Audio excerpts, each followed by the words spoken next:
Hello, everyone, to the Summer LoL 2025 Group Stages Tournament.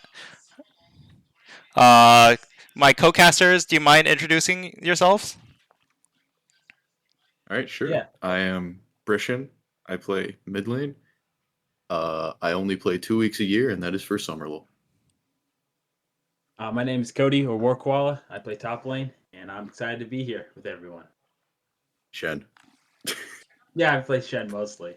A lot of mastery points on Shen, but I'm mostly retired right now. So They brought us out of retirement for this. it's a good reason to come out of retirement. It's always some nice fun with friends. Everyone is playing well. Like up to it is like playing a lot up to. So our Discord is always full. That's always nice to see. It warms my heart. It's like creating just up in Discord. So It is definitely a different feeling to go from seeing 6 people on League of Legends to 40. But we're good to go there.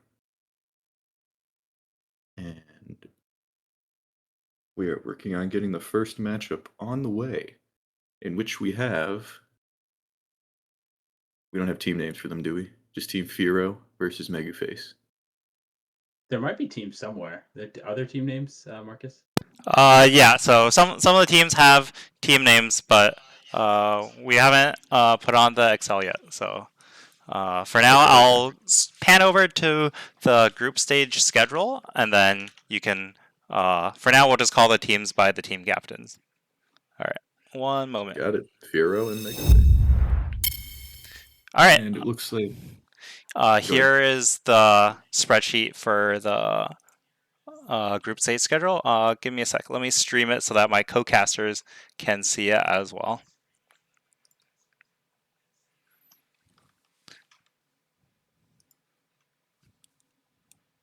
All right. Can y'all see the schedules right now?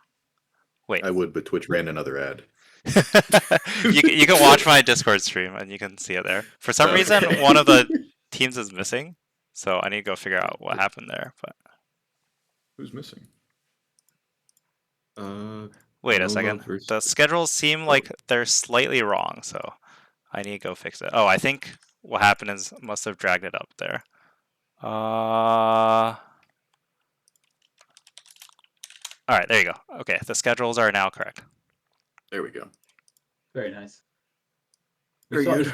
Real time last night by our favorite jungler, Vincent. We did get to watch him do a live drawing.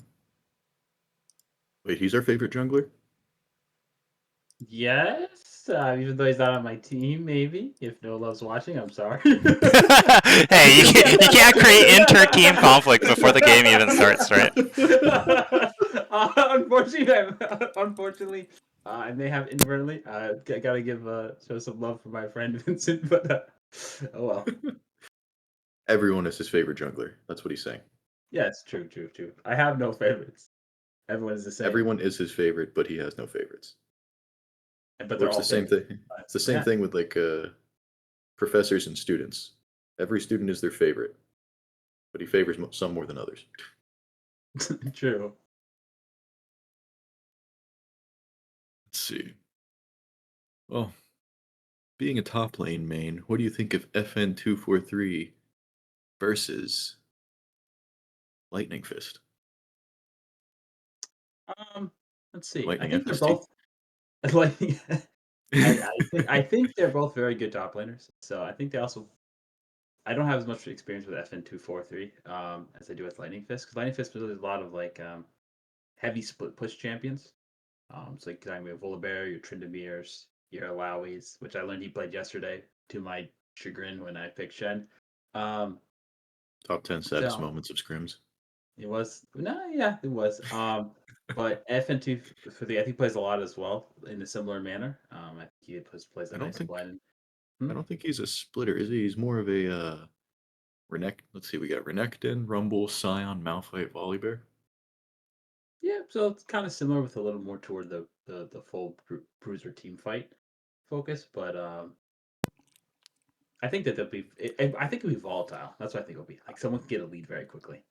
All right, just to quickly interrupt the two of you, we're getting into the draft now. Let me make sure the draft looks right. Perfect. Very nice. And if you're tuning in for the first time, in Summer LoL, we use Pro Draft, which allows teams to draft without using the client so that everyone has access to all champions, because not everyone has all champions. So if you're curious about why we're using an external tool, that is why.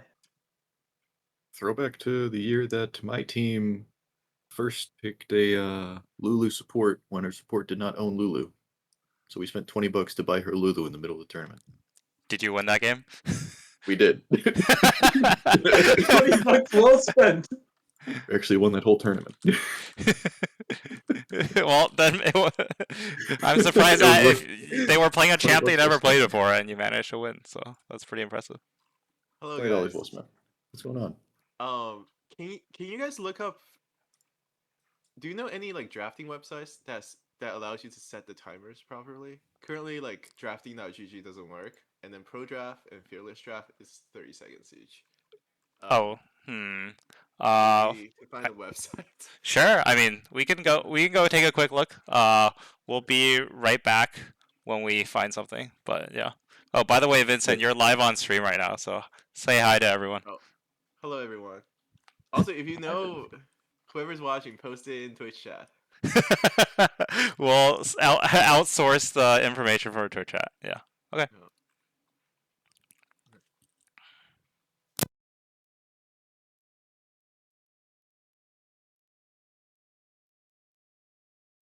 Oh, he left. Somebody did say hello to him. All right. Hold on. Let me share this, and then maybe this is a better. Are we still live? Yeah, we're still live right now. Oh, nice. But I'm trying to get Highlights the first. draft thing to display. But I think right now it's not displaying yet. So give me a quick moment while I figure out the technical difficulties, and we'll be right back. Play the technical difficulty sound. I don't have a soundboard ready. I'm not that prepared. Damn it. You have to prepare for failure. That's why we set up a whole arena tournament after. Oh, true.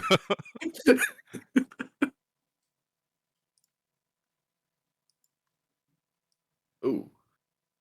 Are they... Do we miss some bands? Yeah, I'm about to. Let's see. Can you see it on the stream now? The picks and bans. It's a little off-center, like... but yeah. All right, I will try to make it work a little better. But You're good. oh wait, All right, let's see. here. Okay, let's try this. Oh.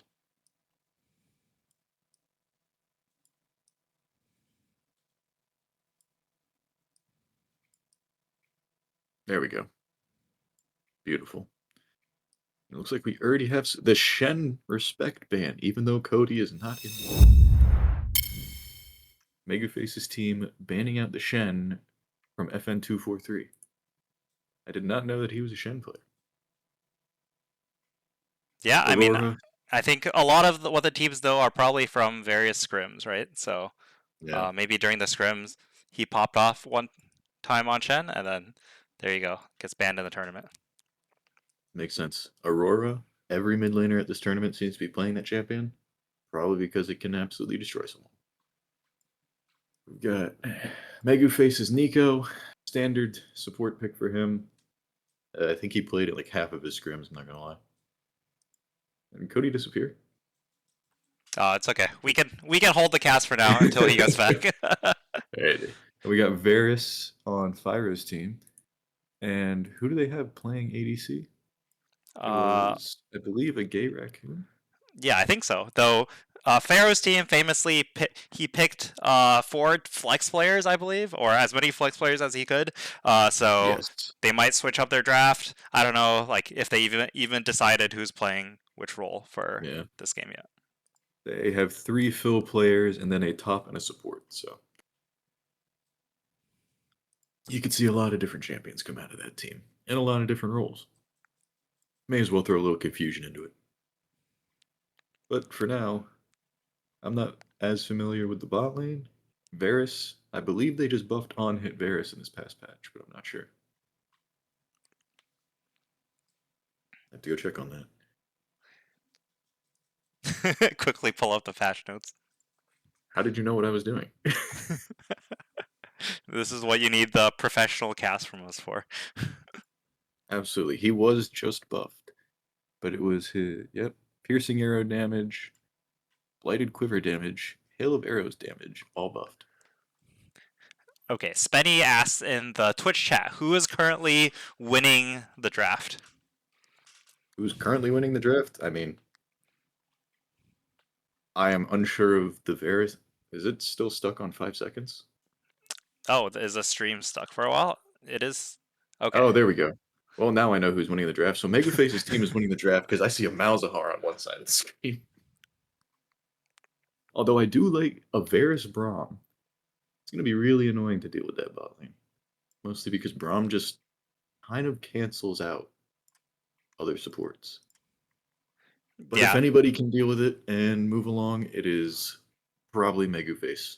So Do you know what role Megaface is playing? I was pretty sure that Meguface would be playing support, and the Nico tells me that he is. So I'm playing a lot of Nico support. Yeah, because I feel like a lot of times captains end up picking a role that's not necessarily support. So, but maybe if you're a really good support, you can also impact the game significantly as well. Like usually Yeah. captains end up playing more like carry-oriented roles. So because they're generally the highest ranked players in their team. But maybe in this case, we'll see how well Meguface performs in the supporting role. Well, I'd say support is probably the role that can carry the second hardest in the game. And sometimes even the hardest. So, considering his track record, he could probably make it work if he's trying to carry from there. Zed, I think that tells me that Feiro is playing mid. I think definitely seen him play Zed before. It is kind of annoying to deal with, but there is a Malzahar pressing R. I think we got notice that the Malzahar might not necessarily be a Malzahar, but we will wait until we get some more picks before we get the confirmation here. I would Yeah. like to change my mind. Meguface's draft is now terrible. Yeah, it's a little harder for the casters. I think we used to have a website where the timers were a bit longer, but right now we're trying to figure out that too. And I do see that Trundle has been banned. Although, now I'm questioning every single ban.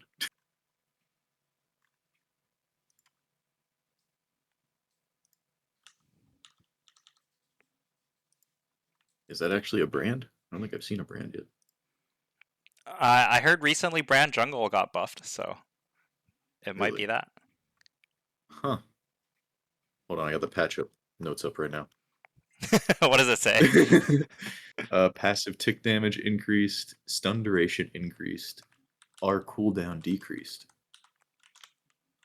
So, yeah, a little bit of a percentage damage to monsters. But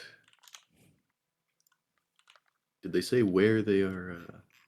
If the Malzahar pick was something else, or those bands that are missing? Let me take a look. So I think they said, okay, there's some brand is Gragas, and Oh God! and I do not Malzahar want is to deal with that. Ornn. So the Ornn pick. Oh wow! All right, gonna we'll really see what need the to- actual picks are when they get into Champ Select, because I think they'll Yeah. get it correct. So Volibear would be jungle then. So I'm gonna assume that the left team has their team correct. The right team, the Malzahar, is supposed to be Ornn, and Brand is what? Yeah, I think the brand is Ornn, and the brand is Gragas, and the Malzahar is Ornn, Okay, I okay. believe. So that adds a lot of tanking. Yeah, let's get There's into a the lot game. of- Let's get into the draft first, and then we can see what the actual picks and bans are, and then that will probably help us figure out. There's a lot of burst damage coming out of Meguface's team, but can it get through the Scion Braum? I don't think, as it's constructed now, it can. Especially if the Braum could block the Ornn, so it disengages Yeah. the whole. Sion's actually, I think, a good counter into Ornn, if I remember the matchup correctly. Because Ornn's just kind of sitting there, and you just get full queued. So you might stop with your W, but As a Scion, is there anything on the other team that you're really afraid of here? assuming that Brand is Gragas and Volibear, maybe the Volibear, but even then, if the Volibear is targeting the Scion, you've already lost the back line. So then Gar's going to free fire. So I think that's a good position to be in. So I wouldn't say I'm necessarily scared of anything. Obviously, Ornn has max health damage, so he's going to do a lot of damage to you, but that's Ornn for you. I mean, you're also 2 tanks in a lane. Like, pick your noodle. Yeah, no, I think that there shouldn't really be a lot of kill pressure on either. Like, I think Scion actually has kill pressure. I might also be totally wrong. Please correct me if I'm wrong, viewers. I'm gonna go with I like this Feiro draft a little bit more. I think it's a lot easier for them to play. Just post them up in front. But what I am looking at is this Nico to somehow get in position to absolutely ruin someone's day. And then on Feiro's team, what I'm looking at is that Braum shield and how it gets used.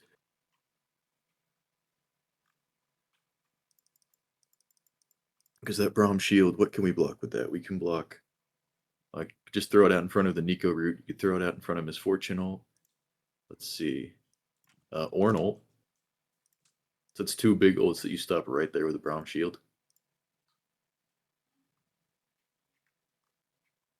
And Yeah, I then think let's Braum not gets a forget. lot of value here. I think Mel's W also gets some pretty good value because of how telegraphed the Ornn ult is. I don't know, I gotta say I'm much more a fan of the Feiro draft, but that's just how it goes. I agree with that assessment. But Nico, they got to start counting the minions. That's always terrifying.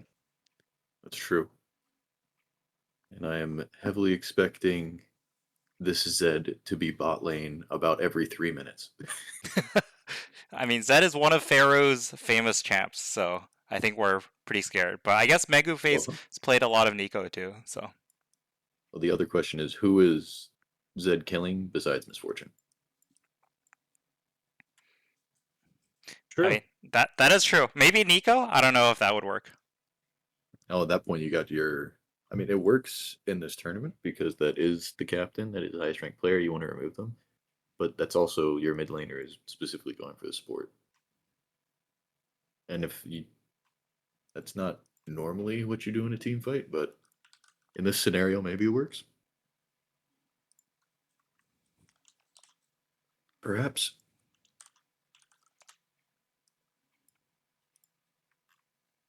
What else we got here? Let's see. Did they ever say what the other bans were? Just to see what teams are banning against each other?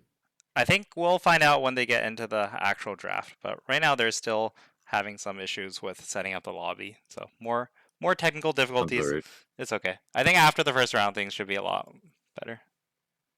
Smoother. Currently going about as smooth as a back road in Alabama. Do you know a lot about back roads in Alabama? Well, I do live near it, so yes. Okay. Sometimes you just gotta ride it anyway. And then you take your car in for a suspension check. Then you spend a bunch of money. America. Team British. What the fuck? Thanks, ex-King Shaman.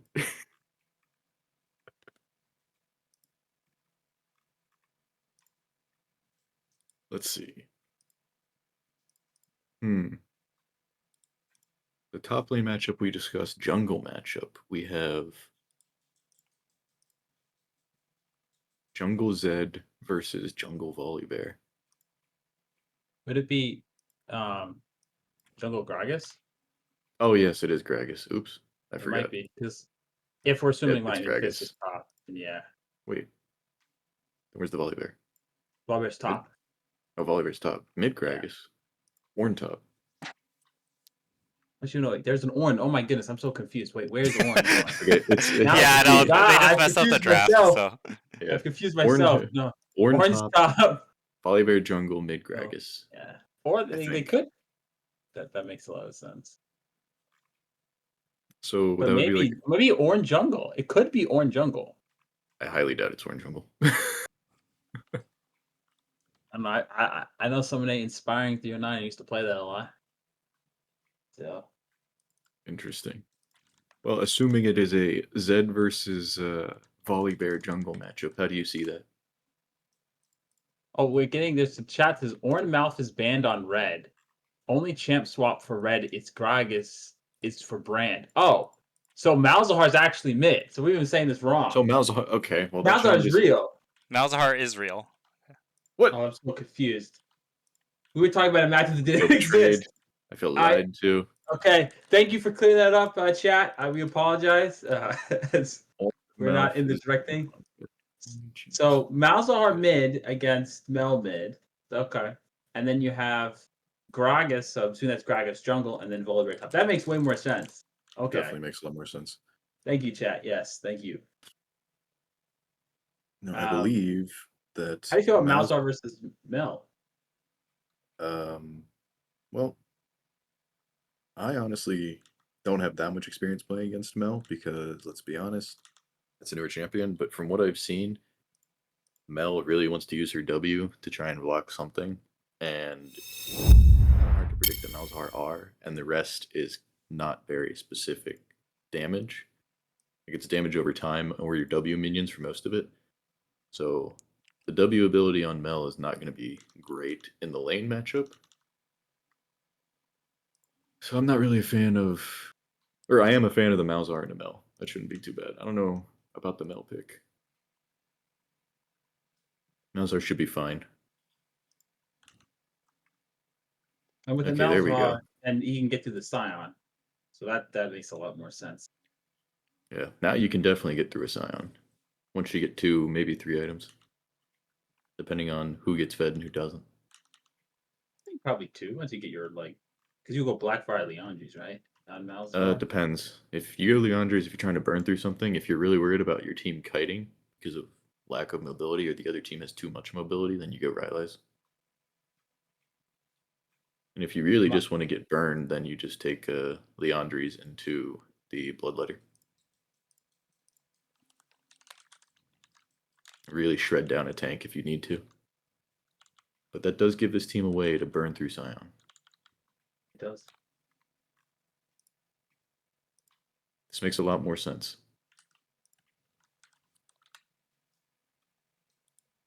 Let's see, there's the Ornn ban. Wait, what was that pick ban that appeared on the screen? I apologize.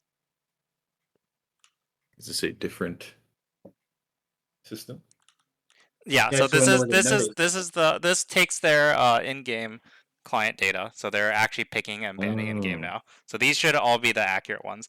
The other one was the third-party website. So it is a gay raccoon on Varus, that was correct, and it is Feiro on the Zed, as we thought. Malmer on the Braum, that's apparently his main. What's his number though? Like the 5.4 pick ban, 3.6, 50.76. Oh, so apparently those are numbers that they got from like OPGG or LOLlytics or something. So I don't know. This is a pick ban tool that we're trying out for the first time. Oh, it is the Gragas jungle with the Volibear top. So it is not an Ornn top, it's a Scion into Volibear matchup. And you did say you were worried about the Volibear earlier. Yeah, I could feel like Volibear will out damage something. Like it's not really Scion Scion cannot stand deliver against Volibear, I feel. So he just needs to focus on wave clearing, I would say. Maybe but I might be wrong. I could always be wrong. Alright, so now we have the actual teams, and this definitely gives Meguface's team a better way to shred through those tanks.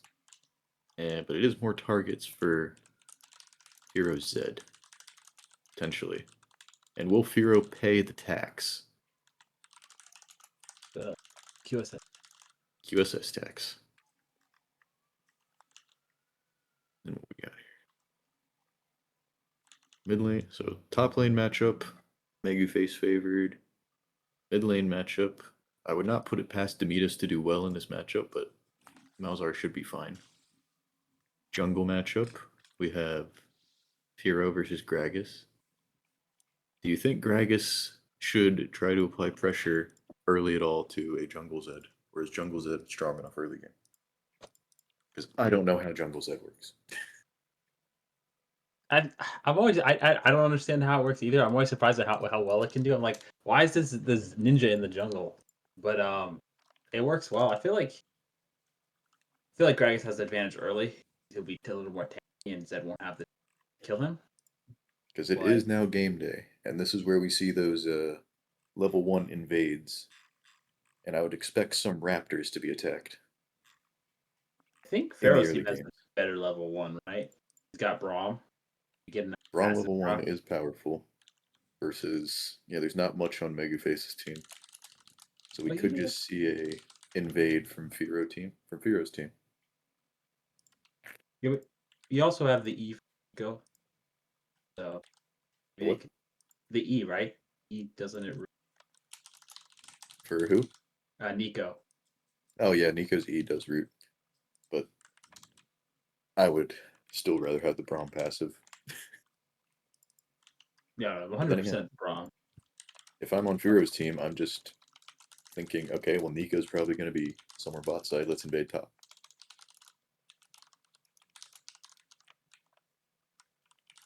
Why not? All right, so right now, the players have gone in game. We're just waiting for the 3-minute spectator delay. There's 1 more minute left, and then we can finally get into our first game of Summer LoL 2025. Beautiful. Absolutely stupendous. We didn't really talk about the bot lane matchup, did we? Varus versus Misfortune, and then Braum versus Nico.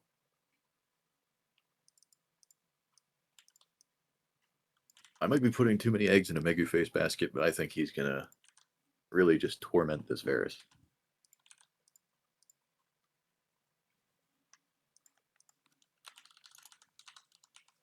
You get Nico ult and MF ult, they're just done.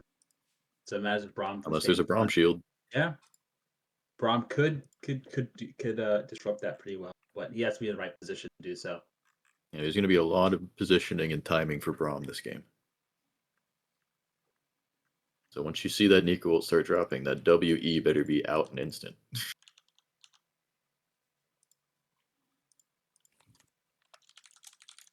Bum, bum, bum, bum. Ba-da-da. Is it time? I'm really hoping to see a level 1 invade. I want shenanigans. Bring me shenanigans. All right, we're about to get it right in. I just need to set up my stream to go into the game, and then we should be good to go. All right. let's see it. Can you see it? Oh, it was there for a second. Now it's gone again. Okay. Can you see it now? There we go. Yeah. Looks like a 5, well, not a 5-point. Gragas is a bit late to the party. But not an invade either. No shenanigans. Teams early in the day refuse to do anything fun, just like every year. You know, your team could make the difference. You're damn right we will. Could make it. I mean, we will definitely not invade anyone. In case anyone on the other team is watching. We will not be invading. But both teams seem afraid to move up. You have 2, Scion and Zed are stacked right there. All right, I'm taking a look at There's the. late invade just to get a ward down on Yep. the Raptors. Malzahar should not be getting his passive pop that early. That's not great. Nico wanted the ward, but good defense from blue side. What Nico What's that skin? Nico skin? Is that a chameleon? Yeah. Well, Nico is a chameleon, but like, is it Slumber Party? Nico. It looks like Slumber It has to be Slumber Party, right? Does get the ward down though, so both. Currently, they know that Zed is top side. They do not know which side Gragas is on yet, but they will once they spot him on that ward. Malzahar gameplay, fun and interactive.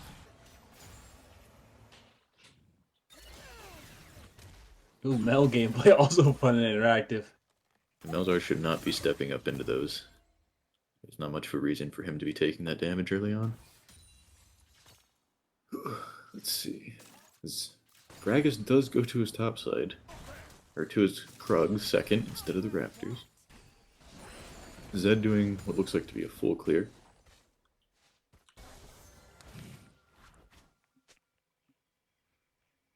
Gragas, there we go. I thought he was going to dodge the Raptors by his pathing, but Zed definitely with a little bit of a camp lead right now.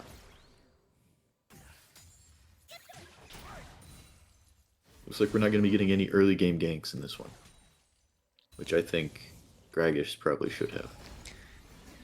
So I'm kind of an old school player, and I feel like I don't see that much Zed jungle. I heard Zed jungle is like actual legit jungle nowadays. Is that right? Yeah, they changed a lot of the assassins a while ago to put them in the jungle, like Talon and Zed, for example, are two.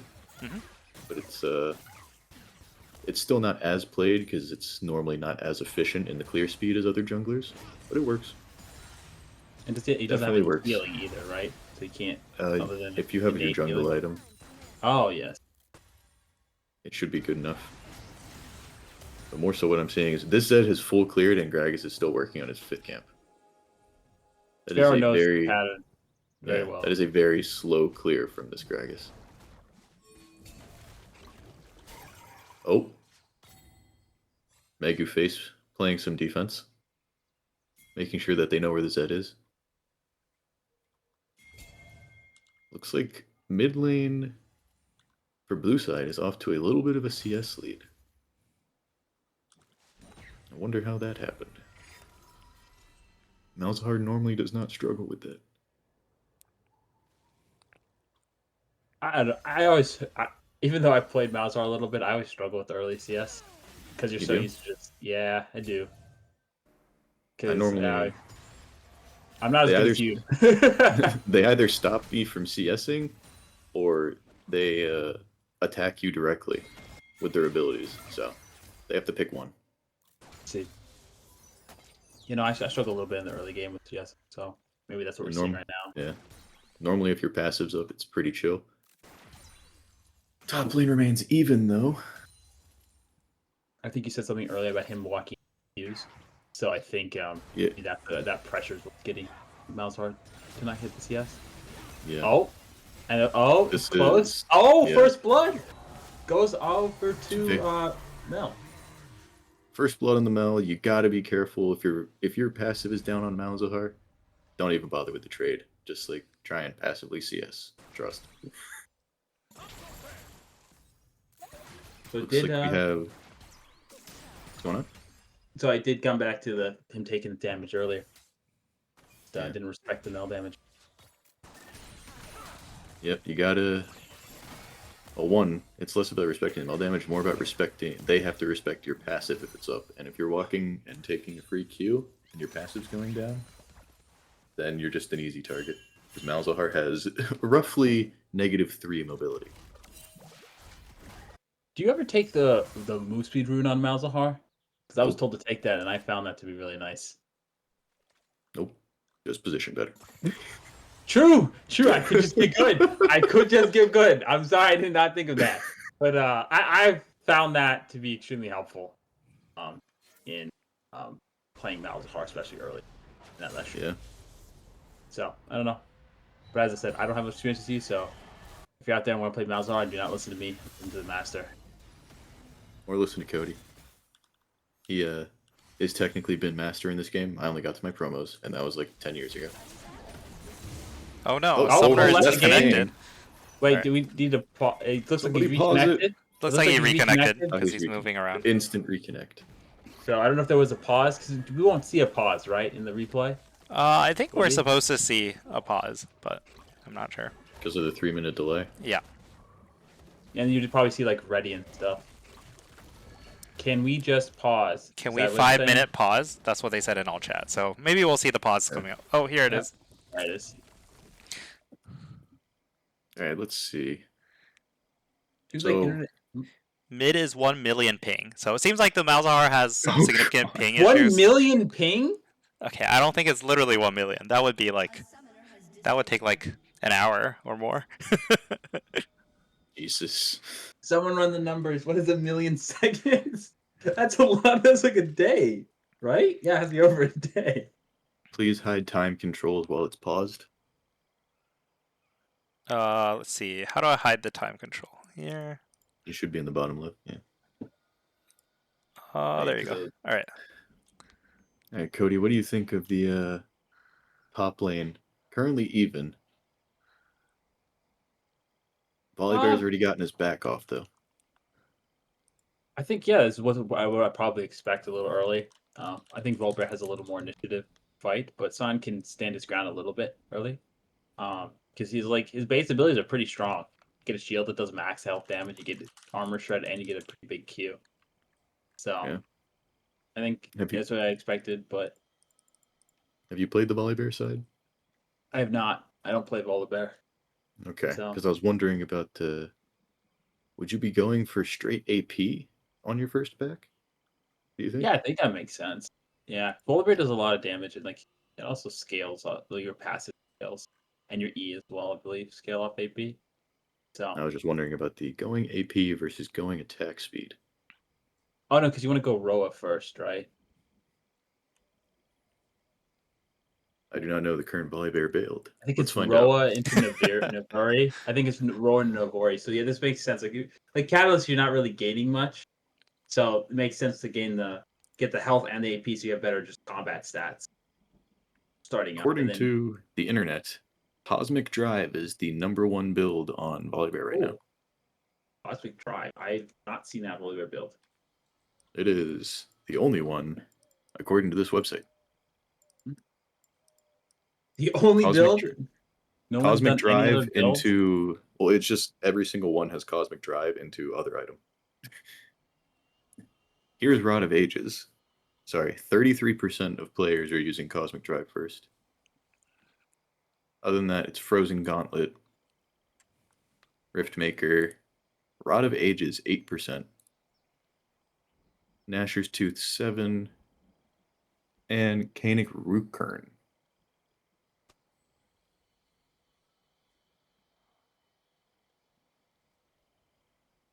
Oh, did we lose the stream? Oh, did something happen to the stream? All right. There we go. What else we got? Well, if Malzar's playing in a million ping, it does make it harder to dodge anything. I will say that. Seems like internet issues are plaguing multiple teams this summer. LoL. Yeah, imagine going and buying a 100-foot Ethernet cable to make sure you don't have this problem. True. would No one never. would ever do that here. No one would ever. I would never go out and do that literally last night. It's a small price to pay for having buttery smooth gameplay. My gameplay's always been buttery smooth. My connection, though, iffy. Let's see. A little bit of a lead built in bot lane.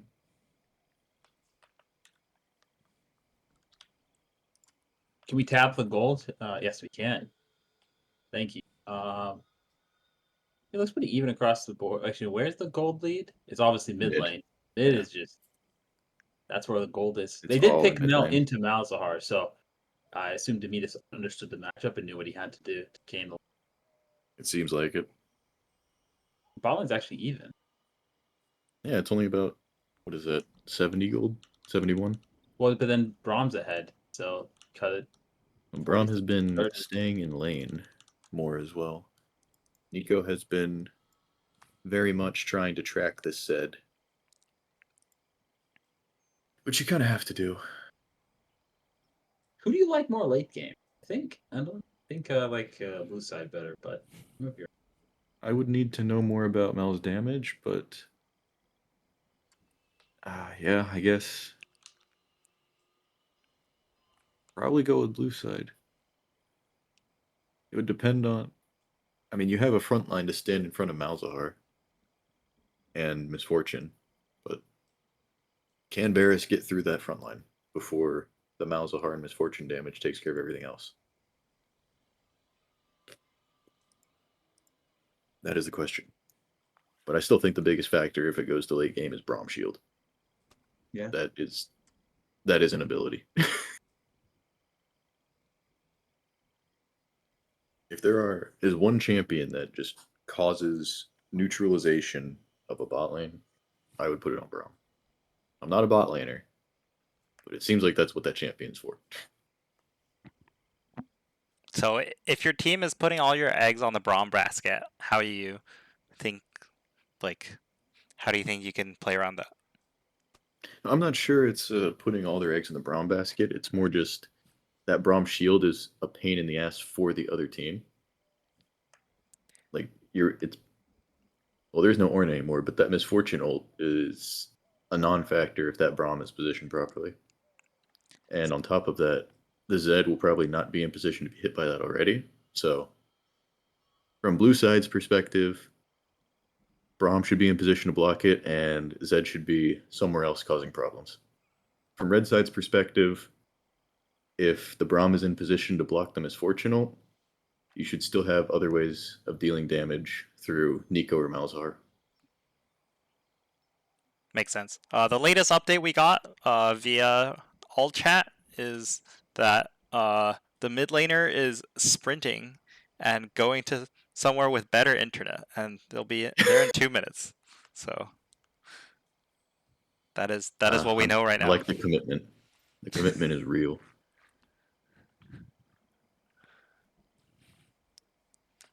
Is Cole the one who just came back from Europe?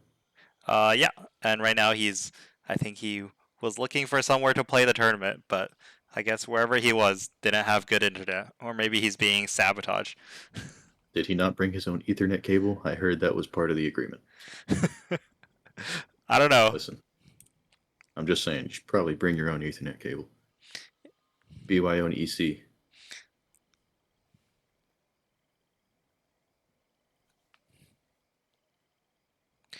We're being asked to temporarily switch to another game. Do we have access to do that, or? I'm not sure if I'm able to spectate a game that already started, unfortunately. So. Because custom rules. You would have to leave this custom and spectate another.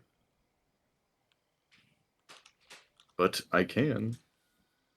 What I can do. Oh wait, is you can spectate another game, and then we can spectate stream another your game. stream. That is.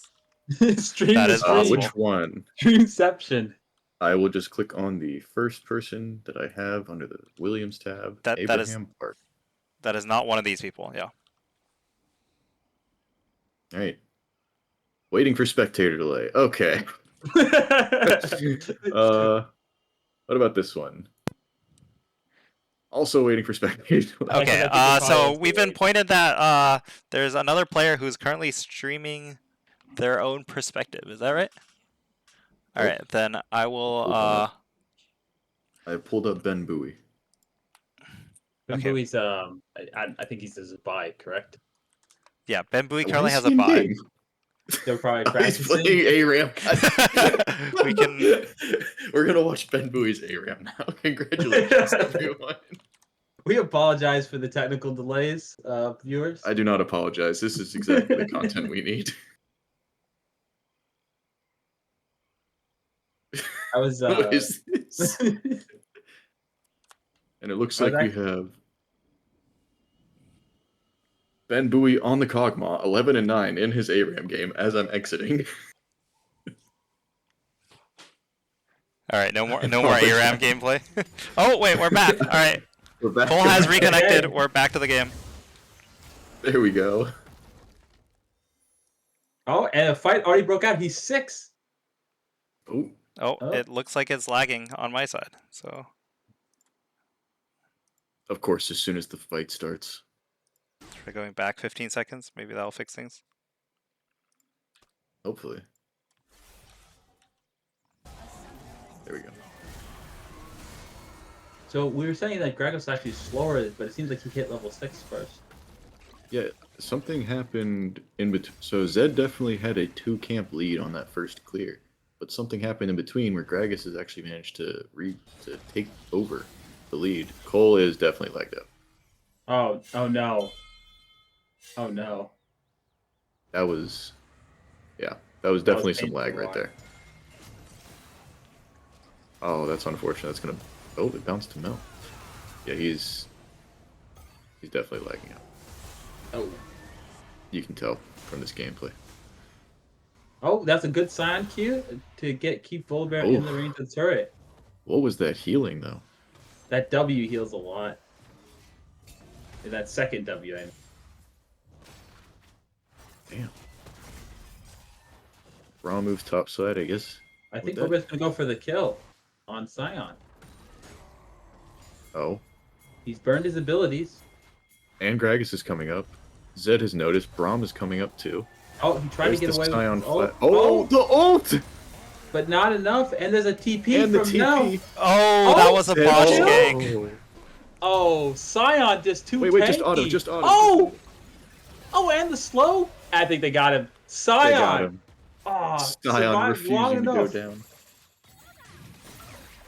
Oh, but now it looks like Travis will be caught. They feel the pressure. For topside, you got to make a play somewhere else. Those plates mid lane are not worth it compared to the relief of pressure top and the kill.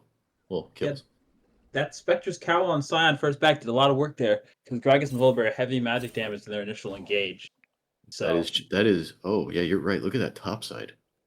Oh, look at the whole team. This Scion's gonna build straight magic. yeah, if you build Jesus. magic resist and then Zed kills the MF, it's gonna be hard for them to break through the Scion. Zed doesn't even have to kill the MF. Remember, you have Zed killing MF, or you have the Braum shield. True, true. Yeah, this Scion should just be straight magic resist.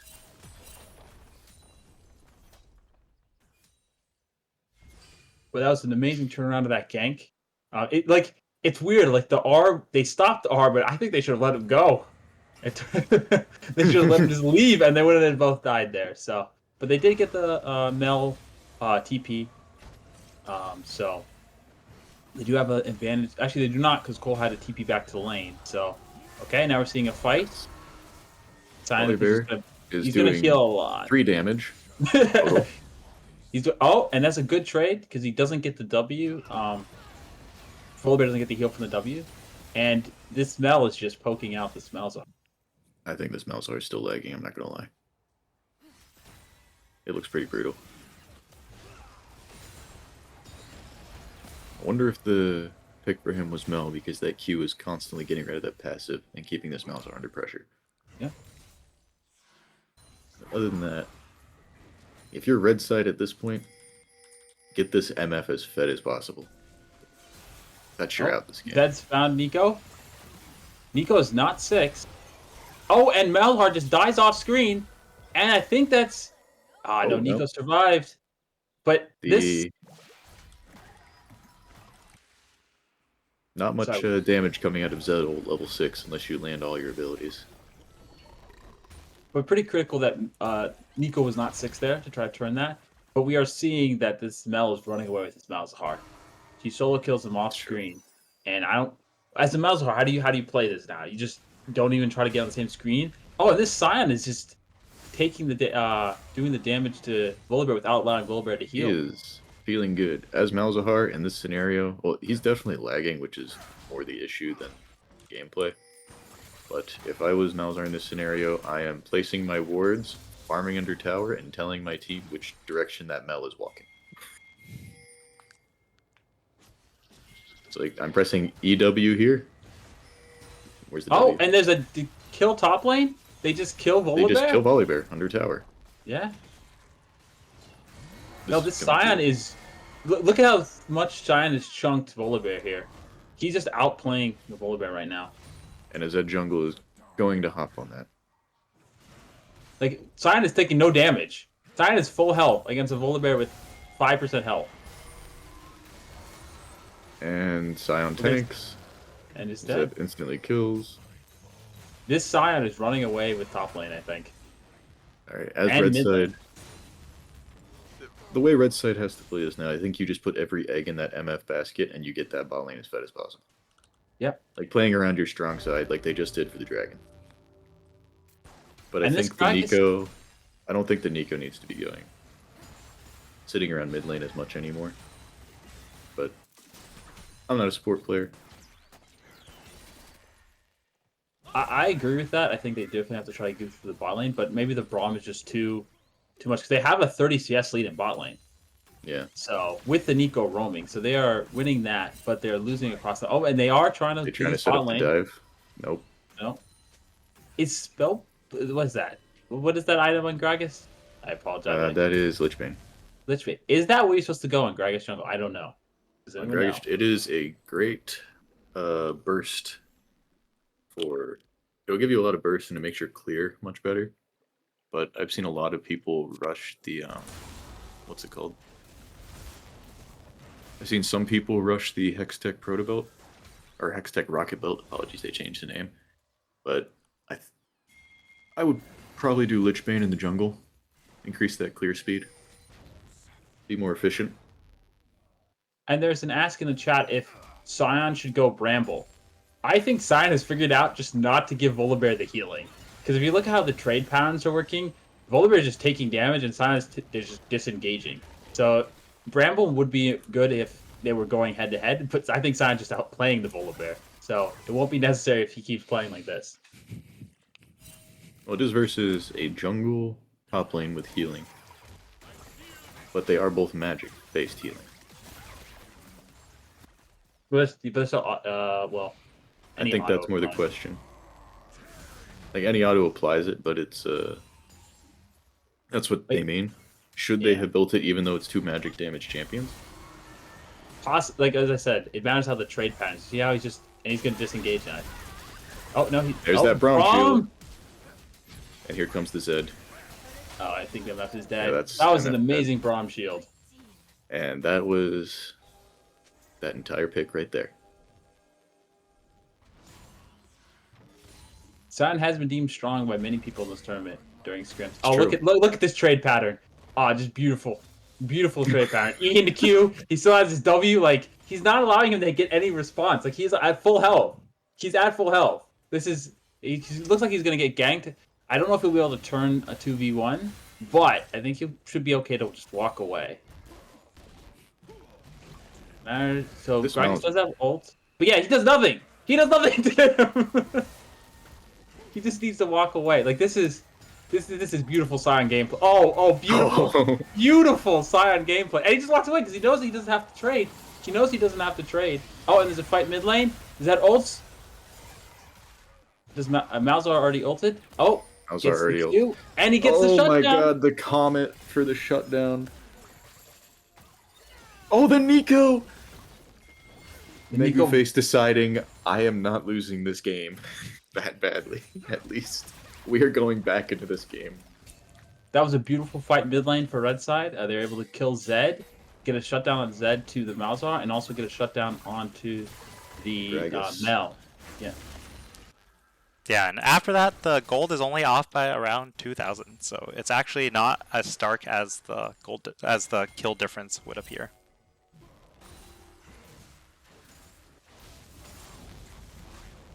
I'm gonna give it to Meguface on that one. That man just like, we're taking these kills. It also looks like there was a counter to the dive because they were diving the Malzahar.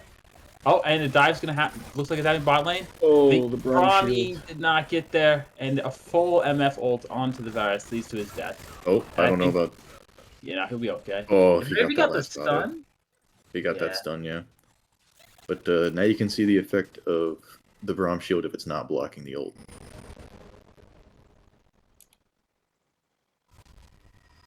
Oh, if MF ult is up. Like Sorry?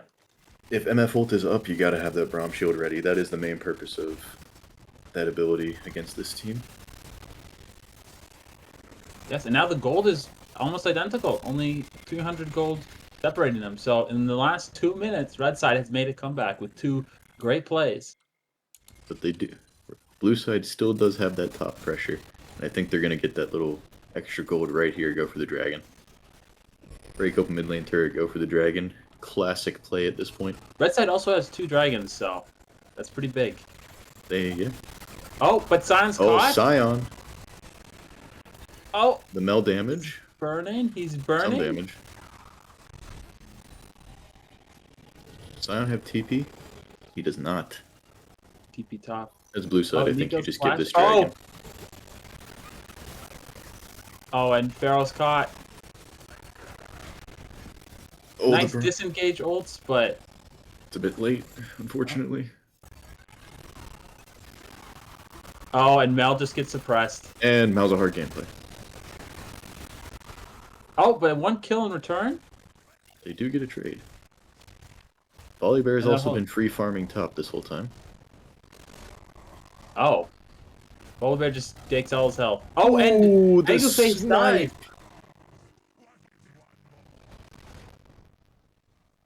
The snipe right there. Oh, that was a close. good hit from a gay raccoon. Wait, is that MF ult on Dragon?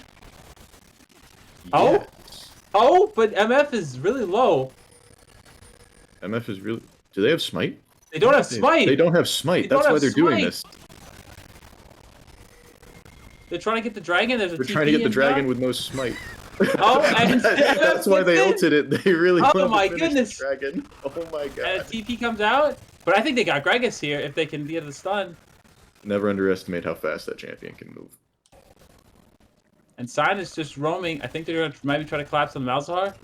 He doesn't have ult, but Nico is there. Gragas is Good really Q. low. I don't know what... Oh, no, that's not It's the a Gragas. Nico! It's Nico! It's It's a a Nico! Nico! We've been bamboozled! Oh my god! We've been bamboozled! I was like, wait, why is this Gragas here? See, Gragas this is is the coming power back. of Nico! This is the Bring an power of ambulance. Nico. We've been bamboozled. Call an ambulance. But not for me. Alright, and after all that has washed out, we have a 300 gold lead. Would you look at that?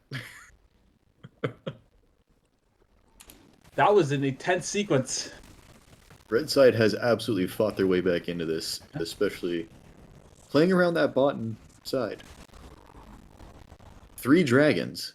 So what looked like a not so great situation has all of a sudden become pretty good. And I think this happened because Blue definitely tried to extend their lead in ways that they should not have. Mel is Dive. good as an oppressive, sorry. That dive on mid lane went poorly, and then they moved the Scion out of the lane, in which he was definitely doing fine in. I like the idea to stop them from getting the 3rd dragon, but the execution did not go so well. Mel is really good as being oppressive in lane, but sometimes in team fights I find Mel to be slightly underwhelming, just because you need time to set up while you're passive. Yeah. So, and like a very fast, explosive engagement.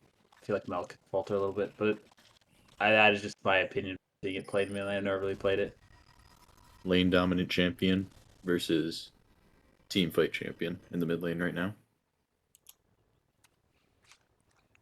Well, pick champion, but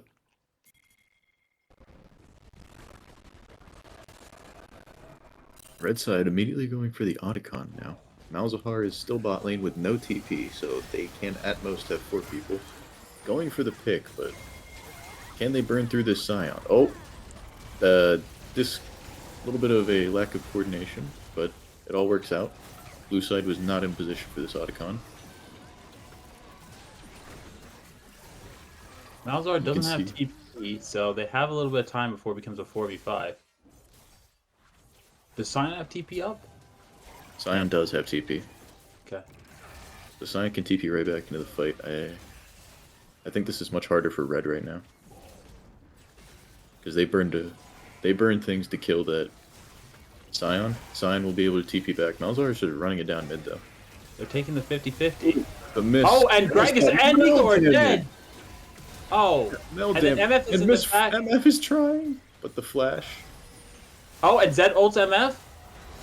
And Volibear dies, and MF dies. That was just disaster for blue side. Malzahar probably should have walked it. Malzahar got mid lane, but I don't know if that was... Definitely don't feel like it was worth it. It I'm is surprised they mid-tier didn't too. have... I'm surprised that they didn't rotate Malzahar up. As am I, especially because Malz has his ult. He definitely could have swung that fight. And they gave time for Mel to set up her passive stacks. So to get that poke down and then she just nuked Yeah. Gragas and Nico. So Even the So- casters were bamboozled. that's true, even bamboozled. So yeah, no, that's a great fight for blue side. They only lose a mid, and they can get Otacon as well as 4 kills. I don't know if any of them were 2.5k gold lead. Yeah, it looks very nice. So if I'm red side, I'm ignoring everything until that dragon comes up. Yeah, I think that's I want that nice soul, objective. and I want to be so tanky. Yeah, that'll give them a lot of protection from Zed It and would. that shield. Very helpful for that MF against that Zed. You can see MF is already building the Bloodthirster because she does not want to deal with this Zed. Oh, and they get catch Scion, but Scion shrugs It is off a Scion. damage. There's a TP from Volibear. Varus might be Oh, too far. Varus damage. Oh, but Volibear is caught. Scion ult, but the Malzahar passive blocks it. They're in the choke The Nico! point. Look at the Nico into the... There Nico was no comes- Braum shield on that. Oh. The Braum shield is how you stop that. Yeah, so a flank from Nico and then an ult from MF kind of rips through blue side, but Gragas is low. Nico went from having almost no health to changing the game in that play, and Misfortune follow-up was really good. Oh, can Demetus get caught out? Uses the ult to break that spell shield so he can get the stun down. Malzahar with the EQ. Good damage, knocks him out. Great play from that top lane. Lightning Fist right there. Breaks the W with his ult so that he can get the stun down easily. And that's soul over to red side. This should make the game a lot more red side favored.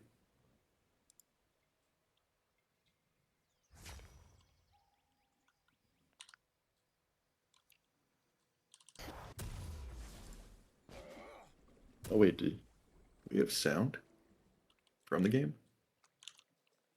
I just realized. Do you have game sound right now? I don't hear it. Let me check the stream setup. Yeah, they have game sound on the stream. To the Might be Stream has something game with sound? might be something with Yeah, the stream does. OBS setup. I'm watching on Discord, so Yeah, in Discord there's there's no sound in Discord, but that's okay. I've been playing the sounds in my head, so I didn't recognize any sounds. And this, ladies and gentlemen, oh, is called playing too much League of Legends. and Scion, yeah, it gets caught but flashes away, so he's able to stay safe. Scion is very tanky still, but he is starting to get shredded as the carries on red side start to pick up some items. What do you On the think of the damage. Scion build? I don't like Unending Despair. I have found it to be kind of underwhelming. I think my ARAM mentality, it always seems great, but in games, I find it very underwhelming. I feel like going, like, in the case of maybe Bramble, if you want to, or just Runic, no, like the thing that gives you a shield as magic, I find it to be much more useful than Unending. I see. So. And the boot choice? Swifties, I'm not a big fan of Swifties, but that's because I play mostly tank. But I can see it here. There's a lot of slows on the game that you're just trying to get out of there. That I find choice. Looks like this Volibear has opted into the Rod of Ages into the Navori, I think. Navori Quickblade. Get those abilities up faster. Malzahar definitely building to burn through things. Malzahar TPing in.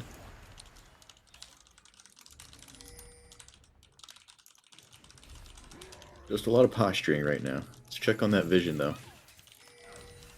Red does still have a ward over there, so they can't tell what's going on. Gragas flash away from the Mel.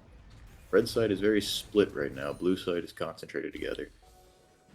Looking for the Braum to not use that shield until that MF ult comes out. Nico with the Hex Flash. Very important. Ooh, my pinky. Oh no. Nah, it's fine. It just sometimes wiggles. Volibear going back to bot side. Volibear does have TP. Scion does have TP as well to match. Where is Scion right now? Sounds back at base. He's going Scion to is go back at to base. Cobra. He is going to match. As he should. So now So they did- is where we should see a lot of posturing and not much going on for a while. I think what we'll see is probably vision around Baron. Is it Baron's up, right? It's 25 minutes. So Yes. Baron is up. That's the next real big objective, and then Elder. Do we know a timer on Elder? Elder's not going to be up for a couple minutes because the dragon was taken relatively recently. So we got a couple minutes. So I assume it's gonna be some positioning. You have your top laners go bot, split on that. Throw the top laners bot side, everybody else start warding the Baron and wait. Yeah. I am glad that Red made a comeback. This made this a much more interesting game. Say what? The red side comeback. Oh, yes. They were down 7-0 in kills early on at a couple thousand gold. Yeah, no, it shows like how even when you think games are not possible to win, you can still win. So always keep look at fighting the this. game. Oh, Procking the Baron into that Nico procking the Baron to burn off and shred the resistances of Mel. Very good play from the support right there. Into the quick follow-up from Gragas. Instant into the Baron as well. Malzahar should just be pressing E and then walking away. Just keep the damage down and keep them away. Baron is shredding Gragas though. So It is. It's at about The half team right needs now. to either fight or commit to the Baron. Choose one. Looks like they're committing to the Baron. They do lack... Oh, the Zed Nico walks ult, though. in. Oh, there's Zed going for Misfortune, but no extra damage on her. Sion is just in Sion there. goes in, but Sion is getting... Oh, there's the Misfortune. There's the but then shield. There's a shield. It protects. Oh, but Gragas is almost Sion- dead. Oh! Gragas is dead. Scion passive going in. Now where's They're going the for Zed? the They're trying to finish. They're going for the finish. The flash from Misfortune. Oh, they get it! Oh my goodness! Oh, but that's Looks like everyone a dead blue from from red blue. side. That's an ace, so they get the Baron, but it's an ace for blue team. That was That was definitely crazy. that was a lack of communication on red side. They needed to decide whether or not they were going to go for the Baron or they needed to pull off of it and fight. I And think it seemed like they Malzahar were was splitting the two. Yeah, Malzahar was separated on the top of the jungle, or not? I was sorry, the bottom of the pit, outside of it. So Yeah. Gragas was taking way too much damage from the Baron, and then Sion suicides in to get his passive, or do damage and then get his passive, and then is able to kill the Gragas. That was a good play from blue side, and they turned what could have been a disaster and a free Baron, and now they're setting up for Elder, and they'll have the advantage as they walk in. Yes. And there is no TP from Volibear. There is no TP from Volibear, so this is dangerous for red side to walk into this. Oh, and look, Gragas is Gragas caught? Out. No, he's gonna have his E. Oh no, he fails Good to block open the from wall. Scion. Scion definitely But blocked was that a block? It looked like it just failed. I don't know. I think he tried to go for the wall and Scion was just Oh, barely we're gonna get a blocking it, replay. Let's see. just to make sure. Hey, watch the Scion pathing. He Yep. does. He does. Scion block. Just enough. Was it intentional? Very We'll never know. But it was good nonetheless. It was. So now they have the man advantage. Blue side has the man advantage, and they're starting up Elder. FN243, I'm just saying, it was intentional if anybody interviews you. Oh, Volibear is going in. He's trying to create space. Oof. Oh, there's a I don't know brawl. if going Oh, for that. Oh, the and Scion Stein is really in there, but Mel's backing him up. Volibear There's might be no- dead. Volibear is dead, and MF is off by the side by herself. So they did burn some ults, but it looks like both MF and Malzahar are recalling. They're gonna have to give Elder Dragon. So at this point, red. Oh, Nico doing some stuff. Misfortune walks up just to make sure Nico lives. All right, I would go and make sure those waves are as pushed. Did Malzahar just TP bot? I think he did. He Are they needed going to for try it again? They're not giving it up without a fight. Gragas Oh, is. Gragas fails a flash, and it's Elder from blue side. Oh, and the Tries to MF disengage. and the block. MF gets a kill. Yeah, MF got I think on the side. Zed was too low. And Yeah, they get Zed. another kill return on the Gragas. So jungler for jungler, but Elder picked up by blue side after some intense fights. It seems like red team needs to be able to group. They're trying to flank from both sides, and it's not working out if blue side just engages on one of them, on one of the second teams. The red side team fighting seems to be a bit split right now. They need some more concise calls on that side. And Nico is Nico level Oh. 12 to Brahms level 14? Oh, Nico's been roaming around trying to make plays. Braum has been, at least in the early game, he was staying in lane and getting all the experience. Oh, and MF is tagged and starts burning. That's Can we see how much so health beefy. Unending has healed? Because maybe I was totally wrong about the item. I could be very wrong. Okay, yeah, I was totally wrong about the item. I was very wrong about this Every item. 4 seconds. He's in there healing. Yeah, I was totally wrong. Well, I'm sure there are different things. I don't know about fighting. There is an Elder Oh Drake. no, Gragas seems to be got hit by the virus. Yeah, He's this... hit by, oh, but there's a Nico ult onto Braum and Sion though. That's not who you want. And it looks like Nico No. is dead. Okay, that's don't know 2 about down. fighting. Volibear is splitting. Sorry. You gotta just defend while this Elder Dragon's up. You can't be fighting. I agree with that. And now there's pressure on 2 lanes. It's a 5v3. Oh, and Malzahar might be dead. caught. Malzahar should be dead here. Oh. Press R. And boom, done. They get another kill, but can they end is the question. Okay, looks like blue side is resetting here. I think what they're going to do is they're going to rebase and then maybe TP if they want to continue fighting this. Or they might They just should back. they should back off right here.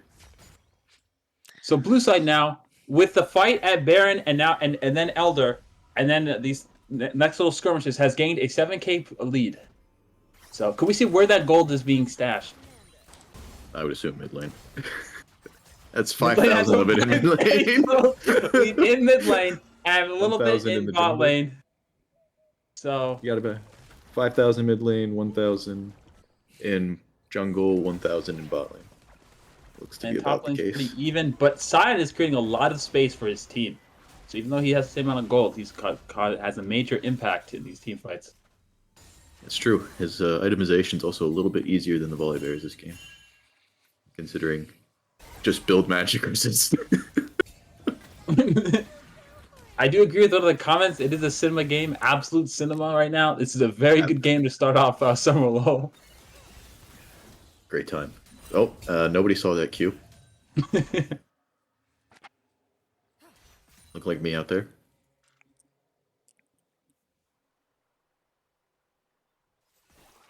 So as red side, what is your plan now to come back from this, Cody?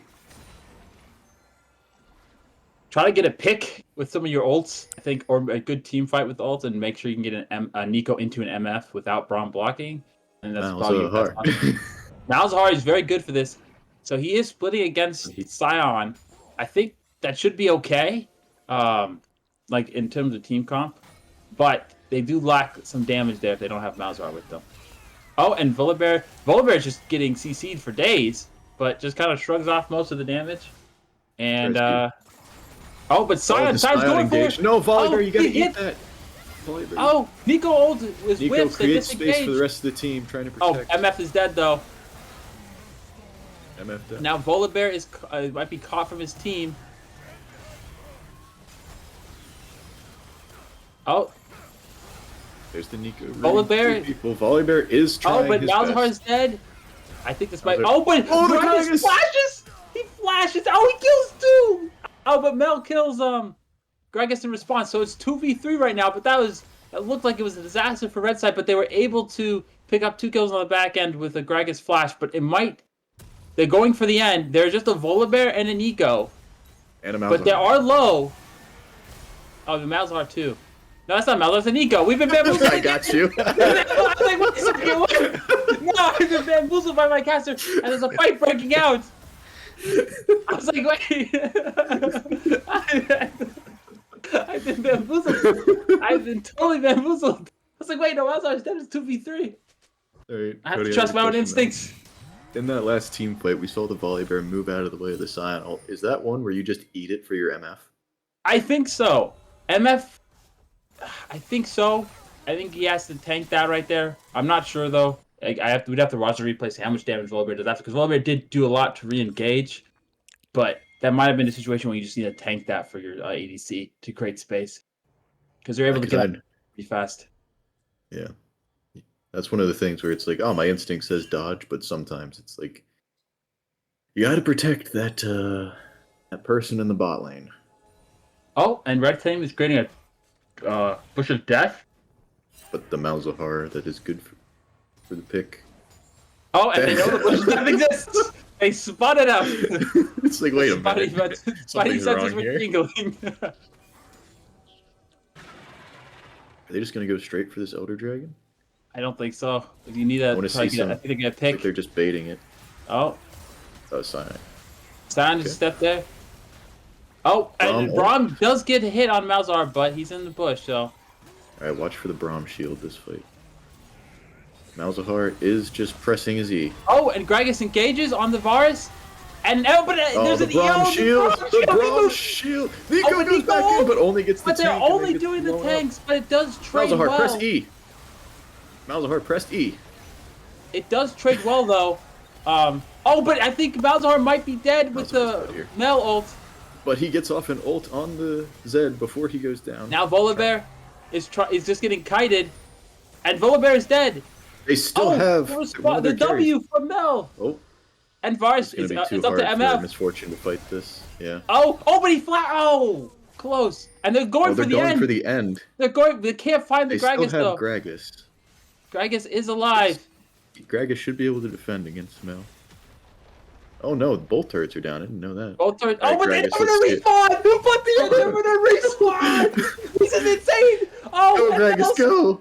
and Mel's in trouble. Oh, but the Varus Barely missing. missing. Barely missing. Oh, but he's Oh, spun out. no! Barrel comes in and he Oh, still gets the Mel. Oh my goodness, absolute cinema. Absolute cinema. And Nico's up. They have to back. Oh, this game is crazy. That was crazy once. They locked me in a room. A casting room. With Cody. Oh no. And Cody makes me crazy.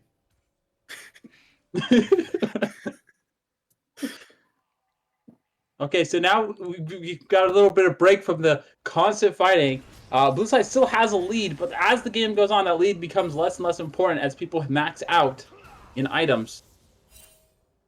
Mel's at full items, so she cannot get stronger unless she has Gathering Storm. Sion is also full. Although, no, he's not full. No, he he's still finished getting- that Bramble. Hopefully that's not a forgotten... I've seen people forget to build Thornmail after building Bramble before, I'm not gonna lie. Oh no! They're And starting up Volibear, because Mel no, is in there. that was a ward. I saw the same thing. Okay, okay. There's a ward he was hitting. I would have thought about it because Mel is not there and does not have TP. I guess they were waiting on Gragas. So another fight right in the river.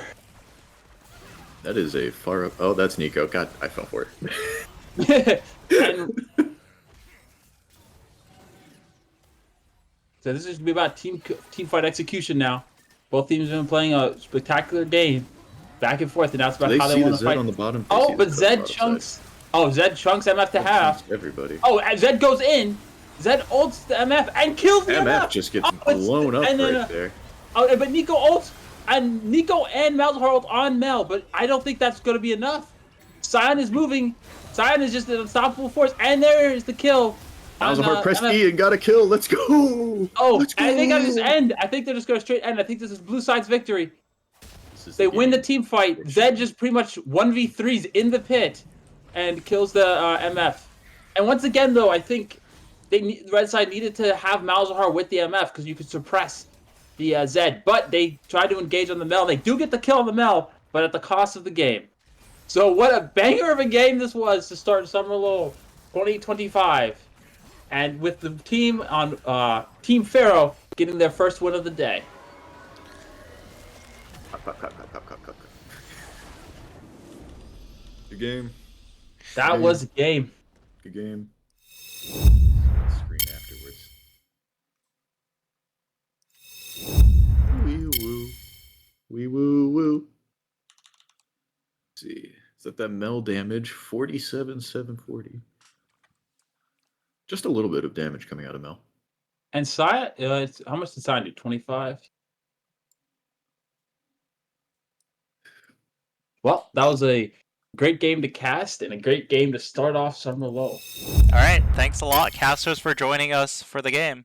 Do do you two have a game that you need to go to after this? We do. We are on the Do. same team. Yeah. All right. Well, which So- which team is that one? Team No of Love. No Love. All right. Best of luck with your next game. Thank you. Thank you. And Good luck, have a everyone. day. See you. All right, and the stream will be right back with looking at the next game in the tournament. Let me pull up the schedule. All right, give me one moment.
All right, so here are the current schedule. We just finished round 1 with Feiro versus Meguface, and we're getting ready for going to Group B, round 2 with Kalesvol versus Xemacs next. Let me go quickly update the standings based on the match results, and then we will be getting started with round 2 very soon.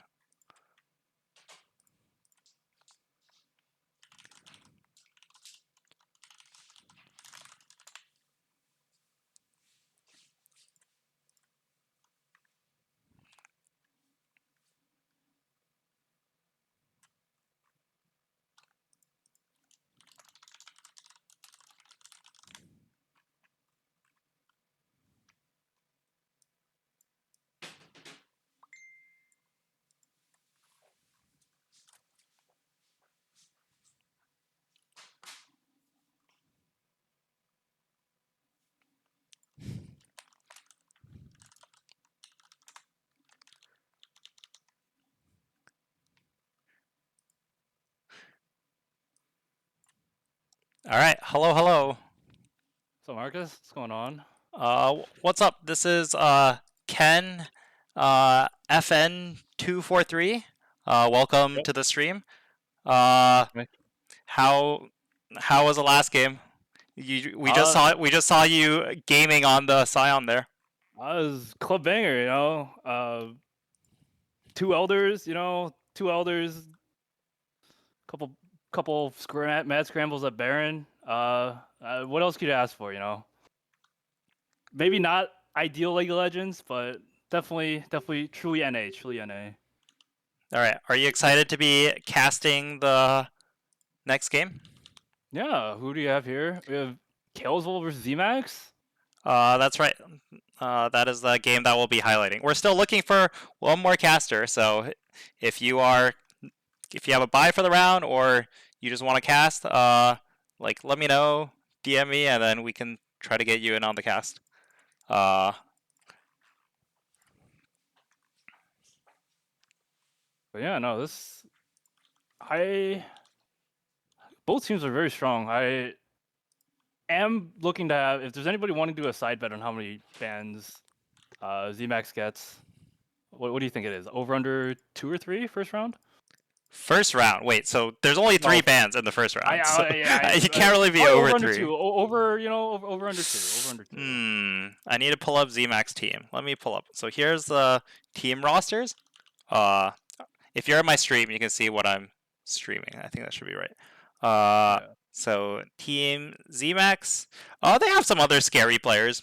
They do. That's Yeah. the thing, like got Ben Bowie, has Twitch, the new Yeah. what was it, the buffed Kiana, also looking strong, and then Kalesvol, scary top laner. Yeah, should be a fun match after whatever monstrosity you guys just witnessed there. It was a complete banger for the viewers, that's for sure. Oh. All right, let me go quickly update the standings. Let's see. I need to figure out which teams won the first round.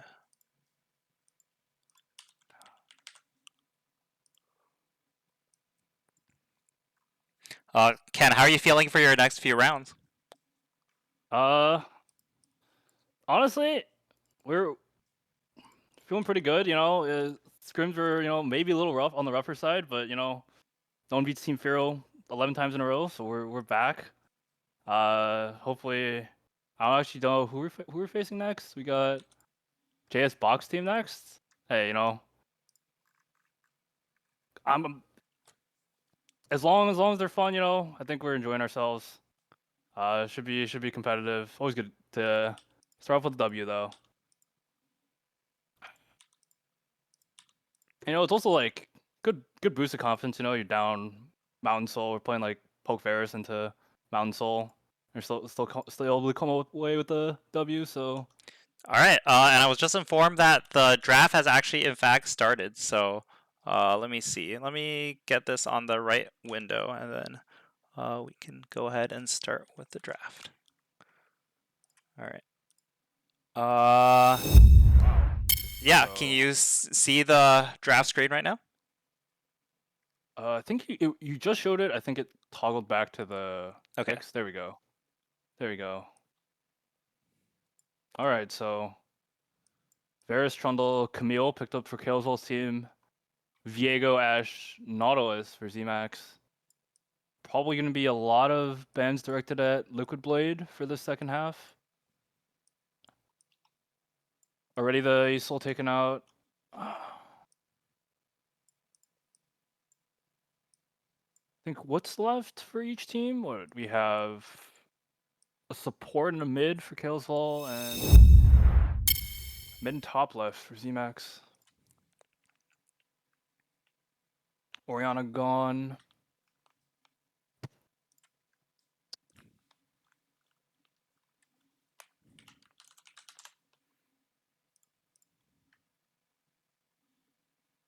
See, what's the final ban will be through here?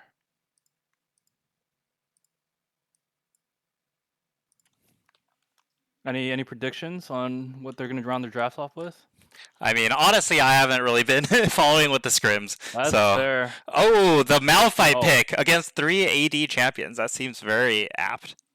Yeah, seems very good. Not much, that Varus can do when a big rock comes slamming down. We'll get his resistances removed by the Trundle, but still, looks to be hard to remove in these team fights.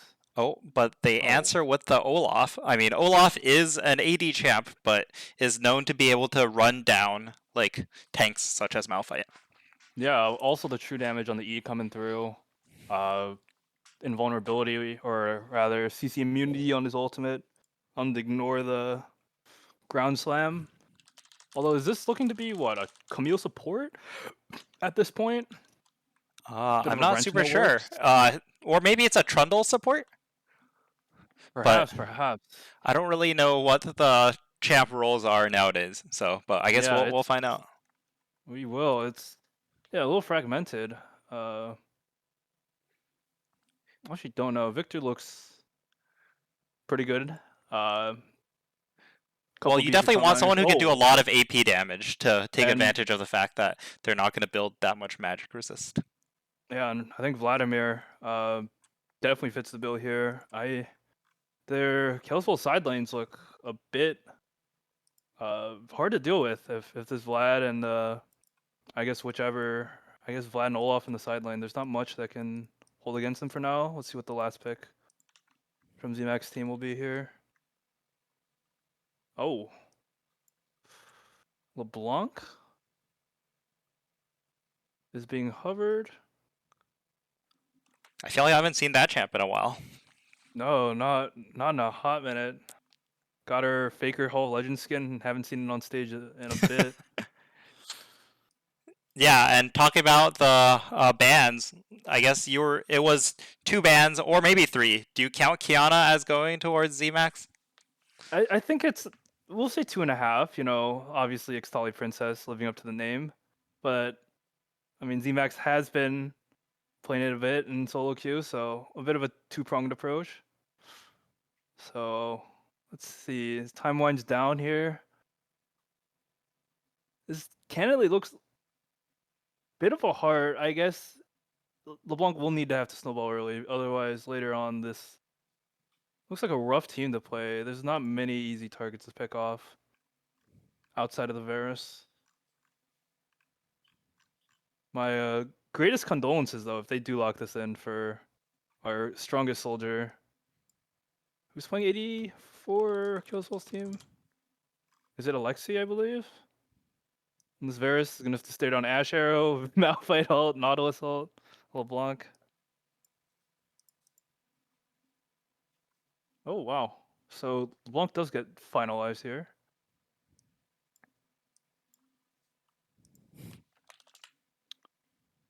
Should be a spicy game. I'm really interested. Any wagers on, I guess? Well, I think on where 4 of these champions go. I guess Vlad is most likely going to be in the mid lane, but the other 3 seem very, very immutable. Yeah, I mean, Olaf usually it would be a top counter to Malphite, but then maybe it's Camille mid on Kalesvol's team? It might be. It Or- might be. Actually, wait, hold on. No, we just said it was Vladimir mid. I guess it could be just be Yeah. Camille support, or, wait, who's They going... were Trundle support. Yeah, but then one of them has to be going jungle. I guess we'll find out very soon once they Yeah. lock in their positions. You know, I'll be. You know, if they invoke, Spirit of Yankos and lock in a jungle Camille, I'll be pleasantly surprised. All right, we're going into the in-client pick ban, the higher production value one over here, and then you can see which player is playing each. So I think Poopy Pants is their jungler, so I believe it is Trundle in the jungle then. Oh, so I guess they did flex the Camille over to Jirachi. I do believe does fit his playstyle, plays, I believe, an Alistar main. So that heavy engage will be, you'll find it again for sure.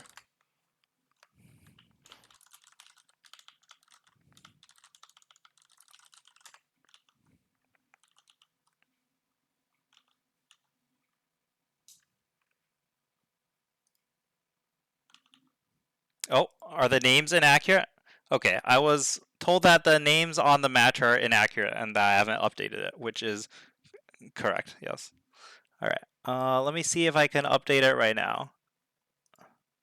All right, unfortunately, I don't think I can update it mid-match, but I will try my best to remember doing that for next match. It is not Feiro versus Meguface. It is actually Team Kalesvol versus Team Xemacs. And Team Xemacs' team name is Hide on Tomato.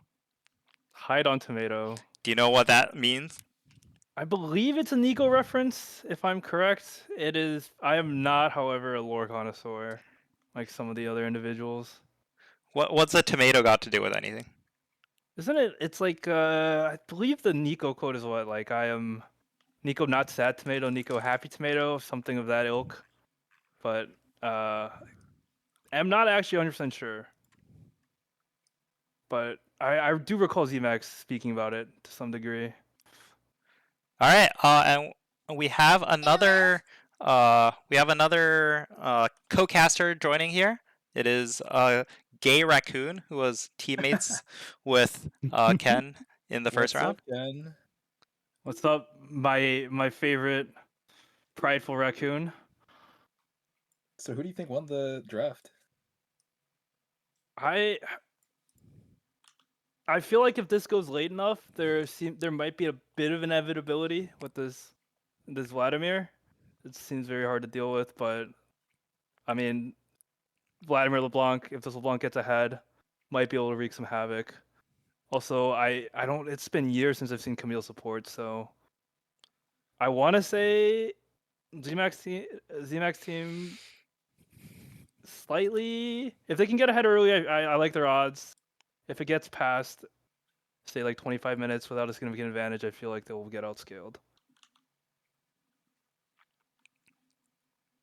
Yeah, I mean, I think Xemacs team has Viego, which I think should be pretty Yeah. strong later on in the game.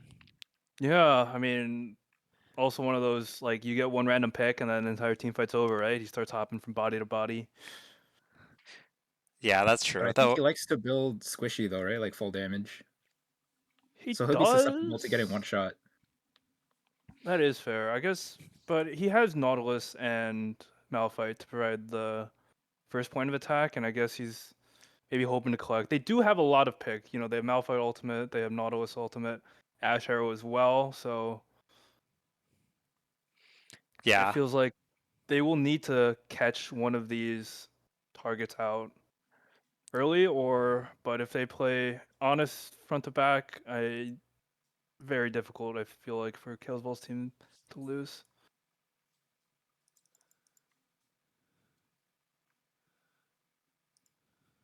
Anyhow, all right, we have one more minute of the Spectre delay before we're able to go into the game itself. I think some players to look out for are obviously the captains on each team, like Kalesvol and on Olaf. If he starts snowballing and getting ahead, that can be very scary. Whereas similarly for Xemacs, except he can be like basically anywhere on the map, so he can impact the whole game. yeah, I recall right. I forgot, stats majors and us doing nonsensical work. I believe there was a post. What was it like? Win probability distributed across roles. I think, unsurprisingly, jungle the highest share. I believe 27 to 28%. Don't know how accurate. Did not verify their figures at all, but fits with the narrative that hey, if you lost your game, it's most likely your jungle not doing enough. All right, and we are in the game. Also looks like a poke Ferris this game. Yeah, it has the comet queued up. Makes sense. Xemacs team looks extremely squishy outside of the Malphite, and might not be his issue to deal with that. Seems like there Maybe might just like be an- a little bit of an invade going on here. Yeah, and both mid laners, curiously, with Ignite, will be a very volatile matchup. No TP to reset tempo. But I wonder if they got spotted out. We will take a Yeah. look. They're setting on a ward. Yeah, they definitely went through the wards, so the invade doesn't really end up amounting to much. They're just going for vision. Yep, got their wards. So they got their goal. They have the ward on Poopy Pants' blue buff.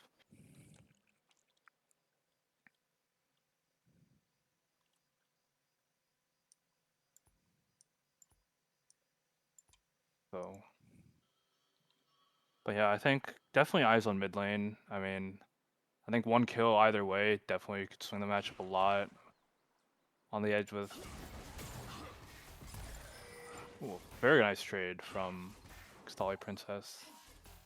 Liquid Blade down to half already. Yeah, but on Vladimir, I think you can heal a bit during the lane phase. Is that right? Yeah, he'll get some of that health back. I guess the pain points.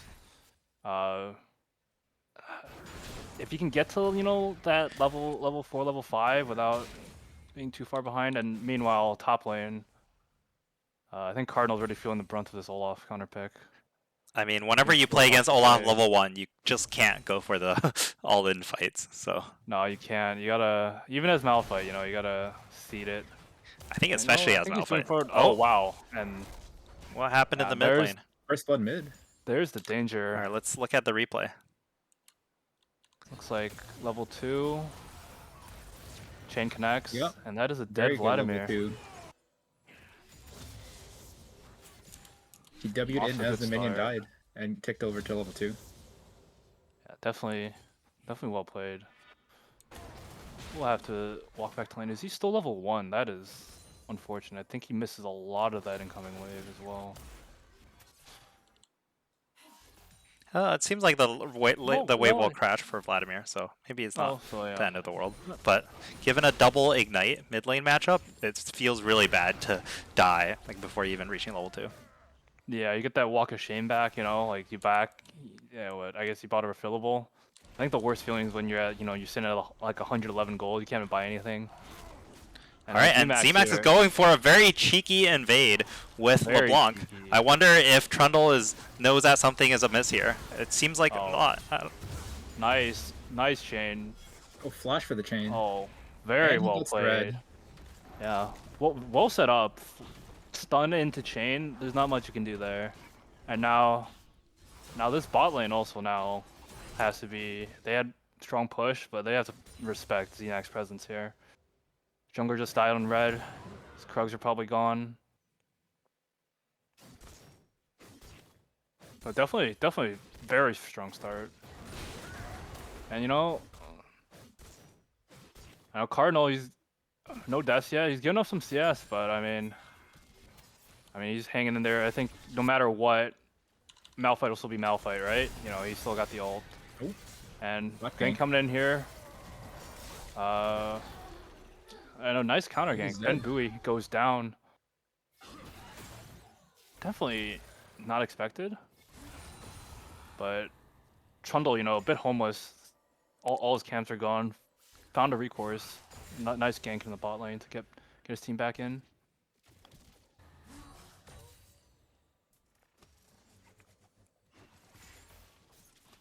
Ash actually buys a coal. Well, when you have like 400 gold sitting around, maybe that just feels the least bad, right? Yeah, it's Cole or what? I guess you're supposed to pick up a dagger. I mean, if you're coming back with a scout slingshot, you're not feeling too good about yourself. Xemacs here.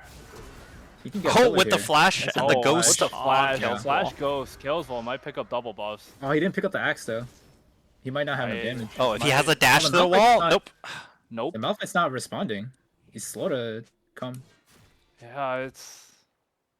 Well, now this is where it hurts to be Malphite, right? I think this Olaf double buffed Lane is up. pushing away.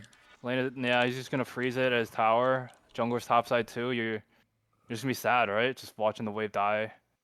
He's sitting at 16 CS. I don't know how much more he's gonna get in this He lane doesn't really. state. I don't know. I think he just has to mitigate his losses and stay within XP Yeah. range. So once he hits 6, he can be useful. Yeah, Jirachi though, already making the roam up.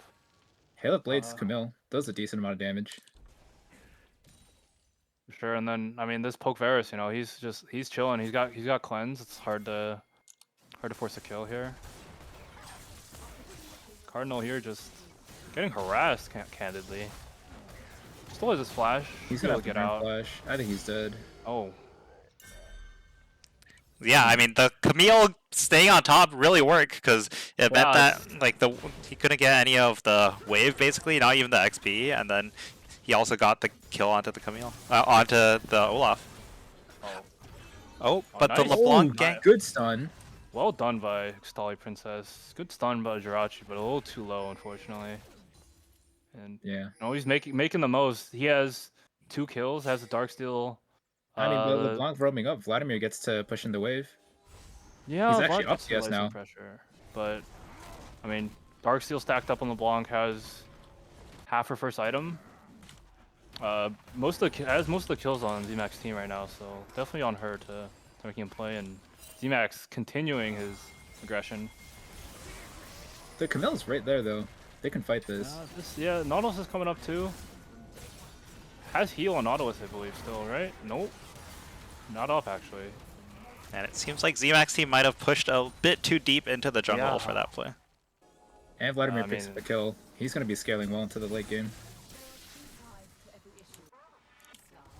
Yeah, a little overzealous there. I guess he thought he had his team back up, but Kalesvol's team brought a little bit more numbers, 4 people there. If the LeBlanc was there, the fight goes differently, but 4v3, a little bit difficult. Nice chain. But yeah, we're gonna have grubs spawning soon. Do you think you think there'll be a large contest there, or think it would probably be a handshake? Maybe trade for No, I Dragon. think bot lane's probably going to stay bot for red team. Yeah, This Camille's constantly on the move. Yeah, this Camille's been everywhere. Drowshy's been playing a very solid game. Yeah, I feel like Jirachi was one of the players who might have been a bit underrated during the draft itself, but it seems like they're Yeah. performing super well during the scrims and so far the tournament too. Yeah, they're playing well. I mean, also the flex option, you know, like I don't think any of us expected this Camille to go into the support position, but a lot of impact. And then looking for a play mid here. Needs the chains. Chains has connected. Vladimir looks to be a dead almost Vladimir. has flashed up, I believe. I think his flash just came up. Yeah, a little bit unlucky on the timing there. But unfortunately, yeah, Pool very good. However, does not break the chain. And Cardinal looks to be in a bit of trouble here. Needs to Alpha get has the... ulti. Oh, wait. Xemacs gets the reset. And Xemacs Ow. gets the 3-1 Olaf right now. The 3-1 Olaf gets another one. He's back. I'm going to go for it, yeah. 4 kills on Xemacs. I think the grubs are his. And you know, like, sometimes, you know, it might not matter that the Olaf's fed, you know? You'll get it for your team, you know, if you kill him. I mean, the Olaf used ult to dodge the Malphite ult knockup, but it was still not enough to like stop Xemacs from finishing him off and then running over the Trundle. Yeah, for sure. Like, especially, you know, the ult does give you that CC immunity, but also you lose a lot of the resist you get from the passive. A little too squishy here. Nice ult on. Oh, they're switching targets. A little split Eric's focus ulti on for here. the Nautilus. Jirachi yeah. might have to be careful. Oh, never mind. I take that back. And then Liquid Blade. Surely this is... He doesn't have ult. Does he have Ignite? Doesn't Ignite have already ult. on. Oh, Stolly Princess. Oh, very nice chain. Picks up a double. Salvages what would have been a pretty bad play for their bot lane. Makes it 2 for 2. Shades it even. This is LeBlanc 4-0-2. They're also probably going to get the dragon off of this. Yeah. Moving closer towards defeat. Do we... I believe Kalesvol's team got defeat of Warfare. So this will... How do you check the feats in this? I wish, you know, for a multi-billion-dollar company, you'd think your spectator client would support such endeavors, but Maybe it's somewhere, but I don't see it. So yeah. We'll know when they start buying the boots. Yeah, once you see the boots, but I mean, even still, I think Xemacs team on 2 objectives. First tower still up for grabs, I think.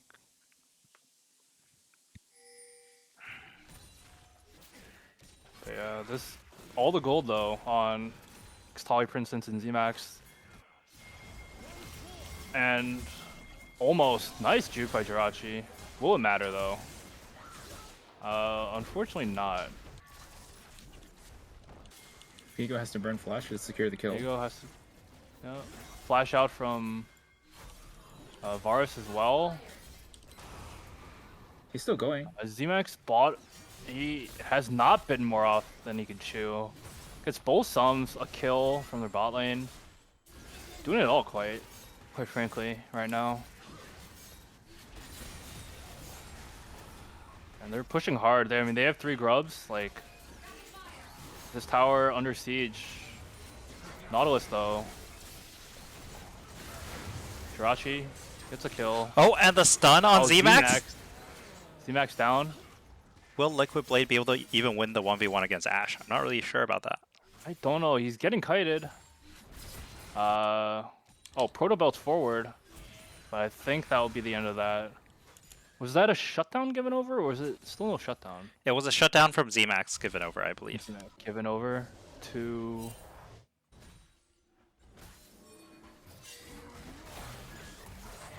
Oh, that is a lot of LeBlanc damage on a relatively tanky champion. Well, he'll be fine. Trundle will heal back up. I mean, but... Trundle doesn't have any tank items right now, so... No. And I guess that is the scary portion, right? Like, first item Trinity Force complete, but until he gets some resist, this LeBlanc still will be taking large chunks out of him. We'll be interested to see if he upgrades to the Medjay. I believe he's near full stacks on this Dark Steel already.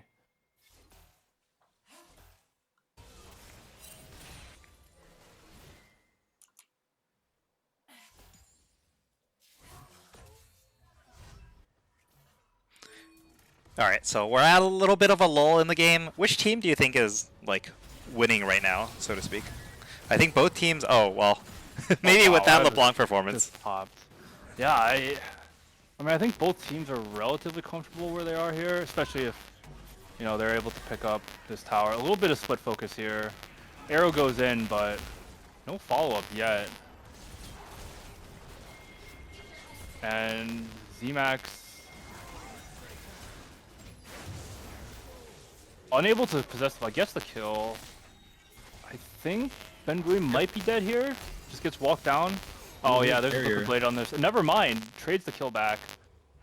Yeah, bloodthirsty game. 26 kills at 13 minutes. Kalesvol proxying. Damn, that's a kill a minute from both teams. Yeah, it is very bloodthirsty.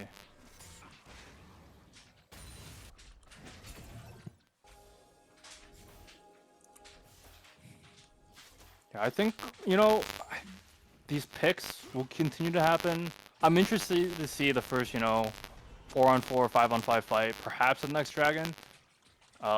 Would be Xemax's teams.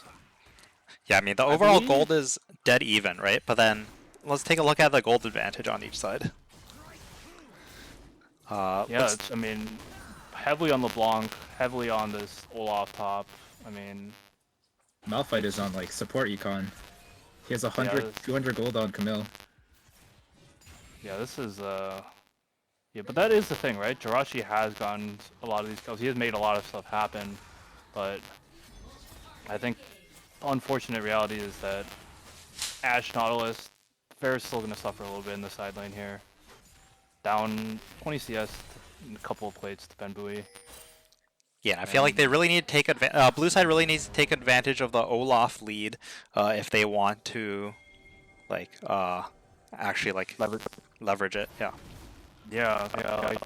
You know, he's Olaf on this timing. I mean, he's Stride Breaker working towards maybe a Black Cleaver here, but I mean, on his arrow hits Ferris. He cleanses it. Cleanses. Jirachi gets a flash out. Nautilus looks to be in no man's land here. Big Malphite ultimate. Jirachi goes down, and now... Alright, let's see... He might die to tower. Yeah, he's Kalesvol gets the kill, goes down. Diego's going crazy. Viego's taking over the backside. I think that's... I mean, that's your best case scenario, right? For Xemacs team. Yeah. Olaf trades 1-for-1 with your AD carry, while the rest of your team can go off. Big... You know, and that's the Tower of Malphite. Low econ, you know, like you said. Support econ, big Malphite ultimate. Yeah, it was a 4-4-2 trade overall there, and now Xemacs teams definitely looks like they're in a pretty significant lead. Yeah, upgraded boots, I believe, with the Dragon that gets over. Gonna translate this into a Herald. They're looking squarely in the driver's seat. Yeah, I don't believe this contest is very real from the blue side. You might pick off the Nautilus on the back end, but honestly, I love my sport players out there, but I'd trade your life for a Herald every day of the week. What a little too deep there.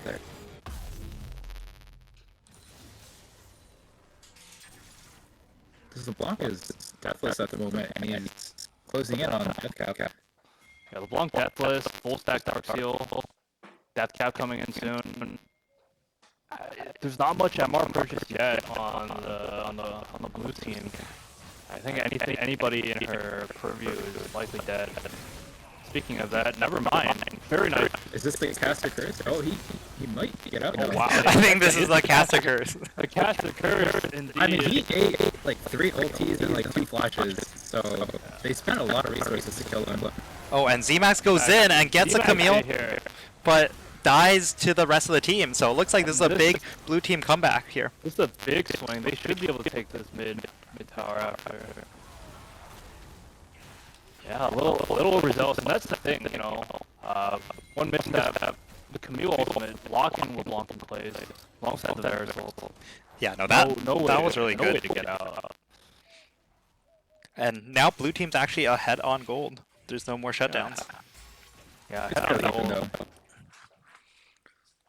400 gold lead in 17 minutes, fairly even still though. Yeah. It is fairly even, but like I think just now Xemacs team had the opportunity to like maintain their lead, and one bad fight, and now it's back to even.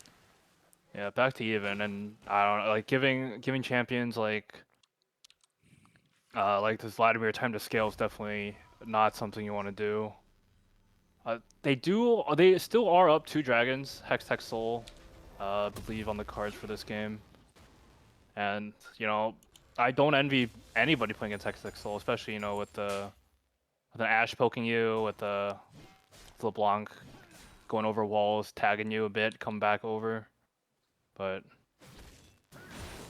And there's no one Kalesvol answering still- Kalesvol here in the top lane. He decides Yeah, not to that's- go forward.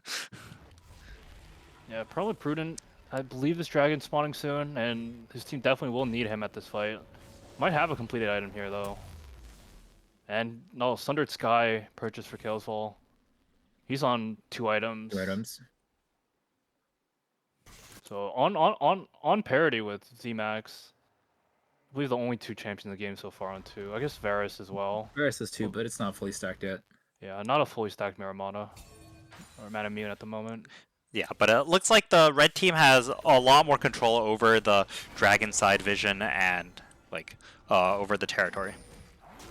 It's Yeah. pretty scary for blue side to walk into red side because they have a bunch of picked champions. Yeah, it's hard, right? Because, you know, as good as this Camille has been, you're not as tanky as a Nautilus or a Braum, and, you know, lethality first item, I believe that's Umbral Glaive purchased. She will get blown up if she walks unattended into, you know, an Ashe or a LeBlanc. But So- notably, Malphite's not there with the team yet and does not currently have TP. So there's a brief moment where blue team can make it a 5v4 and at least take Yeah. control over some of the vision. Yeah, I think they're aware of this. They're posturing forward. Rift Herald dropped on the bot side. It's got a long way to go. A long way to go, but Arrow will comes probably out, get at big least one Malphite crash. ultimate into the backline. And they spring Camille forward. Malphite, I'm not sure if that is correct.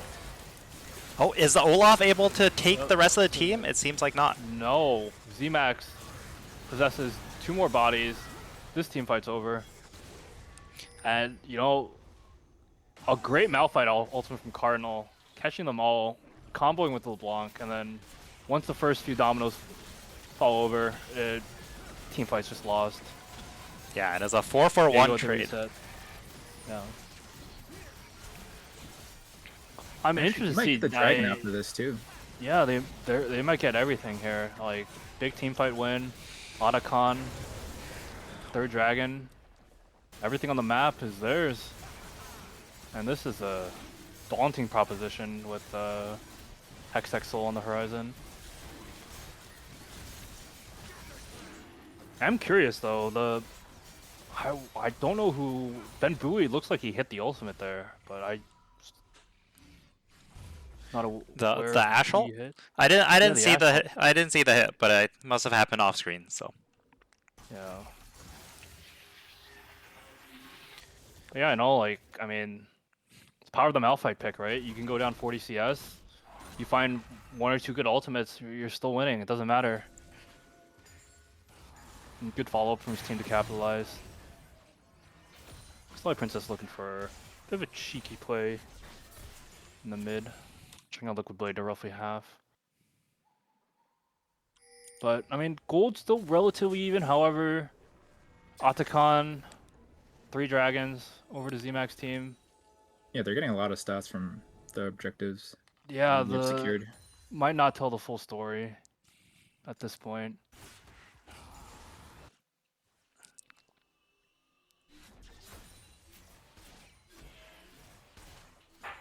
Yeah, I expect probably not much will happen.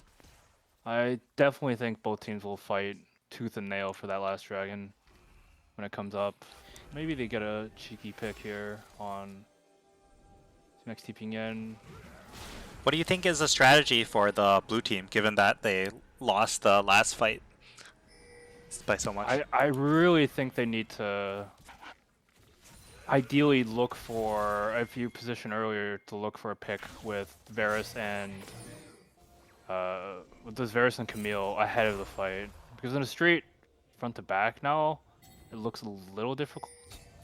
I mean, at least blue team has the better positioning, like, currently, for the upcoming dragon. For sure. Dragon's not going to be for at least like another 3 minutes though. Yeah, Kalesvol though, in a little awkward spot here. Might be forced to... Ashe is just free hitting onto Olaf. And... Oh, but the Olaf Xemacs. Oh, where did the Camille go? And this Ashe looks... is just untouched the this fight entire looks fight. untouched. It looked like Jirachi could have sold out Extali Princess, but got blown up as well. Okay, but it was a 3 for 4, so it's not that crazy of a win. No. But I think it's still a momentum boost for the red team here. No, for sure. They're gonna get mid-tier 1 here. Xemacs up to 11 kills, 600 gold bounty. And Liquid Blade steps forward here. Maybe a He doesn't have little bit ulti. too much. Yeah, Perhaps a little desperation, but trying to make something happen. Barrier's still available on Ashe. well, the barrier just got used, but... Just got used there, yeah. Baron's going to spawn in about a minute.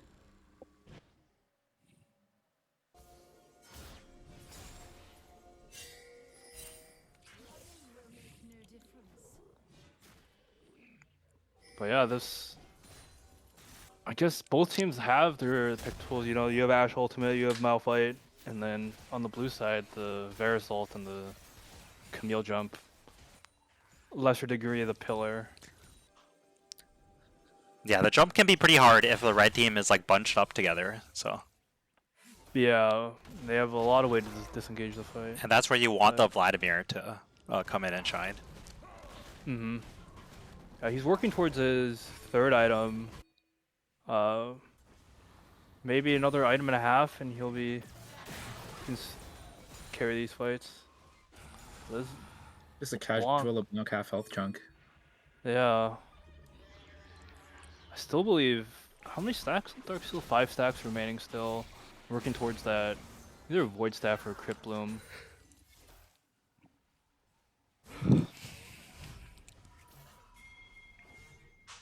Yeah, and I guess the other thing blue team might look for... Harder to do with no teleportive, but if Kalesvol can get into the backline...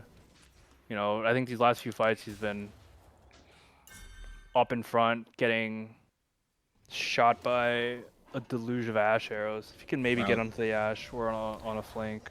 Yeah, but that's kind of hard because LDR the Viego can go in on the backline of the blue team too. Definitely. Yeah, I was saying he has 3 completed items and an extra BF. Yeah, and Nelly's been doing a great job with the vision here. I don't know if we can like this. Oh, looks like there's a fight going on. Oh, Camille already burns the ult to try to catch the LeBlanc. But the Ashe is just free hitting in the backline. Re-hitting in the back. Liquid Blade. Eagle also has reset city.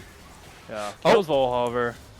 Kalesvol is trying to go really think he hard, can but I chase don't think he Ashe. can even get the Ashe. You can't get there. And it's a quadra kill for the Varus. Xemacs, I believe. Yeah. No, the Oh wait, that was not the I Varus. That believe was it the was the Xemacs. Viego. I believe it was the Viego. But Oh, yeah. that makes sense. All right, let's take a look at the replay of the fight from Xemacs' perspective. Bit of an ambitious look. almost gets the. They got one but- pick onto Trundle and he just takes over. Yeah, I feel Yeah. like you might have to just focus the Viego in these fights because otherwise the resets mean that you can never really come back after he gets a kill. Yeah.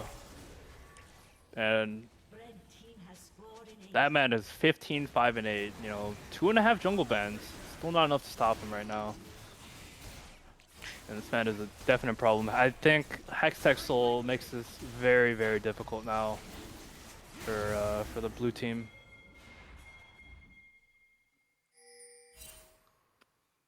Yeah, the Ashe slow already annoying. Now everybody's slowing. He got 3 melee champs trying to walk in. Probably roughly, you know, maybe 1 or 2 more fights away from wrapping this one up. He actually completes the full IE. He's Yeah, this super is strong. a 4-item Viego with Infinity Yeah. Edge. A quadra kill. Let him complete his IE. If blue team wants to bring this back, what do you think they need to do here, Marcus?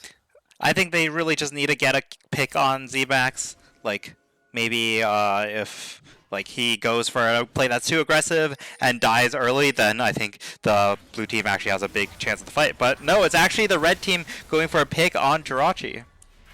Yeah, and just like that, one hook, one Yeah, the one Nautilus kill. hook interrupts the Camille hook shot. Yeah, very well done there. And this looks to be just Baron seated over Xemax's team here.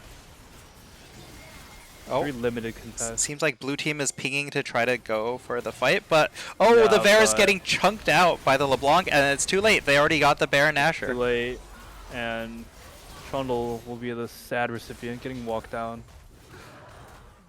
Yeah, and And at this Malphite's point, actually Malphite doing might be winning the 1v1 against. This Malphite, Olaf. yeah. And Oh, flash Oh. over. flash the over Varus. Xemax, another kill, and Alright, we missed the Xemacs kill. I just wanted to see the Malphite winning the 1v1 against Olaf. Yeah, down 40 CS, no He's got problem. like another triple. I mean, Another the triple Hextech's soul might be contributing to the 1v1 prowess as well.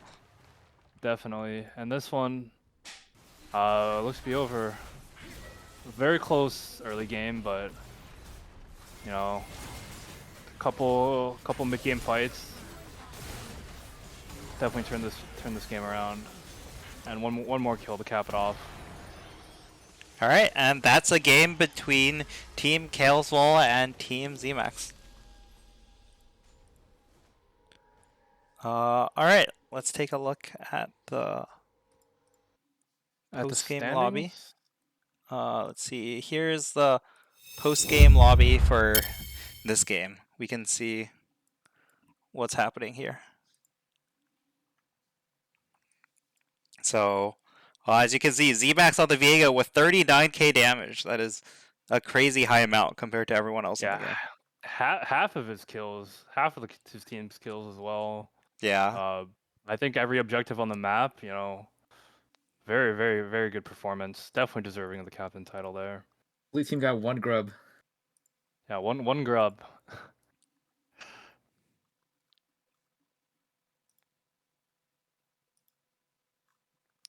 All right. And yeah, that is the end of round 2. Let's see, casters, do you have to go to your next game anytime soon? I don't. I believe so. Yeah. I think we're due up. So. All we'll right. head off. Thanks for having us. Yeah, thanks a lot for joining the stream, and good luck on the rest of the games. Thank you. Thank you. Take care. All right, so that concludes the round 2 of the Summer LoL tournament. At least in terms of the game that we watch. I'll go ahead and update the standings right now. So.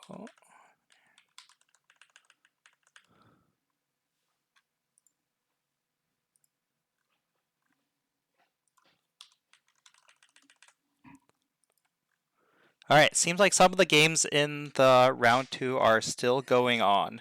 So I will see if I can get into spectating any of those.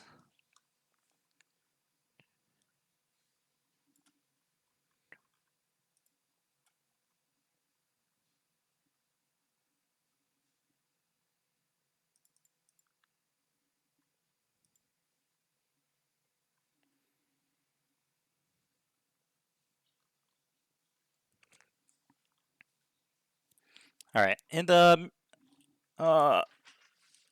let's take a look at and see who's playing right now.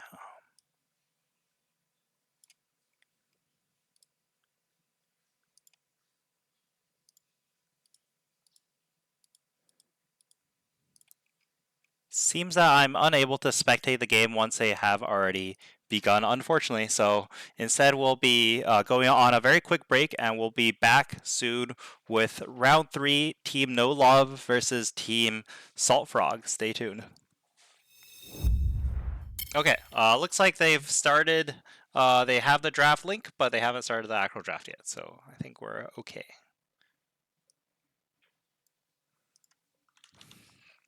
All right, cool. It is Team No Love versus Team Salt Frog. Currently, No Love is 0-1, Salt Frog is 0-2, so both teams are trying to make it so that they can get the first win of the day. Okay. Let's see it. All right, I'm going to go and see if we can find another co-caster for you. But Okay, okay. Sounds good.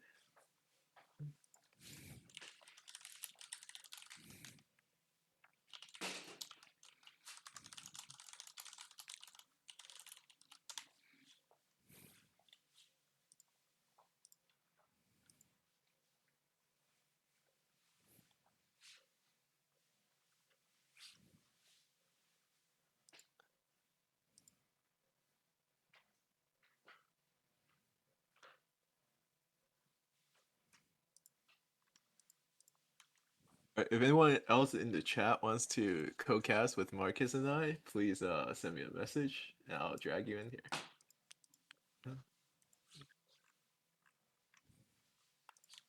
all right, seems like they're still getting set up with the draft, unless I have the wrong link.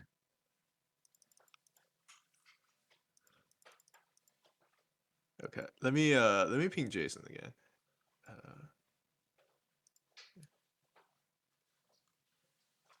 Okay, let me. Oh, we have Trevor and Torpid joining in for co-casting. So I'll Okay, sounds get great. both of them in here. Hey Torpid and Meguface, can you Hello. say hi to the stream? Wait, hello. Hello. Cannot believe I got summoned for No Love's game. Why can't you believe that?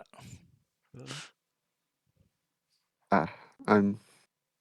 I don't know. Just perfect lucky, you know? I'm lucky. Trevor, can you say something so we can adjust your volume really quickly? I'm very excited to see No Love's team participate because I'm going to be fighting against him next. This is good info for me. The casting for strategic purposes. Trevor, I think your mic is a bit soft. Is there any way you can turn it up on your side? I have you max on Discord. Yes. Is that any better? It's a bit better, but I think it's up to Twitch chat to let us know. Currently, Yeah. we have 41 people watching us. Oh my god. Wow, 41 people here to watch No Love play. I mean, I'm sure some percentage of them are people who are in game and just have it up in the background. So, but Yeah. No, they all are tuning in. They heard No Love is here. all They right, came to. Twitch chat. If you're a real viewer and not a bot, just type something so we know we're not talking into the void. All right, there you go. One. We have one. We have 2 viewers, We do have 2 viewers. and one of them is suspiciously maybe one of the casters here. Let's go through their match histories and see what kind of stuff are we expecting to play. Sure, yeah. Let me see if I can bring it up. Let's Okay, see. so No Love did get a bye first round, and then against JS Bach team, which they unfortunately lost. It seems like they played. They left Neferi open, who was first picked, but unfortunately, I think he went 2-6 on Neferi, and then They play Orianna mid, Karma, Kai'Sa bot, and Ornn top. Unfortunately, it seems like mid and jungle went 20-1 against their team, so might be a little bit tough. All right, so it's No Love versus Salt Frog. Let me see if I can pull up some match histories over here.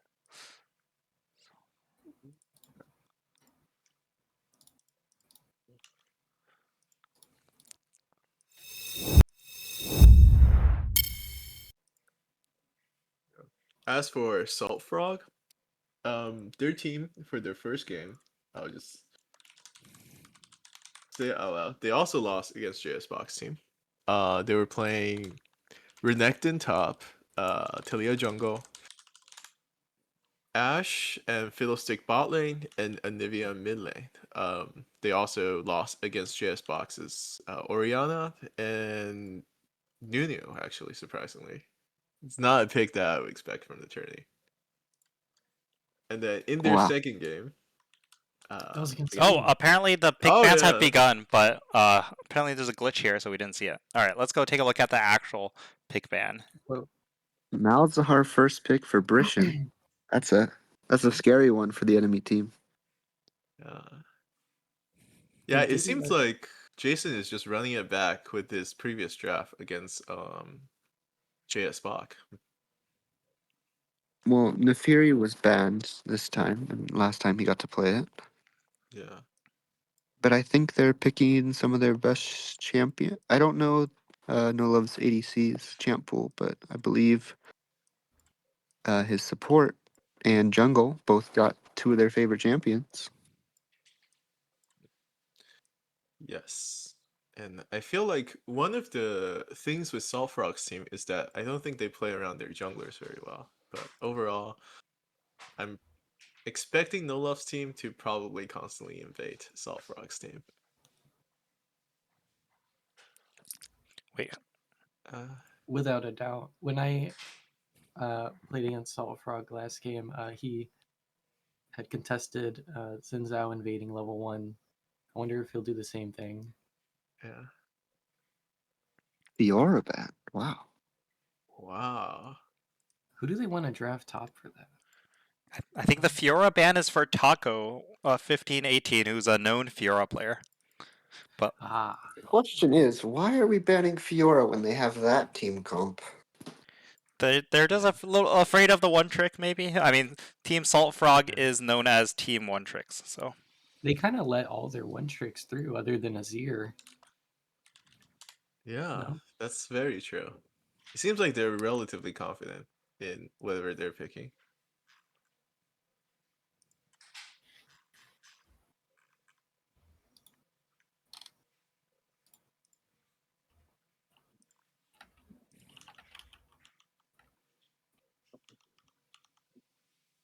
Okay. Oh, Probably looking like a top lane pick. Dr. Mundo. Dr. Mundo, It let's is a very go. good Mundo game. A lot of CC for the enemy team. A lot of AP damage. oh, sorry, Wukong I to made round it a out. I messed up the window a little Wait. bit. Let me go fix that real quick. Just getting up and Now- close with it. That's okay. Jarvan Very against good, very Wukong. good Jarvan game. Lots of immobile carries. Yeah, I agree as well. He's gonna put everybody in Jarvan's room. Yeah, I think J4 against Sivir, Karma, Malzahar seems very, very good. Well, Also, Salt Frog has a very good team fighting comp.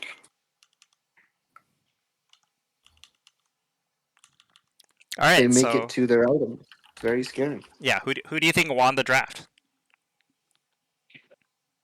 I believe Salt Frog's draft is a lot easier to play, but especially into Nolov's team, I definitely take Salt Frog's drafts.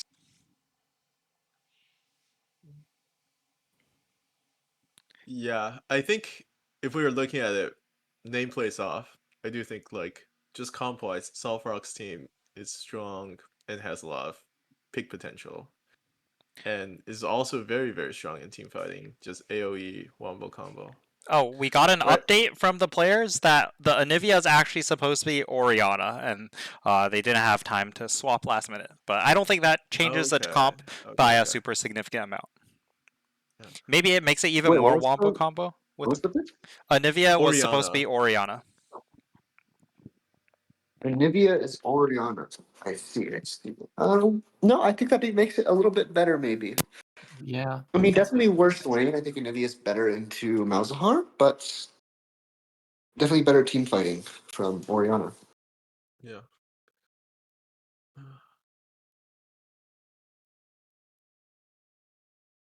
Definitely agree.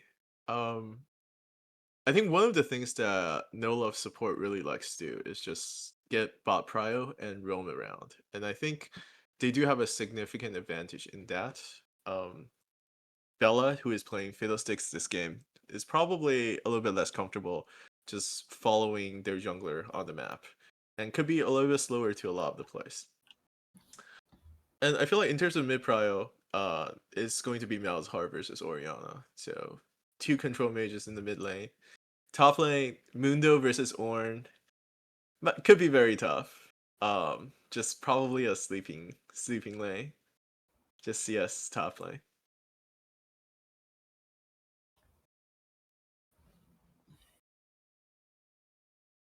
Yeah. So anyways, how has your tournament been? Everyone who's in the call. You know, it's my first time doing Summer LoL. It's an honor to be a captain. This has been an amazing experience for me. I'm having so much fun. Wow, look at that. That's coming in from someone who went 2-0 on the day right now. He's It was 1-1. 1-1. He's 1-1. Oh, he's 1-1? Okay, Yes, okay. yes. Okay. You're slandering his positive reaction. Don't worry, we can change something on the back end. Make you 2-0. All right. Marcus, did you hear that? We got clip it and put it in the next promotion for the next one. Sure. Yeah, sounds good. I didn't hear it. I was gone for a bit, but I just got back. Okay. I mean, it's on the Right. Twitch stream, so it is out in the public. Anything you say How is, here is broadcasted to the world, so just as long as you're aware of do we that. know what time they're getting to game? I'm not sure. So it seems like they finished the draft, but they said Brishan BRB. That's the latest. So maybe they're go and take a very quick bathroom break. And for us, we'll still need to make some time because we'll have a Yeah. 3-minute spectator delay even once they start the actual pick bans. Rishan needed to probably get some medicine. He is playing injured. Oh no. Okay. Well, that sounds like a very legitimate reason to. Oh, actually, I don't know. I was just saying that because he's playing Yeah. injured. Oh. This is his Michael Jordan flu game.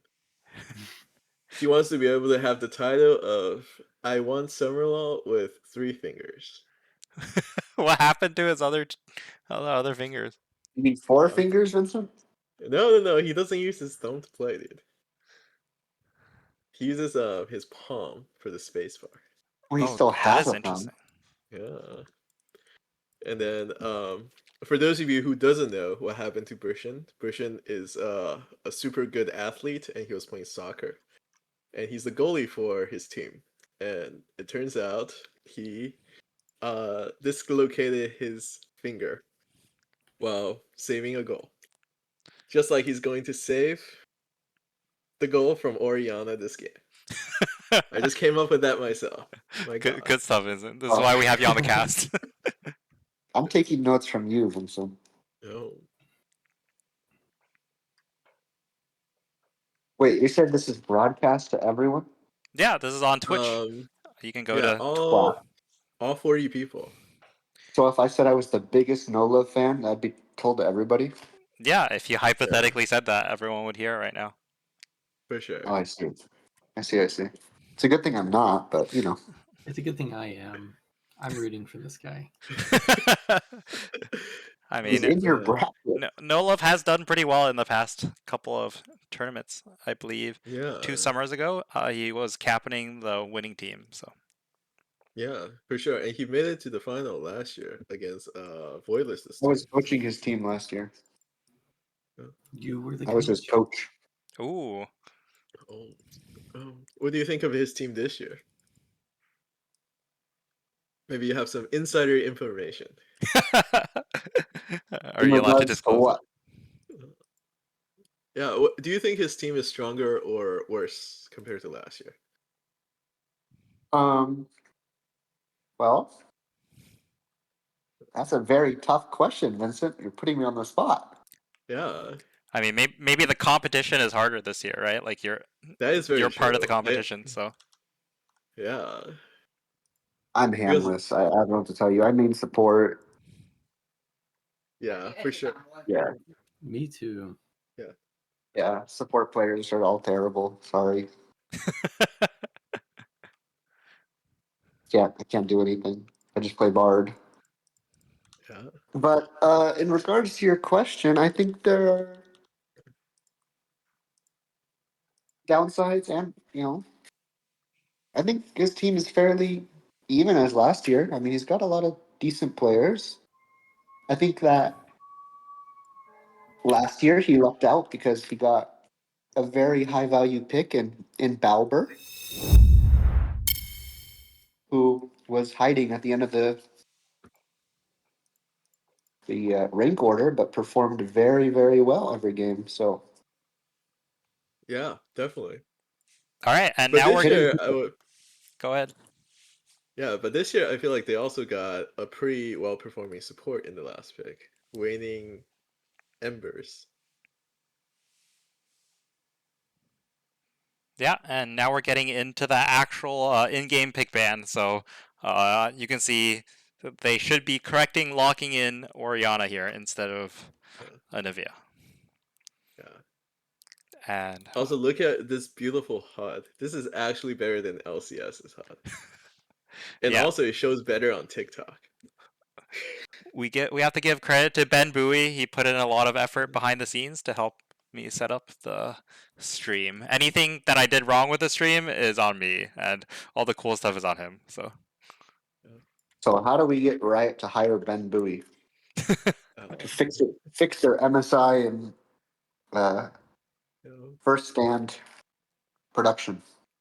yeah, so apparently this is actually like a third party thing where some people just made a free software to like made a free software to have a cool pick ban and also have a cool in-game HUD, but unfortunately the in-game HUD is not currently working at the moment, so we just have the regular old in-game one. Mhm. Also, we are running a little bit late today, just from an administrative perspective. We're running about, I would say probably 45 minutes late. That happens almost every single year. And so as for the team that cannot get a dinner break, just try to like come back as early as close to I think 3 I think we'll p.m. announce something after this round. We'll probably Yeah, delay for the sure, for sure. next round till like Yeah. by half an hour or something. I think we still need to give people a little bit of a break because otherwise some people might be playing like 4 games in a row, and that's pretty brutal. Yeah, definitely. And this year might be the first year where we didn't have a sub. Is that correct? As far as I know, there's no sub in today's games, but there might be some people that need subbing tomorrow, so it is yet to be determined. Very nice, very nice. And for those of you who didn't make it to day 2 of the tourney, we are also hosting an arena tournament. Um, for those of you who didn't make it. Yeah, I think So that will happen between the two best of threes, between the semis and the finals on the second day. So even if you're knocked out, you should still come by, join the stream, maybe win some arena. Yeah. yep. Don't tell Meguface that. He's a big arena player. Well, definitely don't throw the game just so you I'm can not. I'm play not. arena. You can I also, didn't think about that. Sorry. yeah. All right. So now we're on the 3-minute spectator delay. We'll be getting into the game very shortly after that.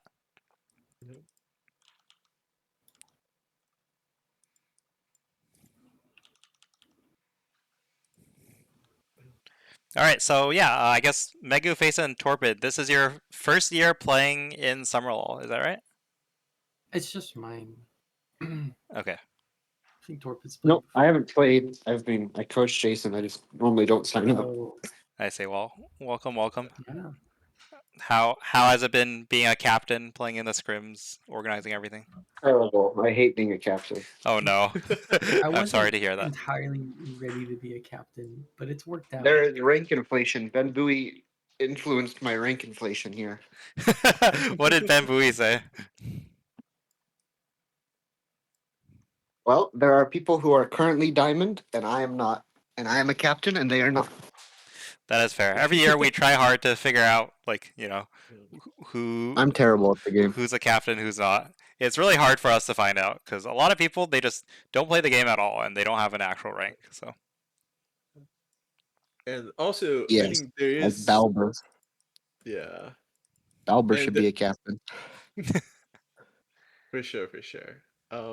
There is one thing that we were thinking of doing, potentially either this year or next year, is that you are able to sign up if you're like a lower elo player. You're able to sign up with someone who is like probably going to be a captain, so it helps you like balances out the draft a little bit easier. yeah, we still need to Very steep. figure out how to make that fair because I that's think the you should hardest let the low elo players draft.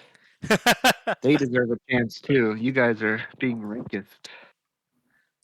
That is kind of true. Yeah, I don't know. Maybe we can try one of the more experimental tournament styles, or maybe Vincent should just draft all 10 teams. I know. Maybe there should be an algorithm since there's a lot of AI improvements. Maybe we just. Oh, have to- true. What if we asked ChatGPT to draft all the teams, given the sign-up sheets? That's like a lot of data. Yep. That would be something. I wonder if we'd be susceptible to some prompt injection then. Yeah. Oh, the game is going. All right, we're Okay, about to the get game has into the started. actual game.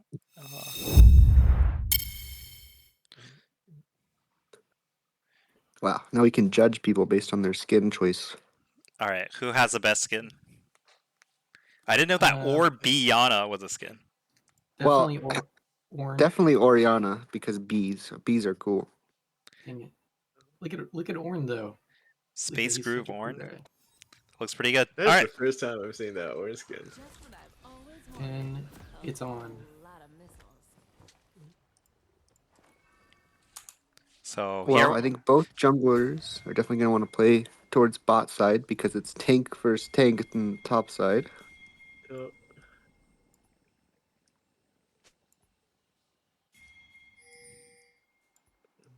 Welcome to Summoner's Rift. But Team Saltfrogs has a better 3v3 because there is 30 seconds until not any CC out of Team No Love 3v3. Yeah. Oh, are they gonna go in on him level 1? Oh. Looks like they're making a move. They chunked out Yeah. Orn like almost to like 60% health.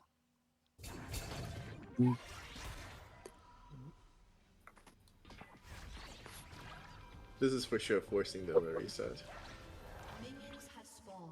Also, this is something that I think No Love's team loves to do, is that they would love to get early info on the jungler starting camp. And most of the time, he'll path either same side or opposite side. Wait, those are the only two Sometimes options, invade. Vincent. No, sometimes you can invade, right? Oh, I Sometimes see. You can also invade as well. That was what I What? meant The to say. jungler's pathing two of two ways?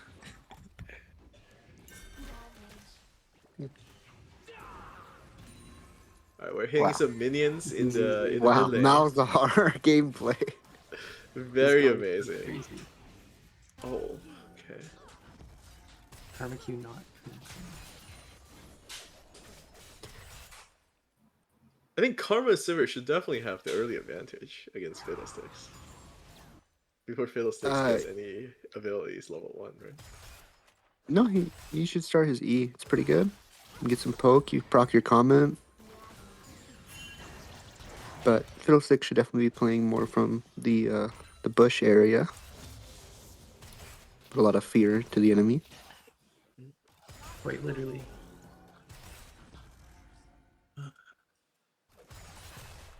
Looks like Jarvan Oh. is actually electing to path up, which does not. I don't know. They are gonna make plays for Dr. Mundo, and Yeah. this bot lane definitely looks like they need some cover with their lane state. Yeah.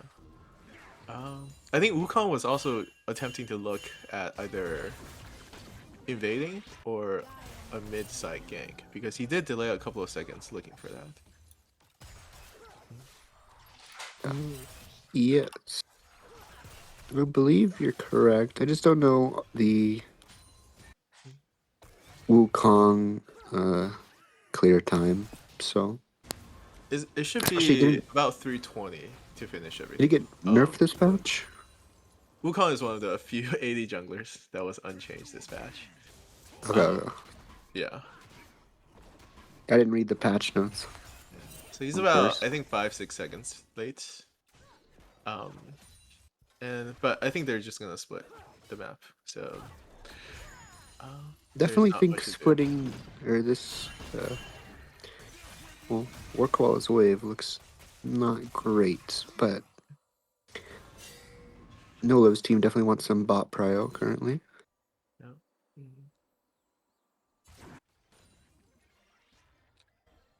Oh, Abraham Park is He's ready for the game. about to do something terrible. Yo. Oh, look at that freeze. Yes, he's doing something terrible to Workwall.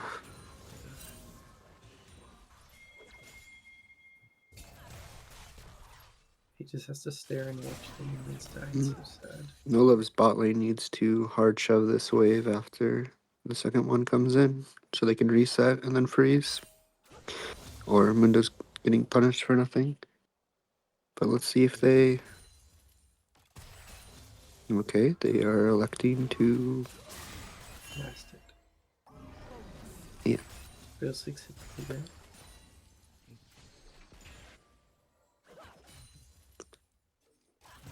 Yeah, so what's very interesting is that Nola started Wolves actually instead of blue buff.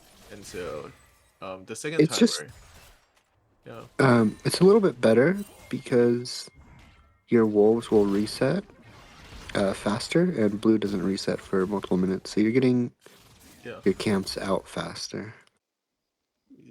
Yeah, for sure. It does make his clear a little bit slower on the first rotation, but I think he was electing to do that because he can't really win anywhere on the map if Jarvan shows up. And we have the signature no love Raptor invade. The patent. The patent. I quote, he says, "I will die for the second respawn of Raptors. Doesn't even matter." He does love his jungle camp.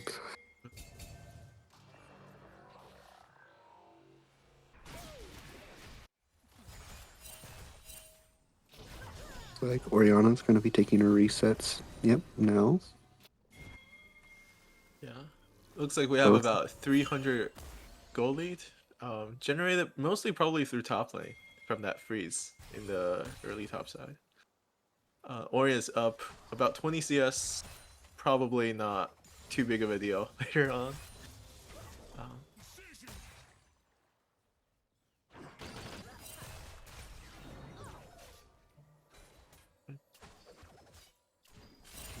Seems like it's going to be a very slow game based off these champions. Yeah, it's definitely like a fight is about to break out bot. Okay. Oh, there are a lot of pings bot lane. Malzahar ult is online, so they could be looking for something.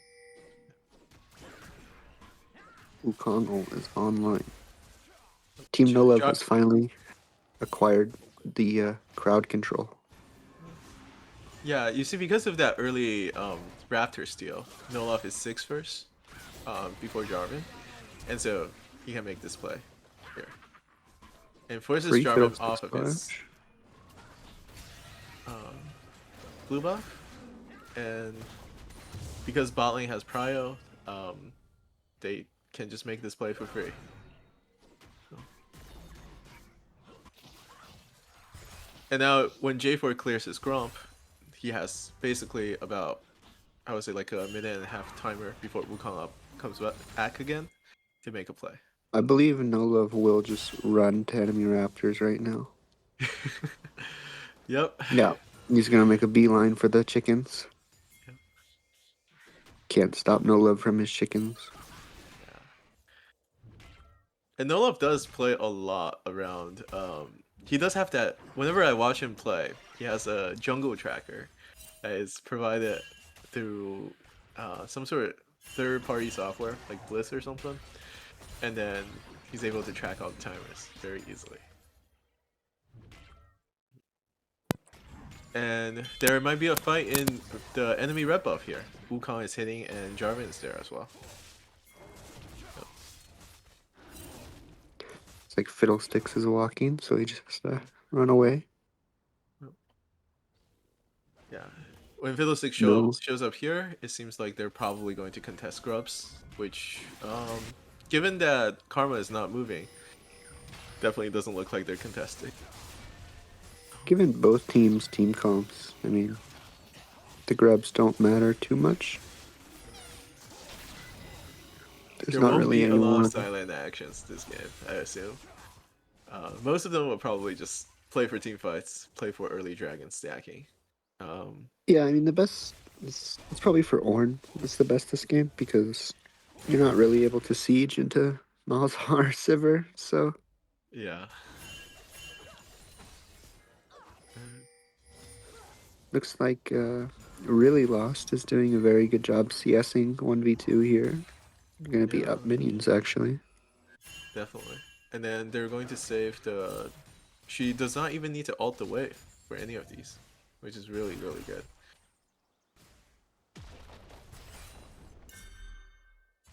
Trevor, as a support player, what do you generally do in this kind of game? You try Whoa! to... What about her? We're both support players. I'm Yeah. usually just walking around the whole map. We're both terrible at the game. I mean, what? Anyway. That too. Oh, Trevor, your mic is a little soft, so I don't know if you can turn it up more again. Sorry. I just needed to get closer. Okay. I was sitting back in my chair. Just for the viewers. Wow, For the leaning view. back, enjoying your movie, your content. Usually, if I was Karma, like I'm, following No Love around the map, usually trying to get something in their jungle, but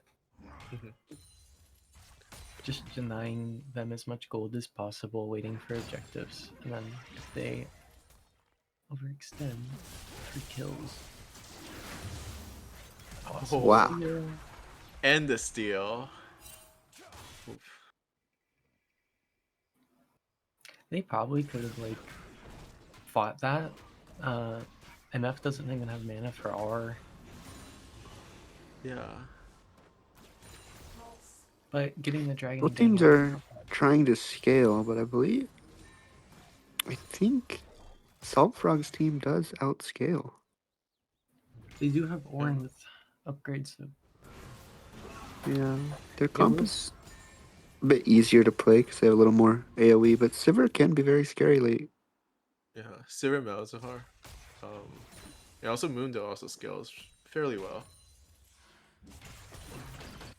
if they ever get in a situation where it's like triple inhib on blue side, they will infinitely clear it and have full build instantly. It looks like Sivir is building towards call here. Oh, that's Whoa, an excellent big ult. play from Cloak and Raven. Go. Oh my god. First blood. That is amazing. Very nice. And then we'll Very see good friends with No Love, but this Fiddlesticks champ, I mean, I don't know. I kind of want it to win. Yeah. Oh. We're gonna look towards mid. And And oh, That's it. that was definitely a misplay. Should have flashed. Yeah, definitely should have just, the minute he saw Wukong, even.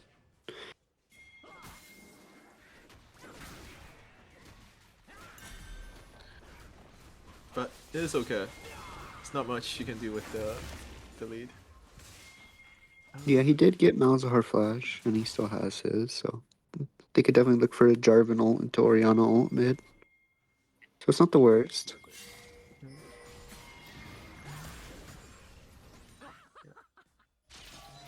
And with Nolof's tracking timers, he is up 2 levels now on the J4. J4 did spend a lot of time in that bot bush trying to make the Fiddlestick gank happen. And so now he is going to be a little bit far behind.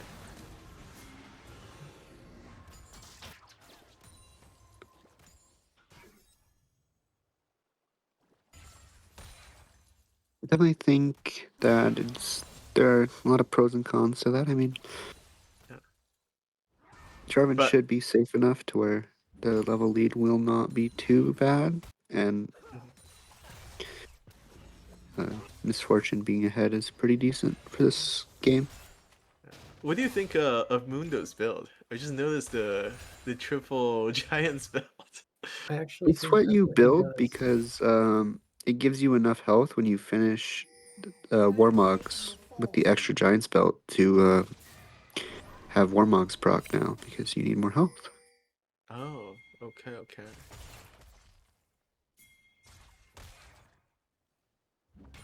It's definitely a Mundo tech I was not aware of. Yeah, it's pretty annoying. He gets his Warmogs and then he just fights you and then heals. Yeah. Wukong is on a ward and most likely probably giving up.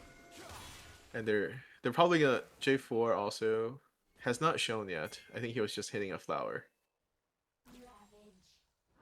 J4 is doing a lot of... Here we Okay, see the that's a... regank.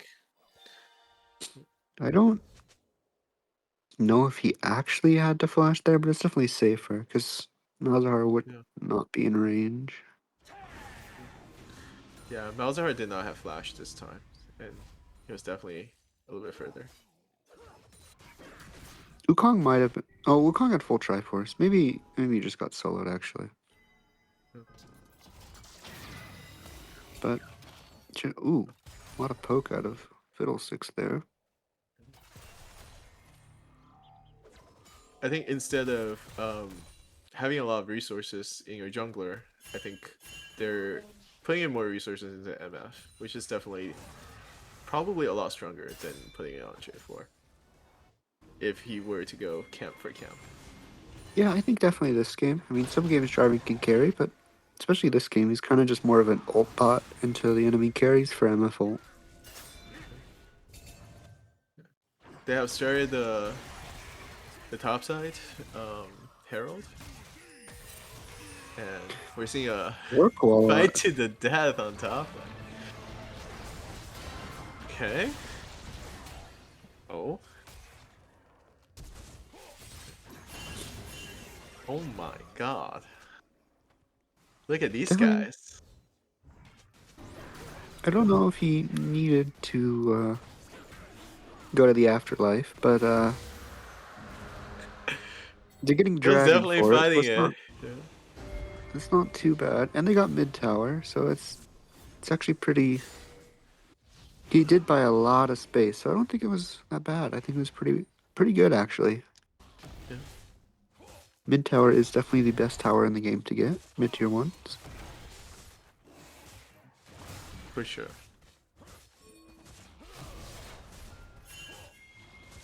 Now, but Twitch chatter says Grishin is playing out of his mind right now.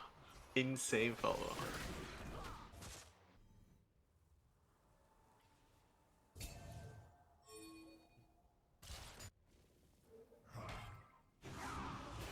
Okay, it seems like we're just everyone's resetting and we're waiting for the next play. Warko is being mid and Malzahar has recon. Yeah, This not game is many. still very even. Yeah. It is, but Nolav has an advantage definitely with the dragons.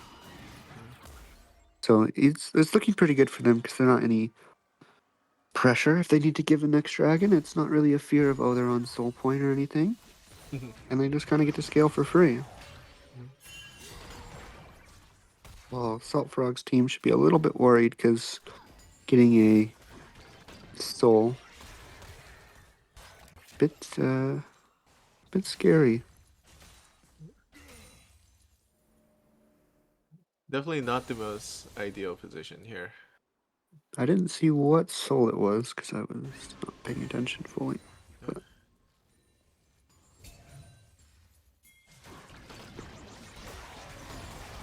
Okay, there's lots of trading in the top lane.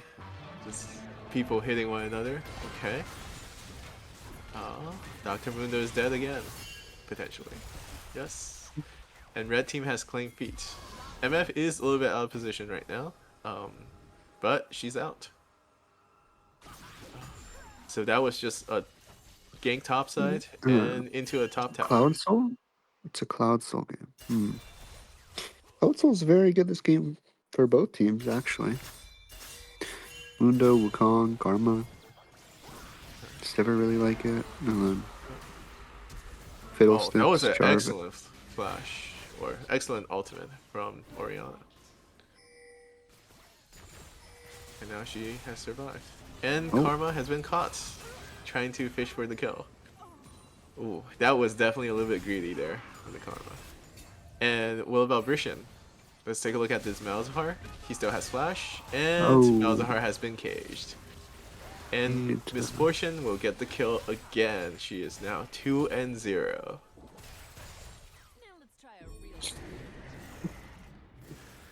And dropping the hero bot side, just trying to get the bot tower just in time for Adacon. Adacon will spawn in less than a minute on the map. Yeah, they're definitely funneling Misfortune some gold for a last minute item before our next objective. See what Misfortune is building. Full Oh essence wow, and she big has. experience. Wow, that is fantastic for Salt Frog's team. I feel like this game is going to be really, really coming down to the team fights, and with MF's item advantage, it could be really hard for No Love's team to play this Malzahar is also a bit ahead as well. So if Misfortune does not position correctly, the Wukong Malzahar combo could be pretty dangerous. Definitely. But I think seeing their supports in terms of warding, I think Fiddlestick definitely helps a lot with warding when it comes to his passives. Currently we see 2 Fiddlestick clones, one on the rafters and one in the mid lane bush. Maybe it's not a clone. It could just be the real Fiddlesticks. You never know. That is true. That's very true. Okay. Now here we're setting up a 3-man pick onto the Orianna. And Orianna will Orianna just walks up and she is dead. The walk up and ult. Yeah. And now they're TPing for the Adacon. So here, this could be a little bit dangerous if everyone is here. They don't have Malzahar ult, but they still have Wukong ult. Okay. Or is ulting. And currently we're seeing the backline front to back. Wukong has killed Fiddlesticks and J4, and Misfortune can carry this fight. Does Misfortune still have ult? Oof. Okay, there's a double kill for Ornn. It's a white for Team No Love. Yeah, it is indeed a white for Team No Love. I was really surprised. Orianna's not gonna see be Orianna TPing in. Oh, TP and flash for Malz. I think that just a bit it's interesting. definitely an interesting play, but yeah, it is it's worth it. You go kill for kill. Definitely not, but okay. For sure. Definitely not. They cannot contest any objectives now, so free dragon, and then a reset from No Love, and they're probably just gonna walk back to the Adacon because they have Malzahar ult and no Ori ult, no Ori flash, no Ori TP. Let's see the Jarvan. Oh, Jarvan has the flash there to get away from the Orange window, and then TP. everyone's collapsing. Orange is TP. And I feel like here, unless you can start hitting the Adacon, it's still going to be really hard. And also, I think in the last fight, the positioning was just very, very difficult for them. I think MFL was interrupted by the Wukong ult.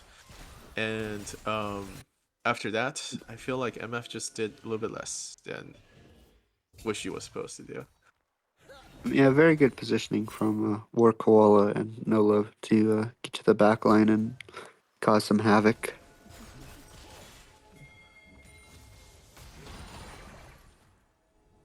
I didn't see how the rest of Team Saltfrog was positioned there, but definitely looks like someone needs to help Misfortune a little bit more. Yeah. It's Wukong actually has a used his trail. W. Oh, this could be very good. Okay, Orange all hit 4 people, but oh, look at that! That's a fantastic MF combo. No They Love got is the still looking. support, but they used 4 ults, so I think it's definitely still fightable from Team No Love. There's 4 ults down when they have Wukong, Malzahar ult. Yep. But there's also no pressure from them because they have 3 dragons, so.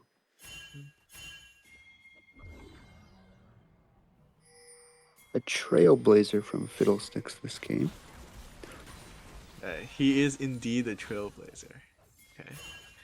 Okay, is No Love out of position here? Probably not. Oh, maybe he is. That could be a free Adacon for Lilas's team. Self-rock? Okay, Sivir went back in, and now MF gets to heal Bit of everything an back up. interesting fight. I definitely think maybe if Sivir walks a little earlier and helped, it would have maybe worked out a little better, but also didn't that have was to just make a that play. 2v5 there, yeah. And Well, I mean, I think both ways were. yeah. Oh, but also- Orianna block for Orianna. Mundo. Oh, I this mean, Mundo champion seems very good. he's handling them. Yeah. Oh, the But Malzahar. Malzahar. Oh, the cancel.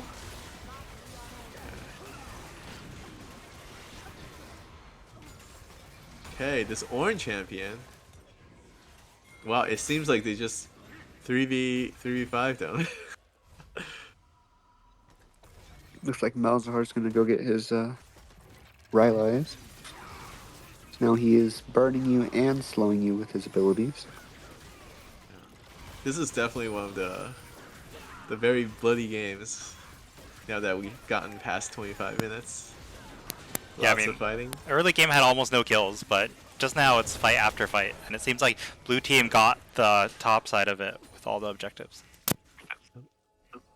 The next big objective is Baron Nashor, and as well as the Dragon Soul for Team No Love. Yeah, that early Hextech Dragon steal from No Love was very game-changing, I feel like. 'Cause Yeah, definitely. It puts Salt Frog's team in a lot of pressure. Mhm. They have to, like, they can't stall the dragon. They can't. Definitely Yeah.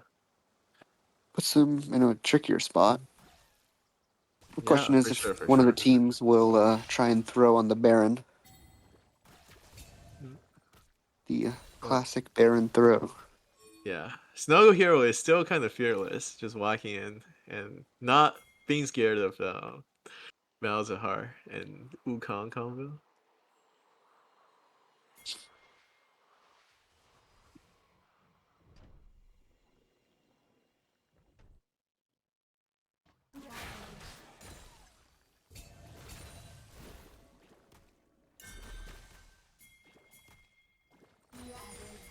We have. Okay.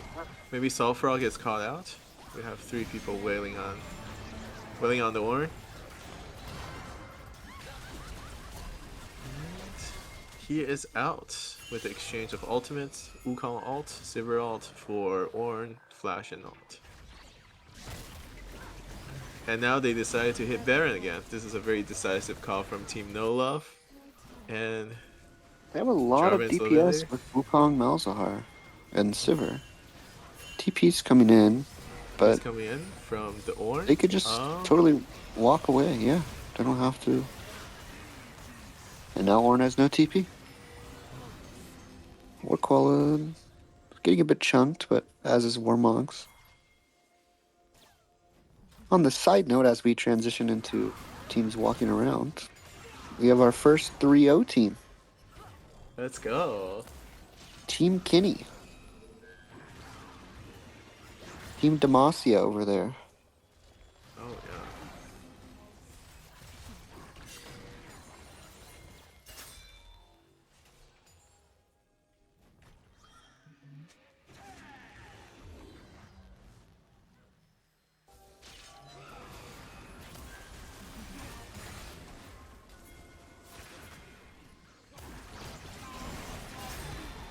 Okay, let's take a look at this team fight.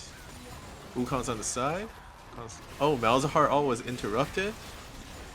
J4 EQN. And Dr. Mundo flashes ult onto the Orianna.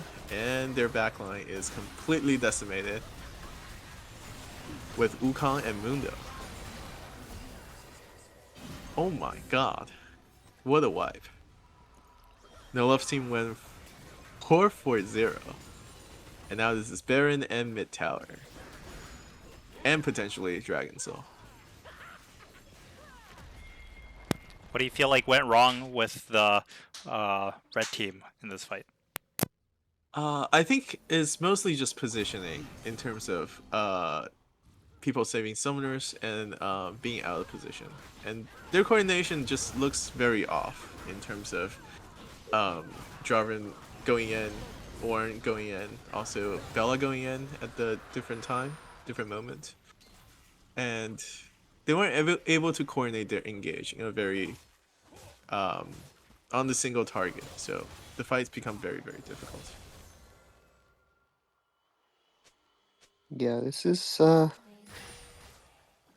only a 4K gold lead, so it's not out. But with the Cloud Soul, it seems like the game should be over as long as no massive throws happen.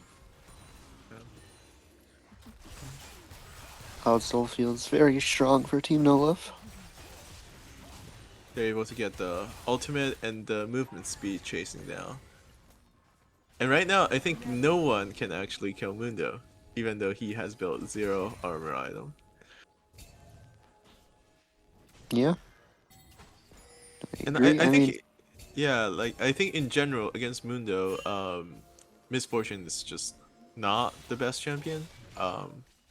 But when you get to this game state, it becomes exponentially more difficult. for sure. It's definitely not a more consistent DPS to take down a Mundo. And now I think they really need to go attempt to find a pick somewhere before they just get out team fought by No Love's team. Yeah, I think Mundo should definitely be heading towards the bot wave. There's no TP yet on the Ornn, I believe. So he could totally draw him down. Looks like Sulfrog's team is just sending it, doing a That was one of the most game interesting is over. engages I've seen so far. the game I think is they were over. just a little bit too impatient. Yeah. Impatient, little tilted. Yeah. No Baron, just a Just an clean. easy end. Yeah. And No Love here is smiling and laughing as of this moment. I'm sure he is going to be, their whole team is going to be in good mood after this game. Sure, he's thinking about how to get his enemy chickens next game. For sure. Yeah. But against No Love's team, definitely ward your Raptors and call your support to contest Raptors. But in terms of this game, I think it's Just just call a your team whole fighting. team to cover your Yeah. Raptors. Yep. Seems like No Love's team take it over here. 32-minute long-term team fighting game. another 3-0 team, I believe. JS Bach.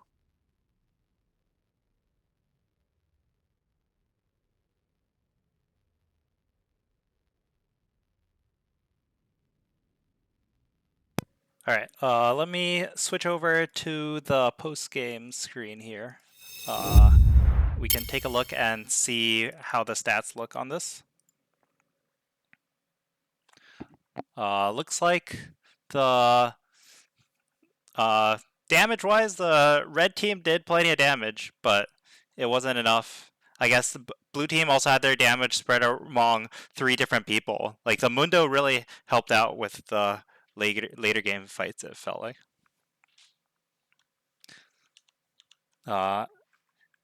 Anyone have any comments on how the teams should be looking for their next games? Yeah, I think overall, I think Nolof's team just executed better mechanically in a lot of team fights.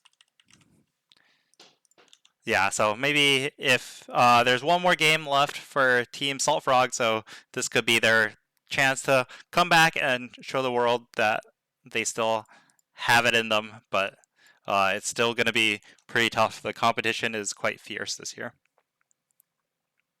Yeah, I definitely agree. I think this year we have like on average the highest ranked and highest elo players, just like average across the whole tourney.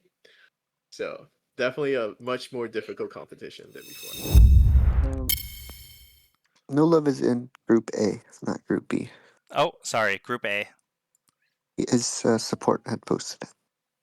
Oh, okay. That And when we is do come back, we have an excellent stream of Kiny versus Voidliss' team, both of whom are undefeated as of this moment. So Wow, definitely, some top contenders going on. yeah, definitely keep an eye out for that game. So when we do come back, and I think we might just have a short little delay, given how late this game ran, for our dinner break. So we're thinking extending the dinner break until 6:30 EST or 3:30 PST, and hopefully everyone will be back by then. all right. Great. Any closing comments before we send the stream off for the break? No, just I hope everyone's having fun, and sometimes it doesn't matter if you win or lose, as long as you have fun practicing and scrimming. That's what Summer Law is all about. All right. Wise words from many-time Summerlaw player, King of Conquest. Okay. Challenger TFT. Challenger. All right. Hello, world. We are back with the rest of the group stages of Summerlaw 2025. Unfortunately, my computer crashed earlier, so that's why we are delayed a bit. And however, the gamers are already starting their pick bands, so I'm gonna go try to get that up on the stream as soon as I can.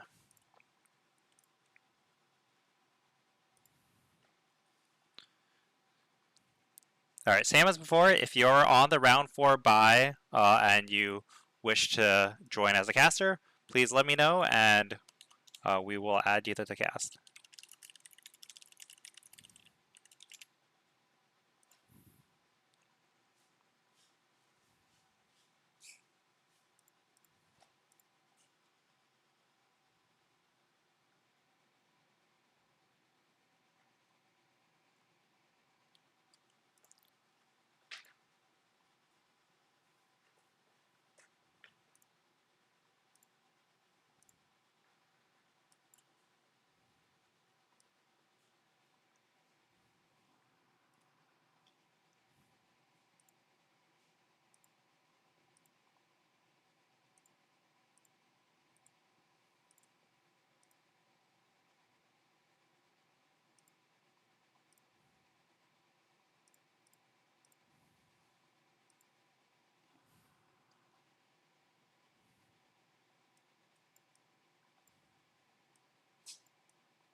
Alright, so for round 4, we will be streaming the game of Kiny versus Voidliss, and it seems like we already have the pick bands complete. So right now, both of the teams are undefeated. So if either of these teams win, I believe this will significantly increases their chance of actually making it to day 2. Currently, Team Kiny is 3-0 and Team Voidliss is 2-0. So if Kiny wins, then they're guaranteed to make it, and if Voidliss wins, then they'll make it unless there's a tie-break situation.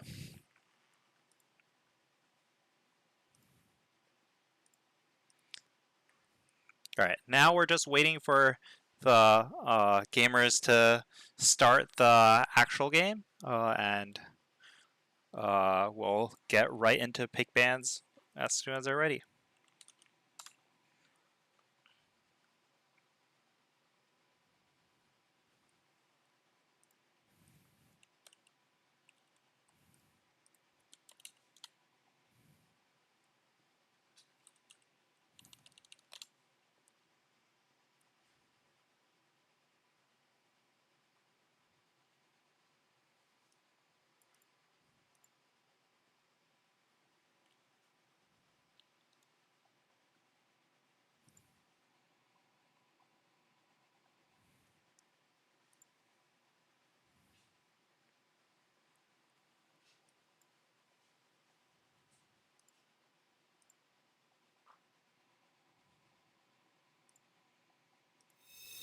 Alright, and we're hopping into the client draft.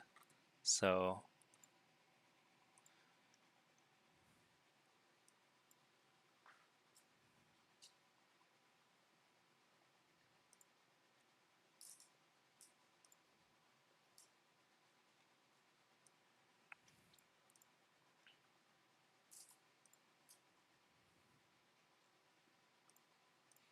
I'm still looking for anyone who wants to join for the cast. I'm gonna go look around and see who has a buy right now, so maybe I can find someone suitable.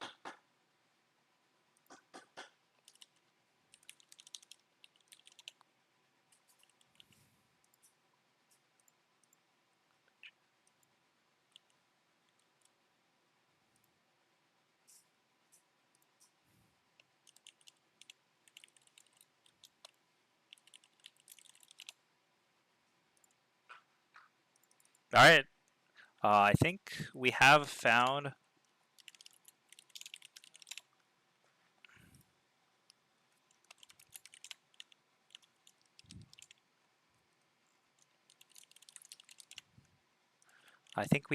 one of our casters, so give me a moment and I'll get them right in. Alright, hello. You want to introduce yourself? Hello, my name is Enoch. My username is First Seraph, and currently I'm low emerald. Alright, I mean, you don't have to have your rank, but, you know, you do you. That's how you build some credibility, right? I don't think low emerald player has lots of credibility, but I will do my best. Well, it's more than me, and I'm running the stream, so welcome. We're still looking for one more caster, but in the meantime, do you want to analyze the draft a little bit between Team Kiny and Team Voidliss? Can you see the pick ban on my Discord stream? Yeah, currently I have no. Sorry, my brain is kind of slow today. No worries. I think that if top lane is able to get ahead, he'll probably be able to run the game. But I feel like Voidliss's team just wants to scale for the most part. Seems like they have a very strong late game team. And we'll see if anything can really happen in the early game. On left side.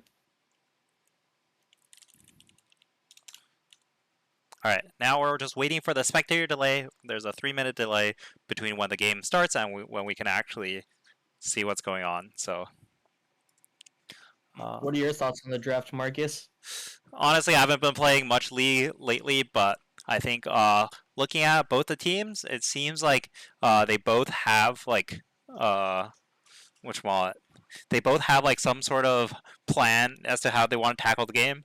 The Yorick Trundle both are like strong split pushers, so maybe they'll be playing through the side lanes there. Whereas like Zac and Ashe and even Seraphine, like it seems like the team Kiny has a really good pick comp where if they just land a CC on someone, they can follow up and burst them all down. Honestly, I think I'm just partial to Elijah's team because I feel like it's so hard to like play against Bloody Ninja 1122. I remember last summer LoL, he would win lane, and then he would still solo kill, or he would win lane and then solo kill the top laner and run the game, or he would lose lane, and then he would still solo kill the top laner late game and still run the game. Yeah, but I think last time he was playing his signature champion Urgot for many games. Yeah. This time with Urgot banned out, I wonder if he will still have the same level of impact that he had previously. Yeah, I don't know. I'm hopeful. I feel like Bloody Ninja 1122 on the Urgot still gonna run the game. Well, you mean on the Yorick? Yeah. Okay. Did I say Urgot? You did say Urgot, but that's okay. Oh, sorry. No worries at all. All right, and we are getting right in. Let me just wait till we... Cool. Let's see. Yeah. All right. So I think for both these teams, this game is a very crucial and important one. So I wonder how they'll perform under this pressure, knowing that this game might be make or break for the rest of their tournament. What are the scores for Elijah and Kiny's team? Elijah's team is currently 2-0, and Kiny's team is currently 3-0. Oh, okay. Yeah. Interesting. And we are also welcoming another caster to this game. Do you want to introduce yourself? Hello, my name is Lauren. I go by Zateo, formerly known as Asian People Rule. And my team's on a bye right now, I think. So we've been pretty excited. Yeah, I mean, these are probably the two people. I think we're guaranteed to face one of these two in tomorrow, and so it's gonna be a good game. Oh, that's exciting! Yeah, so you're right now you're 3-1 in your group. Is that right? Sorry, 3-0 in your group. So yeah, I mean 3-0. All glory to God. I mean, we can take a look and see how like you can scout out your opponents, right? These are some of the people who are most likely to make it to playoffs. Neither of the teams are actually guaranteed yet, in fact, but I think it's very I think at least one of these two teams will make it. That much is guaranteed. So.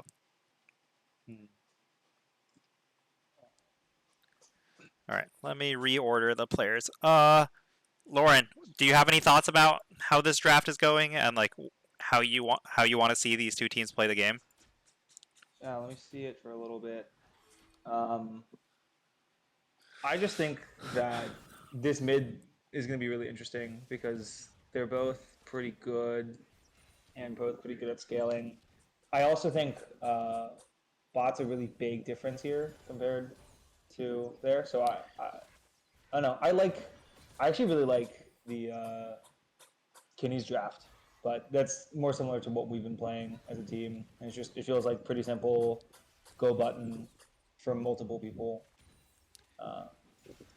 Yeah, more classic. One thing I want to shout out is that Voidliss, who's the captain of their team, is playing Ziggs and not a traditional ADC.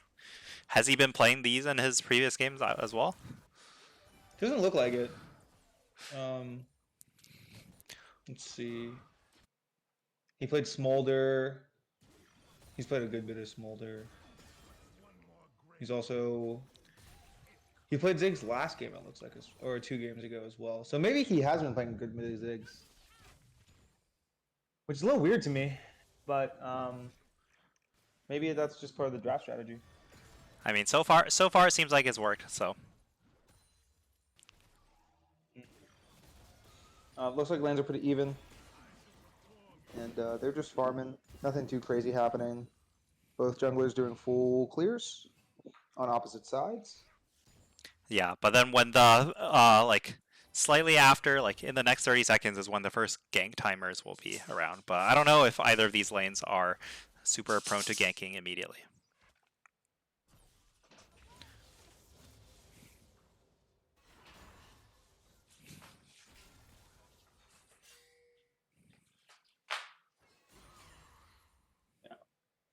And I'd say this is probably like a super. I want to say like I don't know, closely leveled match. Like all roles except for maybe AD carry are pretty just like even across the board. And so Kiny has been on a tear though, so we'll see how Bloody Ninja holds up.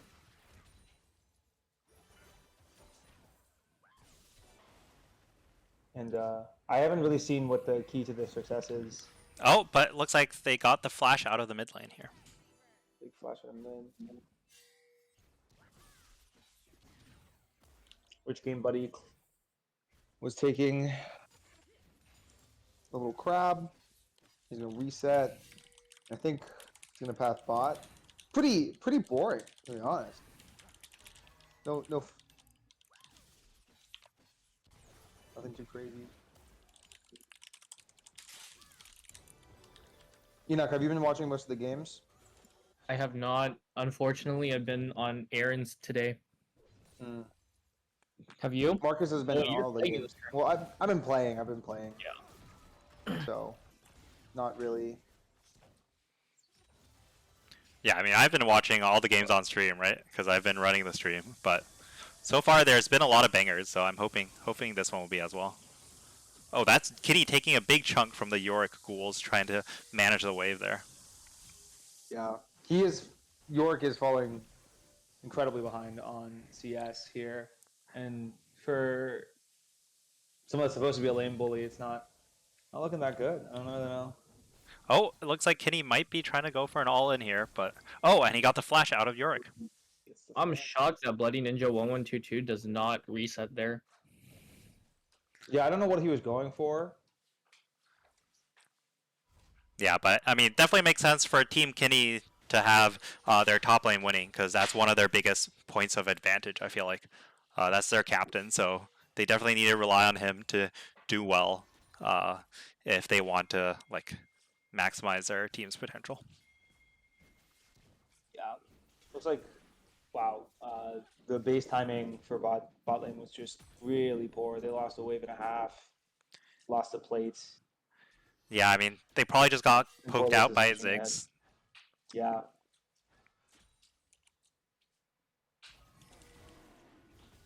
And they get the drag timer off that. So, split maps as far as like advantages. I'm curious of like how Ziggs manages to deal with a really big,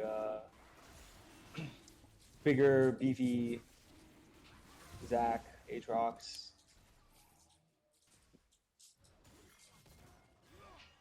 I actually don't know why you pick Ziggs. Like I'm just out of the meta, I guess.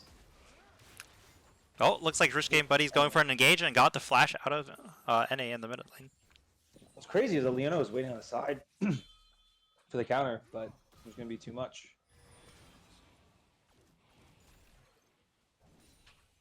Oh, we see Kiny getting getting poked by the ghouls. Both. And post 6 too, it's going to be York Central, it looks like. We'll see if he can keep up a, bully advantage here, but... I mean, Bloody Ninja, despite being down a lot of CS, does have the level advantage right now, and the wave, so... Oh, I think we gotta get that in. Yeah, that freeze would be really bad for the top lane.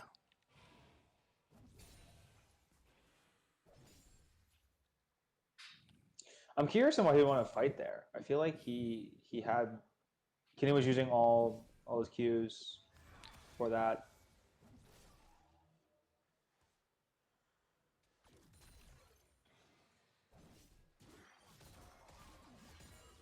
Oh, and Kiny goes for the all-in, and it's first blood in the top lane.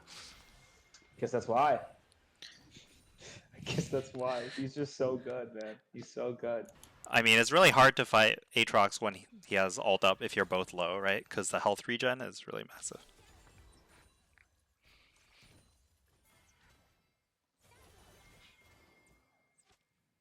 Looks like bot lane's just pushing in. Oh no. Oh, and that's caught out too. Oh, he lives. He's on the way. Big flash. Oh. One for he gets passive. Yeah. Oh, and Kiny's right there, and he comes back. Oh, and he And he's claims a down. That's 3. Oh. Oh, big big ult. snipe. Nice. Maybe that's why he picked Ziggs to counter Maybe the Zac that's why you passive. pick Zig against the Zac. Yeah. I feel like there was a little bit out of sync there with Trundle coming in while the wave was pushing in. I'm also a little surprised that Ryze went Merc Treads Rush. I feel like if he just goes towards Catalyst, it's enough to survive lane. Like, Syndra should not be able to have a lot of pressure once we get double Ruby. You know, maybe he thinks he can dodge everything. Well, then you don't need a Merc Treads, right? Yeah. The poke is just brutal right now for for Ash. Is not dodging anything, and Ziggs is hitting absolutely everything on them. GS lead is up to 40 or 32. Looking getting to get any better. We lost split maps. Got the grub start. Looks like they're just gonna give it. Aatrox has Prio. I feel like game plan's going as we thought, probably. Top. Ooh. Little skirmish. Missed ult.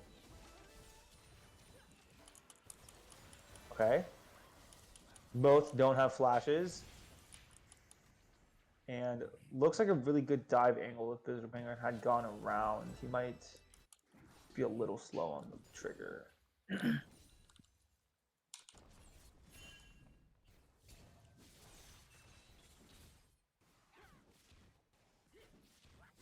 Good news for the feats is that there's no way that Ziggs loses first tower, having taken already 3 plates and is constantly pushing. Good movement from Bloody Ninja 1122.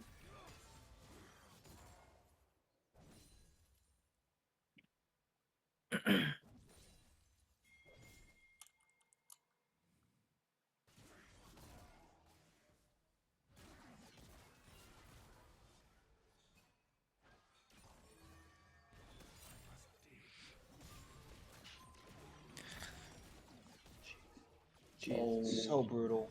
He's so good. Yeah, I mean, Kiny having the first item. Oh, and he's going for the dive. And he's wow, got it. he got it. What a clean execution there. He managed to land every Q.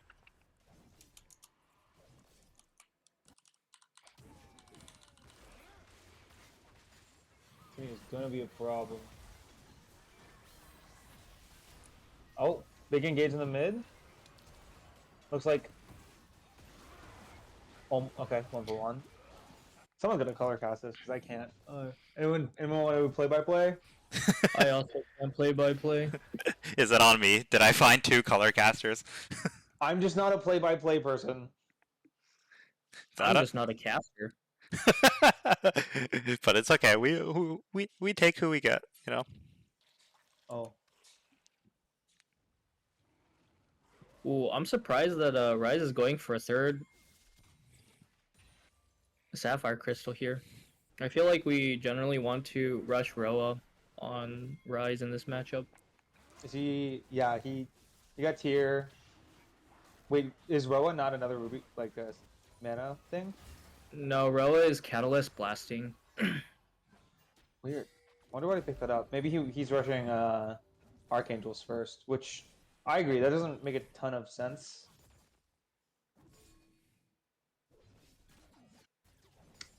Oh man, and it's you know, Trundle has never been top yet.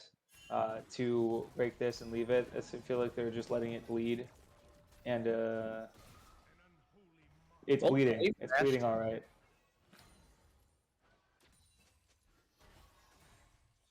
I also think at this point, Ryze can play more aggressively because Ryze has better wave clear than Syndra. So if Ryze can force Syndra to either use abilities on him or the wave, then he can contest the wave. I do think that the bot side of Voidliss is just not making the plays that they need to. Trundle is full clearing at all times. He's just pushing in. They're just going after turrets really slowly. And it looks like Kiny might even win the race beyond what I just said, but it just looks like there's no extra gank setups or successful ones. And he hasn't even punished, Trundle has not punished the lack of sums bot lane when he did visit that one time. Oh, he goes top for a 2v1. Let's see how it's working out. Oh, wait, Kenny's taking a lot of damage. Huge, huge. Same play on the bot side. Enoch, take over color casting as or play by players. Whatever you want.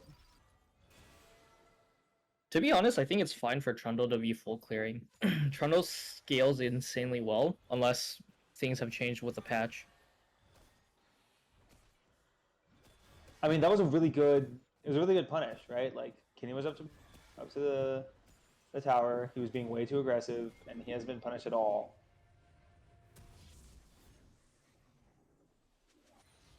Kiny still doesn't have flash,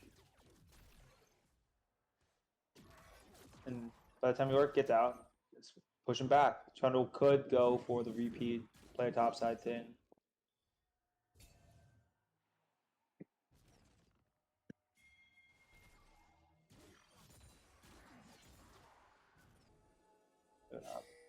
Except he's going bot. To maybe get the first turret. Maybe get nothing. Dragon's not up soon. I'm a little confused on what he's trying to do down here.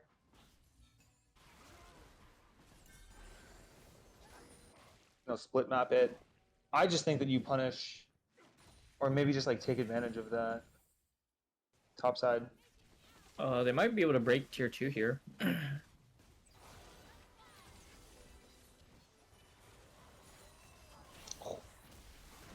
Oh, stuck. Oh, huge. And they get a lot of sums from bot. And they get tier 2, yeah. Asher's not having a good time. I think cleanse just you can cleanse one thing and then he has like 7 others. Not really helping. Oh, And that they was a good. interrupt. Rises there. Nice. They're just out.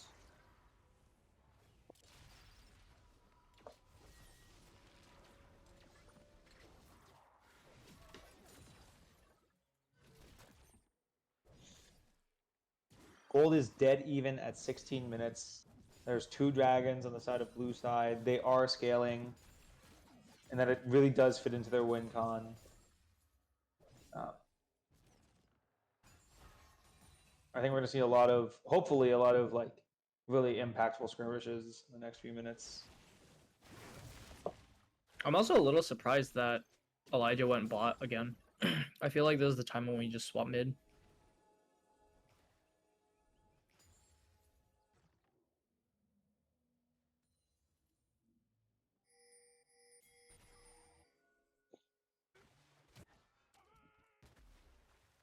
Maybe Elijah doesn't need to. I mean, he's playing an AP carry.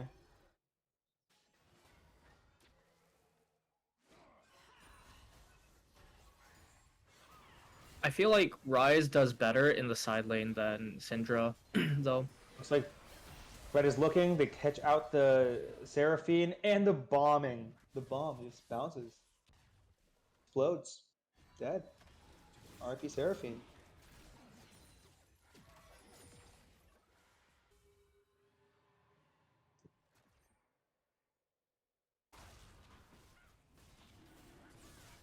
Looks like Bloody Ninja knows that they're splitting map. Kiny's team is doing the Rift. They're stacking their 3rd dragon. That puts them at soul points. It's accelerating pretty quickly. It's a really quick timeline for dragons.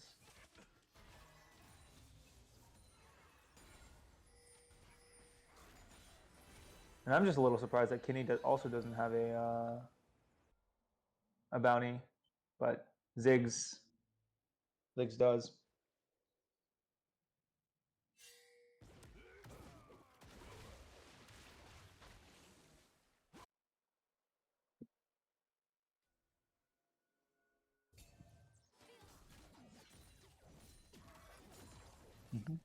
Just clearing some waves.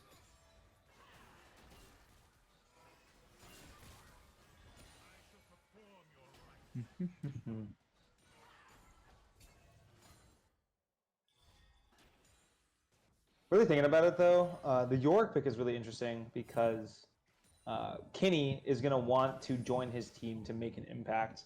But if you leave York alone in the side lane, he will just go take everything.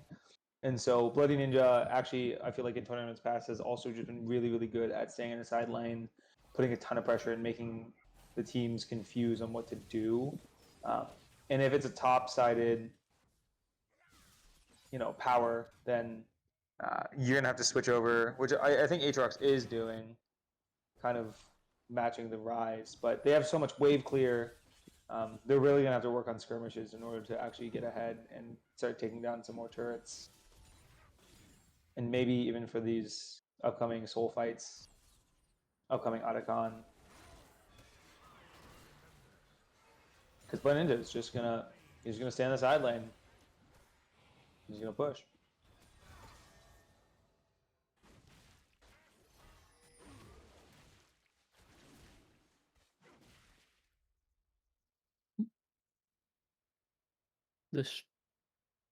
Did the stream stop for you, Lauren?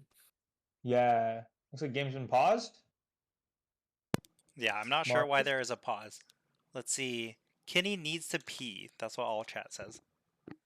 That's crazy, bro. Also, the Twitch Yeah, chat but then says Tofu's gonna go. Enoch needs to sit further from the mic, and Marcus needs to be further for the mic. So hopefully this is better. I need to sit further from the mic. I don't know. You can ask Eric Johnson. Where's Eric Johnson? Let's get Eric Johnson in the cast. He loves yapping. Yeah, that is true. Eric, if you're here, DM me and you can hop into. I think Eric's done some play-by-play before. Oh, he does. He does.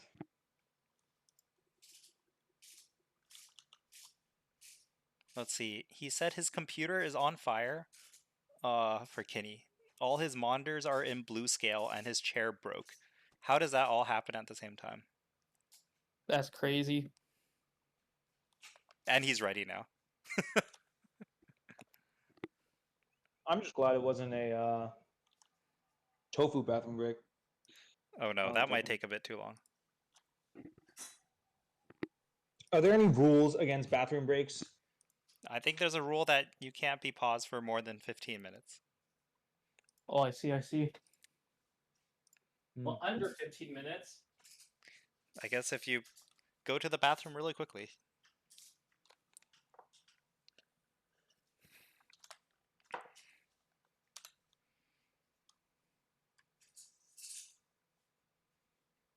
All right, seems like they said R question mark, so I'm assuming the teams are going to be getting ready pretty soon.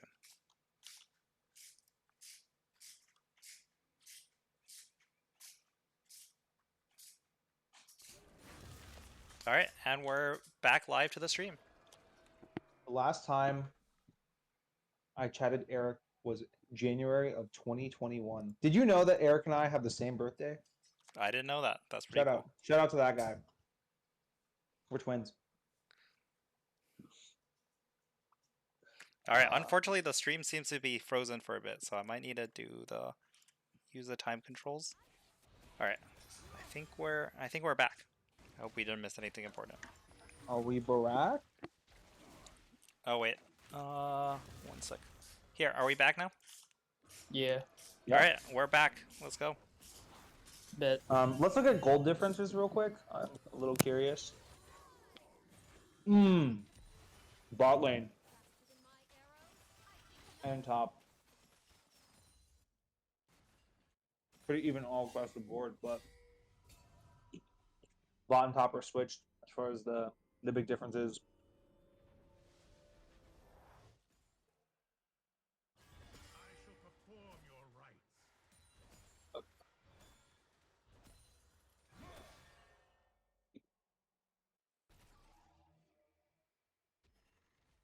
All right, Marcus, what do you want to start seeing? In this game, Mm-hmm. I don't know. This game feels like it's been pretty slow so far. There was a game earlier in the stream where at 13 minutes there were 26 kills total. So.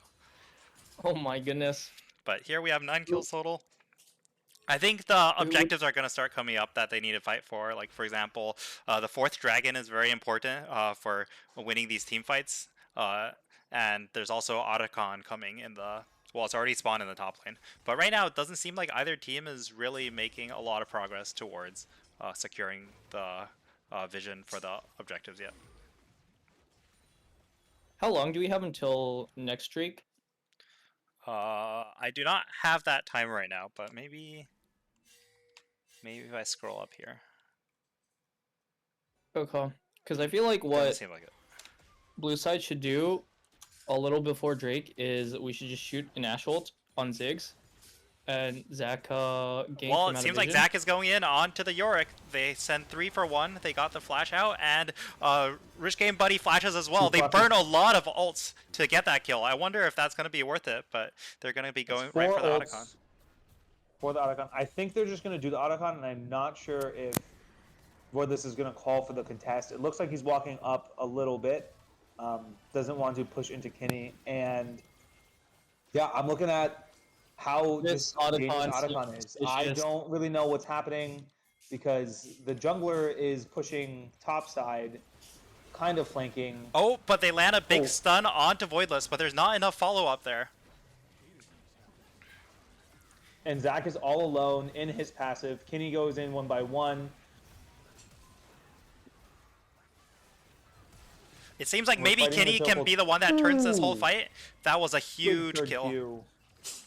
Oh, and the shutdown onto Voidliss. That Q was huge. Alright, meanwhile in the back it's Trundle just knocking on Ashe, and in the end it was a 2-for-2 fight. Both backlines getting a little demolished. And then, or both AD carries getting demolished, such as it is. Yeah, I feel like Red Side is in advantageous position for Drake because we can just TP Ziggs in.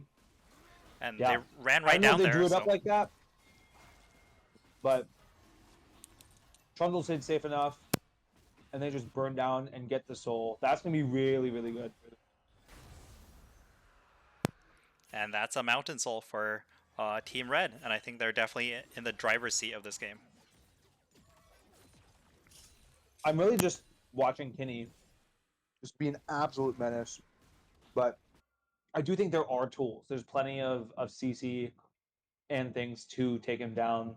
The question is if the DPS from Rise or far range from Ziggs can be enough to actually take him down before he heals everything. You got a raid boss, and then you have a pretty cohesive team overall.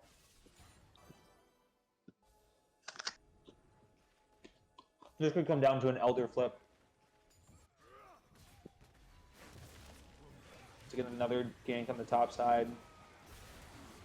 York has no flash this time.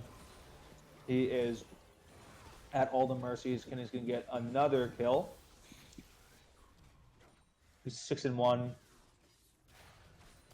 The gold diff on top is a lot. And really, York should not have been up that far.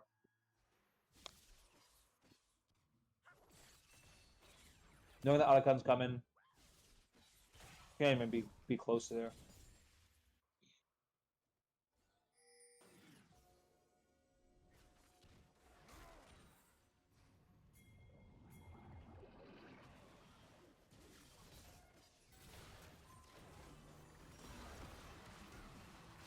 Oh, Zach jumps into the mid lane. Voidliss does not have any flash. Puts all of it out. And that's a huge Seraphine ult as well. And it looks like blue team's gonna completely demolish this fight, even with a soul difference. They cannot handle Kiny. They have no tools at the moment, especially when Ziggs gets Zach jumped on from the side. I mean, it looked really bad for the red team, but it was only a 2-for-1, so I'm actually not really sure if they're able to get this Otacon. But this time it seems like there's less of a contest, so maybe it is just theirs. Rourke is headed bot. Jungler is dead. Yeah, but And Jungler's also Rise dead is just on clearing Team Blue, so. But I guess they are just letting it go. Wait, I'm a bit old school, but what does Otacon do nowadays? What is the effect? I think it's gold and XP, mostly XP, and a bunch of the roses, which gives you also what's it? Adaptive force as well. How would you say it compares to the other objectives, like Baron or Dragon? I think Otacon accelerates the game, as for what I've been told. Is that when the teams get it, they get a huge influx of damage and XP. Look at it right now, where I don't actually think that's reflected right now, but you just sort of get an influx of two really important accelerators for the game. For this and they both have heal cut on their champions to deal with the guy. But also in the background, you have an Ashe and a Seraphine and a Syndra who don't do little damage. They are doing some things, providing a lot of slows, a lot of CC, and really enabling Kiny to do his thing. York once again, all the way up there. Ashe arrows coming through. This is Good escape. Another a play on Kiny in the bot lane. He is hitting all three of his things, but York has shredded all of his MR. So it doesn't matter. I mean, the Trundle seems pretty hard for the Aatrox to fight into. Like, he was just wailing on him the entire time, so. And that's what's going to have to happen. That's a really huge pick. They have a lot of tempo bot lane. Yeah, and now they just don't have anyone defending the base at all. And they're stuck mid, defending against the Ziggs. If Kiny did not get so far ahead, the comps, I think, would just keep rolling. Does Bloody... Oh my goodness, a disaster. They're diving bot, or diving mid. Rise is pumping out damage at this point. He has a fully stacked 2 items, 2.5. And Bloody Ninja got the solo kill in the top lane against the Syndra, so their entire set of defenses have collapsed. It looks like Red Team is going to be getting 2 inhibs at the very least, if not another top tower in addition to that. I think what this is doing is exposing the macro for Kiny's side. You get one pick on the side lane and everything else collapses. Everything's on his shoulders, and he's stewarding it really well, but in the event that he does die, everything else is falling apart, and they're not pushing out lanes or able to match the push that they have. Dude, I'm telling you, this Bloody Ninja 1122 guy is too good. Gets put behind, still solo kills Tofu. Yeah, I mean, that's how a lot of his games go. He gets super far behind and still makes a big impact, and also lets the rest of his team creates a ton of space for them. Yeah. He's going to be relentless on the side lane. Both big epic monsters are up. And it looks like they're looking towards the Baron. And I'm sure they're going to shred it with the Rise damage. And Blue Team's unaware. Kiny's unaware. They are all bot side, maybe thinking in the other direction. And I don't... Yeah, they can two-man this so easy. They destroy these things. And then I think they're just going to Rise port all bot if they decide to send. Oh, looks like there's an engaged mid and a flash from the Leona. Escapes the Ashe arrow. And you have a Mountain Soul Baroned up beefy team running down mid with both your inhibs down. This is going to be the last fight.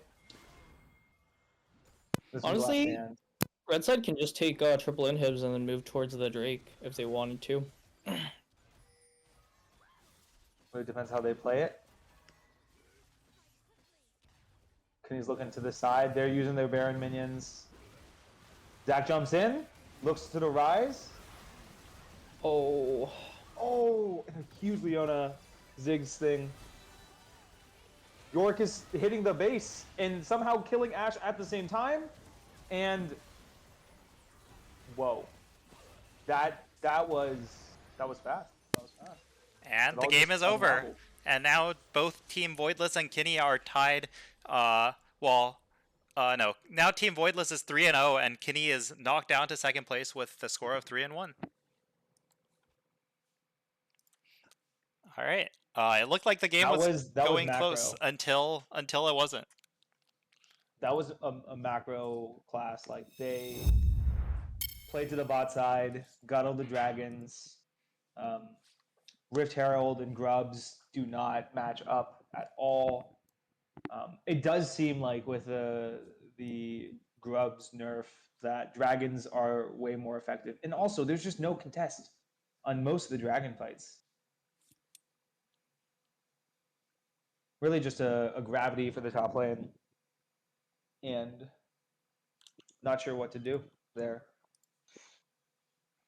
All right. For the last game of groups, so on the schedule we have put Meguface versus JS Bach.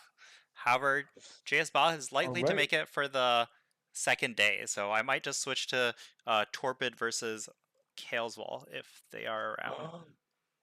We might do a little schedule switch. What's up? Guys, this is so... Wait, have they not been played yet? Torpid has not been played yet, so that's why I want to switch over. But here we can see the quick standings. Okay. Let me go find them real quick. Let's see. This feels upsetting. Were you gonna be on stream, Lauren? Yeah. Yeah, but you'll be on stream tomorrow, so we'll make sure to feature you then. All right, let me go find them. All right, GG's. Recasting. All right. Thanks a lot for joining for the cast, and we'll be back soon for the final round of the group stages.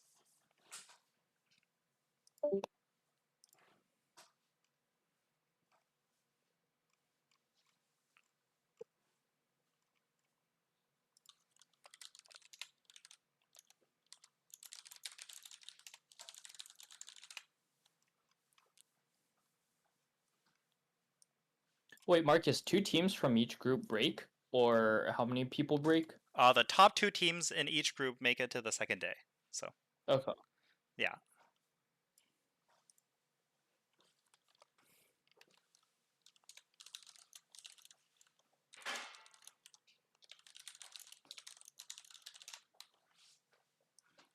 So right now, both Kiny and Voidliss are guaranteed to break? Or... That is not quite true. If Xemacs wins against Torpid and wins against Voidliss, then it's a 3-way tie, and then we have to run our tiebreaker.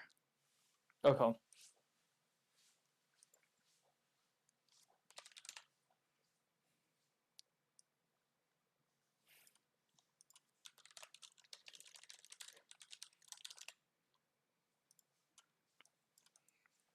All right, we are currently setting up the stream for the final game. Let me quickly update the standings based on match histories.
All right. Apparently, one of the players who's supposed to play in the last match is in TFT right now. So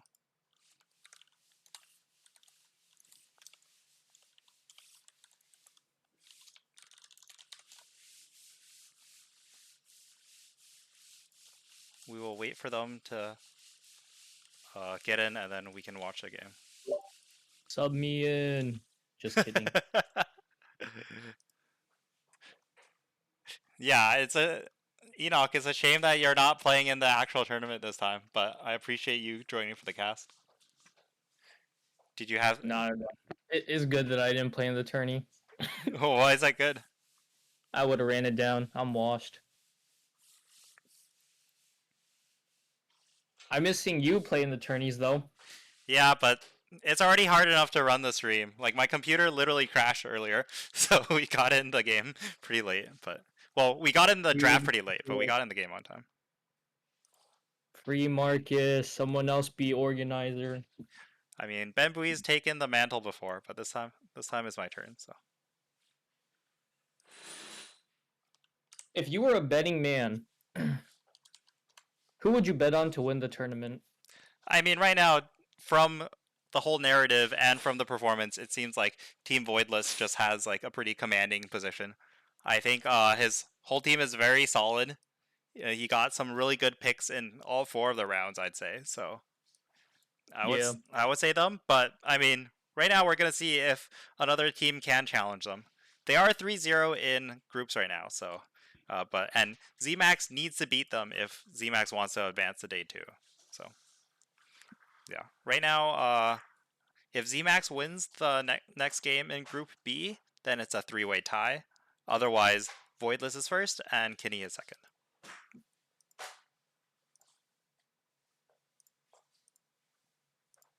Yeah, I was telling Elijah when the draft happened. I thought it was a little illegal that he got NA and Bloody Ninja 1122.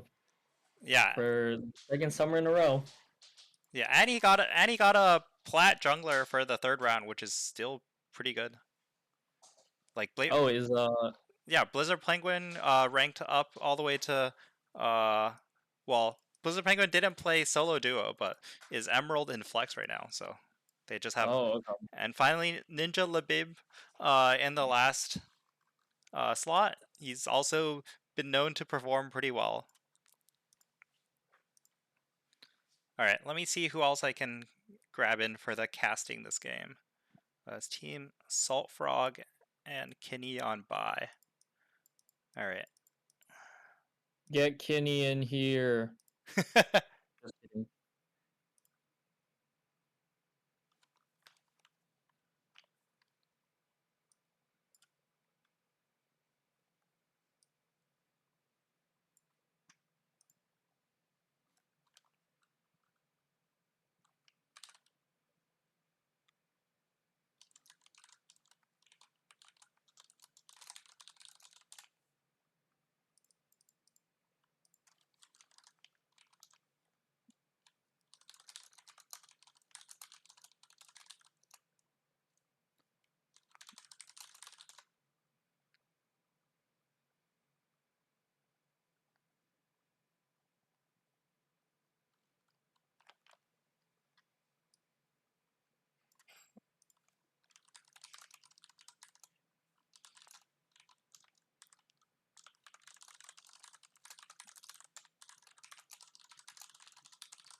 All right. Seems like they have started the draft. Let me go take a look and make sure.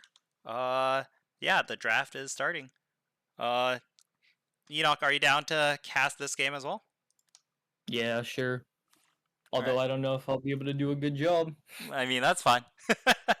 Surely, Surely Just me you and you have, vibing. yeah, you have some fans here. I'm also trying to get some other casters in. So, all right, let's transition real quick to the pick bans. Seems like they've already started with their first pick of Smolder. I was not aware that Torpid's team played Smolder. I mean, to give some more context, both teams are playing 0-3. Both teams are 0-3 right now, so this match will not affect the day 2. But we wanted to feature it on because Torpid hasn't made it to the stream yet. So maybe this is more a match for the fans. But if Torpid's team wants to, if either team wants to show that they're not the 0-4 team, this is the place to do it.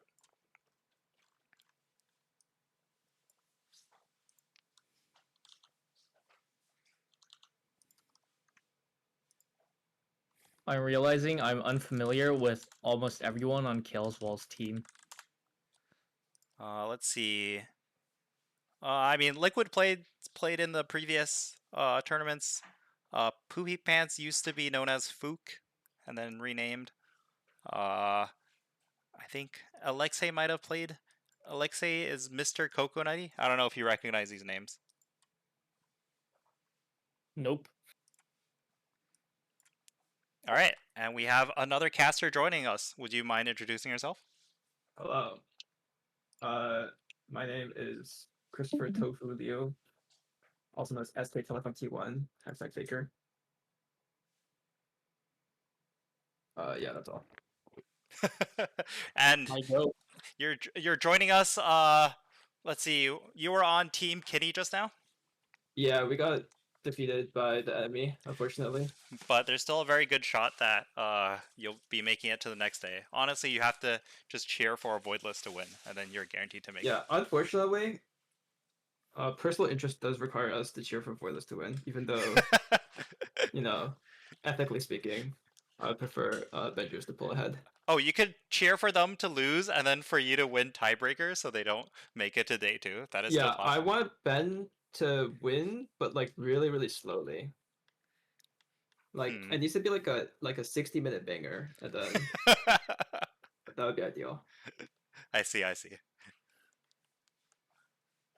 right. What do you think of the draft so far?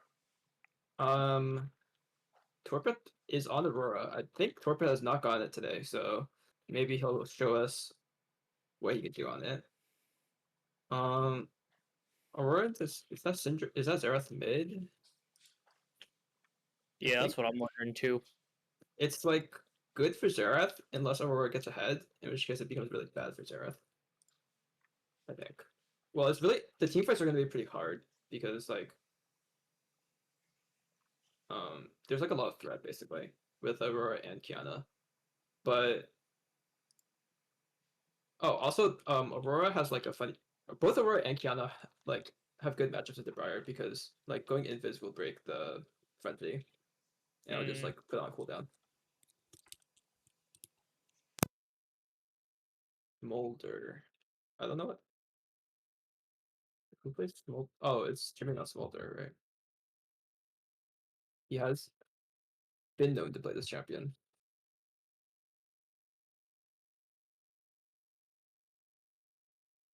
And who is playing Twitch for Kalesvol?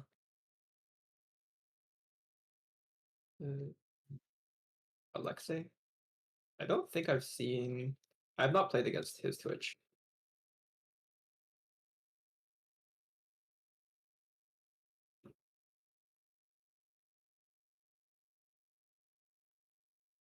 They blind pick Blitzcranks for Jirachi, and that's answer with Nautilus, I think.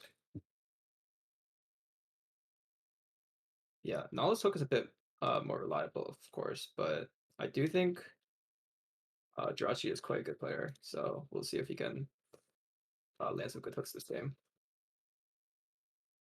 Yeah, I mean, the Nautilus answer makes sense because if you get hooked, it's not like the end of the world, right? So you definitely want to. It's easier to play a tank champ into Blitz. Yeah, Blitz does have a lot of targets this game. Everyone, oh, the Azir that's Gwendolyn's Azir, so it could be Aurora top actually. against Gwen. I do think Xerath is very good this year, so a bit of a self counter, unless it's a zero top. I have seen Jamie play a zero top. Do they flex their roles in the team normally? Yeah, I think today it's mostly been Torpid mid Gwendolyn top, but I've seen the reverse before. Yeah.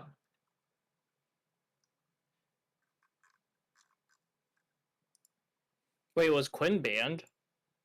I don't Do you know what the two missing bans are? We're not too sure. Sometimes when picking the pro draft, people just have some missing bands, but that is all right. Would you have wanted to see them on Quinn? Yeah, I would have wanted to see the Gwendolyn Quinn.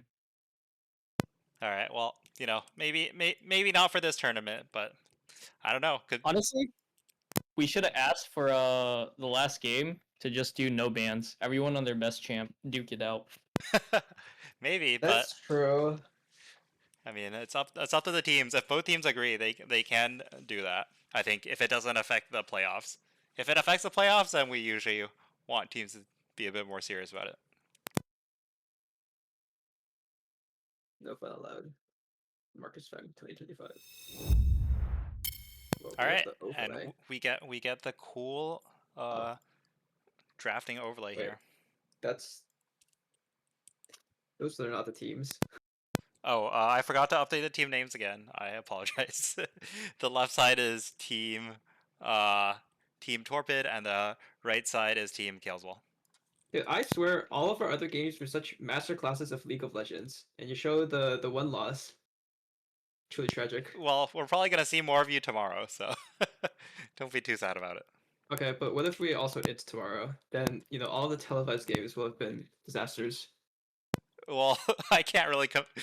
You gotta just play better then. I don't know.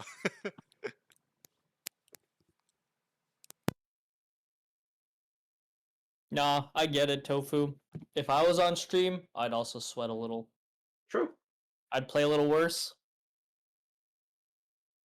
Maybe you should be happy that we didn't put you on stream then for the other games. Curious.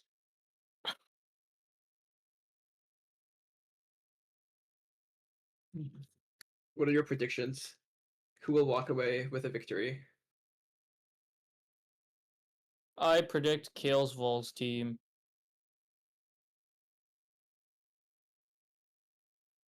What's your reasoning? Vibes. What about you guys?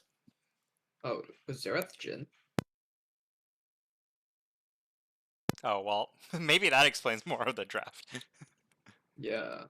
Oh. Is it? I changed my. Wait, Twitch mid? AP Twitch mid?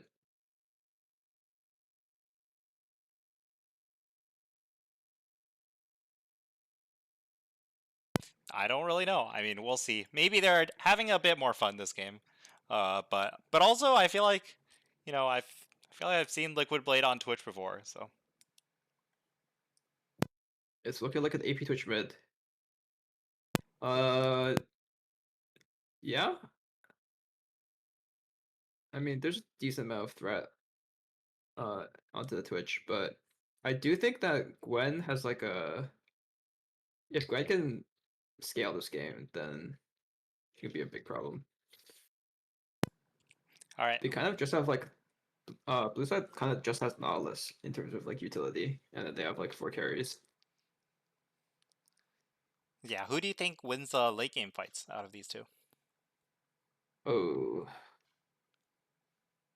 I mean, on one hand you have like Smolder is here, but Gwen is like really good to those champions.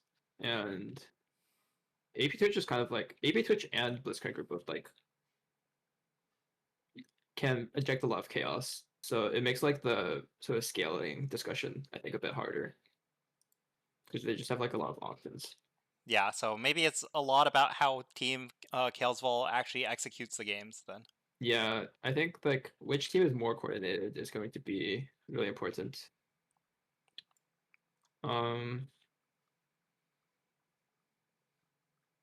All right, we're still waiting for the spectator delay. There's another 2 minutes. Yeah. I think Vincent picked up Kiana 2 days ago and has since become a Kiana jungle main. I thought he played some before. Did he not play it at all? Did he play it before? We can ask him in the winners interview if he's first. If he wins. And yeah, if he loses, then we can just assume that he's first timing it. True, you got your excuses regardless.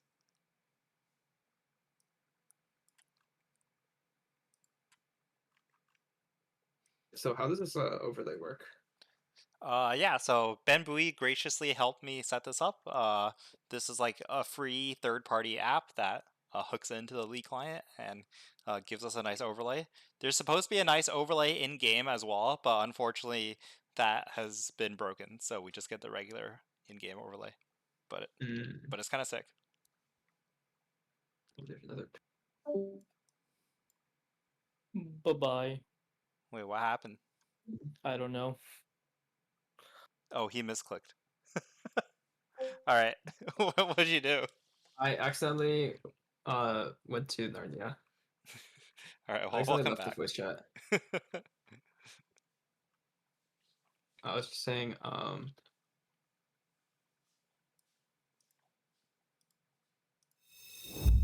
Jirachi is streaming this game, so I can watch in real time.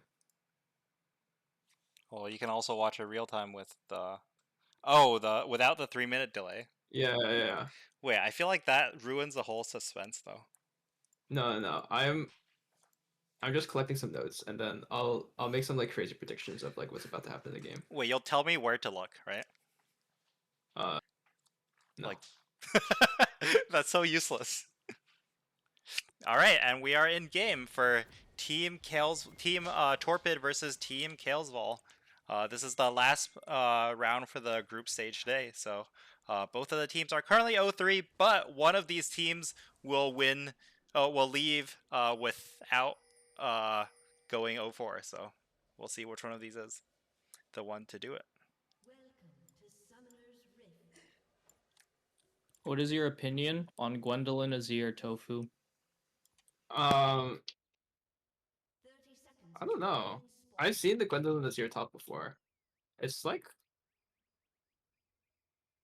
I think it's like not bad. I just there is like, it does sort of cause team composition problems, I think. All right, and it looks like there might be a very big fight. Look at that, level 1. This is the first big invade fight that we've seen all day. Oh wait, I was watching the other stream. My goodness! No, Tofu, you're a caster here. I can't believe Briar lived for that long. Oh, that's crazy. Aurora is really pumping. Yeah, both teams got 3 kills here. Pumping! Oh, but Twitch is pumping. Ooh, Oh that my was a god, dude, flash. this I don't know if that was. broken. Alright, wrap it up. Game's over. Wait, where are the kills now? Okay, so Twitch got 2. That's crazy. Azir got 2. Smaller one. I mean, the Twitch level 1 makes sense. You can just stack a bunch of poison, right? Yeah. Wait, this Twitch is a genius. Wait, but notably, Twitch didn't actually wasn't actually able to back. So you right now the Azir. Oh wait, no, the Azir is top. Right now, neither of them has a lane advantage, but The Twitch is kind of getting. is kind of getting pushed out of lane. I mean, he can recall and buy like a blasting wand. You know, that's the worst way to get pushed out. That's the least bad way to get pushed out of lane level 1. Yeah. But he might be down some experience. Okay, I was like, ain't no way we just leave with a Dark Seal.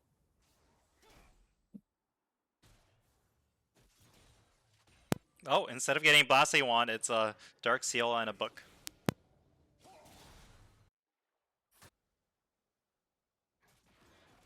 He might be short some gold, or he just maybe wanted Dark Seal.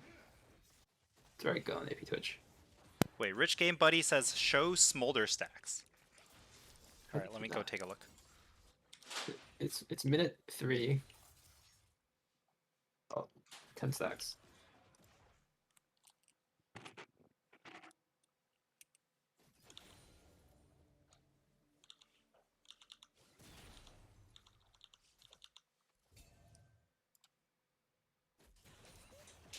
Torpid went Dark Harvest. That's interesting.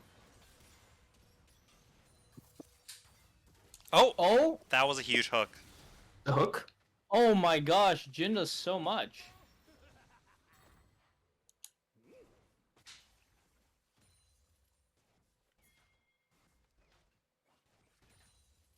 Okay, looks like Vincent might be looking for a gank mid on the Twitch. Oh. Yeah, Twitch kind of a sitting duck here. That's a big shutdown to Kiana. Yeah, especially never seen without Vincent flash do that. from the invade.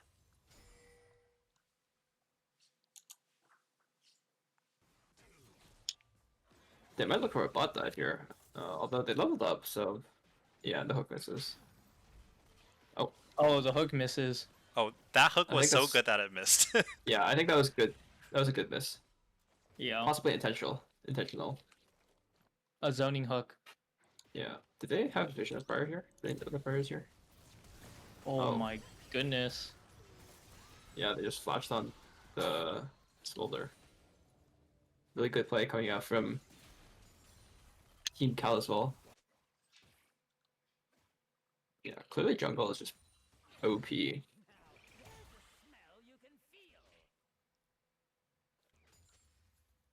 I do think the trading patterns are like pretty hard for Twitch in this lane because it's like really easy for Aurora to just leave your poison. So I think it's gonna be hard to get your 6 stacks. Like the Aurora trades are so much faster. Oh,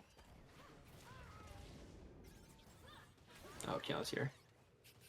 It would have been a pretty close fight, but then Keon just shows up, so Yeah. it gets the last little bit. Jungle is broken.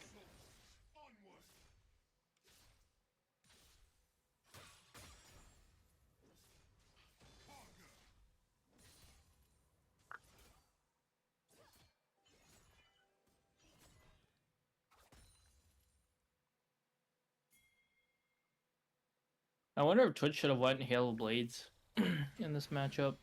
I think it's usually press attack. Ooh, good dodge.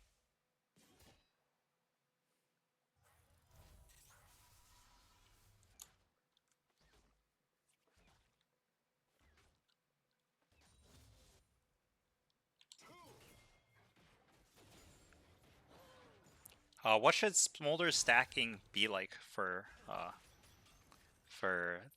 the period of the game? Is there a You kind rough of want to hit rule of like thumb? like I think it's probably like 10, like 1 per minute. 10 per minute? 10 per minute. Yeah, 1 per... One per minute. I mean, at 1 per 23 stacks is kind of having a rough time then, right? At minute 6. Yeah, I mean your stacking will speed up. Like most stacking champions, you know, once you get some more gold, some more CDR, but like 25 is like the first really important breakpoint because you get the AoE Q, and then that enables you to stack faster. Makes sense. And it looks Um, like another all-in mid, but Aurora has 6. Oh, the W missed. Oh, and Oh, Liquid missed. Blade gets the kill. That is Liquid Blade crazy. is so good. The goat. I did not Alright. expect that at all.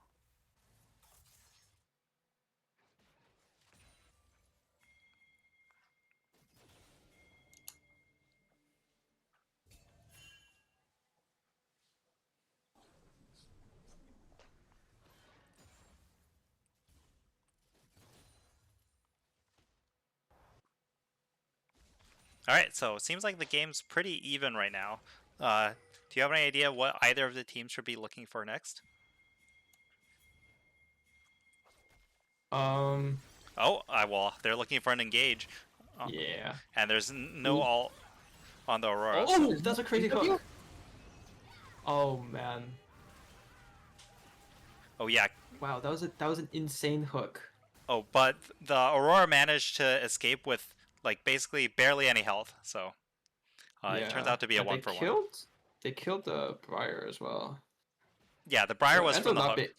being- Yeah, it ends up not being so bad, but Yeah, maybe it I'm was a little surprised bit it of... wasn't W on the stun there. Was it not up?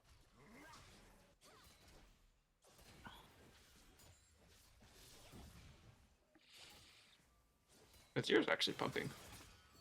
Yeah, I mean, having 2 kills in the invade definitely probably helps in the lane, but... Oh, and they're going for an all-in in the bot lane. But maybe Twitch it looks is on like... the way, but Twitch is like really far. Yeah, in fact, Kiana's even closer. Kiana has spotted the Twitch, yeah. Wait, Kiana has not spotted Twitch. Okay, well. Oh. Oh, Twitch is alive. I mean, Oh, but it took alive. too many... Took one too many tower shots. Yeah. And Nollis gets the kill onto the Twitch. Twitch is also losing all of his Dark Seal stacks from training one for one like that. And the mid wave. And the mid wave. I do think this is a game that Aurora can carry really hard if she gets fed enough. Like, she's like really good to all of the enemy champions pretty much.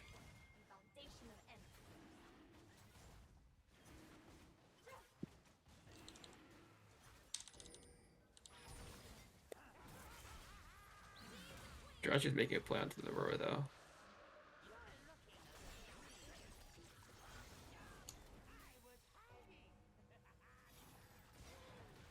Oh, that was a really good hook. And it Good looks hook. like Blitzcrank is... That's a kill for Smolder. I guess Nautilus it's, took it. I guess it's not. Nautilus 3-1-5 here.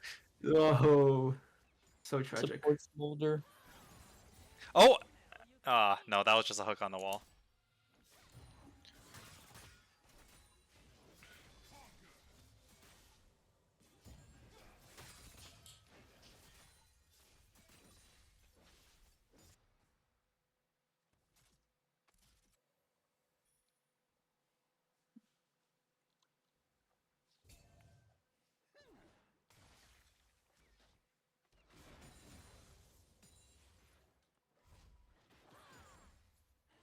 Alright. Twitch is about to have his Nashers, which is like the first big power spike. Smolder Aurora's stack going check. Storm Surge Rush. 56.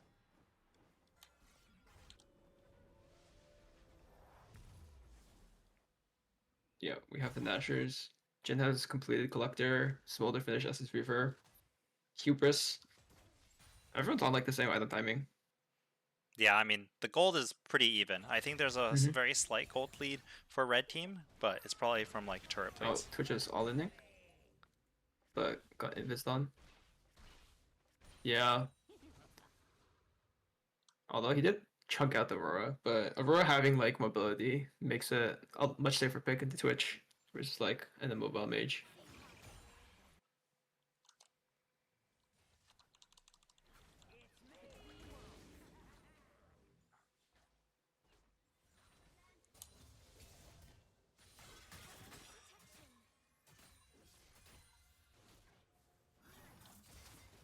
Oh, both of them hooked each other. But Oh. on one hand, it's a 3-2. Oh, and Arachnic goes and flashes in for the kill on the Blitzcrank. That is huge. But let's see if the Jin shots are able to get the Nautilus. Nope. Arachnic decides to tank all 4 of it, which may be a little surprising, but, you know, he didn't die. I But don't actually. It's kind of not worth because now you lose an entire wave and some plating. yeah, but... I think he should have tried to dodge it, but he got... Oh, sorry, I missed a kill in the mid lane. What happened just now?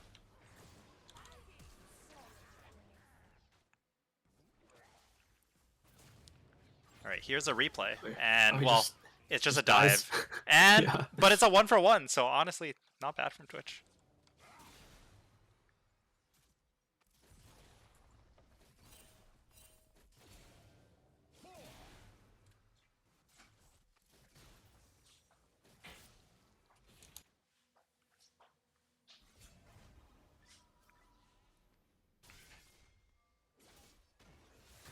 Alright, is there going to be a playmate on the top? Kiana is right here.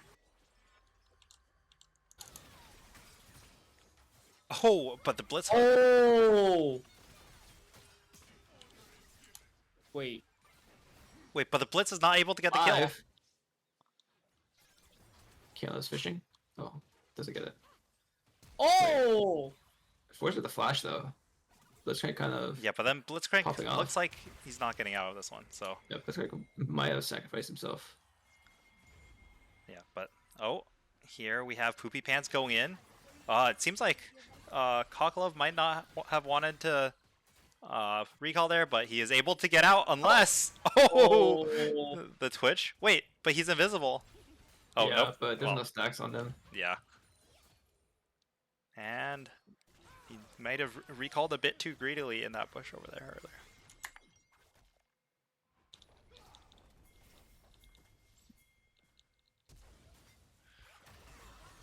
The classic flash punch on the Blitzcrank. You can't really get out of that. The poison tick is definitely going to be getting this one. So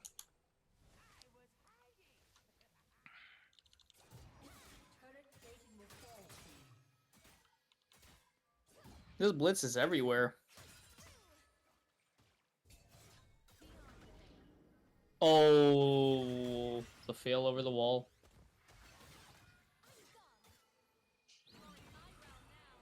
oh, but Kalesvol might have bit off a bit more than he could chew. All right, and there's another all-in. Oh, that's such a shame. The minion blocked it in the bot lane. Otherwise, it would have been a really good hook on the Jhin.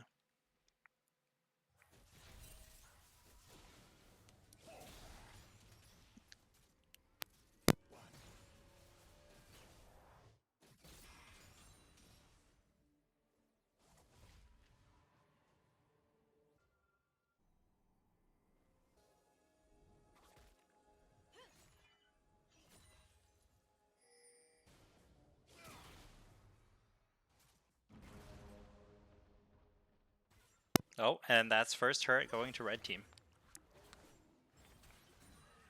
Seems like the next objective they're gonna compete over is the Drake.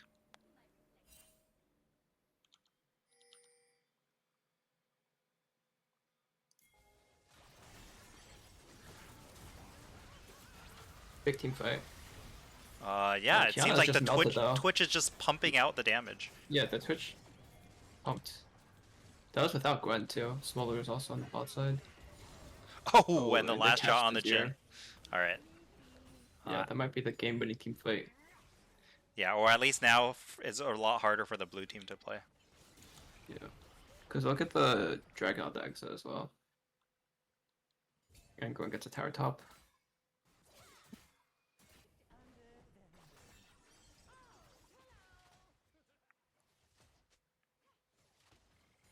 Yeah, despite the even-looking kill score, it's definitely a pretty big advantage for red team at the point. But it's definitely possible to overcome. So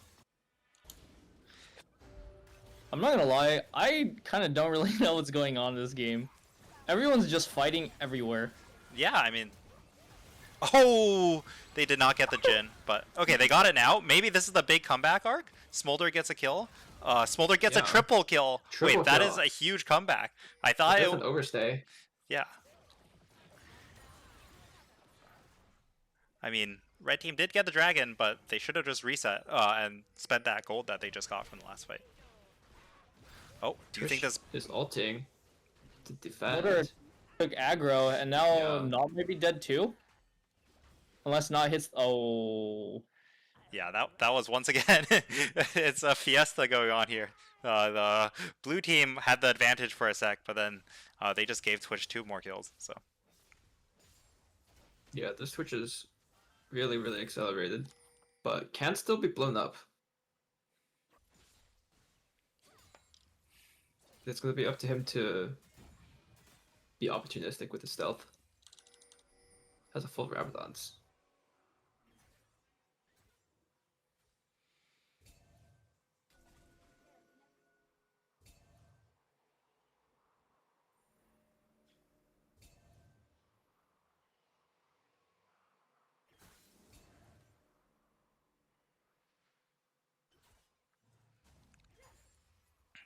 yeah, I mean, if the Twitch does get caught out in a fight, I think it's very winnable for the blue team. But if he's just ulting and free firing, he's gonna stack up so much damage.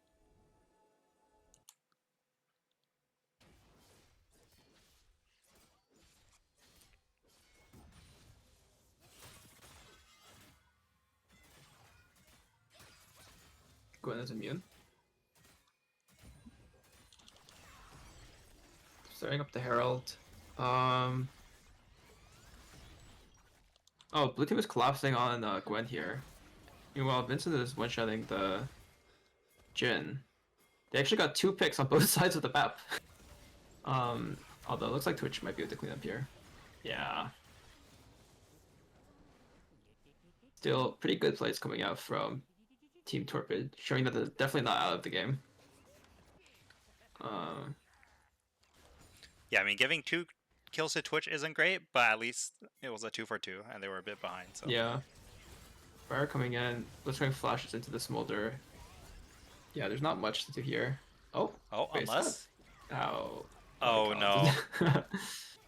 I mean, he burned the ult, but. Yeah. And they get top tower. He held his flash as well. Oh, can you turn on the objective timers, by the way? How do you turn that on? Oh, here. Oh, see, if you told me that earlier, that would have been pretty useful. All right. Okay. Is Azir able to survive this top siege onto? It's 3 versus Azir tower. I don't think so. Oh. Oh. Oh! And he flashes out, and he's for sure dead. But he it did took get the 4. fire flash. Wait, but on the other side, they killed Twitch. They Let's take a look kill at what Twitch. happened. Whoa, Twitch is really in Narnia, huh? Oh, he got caught by the Scryer's blow. That's Got unlucky. revealed. Oh, nice movement, but there might be too many people. He's just getting autoed.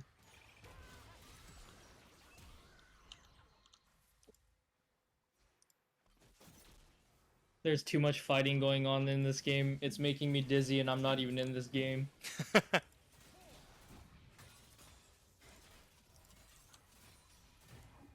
Yeah, it's not even 20 minutes, and there's 43 kills combined on both teams.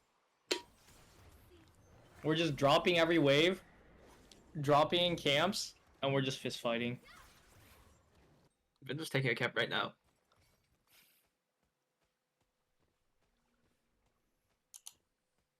Well, Dragon is coming up. It's a... What is it? A Cloud Drake? Those objective timers are really confusing. Why are there 2 Ocean Drakes? Or is that blue buff? That's blue buff. Alright, looks like they're collapsing onto Oh, but the Blitzcrank. Barrel lands.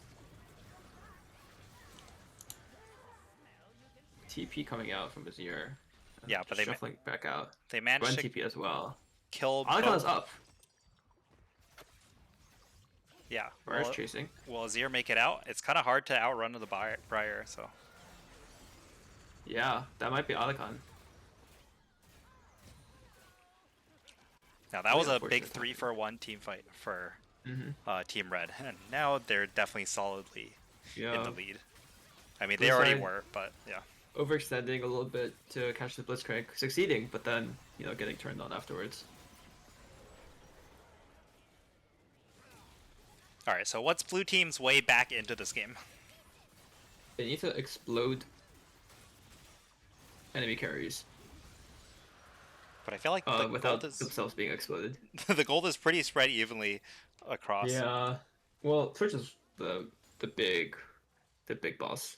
Yeah, but even Briar and Jin, like without Twitch, they're still pretty scary. So. Yeah, maybe in a Azir shuffle into a Kiana ulti with a Aurora ulti and Smolder ulti.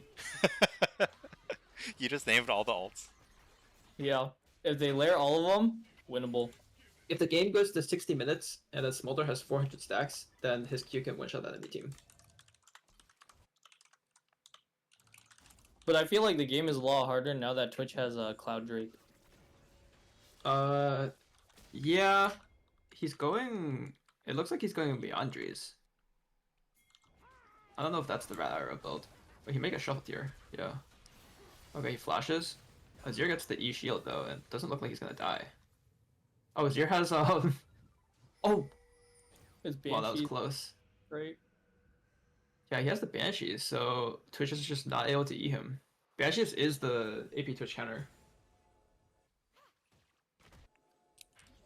And it kind of makes sense given there's like double AP in the 2 lanes. So. Yeah, a lot of metric damage.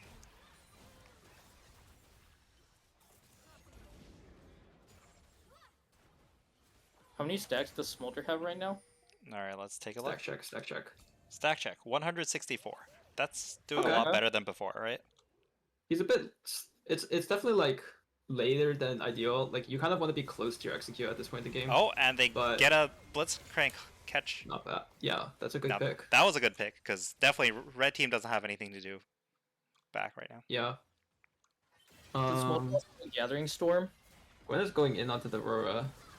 Oh, and the Oh, Briar oh, lands the land. ult, and now it's going to be really hard. Yeah, that's a big fear. The Smolder does not do enough damage at this stage of the game. Smolder's getting flanked. Oh. All right, maybe catching the Blitz was didn't really help them win the fight. So Yeah, definitely a very messy game from both teams. A lot, very back and forth. yeah, but for the blue teams, it seems like it's a lot of 1 step forward, 2 steps back. All right, they're definitely not out of the game though, and as you said, there's like a lot of good scaling to go on their side. So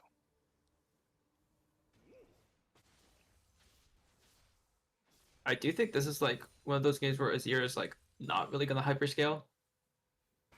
Like I think Azir has like people kind of think of Azir as a hyperscaling champion, but I think it's like quite conditional in terms of like the team comps, because if you're just getting outranged, or like Gwen immune, then it's hard to like get your DPS out. I see. Do you think it's like mainly in the hands of Smolder then? I mean, I think Azir could definitely still have a strong impact. I'm just saying it's not like it's not gonna be like, okay, we get to 6 items and Azir just carries the game. Do you know what I mean? see. Yeah. How many stacks does Smolder need for the next upgrade? 225. Okay, so it's probably still a little bit a ways away. Yeah.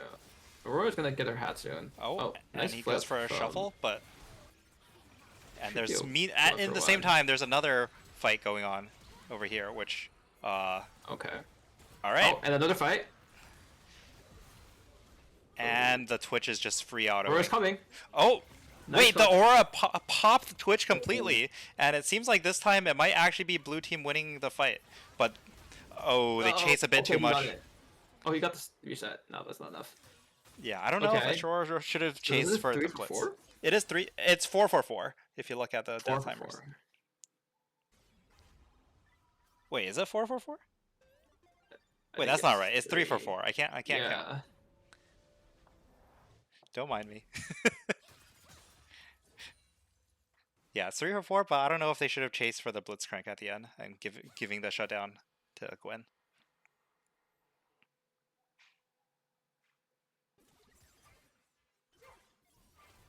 Alright, so it shows that the blue team can still win fights, especially if they get a good position.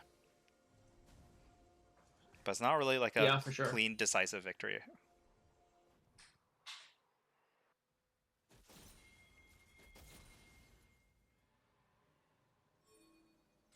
Once Briar gets Death Stance, it might be a bit harder though. Looks like blue team is teleporting to try to contest this dragon, but I wonder if that's not necessarily what they should be doing right now. Seems like they're not really in position to even try to go for a steal.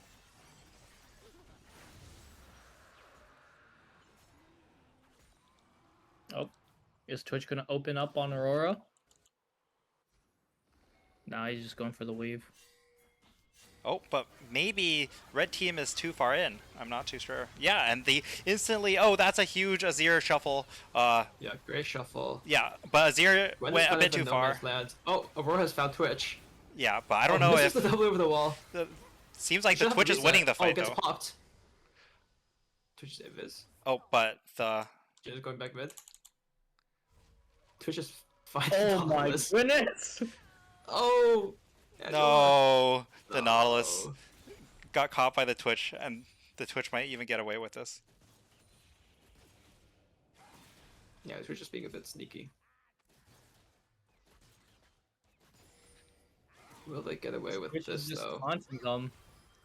Oh, the stopwatch. That's it. Oh. Oh?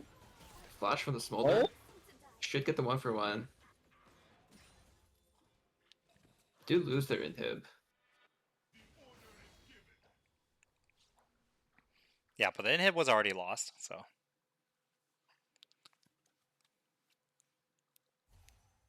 But the Twitch manages to sneak out and have 18 kills to his name.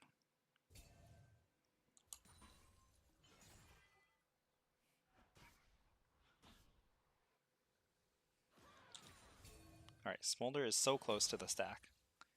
Another 13 stacks, but I don't know if there's enough waves right now to... Maybe with the mid super wave pushing.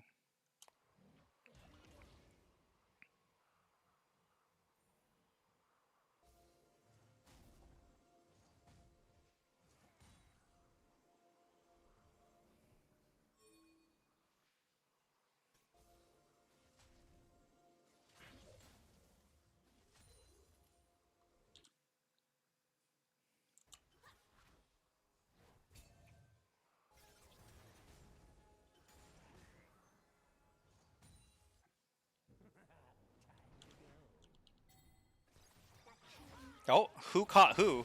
Is Twitch the one getting caught here? Oh! It's looking like a 1-for-1.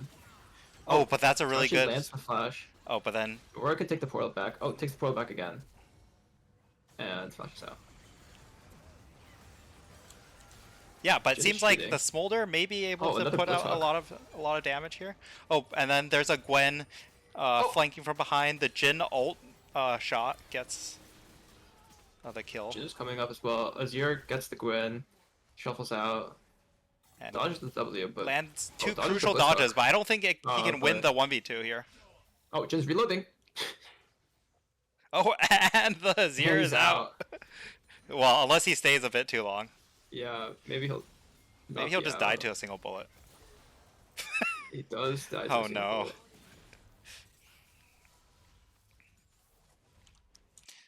Alright, once again, it was a 4-for-3 in favor of red team, but because they're so low, they can't really get too much else from it. And Liquid Blade uses Zanya's, presumably by accident. He wanted to check if it works or not. Well, he showed everyone on stream that it in fact does work. There have been a series of purchased Seeker's arm guards that come broken. How does that work? I feel like Enoch has been the victim of this, actually.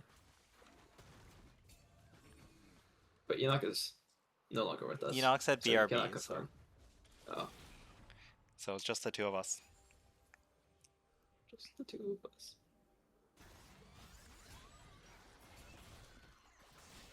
Yeah, I mean, given how the game's gone so far, I feel like it could be anyone's game. Like, Yeah, if a big it's- fight happens in like 35 minutes, then that could just end. I mean, Soul is coming up. Let's Oh, check his that is a in-lane very up with good hook Gwen. on Smolder. Great hook on the Smolder. Gwen is immune. And oh, Kiana misses her ult. They get the blitz, but I think that's probably Soul. Yeah, and it's a 1-for-2 trade, so. Blitz has died 11 times this game, but it feels like most of the times have been worth it, so. Man, I have the other game open as well, and Avengers' team just giga through. No. Well, unfortunately, we don't have against Voidliss.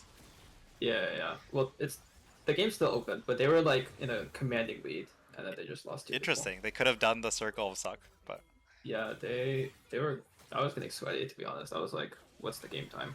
oh, because you might not make it. Yeah. I'm like, it's 27 minutes. Please don't end. Oh no, the Zero did not manage to recall in time. Azir did not make the recall, and is dead. Wow, that Jin is really strong. 13 at 5. I mean, it's We 4 thought Twitch was item the problem Jin. this game, but Jin has quietly been really turbo scaling. Smolder is close to RFC, but I don't know. It seems like in these fights, there's just so many things to be aware of for the Smolder. Like he might die here. Oh, Oh, but he got a hook. this hook. And Oh, the Briar ult lands on the Smolder though. Oh no. And Twitch gets the Sonya off. He's just gonna die to the blade. and I that think might that be is it. game.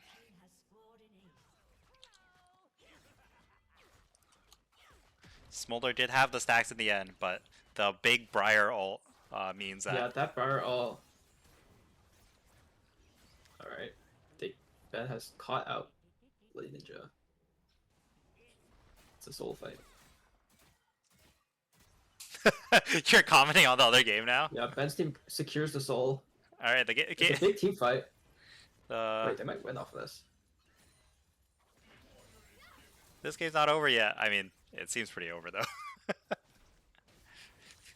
Do you want to stream the other game? Once this game finishes, I'll hop over and watch that one. Sure. We'll do the stream in stream. It doesn't look like this is over yet. Yeah, I mean, well, with the 3 inhibs down, it's gonna be really hard for blue team. I mean, But it's kind of looking like the other game might be over as well. okay. Yeah. Unless they throw. Nope. No, that should be it. Uh-oh. What's the game time? and then it's up to the. Wow. They actually defeated the enemy. That's crazy. Hi, Yo, what's Vincent. up? My go. How do you like the Kiana gameplay? The Kiana gameplay? Wait, Vincent, you're in here. The game's still going on. Dude, the game is Yeah, not still dude. going on. The game is still going on. We came back. Watch Oh, this the one. game is going on? Wait, this is the comeback. It's not the comeback. Wait, I think we missed the whole fight. Let's go back a Yeah, bit. we did this the whole fight. We were watching Smolder wave clear. We're like, we can make a pick for sure. We're back. All right, let's Dude, see that it. Jirachi guy has been landing crazy hooks this entire game. Oh. All right, both teams decide to just send it right in, but No, but Smolder's not there! no, He's not there. the ADC's not Vincent, there. this game made me so dizzy, bro. I was like, what am I watching? It's just fist This fighting is and your- fist fighting. This Yeah, is that your was 03 versus 03, bro. That was a Yeah, I mean, it's a crazy- banger game. Look how many kills were this game had. Probably 89 the best kills. thing casted. Yeah. Maybe Smolder will get a couple more here. Nope. The healing is too crazy. 90 kills. Unfortunate. Alright, and that's a win for Team Kalesvol. My go. I called it at the beginning. Kalesvol.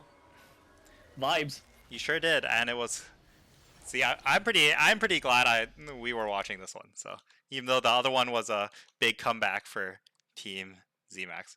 All right, and now we need to go figure out. There's a tie break situation because I believe 3 teams all got 3-1 on. Oh no! We thought we were safe. Okay, do we know which team is making it out yet? I think people are crunching the know. numbers. The number crunchers.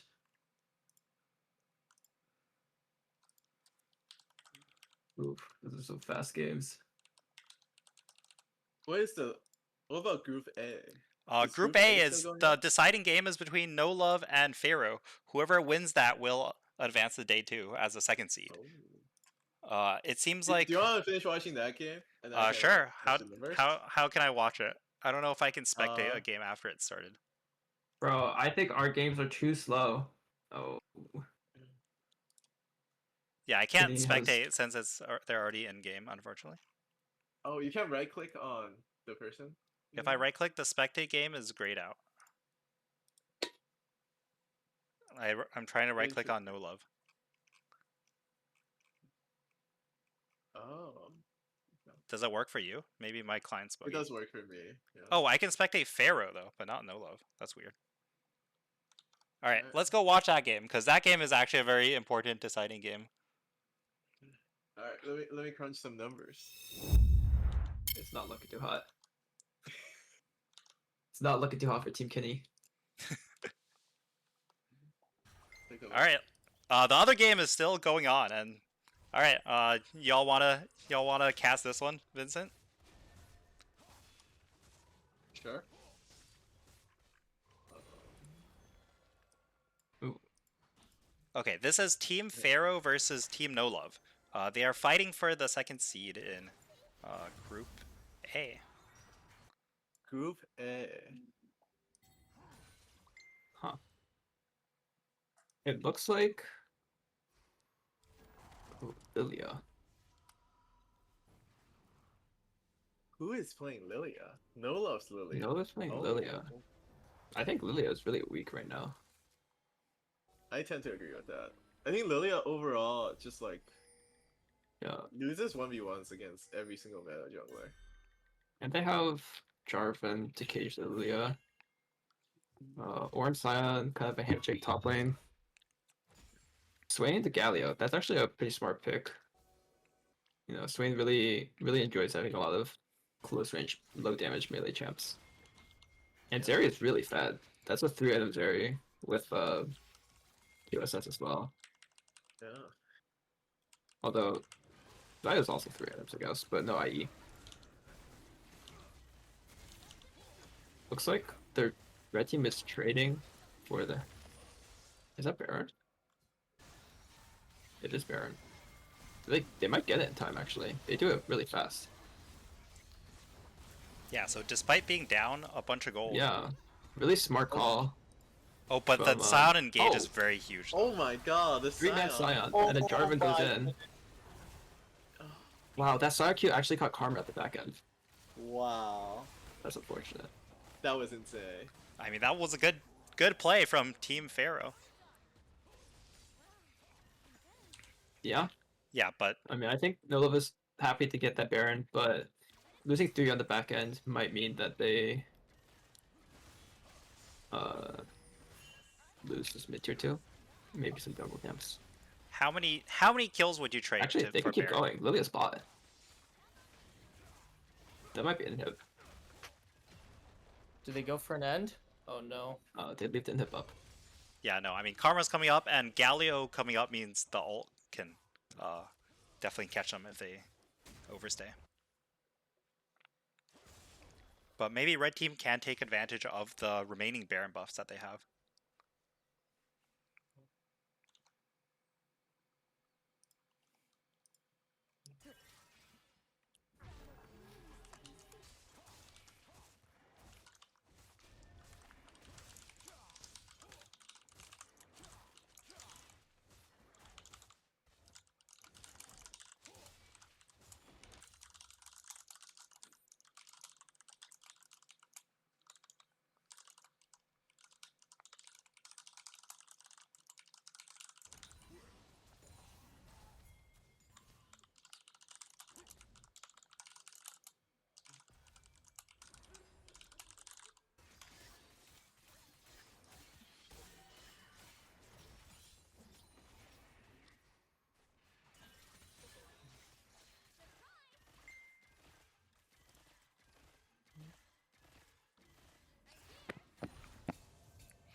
All right, everyone's freaking out over the the three-way tie situation, but Yep. Dude.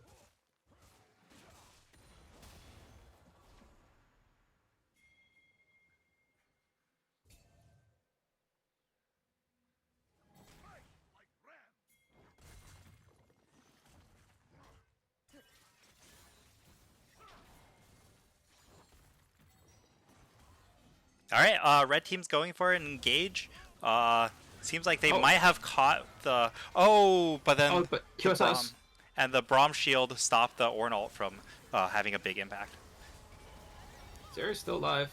They're pumping damage. Swain has ulted on the backside. Galio ulted in. Swain is taking 5 people. Zeri is still autoing. Gets flashed up by the Orin. I don't know who's winning. It seems like blue team's got this fight. Like, yeah, it kind of seems like Swain is just not taking damage from anyone. Yeah, I mean Swain basically like was fighting the entire backline, and same with the Scion is like super tanky. I wonder if No Love did not realize that Zeri has QSS. Yeah, maybe that's why he went for the big play there. Yeah, the flash Q ult. Because after Lilia, gets chunked out so hard after that, it's really hard for them to win. Yeah, and the Zeri here with 15k gold, 11-11. He's really popping off. Gay Raccoon was a very relatively unknown player signing up for the tournament because he just indicated all fill. So We had no idea how good he would perform. Definitely looking very solid here. Yeah, I mean, blue team has a pretty commanding lead at this point, and it seems like they're just gonna try to secure it by taking the last dragon for the soul. Oh, did they catch the Galio?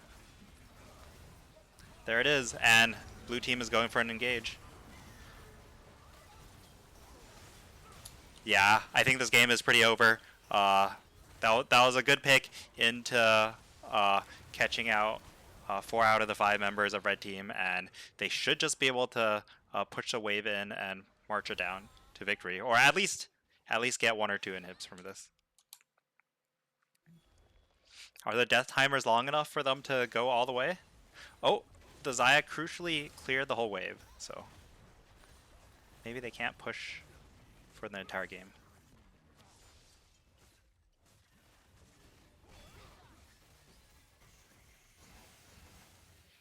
All right, seems like they're playing it more conservatively and happy to go back with just 2 inhibs and likely the Hextech Soul as well. I think they could have ended there. Maybe, but you know, if there's a 5% chance they mess it up, yeah. right? Like it's not worth it if they think they can just win any future fight.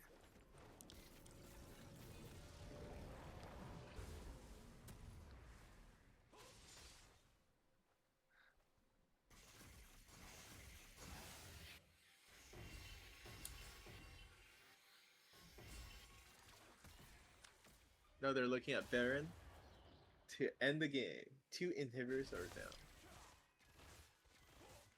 Yeah, I mean, I don't know. Red team would need a crazy Hail Mary play, and with the Flash, Barrier, and QSS up for Zeri, it seems like it'd be really hard to even catch him out. I think, like, Zeri being so strong, Sion being unkillable, Brain being unkillable,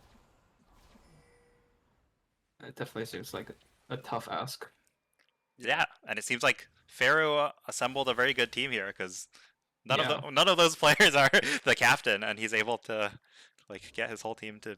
Yeah, Tony's just chilling, playing an early game jungler, getting his team ahead. And I mean, he's peaking, dude. He's peaked, I think D2 this year, D2 or D1.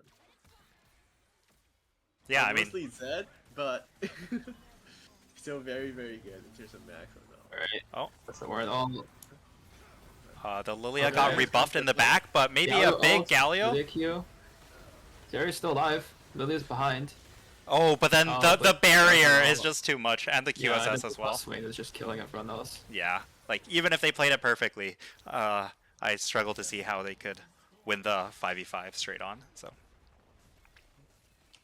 all right, and that is Team Feiro making it out of groups as 2nd seed in Group A.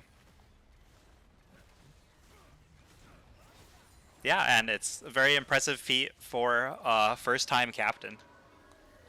Yep. First-time captain Feiro. Yeah, the other captains have played in a lot of tournaments before. Let's go.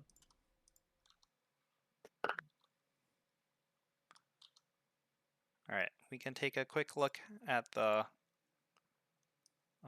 post-game lobby once that is up and running. Okay, my client seems to be a little bugged, so I guess we can't look at the post-game lobby right now, but let's take a look. All right, here's the post-game screen.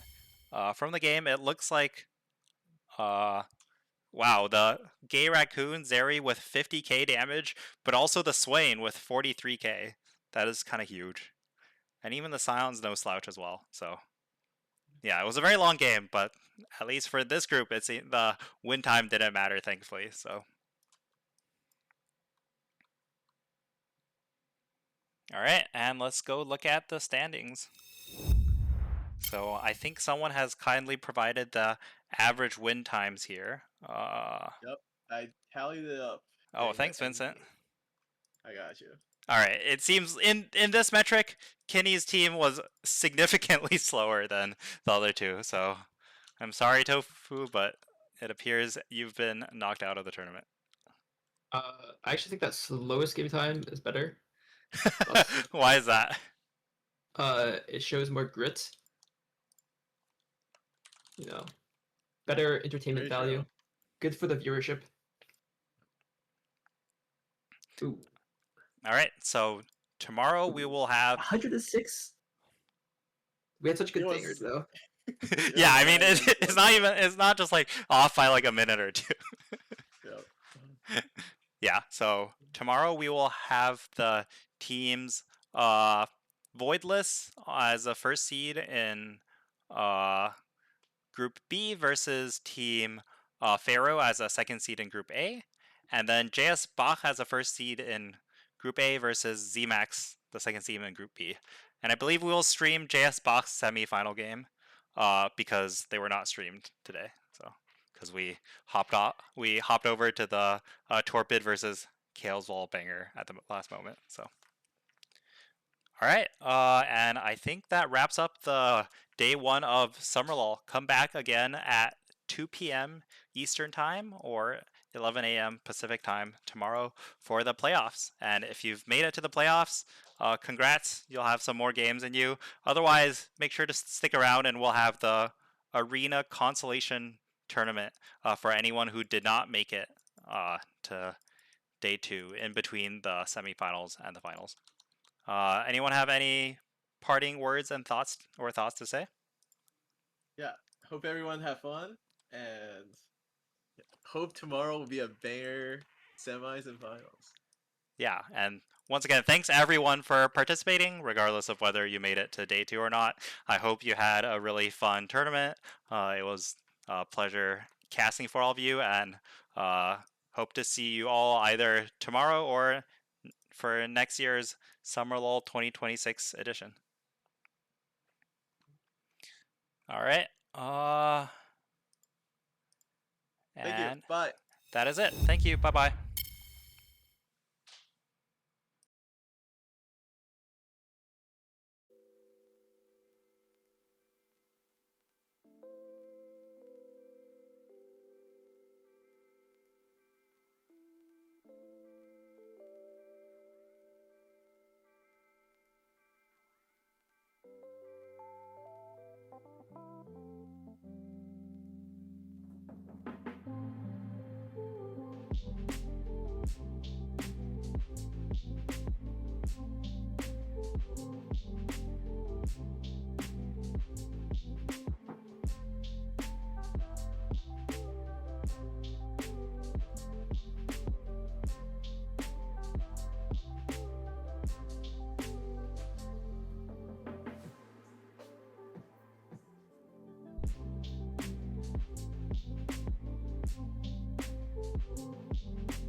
Hello, everyone. Welcome to the Williams Summer LoL 2025 playoffs. I am Marcus Entropy. I will be your host for today, and we have a lot of very exciting games ahead of us. My fellow co-casters, could you please introduce yourselves?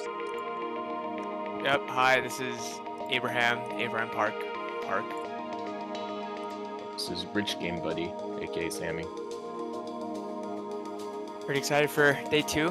We have some fun matchups. I think this first round that we are casting will be Bach versus Xemacs. We both had, I think, pretty exciting games yesterday. Yeah. I guess first question, Sammy, do you have thoughts on which team you might prefer? Yeah, I mean, well, so Bach's team obviously went undefeated in Group A yesterday, so higher seed. Always got to take that into account. Although Xemacs sort of has the chaotic playstyle, so makes the games pretty hard to predict. Yeah, I think the irony is yesterday going into I played JS Bach my first game, and based off of like scrimming them the week before, I thought that would be the easiest game of the whole day. And then we lost, and they went undefeated, and I did not win a single game. Yeah, nobly, the start of the scrims, they, were trying some stuff with their roles that they have not been optimal, but they did swap, got some more people on their main roles, so that looks like it's been working way better. Yeah, I think my team did not do too well against Taco 1518. And I think if I'm not mistaken, he played it a second game yesterday. Seems like he did well. I think an important thing to keep in mind for these playoffs this year are that we're doing hard fearless, which means that if a team picks a champ, neither team can pick that champ again for the rest of the series. So I think Steven, JS Bach yesterday played Lux at least twice, so like we won't see any of that repeated. Same thing to Nunu for Taco 1518. Do you have thoughts on like which team gets hit harder by the fearless draft this year? Yeah, I'm not sure if there's any real notable one tricks in this match. I can check the rosters again. Yeah, I mean, it looks like both teams have, like, everyone has pretty decent champ pools, where, like, play one game on one champ. Should be fine. Should have other picks. Yeah, I think the interesting thing is, like, yesterday, Xemacs, he played, like, 3 games of, what's his name? Viego, and, like, we won't see that. So I think, like, I don't know, it looks like teams would ban out Xemacs at least 2 or 3 champs every game, and it seems like they can just, like, continue to, like, rotate through. Like, say he picks Viego game 1, then, like, alright, then start banning the other junglers. I don't know how much that'll matter, because Xemacs has a champion Ocean pool, but... Yeah, I mean, it'd be interesting. I think also another pick they were using a lot was Varus. Varus being just pretty stable in lane. I think like there's sort of been developing like a ADC meta, or rather a bot lane meta of like poke and utility champs. So we're seeing a lot of Ziggs, a lot of Ashe, obviously a lot of Varus. So I think that should be pretty important. Yeah, it'll be interesting to see how they adapt. I think I have some leaked intel from last night that bot laner Ben Bui does not want to play Varus every game, but now that it's fearless, he doesn't. He cannot play Varus every game. He only gets to play it one game.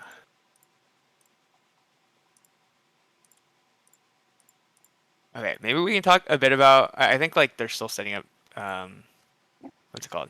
Champ selects, things like that. I think Zeteo on Team JS Bach is still on his way home, so we'll wait a couple minutes for him to load in. Let's talk about the other series that we won't be streaming, but I feel like it's still probably fun to talk about. And yeah, the other teams are Team Feiro from Group A, who has Demetis, FN243, a Gay Raccoon, and Malmer, versus Team Voidliss from Group B, which has NA, Bloody Ninja 1122, Blizzard Penguin, and Ninja Labib. I do know a lot less about these teams, other than my team had a lot of fun playing against Team Feiro at the end of the day. Do you know much about these teams and how they might match up against each other? Yeah, so I think notably Voidliss's team, first seed in Group B, sort of going into the tournament as the heavy favorites. Some dubbing Voidliss as the villain, quote unquote. Just a really well-rounded roster. 5 strong players, every member of the team being formerly Diamond at some point. It may have been this year, last year, or 10 years ago, but they all have hit at some point. So yeah, just pretty strong. And Feiro sort of being one of the pleasant surprises of this tournament. word on the street was that scrims were not going so hot until they had maybe had an intervention, work out some communication stuff, and they've really pulled together. They've had like a lot of grit to really kind of outperform expectations yesterday. Another team that's like kind of pretty well rounded. I think especially like Malmer deserves a shout out of like being one of the last picks of the tournament, but really kind of being able to contribute quite a bit. Yeah, so another solid all around roster. What role does Malmer play for them? Let's see. He's playing the support role. So like their team's a little. I remember in draft this was like the flex team. Feiro, Demetis, FN243. I think even the Gay Raccoon. Like this is his first tournament, and I believe he put down like all fill. So sort of like 4 fill players. Okay. Yeah. Sick. Okay, I'm looking at some match history screenshots yesterday for Team Feiro, and I see. So against my team, they pulled out the Scion and Braum, and it looks like they did that again. So seems like they really like having beefy frontliners. So maybe they'll get that one game this series, and then because of Fearless, they won't be able to do it again.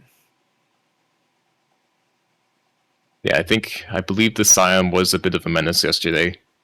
But if Fearless works, you can just have that one game and be fine the rest of the series. Yeah. All right, I'm gonna try to pull up the schedules. I think we already basically know, but let me just pull it up and see if I can show that to everyone right here.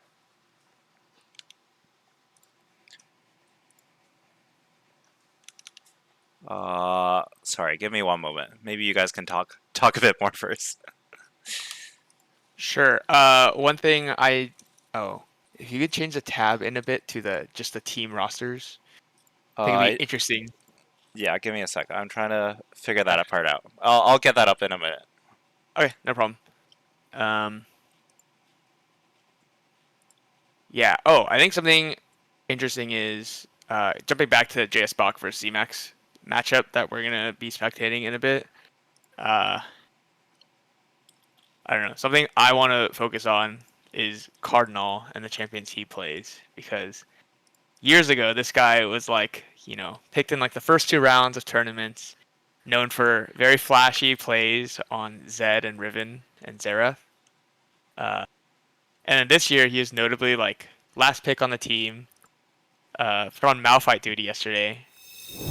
Low egoed it. Seems like it was effective for them. Maybe boring, but effective. And he did get 1 Riven game in yesterday. So I think with the Fearless, maybe they try to pull it out again. We'll see. I think top lane definitely interesting matchup. Because in scrims, Cardinals sort of wasn't playing Malphite. He was playing like Renekton, Shen, champs like that. So would be interested to see like a more not just Malphite duty for either top laner today. Yeah. Okay, yeah. Thank you, Marcus, for pulling up this spreadsheet of the rosters that we saw yesterday. I think something I wanted to point out that I noticed is the first series that we're not actually watching today is Team Feiro versus Voidliss, which interestingly they're both the left side teams on the spreadsheet. And then the series that we're gonna watch in a bit is JS Bach versus Xemacs, which is the far right side teams. And then if you pay attention to the 4th column, Team Saltfrog and Team Torpid both went 0-4. So I think this is just like scripted. It's just playing out to the script that Marcus set up a couple weeks ago. So I think Sammy, you're reading too much into it. Yeah, I mean, based off this spreadsheet layout, which teams are gonna win each series? There's something here. Okay. I can't quite decode it, but there's a message. There's a hidden message. Yeah, it could be. I guess there's a couple ways of this going. There's like corners, or it could be left versus right or up versus down, right? Yeah, I think those are all the possibilities. Thanks for the amazing insight, casters. So I know how it's gonna be, but I won't say it until Oh yeah, you the don't end want of to the spoil day. it. Yeah, that's fair. You're so considerate of the audience.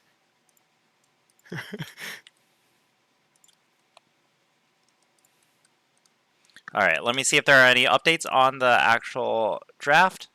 I think we're still waiting on Lauren Zateo. Unfortunately, we need to start a little later because he had something to do right before this. Let me see if we have an estimate on how long before we can get into that. Sweet.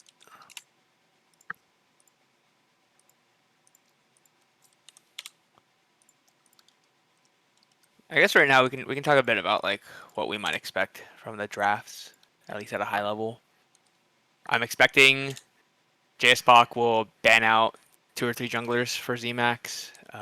Seems like it was pretty consistently yesterday. Teams were banning out. I think like some combination of Kiana, Viego. Wow, I'm blanking on the champion's name, but the one that Briar. yeah, Briar, the one that can't stop auto attacking. It can't turn off. Yeah. Yeah, one thing to note is that Xemacs actually does have a sub, so Exteli Princess is not playing, and instead Inspiring will be filling the mid lane role. And that's been interesting with like because there's going to be a playstyle shift. I feel like Exteli Princess and Xemacs are kind of like same wavelength, always just sitting in random bushes, just ready to try to assassinate people, even if you're playing like not an assassin. The While high risk Inspiring play. brings out it's kind of like a wild card. Brings out like the tank Lissandra. We're playing Annie and ARAM. Might see that. What else is there? Wait, Annie and ARAM. They can't really choose their champion ARAM, right? Yeah, but he's kind of popping off. He said that like 5 minutes. I thought we were doing in house, right? Our team was way worse. We were down like 5 to 20 at 5 minutes, and he says, "I believe I can carry with Annie." And 25 minutes later, he did in fact carry with Annie. So high confidence. Oh, okay. He might be telling his captain that right now. Okay.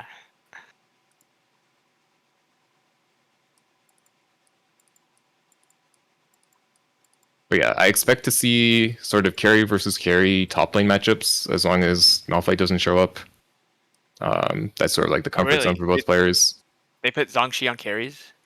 Yeah, I believe he played Aatrox every game yesterday. Let me check. Yeah, so notably, Team JS Bach was not streamed at all yesterday because we could only stream 9 out of the 10 teams based on how the scheduling works. So that is one of the reasons why we're showcasing his team today. And that is pretty interesting because, like, I feel like if you watch some of the games on stream, you might have an idea of what the teams are trying to do. But if you haven't seen that, then it might be a little harder on the preparation side. Yeah. Yeah, so wow. He played 3 games of Aatrox and a game at Darius. So they seem pretty comfortable playing him on like these bruisers in the top lane. Now, Norbly can only be allowed 1 game of Aatrox today. So we'll see how deep that champ pool goes. Wow, it's kind of bad that I played against them yesterday and I completely blanked out of my memory what Zhongxi played. How did that happen? I think, well, I think that my team was quite ahead early on, and then I like to think I made 2 very, very large errors that put my team in a really rough spot. And I think maybe that's why I blanked the memory of the games. But I do think they made use of like their like tanks and front lines quite well. Like notably yesterday, they picked Nunu a couple times, and then, like you mentioned, the like Aatrox / Darius. So it seems like they do generally try to put. And I'm looking at their match history right now. They also had like their support played Leona and Nautilus. So it looks like their team comp generally is like top end support or some kind of like tankier, beefy people, and then mid lane is JS Bach always on a control mage per usual for him. So they have like a pretty consistent I think, approach to the game. Yeah, the Nunu pick's interesting. I believe it's the only team that picked Nunu yesterday, and they played it twice. And historically in these tournaments, the champ that doesn't come out much. Very kind of, I felt always kind of like coin flippy, like you're able to gank a lot, but if those ganks don't work out, then you fall way behind, and your champ doesn't really scale up well in team fights. But with like Steven so they play like control mages in the mid lane, and then if you have like Aatrox, Darius, those are pretty good gank setup in the top lane.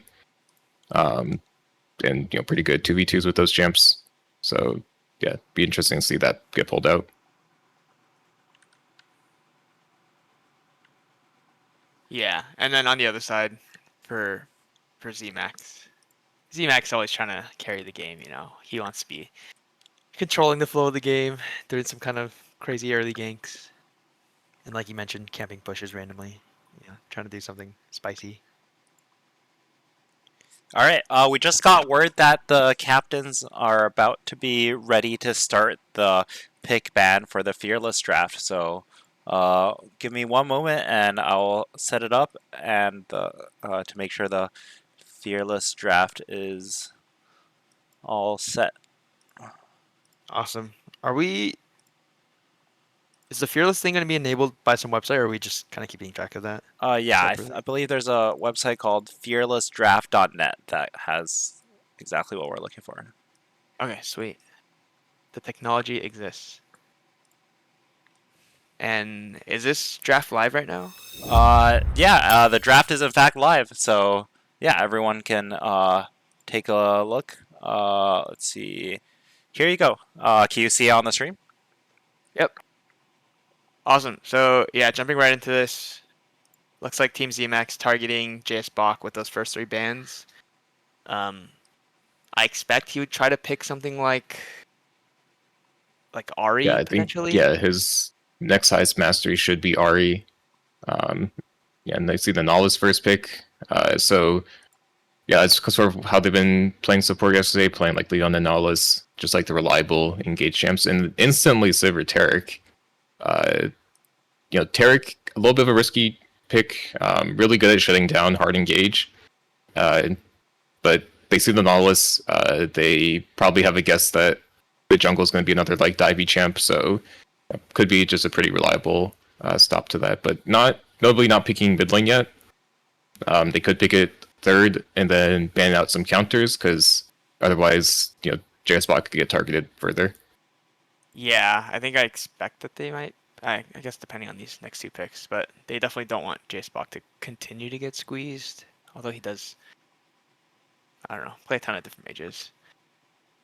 Yeah, I do like the Tarek pick, because generally I feel like Xemacs will try to go for some kind of divey champ like you mentioned, which looks like they lock in Briar, so that kind of. Okay, Briar and Smolder though, so Smolder being an interesting dynamic because it sort of gives you that scaling option where you're not forced to only go in. You can play at range. So it could sort of make these awkward fights for Tarek. Do you have an idea if that's going for Ben Bowie in the bot lane, or if that is that firing? should be Smolder bot. Comfort pick for Ben. I don't believe Inspiring has played this champ mid lane. Also, it's been pretty nerfed for mid lane, and yeah, I don't think it would do well into like an Ari or something like that. Yeah, I think early on the wave clear would be pretty bad. And there is the Ari pick that we predicted from JS Bach. Okay, there we see the Lissandra. They fear the tank Lissandra gameplay. I really have no idea what else Spenny plays in the mid lane. Yeah, I believe he plays Galio. Victor, we could see maybe Elise mid lane. Never know.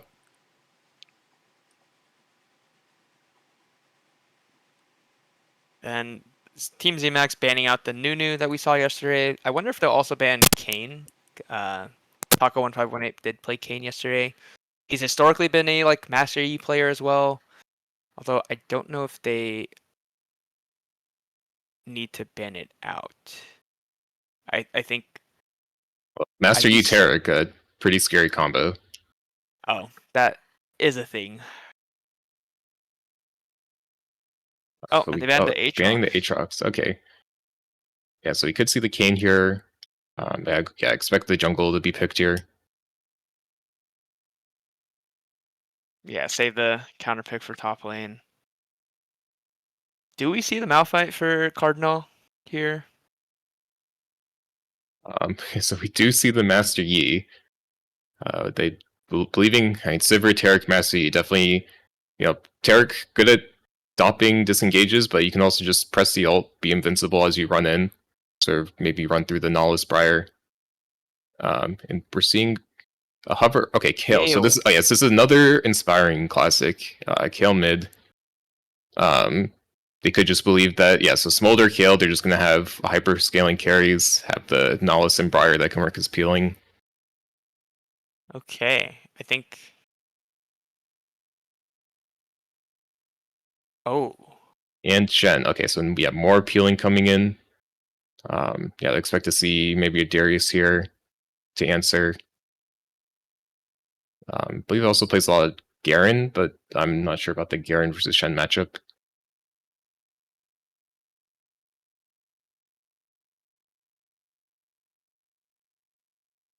Yeah, I generally expect some kind of bruiser or tank to come out here from Team JS Bach. Oh, the We Garen. are seeing the Garen. They're hovering it. See if they lock it in. Yeah, I don't really expect top lane to be volatile at all. I don't know. Shen versus Garen. Yeah, I mean, I think this will be pretty hard for Garen to play in the late game. I mean, you're gonna have.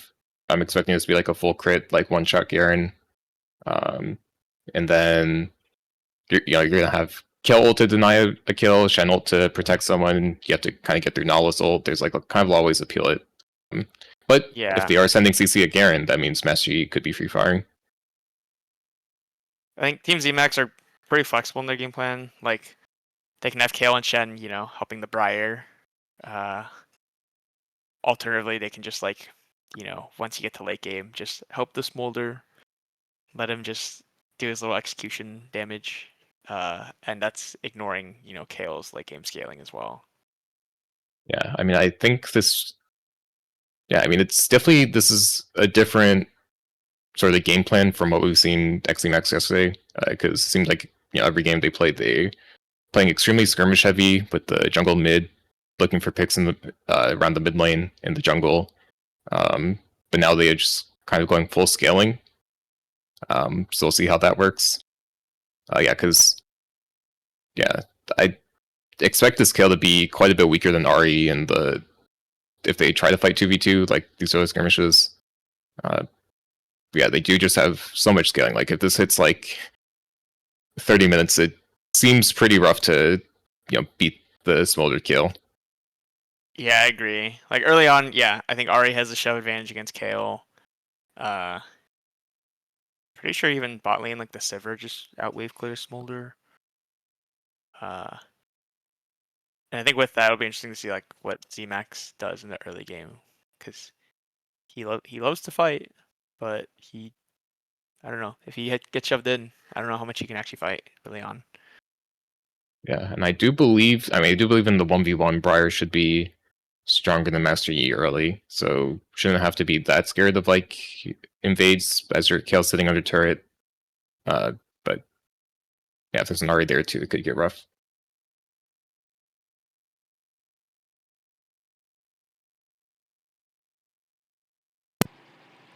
All right. There is a world like I think from the champion select, I think I'd prefer Team Xemacs.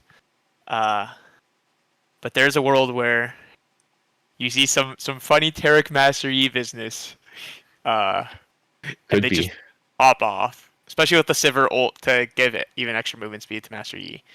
But it does seem to me like Team JS Bach is just like harder to execute the team comp. I don't know. They have many squishy players that I feel like if things start going south, the game could just like end very quickly.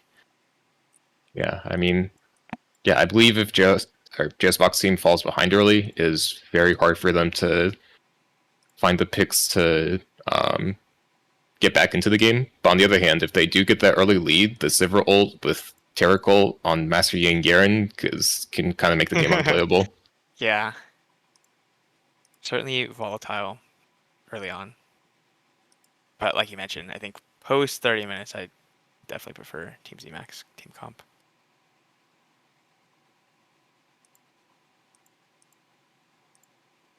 And looks like we're just doing the formalities of going through the actual champion select in the client. And so we'll have a bit of a delay before we actually see the game start here. Yeah, I'm trying to figure out how to get the cool drafting thing to show up, but it's not showing up right now. So I think we can just stare at the completed draft here. I also want to announce that we've started a prediction in Twitch chat.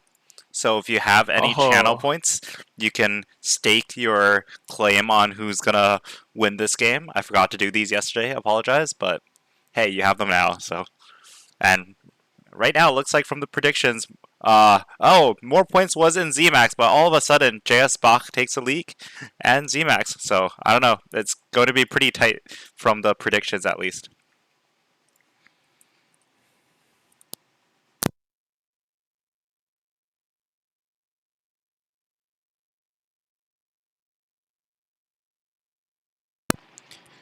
Wait.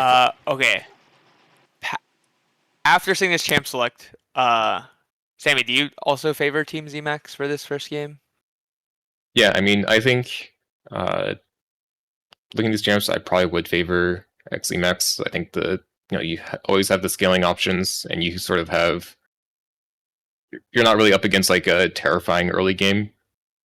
I think the Master Yi is a little hard to force plays as a jungler, and with Briar you have pretty good options of controlling the game, and you do have like other than mid lane, I would say you have pretty good options of making plays bot with the Nautilus and top with the Shen taunt. So they do have options of how they want to play the game. Yeah, JS Bach seems like your only real playmaker early game is going to be this Ahri setting up mid lane ganks. Yeah, and I agree. Yeah, I think Inspiring on Kale has a lot of experience, so I would expect he has the idea that I just have to sort of play safe, not die. Let my team sort of make the plays to carry me to late game. Yeah, he will not have fun as melee Kale early on against Ahri. But I think he is low ego enough to sit back and know what his team's game plan is, and kind of just sit there, try to suck up as much XP as possible.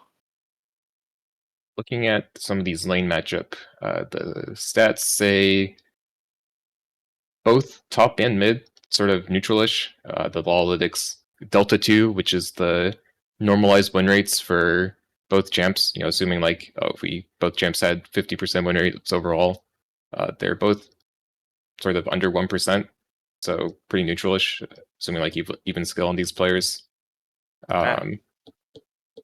These players are all experienced on their champs, so it doesn't seem like anything right there is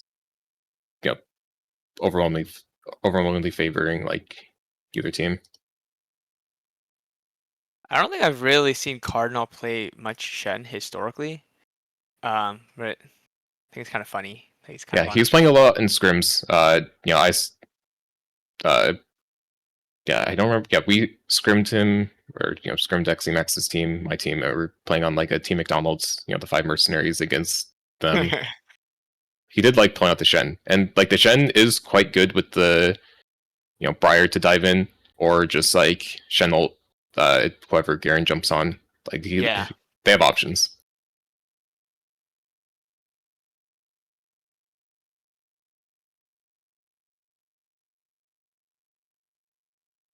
You have an idea as a fellow jungler as to what lanes each jungler will start focusing on early on? What their So I think it's look like. So Master Yi would definitely be prioritizing the Ahri as the most reliable CC of any of the champs. Mm-hmm. And then, although bot lane get the Taric Sun on Master Yi is also could work. Could be a little hard because you have Knowledge CC to get through. And Briar, I think anywhere other than mid really. Although if Ari is pushing too far, could be some easy ganks there. Yeah. I wonder if we'll see any early focus top lane with the Shen taunt. I don't know. Garen is kind of hard to catch with his Q, but I could see a world in which they focus top. Yeah, we're loading in, and I think the first thing that jumps out is this Garen is bringing Ignite instead of Teleport. So definitely going for those, going for the early kill, but could also be risky because I do think the Briar is going to be a little bit stronger early. So if he overextends going for that kill, it could open him up to just kind of getting ganked. And then bot lane, we're seeing TP on Smolder, interestingly. I think the normal option would be barrier with the support going heal. But now we're seeing the TP, so could signal that they're just willing to farm, you can get off like more normal backs if you're low. And we're already seeing the 5-man going top for the invade. Expect them to go through the early game. Yeah, if you go through the first 2 bushes, then you can go into river, and then basically in the normal 5-point, you won't be able to see that. But there's no one there because they're setting up in the. They're also the other side. It's so fun watching level 1 shenanigans as a neutral spectator. Cause you have so much. And more I would say in the 5-man versus 5-man, this is extremely good, or it's very good that Team Xemacs did not run into this team, because I think the REQ, Sivir Q, Taric Stun, Garen E, those are definitely much more useful than the blue side champs level 1. Like even if you hit a Shen 5-man taunt, I think the Kayle and Smolder are much. Yeah, you'd have low damage to follow up, and then your Shen has leveled E level 1, which could make top lane unplayable. We do see some fighting here. They get some free auto attacks on the JS Bach. I don't think it'll really matter too much. Wards dropped in bot lane, but there is going to be a late invade on this red buff. Garen is in the top lane, Shen's hovering around. So he does not want to give it up by circling around. So we're just getting it pushed off, so this could be a smite flip level 1. Shen want to drag into the bush, but... And Briar gets a level 2, has the stun, and they will flash out. The flash juke comes out, and... Wait, Xemacs and Cardinal, I had no idea what just happened. Yeah, Ignite burned. We'll see how this plays out. I kind of want to see the replay on this on the blue side vision to see what that flash looked like on their screen. Yeah, wow, okay, we get a quick replay here. No actual kills happened, but Xemacs wins the smite flip here. I thought for sure this is a free kill, but... Yeah, so they think he flashed over the Krugs, but he just flashed into the red buff bush. That is so sad. Already seeing some insane gameplay so far. So that is, I don't know, 2 flashes for blue side, but they get the red buff. Yeah, quite big. Yasuo had to back. Briar's continuing the clear level 2. So big tempo advantage for Briar. And I believe the top laners did take normal skills, so it's not like Shen's kind of screwed over by taking taunt. Yeah. And I do think that provides a lot of relief for blue team, because, I don't know, we did predict, Ahri will have push mid lane, and that maybe it was Master Yi who would be able to put pressure on the map, but right now he's a camp behind. Interesting pathing from Briar. So going to his blue buff, and then immediately going down to his red buff, so possibly reading that Master Yi would try to, cheese the red buff as like a way to come back. So it could just be defending his side, or he could just be going for a fast level 3 to reinvade or maybe gank mid. Yeah, and dropping a defensive ward. So definitely expecting there to be, with the Ahri pushing in, there could be an invade there. But it doesn't look like they're playing around that. And I think also notably, red side bot lane had gotten a push in, so there was a chance that Master Yi invaded with Taric or something like that. And they just see now that their bot lane reset and came right back to lane.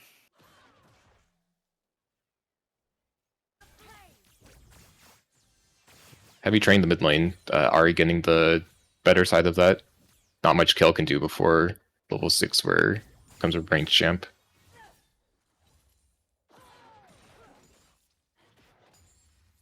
And the wave pushing back to red side in the bot lane, but Messi's going top, so no real risk there. Man, watching this mid lane matchup, you do see how much pressure Ahri is able to put onto Kale. It's rough. Yeah, it's out pretty here for rough, but Inspiring. oh, here comes Briar. No, low mana the Ahri, but has enough for charm, so it's fine. But here comes Mastery to support. Is Xemacs overcommitting? Yeah, no flash on either jungler, but low mana for Ahri. Then the last auto is just enough to get it for first blood. And yeah, first blood for Xemacs out there, or sorry, against Xemacs right there. Looks like he did go just a bit too far, and Taco and JS Bach are able to just auto attack him down. Yeah, creating space when we're not respecting that. Early game kill really could not do much to help these early ganks.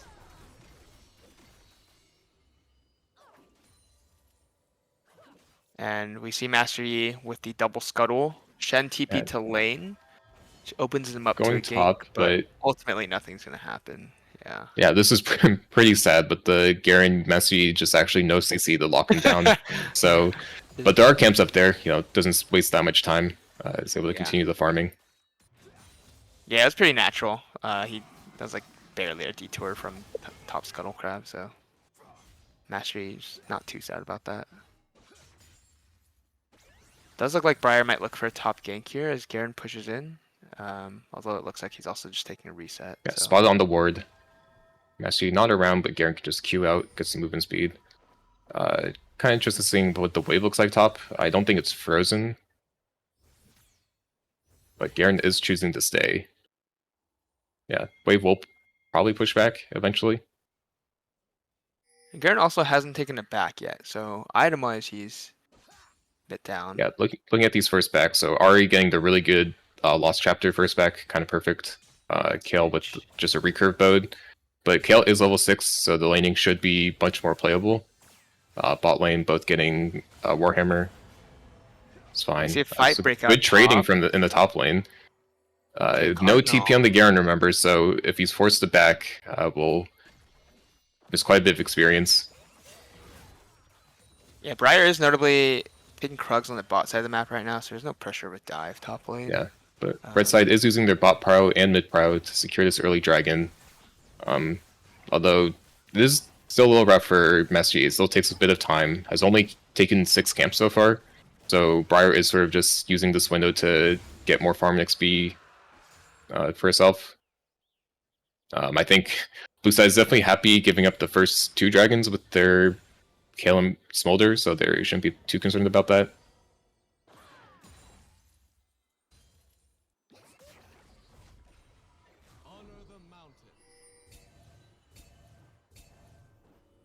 And yeah, it looks like Shen might be going to get some deep vision onto red buff after crashing that top lane wave. Oh, actually, Yeah, it looks vision's like really good. Briar should be able to get over the wall. Yeah, so they're probably just expecting the Yi to come here, although it's going to be a bit because it's probably going to take his Raptors next first. Yeah, they do see that Garen is resetting, so I think they're happy to wait here for at least a bit longer. Oh, no, actually going to red buff first, and I don't think he's getting out of this one. Yeah, Shen dropping away for that, but I think they're definitely calling it worth, especially with the Void Bros spawning in 30 seconds. No hesitation, just immediately jump Yi. Yeah, they even pulled the Nihilus up here. So, you know, if a grub fight breaks out, it will be a 4v3. I'm not sure if Briar gets 6 off the red buff. Did not. Could possibly get off the Scuttler. Yeah, Smolder being left alone, but bot lane not seeing the Nihilus missing or, you know, not choosing not to make a play there. Another fight breaking out for the Raptors. This time, no mid lane power, but Nihilus is around for the fight to break out. Ahri ulting with the Shen ult. The full HP bars, I don't know if a kill will actually happen. And their bot lane is full coming over Taric and the Sivir. So, yeah, the Charm Ahri lands Charm on the lands. Shen. Yeah, this fight is this And will the be an Nautilus extended is- 5v4. It could be a horror for Team Xemacs. I think they just have to try to give up the Nautilus. They'll lose the grubs, but Smolder is pushing. So not what we they see the wanted. Ahri- Ahri's keeping bot, but no mana. Not sure how fast Ahri can clear the waves. So definitely, right side getting the kill, getting the Void Grubs in exchange for Smolder didn't even get a plate there. So definitely winning out, but it could have been way worse. So Blue side probably thinking this is still, it's still playable. Yeah, I do think they're Briar maybe overstaying welcome by taking the chickens, and going back in trying to steal, but red side does have all of their ultimates, popping the Taric ult. Nautilus no ult. even Sivers here joining on the fun. Yeah, Nautilus forced to die for Xemacs sins again.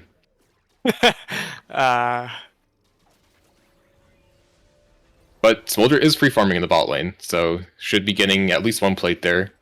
Overall, they're going to be down about 500 gold. They are down the dragon and the grubs. Grubs could be a problem with Garen's split push, but I think Sivir and Ahri not really the best chance for hitting the turrets, so might not blow up in the game. Yeah, and I guess also another thing is that Shem was kind of pulled around for that play while Garen was spending a lot more time farming, so has the level advantage. Ignite back up, so could maybe become a problem in this 1v1 sideline. Yep. Oh, Marcus, could we get the neutral objective timers up on the screen also? Thank you. Can we also see Smolder stacks? Looks like he has 66. I don't a good really number. know I my don't know numbers. what the pace. I believe it's supposed to be like 10 per minute. Obviously, you're not going to get any in the first couple minutes. Yeah, I want to say it's a bit behind the ball, but obviously it'll ramp up. Yeah, there's been not a lot of fighting, especially with the bot lane being pulled up to the grubs fight. So yeah, I think not the worst, but they're not too much. Ignite drops on the Shen. A lot of HP. So kill won't be coming through. Yeah, I think I'm still skeptical of Garen taking Ignite. I guess maybe it'll give him more kill pressure later on against like Briar. I mean, could be running the numbers, thinking like, oh, I drop Ignite here, and then they'll come back off cooldown, keep Shen in lane, and then that will be the kill. True. Yeah, as soon as you get lane Ignite. Yeah. The strategy of like 2012, 2013. Back when there was a mastery to give you 580 and 580 when your Ignite's on cooldown. Okay, looks like red team, they're in a pretty comfortable position to just take this Drake. Briar is in position, and they might be wanting to contest. Notably, she has ult, and can just kind of fly in. And red team back out, so that's like that. I believe both teams have all their ultimates, except maybe Channel is missing. No, Channel is up. But nobody is being pushed under turret, so if they call for if they try to make a play with the Channel, they will be losing a lot of top. Otherwise, with the kill mid, sort of never help. Are going in. And the Channel is falling. Could get canceled by the silence. It is in the top lane. There's a flash Q in the top lane to cancel the Channel. Dragon is secured for blue side, but double kill goes down. Could be a triple. See if it gets trade back from Master Yi. Master Yi goes down. Will there be another one? He'll stunned up, and It's not enough damage, so overall 3-for-1 for red side. Dragon does go to the blue side. Nautilus is able to secure it. It has spell, but I wasn't paying attention. It does a smite secure. There is a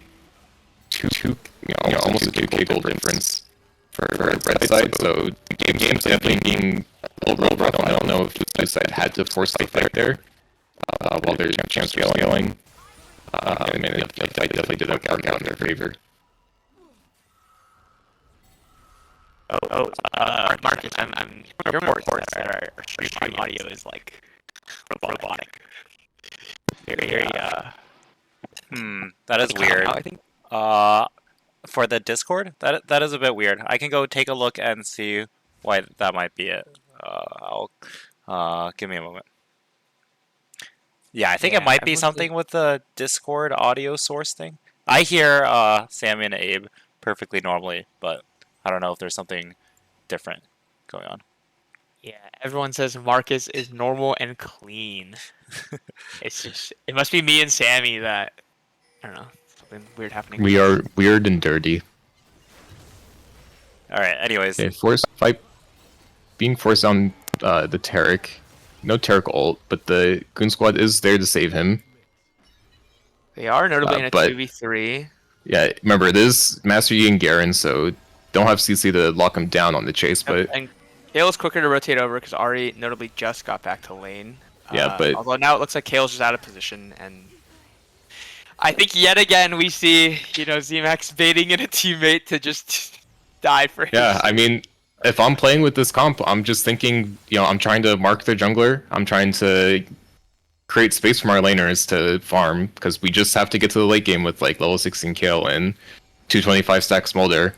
But we're seeing a lot of fights being broken out, a lot of really kind of forced plays, and this gold lead is starting to become problematic. 3K at 14 minutes is not what you want to see. Yeah, I do think blue team might be kind of, like you mentioned, just forcing a bit too much. They should generally just be happy to farm up. I mean, I guess they're happy that they got the dragon earlier, slow down the dragon. Yeah, Ari coming down, still has ult, forces the flash ult from. And Nautilus. Briar ult And here hits, comes Briar. and Briar he is hits someone and cannot turn it off. by Very deep. himself. And he finally dies. But I think he may have also gotten Nautilus killed yet again. Yeah, it looked like Nautilus and Smolder were out of there before the Briar ultimate. And then RATP's mid to catch that wave and actually look for a kill onto Kale. Yeah, kill on the wrong side of the map. Has movement speed on W, but not sure if it's enough to get out of this one. Massey pops the ult. Garen is closing off. Doesn't even need him.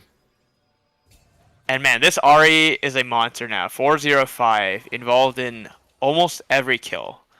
I didn't even notice the Sivir was 403 at this point. So very much controlling the tempo of the game. Yeah, these are definitely they had all the kills on their mid and bot. This Ari is kind of could just be around to force any play or just answer to any play. Definitely playing to the ring condition. Like if I'm right, I'm extremely comfortable where we're at. Yeah, Bach must be having a time of his life right now. Just killed KO, walk down, kill Briar, Nautilus, TP mid, kill again. Just farming up all the gold all around the map.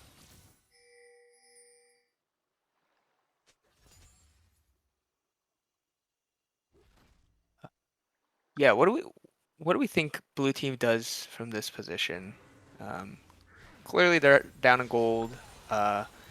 We've mentioned they should kind of stop trying to force fights, but yeah. So I think right now, this Smolder has been sort of free farming this entire game, so is keeping pace, sort of with items, or just like keeping pace with farm. I don't know what the Smolder stacks are at this point, but yeah, fortunately they did secure the second dragon, so they are not forced to fight the next dragon. Like that, they could be fine just giving it up to red side. They're already positioning, getting the vision down. A fight here, I would probably say would lose the game for blue if they force it too much, and they just a second dragon. They don't have to go for it. Yeah, I agree. We'll see if Xemacs has the self-control and the restraint to not fight. You about to get bored again. Yeah, just full mid prio and bot prio, all control over the dragon, and Briar is pathing top lane, so definitely not fighting over this dragon. Could be looking, no camps up, so could be looking for the kill on Garen, but there are 2 wards in the jungle, so they'll see actually 3 wards on the way to top, so this Garen should be unkillable. Yeah, and we see red team finally starting up the Drake. They did start it, I don't know, 30 seconds after spawned. not really feeling any rush. They have full kind of control over the bot side of the map. And Briar trying to counter jungle. Seems like there's not much up there. Yeah, and Curious 3 men if red going side- to the bot lane. Smolder is all alone. Dive would be very easy with Terra ult. And like they blue call side it off, choosing to though. overload top side. Yeah, bringing the Nautilus. Obviously see the locked in this Garen if he blocks up again. Oh, red Yeah, side is chooses to Q in. This could be the kill for them. Also popped. Q. Auto. Shen taunt. Okay, nice. Layering the CC. And okay, Shen gets takes a shut down, shutdown. which is On the not other the side worst. of the map, we'll see if Oh. Smolder gets this recall off. He does not, but we get the KLTP So forcing to out the protect kill Smolder. TP. Yeah, Terra Okay, Ult's still up. They could still go for this dive, but choosing not to. Kill Blade clears enough to secure that.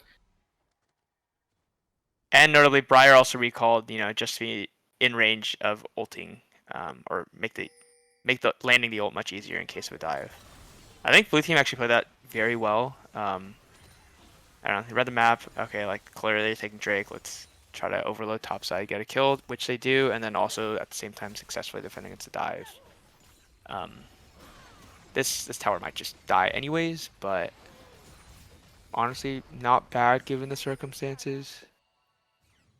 More gold going to red side, but I think we are seeing a bit of a stabilization of the game state. The shutdown going to Shen, I would say, is probably ideal because you just want that 1v1 to be stable. At this point, Briar is just not going to be the champ to carry. Yeah, I expect to... Oh, never mind. Going in with the ult onto the red buff.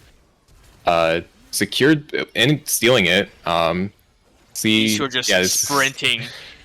And Xemacs is sprinting to his death. Yeah, not enough. So steals the red buff, gives it back to the Taric, and donates another kill to Taric. So sort of another play, but getting a lot of information on where the team is.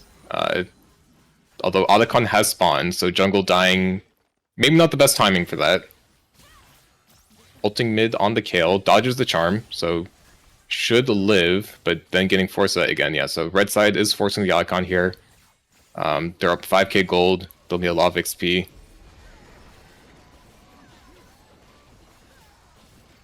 Yeah, I think... I don't know, that kill was closer than I expected, but... Again, I think just a bit too deep from blue side. Yeah, I mean, it's Briar, so you can't really turn off, and the Master Yi popping the turbo jets to run away, so it's really able to just kind of pull the Briar exactly where he wants him to be. Yeah, that was really funny, both of them just sprinting.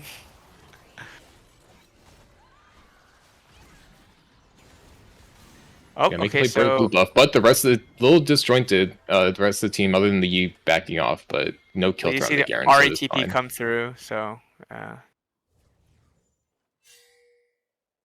maybe just a defensive TP there in case the fight actually continued on. But otherwise, I don't know, a nothing burger there.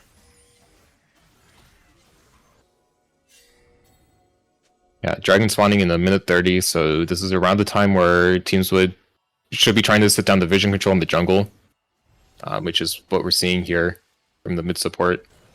Third dragon, you technically don't have to fight it, and it may still be the case that blue side does not have the tools yet to contest it, because they are, for the dragon after, they should have level 16 Kale, and maybe a Smolder with the evolve on the passive. Yeah, I think if I'm blue team, I would give up this Drake and try to fight next. But Yeah, Briar ult just missing. That probably would have been a kill on the Garen if it went through, which could have opened up an opportunity for him to fight the dragon, but... Yeah, and now that red whiffing. team knows there's no Briar ult, surely the Drake is just free. Yeah, just full control. Yeah, still going, looking for the trade here, because knowing we can't fight dragon, but we can trade that for a kill top. But it has to be careful here. This could be a Garen ult coming through. The Ignite dropped, and taunted, so they couldn't drop down the Garen ult. So yeah, kill coming through. Kill has to be pretty careful here. Maybe not realizing they're all over the jungle, but is playing it pretty safe.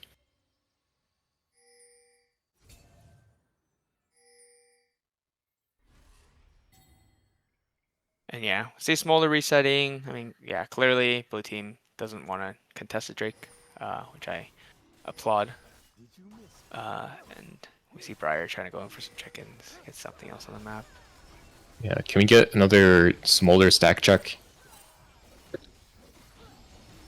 184. Okay, so yeah, so I think if they can get to 225 by the next fight, that with a level 16 kill would be the moment where they think, okay, we can actually fight this. Yeah, definitely don't want to give the Mountain Soul. Probably not the worst, because the way they should be playing these team fights is sort of extended, where the shield doesn't matter as much. And they're looking for another kill on the Garen, who's just trying to get back to lane to farm some minions. Ult dropped on the Briar. But here comes Ahri to clean up. We're seeing TP from Nautilus, Unsealed Spellbook, but there's no one there to help. They're in a bad spot yet again. Another death for the jungler Sins. Baron has not spawned yet. Will be for another minute. Yeah, Shen backing on the pink ward. Has enough of a reaction speed to dodge the Ahri charm coming in. But yeah. Smolder also in an awkward position. Master Yi does have movement speed to jump in, Sivir's closing in and does have ult to speed up teammates if they want to go for it. Yeah, although Sivir is pretty low, drops the spell shield to get nothing, forces out the Smolder Flash and the Shen ultimate. A lot of resources spent to... there. The Smolder Flash and then the Shen ult. Yeah, no dragon spawning, but Baron is in 20 seconds, so Shen ult there is quite a bit, because you're going to want your Shen to be pushing this, or I guess they can keep the Smolder back. Everyone has TP, so you're not forced to pull your bot lane up to Baron.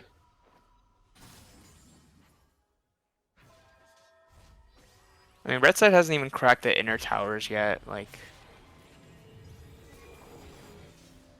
I don't know. I don't see a world in which blue side contests the Baron.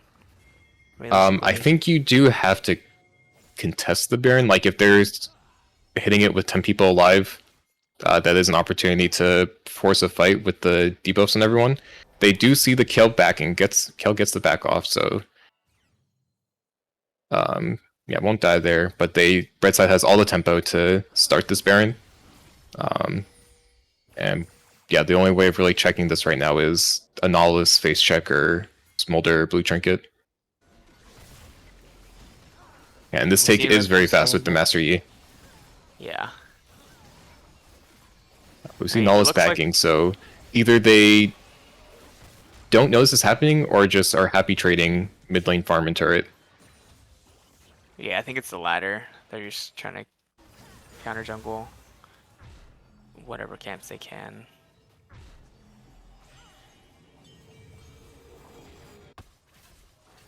Gale's level 14. Can we get a stack check on the Smolder?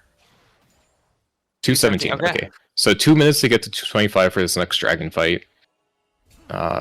Kale quite far away from 16, so yeah, that might not be it unless the fight breaks out and gets a kill XP, but yeah, it feels very, very at danger even pushing this next wave. So it's hard for this kill to even find the farm to get to 16.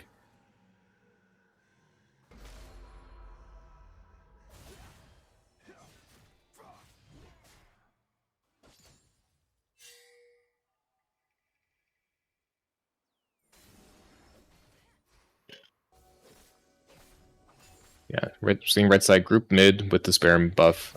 They definitely have tools to force with the Terror ult. Ahri pops ult, doesn't get much with it, but does create a lot of space for him to just hit the turret. So this will be a tier 2 mid acquired. We'll see if they can push into the base. Might be pretty risky, especially with the Smolder coming in for the wave clear. And we see Smolder we do see the stacked. Yeah, we have the execute threshold cross, so this could be the point where blue side starts thinking we can take some of these fights.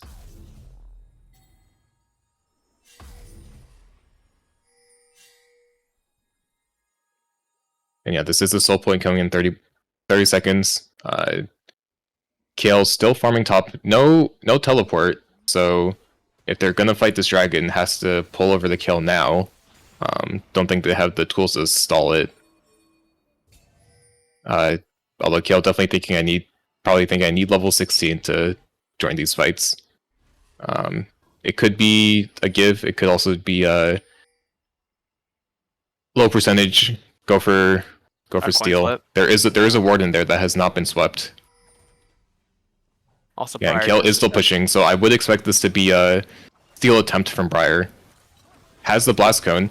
Oh, the but Garen nearby. Yeah, runs in, and the Garen being there stops Briar from being able to get into the Dragon Pit, so that's Soul going over. Kill is still pushing. Zhangji. Just show We'll up pick on up the tier map 2 top, screen. tier 2 top turret, so Kill got a lot of money.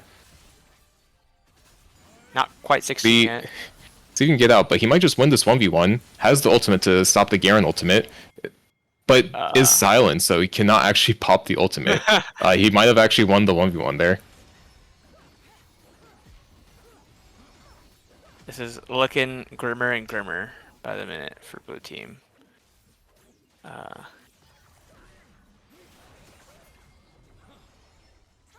Yeah, we're finally seeing numbers down, able to push into the base, pop the inhibs, but with no neutral objectives, this could be good for them. Although fight breaks out, Terracult popped, Smolder popped, Shen able to flash out, and Smolder's pretty low, has to leave the fight, but still has abilities to toss in. And still not under risk, but is getting pretty close to execute, gets the Master Yi, but the rest of the team is falling, and yeah, that Kale spawning in 3 seconds, still has ultimate, so might not be the game. It is just Kale and Nautilus trying to defend. Yeah, these are normal minions, so not that hard to kill. Dodges a Taric stun. Another wave comes in, gets Ahri charmed and not able to pull up the ultimate. Yes, that would be game 1. Going over to JS Bach. Wow. Great showing coming out from JS Bach. 10-0-7 on the Ahri. 4-0-9 Sivir. 2-0-12 Taric. Wow. Just no deaths on the bottom side of the map at all.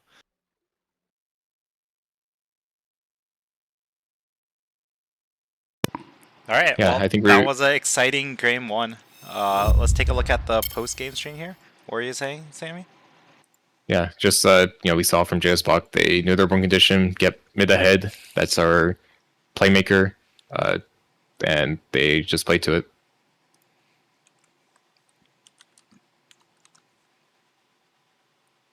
All right, so going into game 2, what do you have thoughts for how they want to change things up? I guess the draft will be very different because we're running the Fearless format for the first time in Summer LoL history. Yeah, this draft is, let's see. No more need to ban Briar. I do expect JS Bach will continue to target Xemacs with their bans. Maybe something like Silas Viego and what's another champ that Xemacs plays?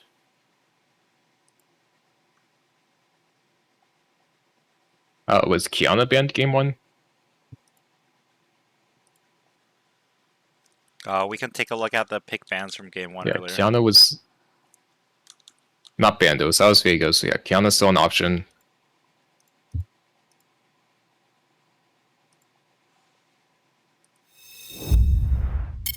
Yeah, this was a pick ban from game 1 over here. Yeah, I think with both Kale and Smolder down, they're losing their hyperscaling options, so expect to see, I guess, a more normal comp with like a Varus or Ashe combined with like some sort of CC in the mid lane that could make some of these mid game fights that I think Xemacs really wants to fight could make that easier.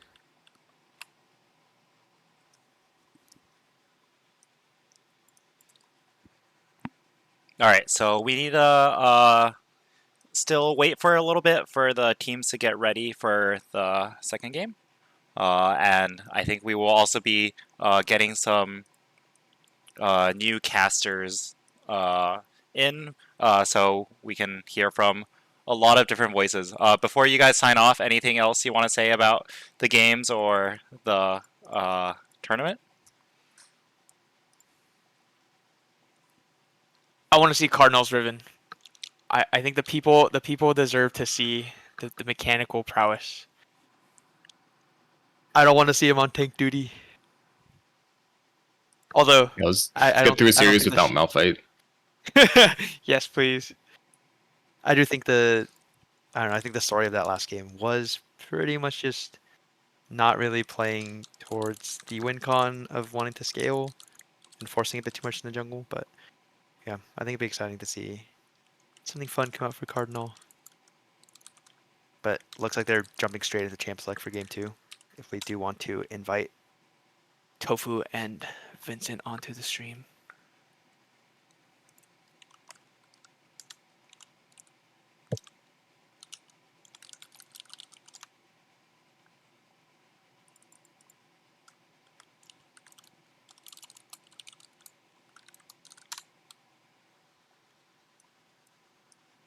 I guess while we're here for the last couple of seconds, JS Bach notably changed, I think, their third ban from Leona to Braum, and then they take the Leona.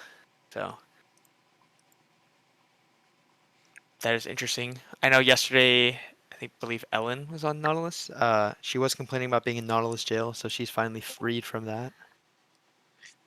Well, yeah, you cannot play Nautilus for both games of the series, in fact. But Leona is the closest substitute possible. So maybe it's still jail. Maybe it's prison.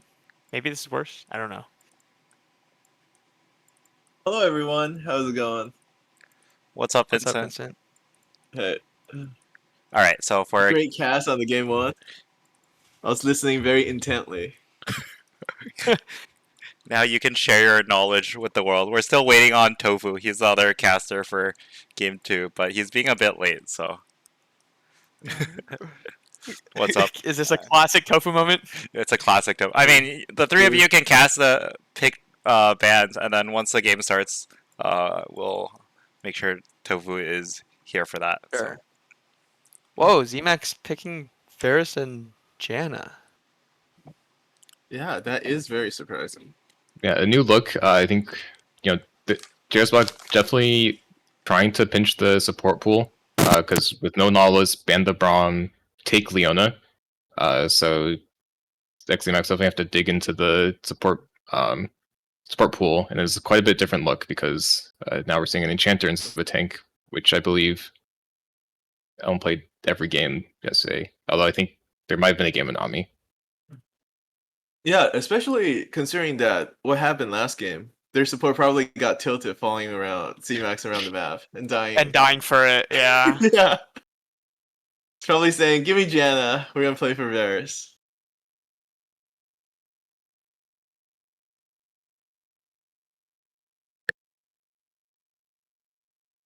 We see the fabled Lissandra coming out for Inspiring 309. Oh. Lissandra versus Orianna is actually a pretty tough matchup for Lissandra. Because Lissandra gets outranged very heavily by Orianna. So this is really for the jungle. Yeah, I'm sure XMX is salivating over this Lissandra gank setup. You just E in, from all the way across the lane, you're able to root, ult, and then any follow-up should be able to secure a kill. Yep.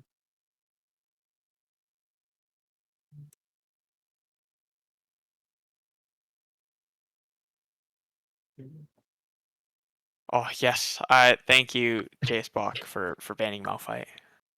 We don't need to see that this game, potentially this series if it ends here. I think Malphite has gone undefeated so far, I think, in this journey. I think every team that has picked Malphite has won the game. So Alright, can you guys hear me? Yes. Yeah, welcome. Hello. I had the wrong mic input. No problem. Do you want to introduce yourself real quick? Yeah. I am Tofu. I was the mid laner for Kiny's team, who was unduly denied day 2 of this event. Do you think you would have done better than though? Bro, I'm not gonna say yes, but for sure. 100% guaranteed. Maybe. Yeah, that is not yes. In fact, It's 100% guaranteed. Maybe coming from the man himself. Yeah. Yeah, let's get that quote right. No out of context. Yeah. hashtag justice for Kiny. That's what I'm saying. And whoa, is this an actual Cassante pick coming through? Whoa! Oh my god. That is Kiny has taught his insane. protege well. Yeah, I think Someone- this is the first Cassante of the tournament, even. Someone prep the Like copy anyone. pasta in case we need it later. Cassante is the best champion in the game, for sure. I do like Cassante into those champions. Yeah, Honestly, you're gonna I have. don't know what Cassante does. I feel like Cassante feels good into every champion. I think Cassante is definitely you feel good into melees. Like your engage range is not that long, but when you do get on top of people, your lockdown and taking this is just really good. Yeah. Ben does get his Kiana.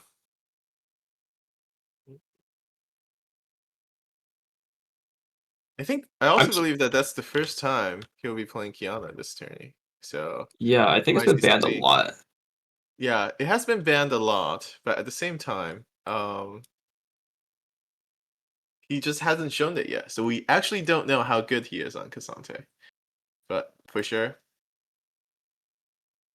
Yeah, I think it has been banned a lot because in the first day he was playing with mid laner Ixtali Princess. And if you know anything about League of Legends lore, Ixtali Princess is referring to Kiana. So because they have a sub, the pick bans are obviously going to be a bit different. Inspiring is not a known Kiana player. So it is unclear if they were banning the... Well, I think it was more likely they were banning... it was double duty. Yeah, it was doing double duty, but it was more likely banning Ixtali Princess as Kiana. Yeah. I think like the fact that I would say like we were banning it like in our match against them we definitely banned Kiana. I think just the fact that they could flex it and both players are very comfortable in it made it like a very valuable ban. Yeah. But yeah, day 2 it is finally coming out. Nope. I do think the team fights this game look a lot easier to pilot for blue side. Like red side is really well, unless it's tank Lissandra, I guess. Yeah, I think this time around, I think Xemacs' team has like a lot of engage in terms of mid jungle, and I think they will try to play around top side, just Kiana, Renekton, and Lissandra. And when the game gets really late, I don't think they have the damage to kill Cassante, Jarvan, Leona. I mean, they will have like the on-hit Varus, I guess. Yeah. But yeah, I think both mid jungles actually have a lot of threat because like Lissandra can obviously lock someone down for Kiana to one shot, and on the other side you have like Jarvan as the ball delivery system. So both the skirmishes in the river should be very spicy this game.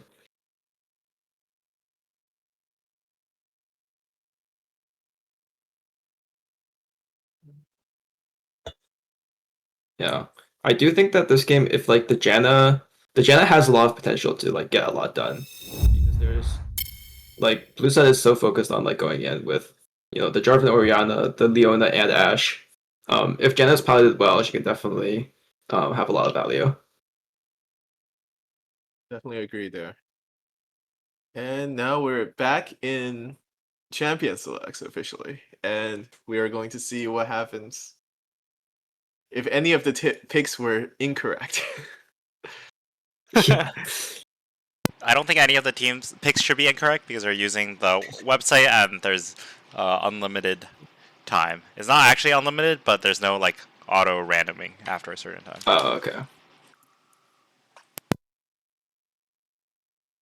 But yeah, anyways, thanks a lot, Abraham and Sammy, Rich Game Buddy, for casting for the first game, and we will have King of Conquest and SK Telecom T1 with us as the two casters for the second game of this exciting series. We'll see if JS Bach is able to secure the clean 2-0 victory, or if Xemacs is able to make this into a tied series after this. If we go to Thank you, game it's been a 5 of the pleasure. finals, we're gonna get all the casters in. I don't know Get party at the about casting couch. all the casters, and also there's no game 5 because it's a best of 3. You're so right. Does game 3 trigger a silver scrapes or no? Is that copyright allowed? I'm not sure, but you can open Silver Scrapes up on your own YouTube channel. Well, I did not know Silver Script is copyrighted. All right. Well, I'll leave it to you all. Thanks for hopping in. I'll listen intently and see how this game goes. Yeah, thank you so much for casting.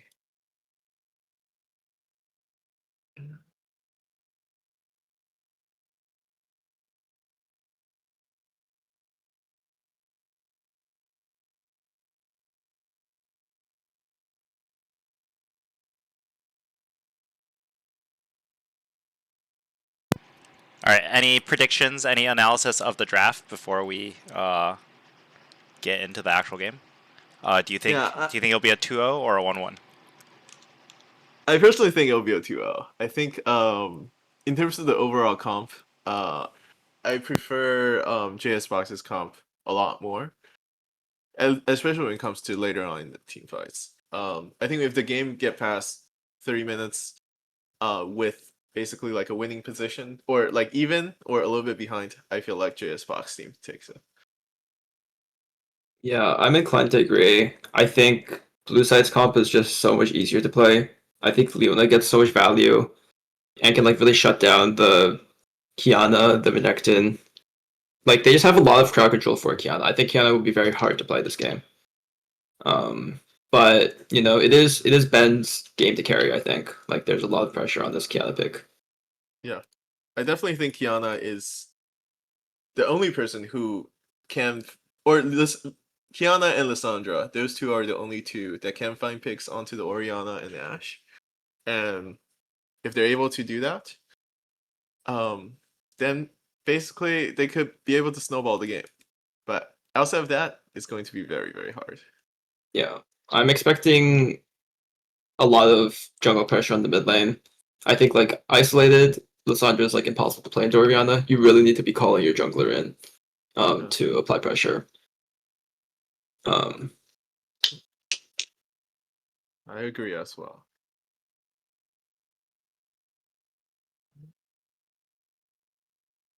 Yeah, there's still a little bit of dead air to kill because of the spectator delay. I think we're still 2 minutes before we can get into the game. I guess just as a announcement, on the other side of the group stages, Team Voidliss won their first game. So I think they are also on game 2 as well.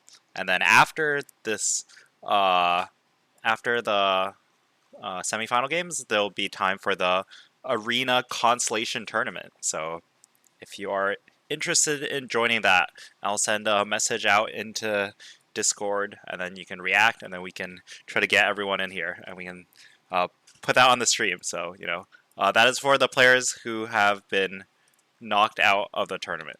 So, yeah, personally, I'm preparing for the Arena Constellation tournament for months now. You know, been on the grind. yeah, you know, who's your partner, Tofu? I think I'm with Mr. Rich Game Buddy. We're running the owner faker back again. Wow, let's go. Did you prepare this yesterday? It was just assumed, you know. We didn't explicitly confirm it because we were like, oh, surely we'll make it to day 2. We're 3-1, but you know. Yep. That is a little bit unfortunate.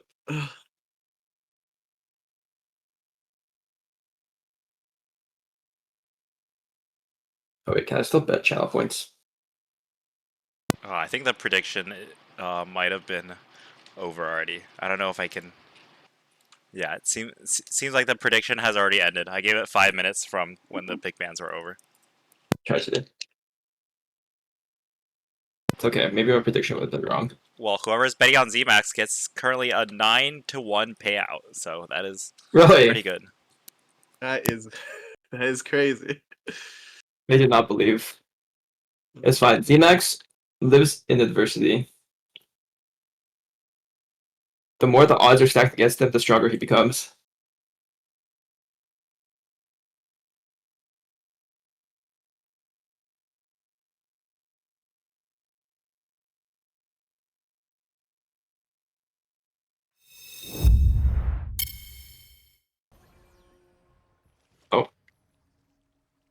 And we're in.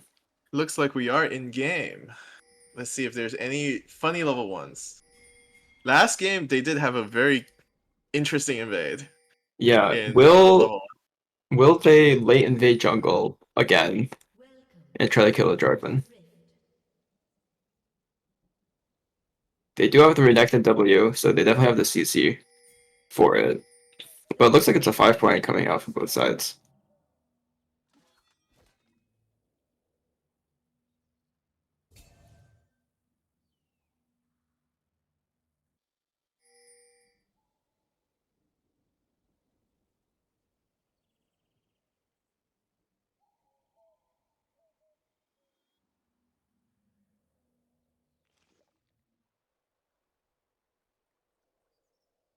Oh, Marcus, can you rearrange the player portraits? Oh, good point. I forgot to do that. Wait, let's fix that right now. Okay.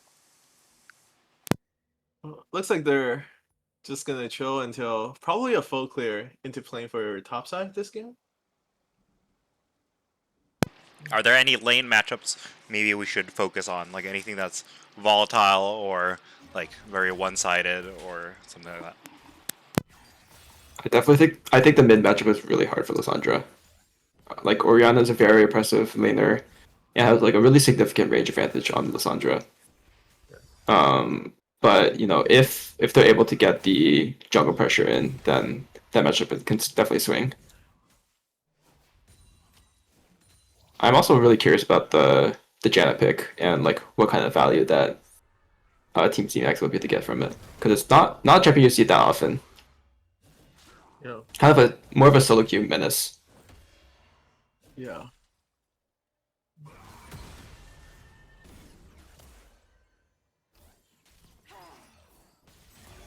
Oh, fish movement. A lot of heavy trendy from mid lane.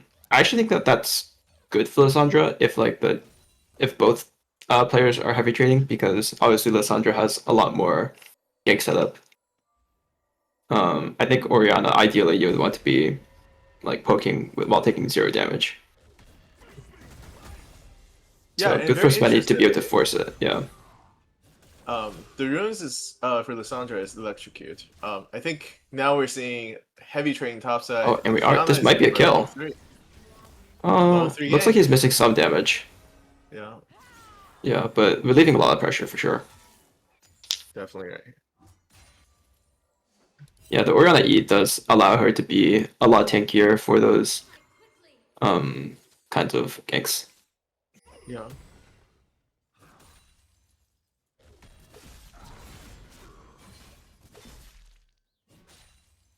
So we know J4 will be clearing a little bit faster to scuttle to bot side, and Xemacs will be a little bit slower to top side. But there is Looks like probably a gank opportunity top here. yeah, looks like that ward does Oh. spot out Jarvan. Really great ward from the red side.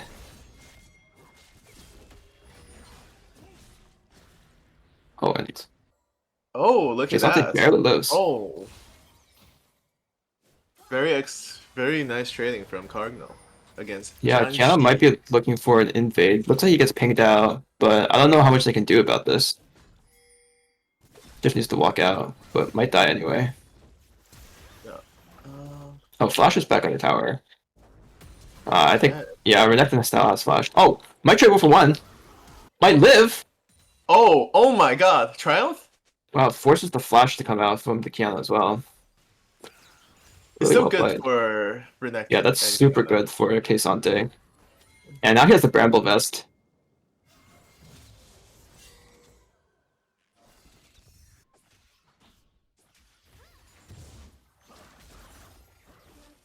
Oh, there's no Flash on the Kiana. Might just be dead here.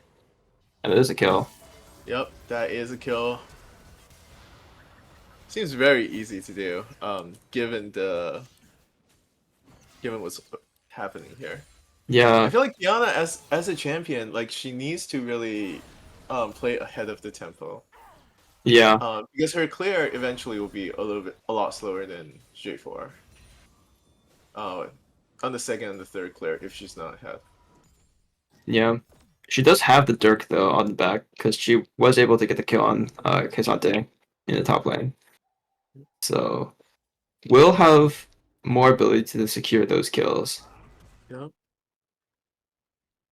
Looks like mid lane is getting zoned off.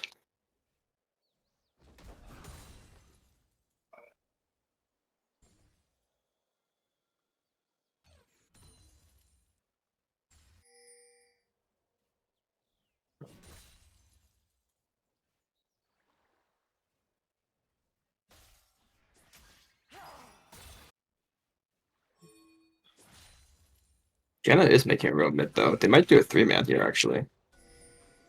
Against Orianna. Orianna does Yeah, have the flash. pink ward comes That's her down. ultimate. Knows there's no vision, but It's a very uses nice the flash and gets ulted. Yep. Yeah, that's an easy kill. And now that Orianna has no flash, they can just do this over and over again. So I think that's like the win condition for red side is definitely enabled here. But it might be a all-in from Keisante. Champion looks not very bad. Alright, where's the copy pasta? Someone post it.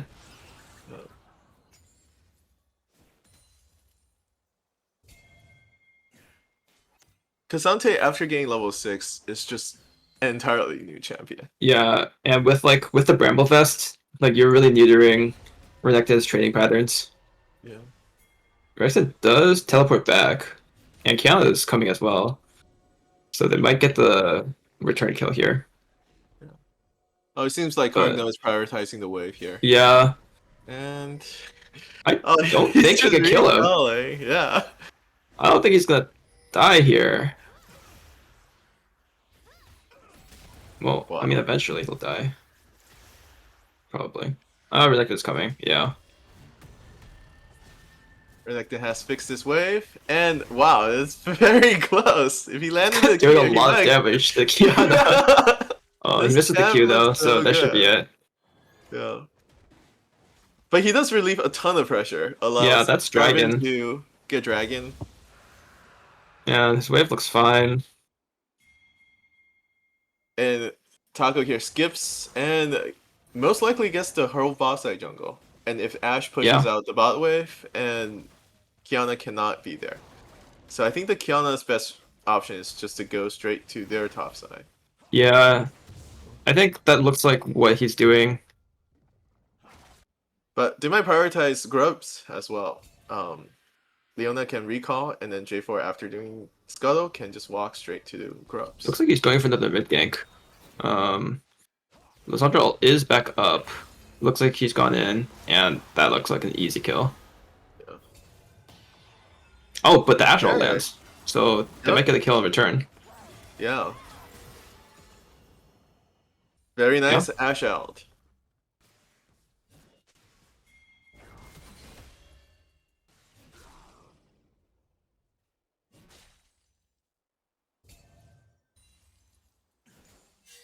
Yeah, the Jarvan getting all these kills actually could pose a problem for the mid game fights. Yeah. Given how Varus and Janna doesn't really play super well into Jarvan if they do. Yeah. Do you know if Janna ult can blow Jarvan over his Cataclysm or no? I don't think so, right? It'll just pin you against it, yeah. But they could pull off the combo where they get J4 ult into... Oh, might be another mid lane kill.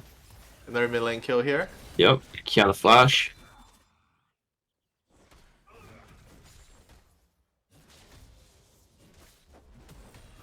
Yeah. But well, to Kiana be honest, is really accelerated. Yeah. I'm not too worried as long as JS Bach doesn't tilt mentally about these ganks. Because most of the time... Oh, Kasante? Oh, it looks like he's out. Renekton with the E. Renekton pressed the E twice, yeah. And in terms of Taco 1v1, Spears. Kiana, it's so hard for Kiana to fight the J4. Yeah. Especially since J4 is on the Eclipse recall. Cloud's coming out from Varus. Janna ult. Looks like they're still chasing though. Yeah, they're in Ashe jail. The flash. Oh, that Leona E landed. But looks like a rough run. Oh, maybe the they Varus can ult turn though. Yep, Varus has no mana though. Yeah, it looks like he just walked out. Oh, the He's thinking spacing. about it. Oh, that is very tough from the volley.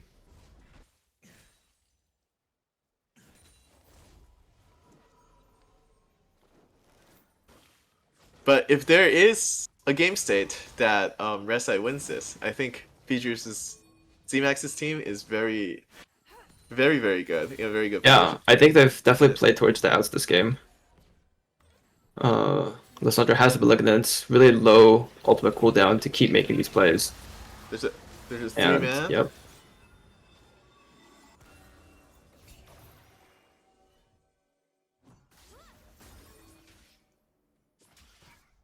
Yeah, it's just really hard for Orion to play at this point. She needs like a lot of vision from her teammates to play against this Kiana Lissandra. Especially now that they've gotten so accelerated. Yeah.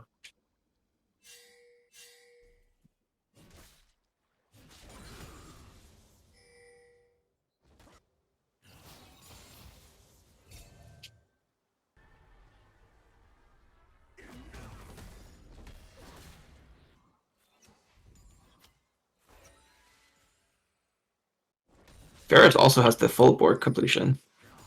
Gonna be a real threat for the upcoming dragon fight. Yeah.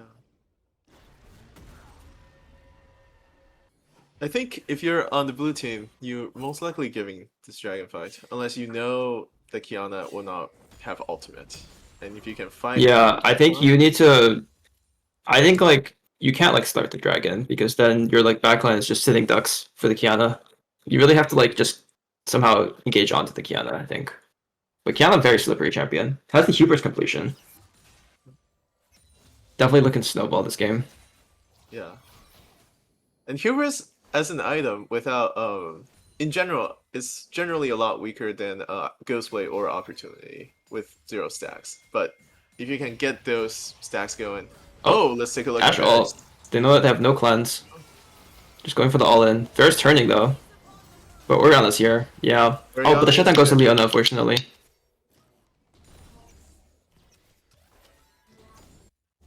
Well, That it's is the gonna be Ash. one very tanky Leona.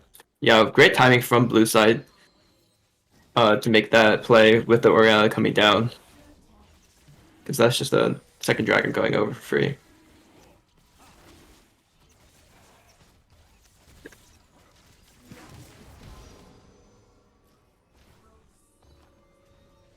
And in this game state, it's still looking pretty good.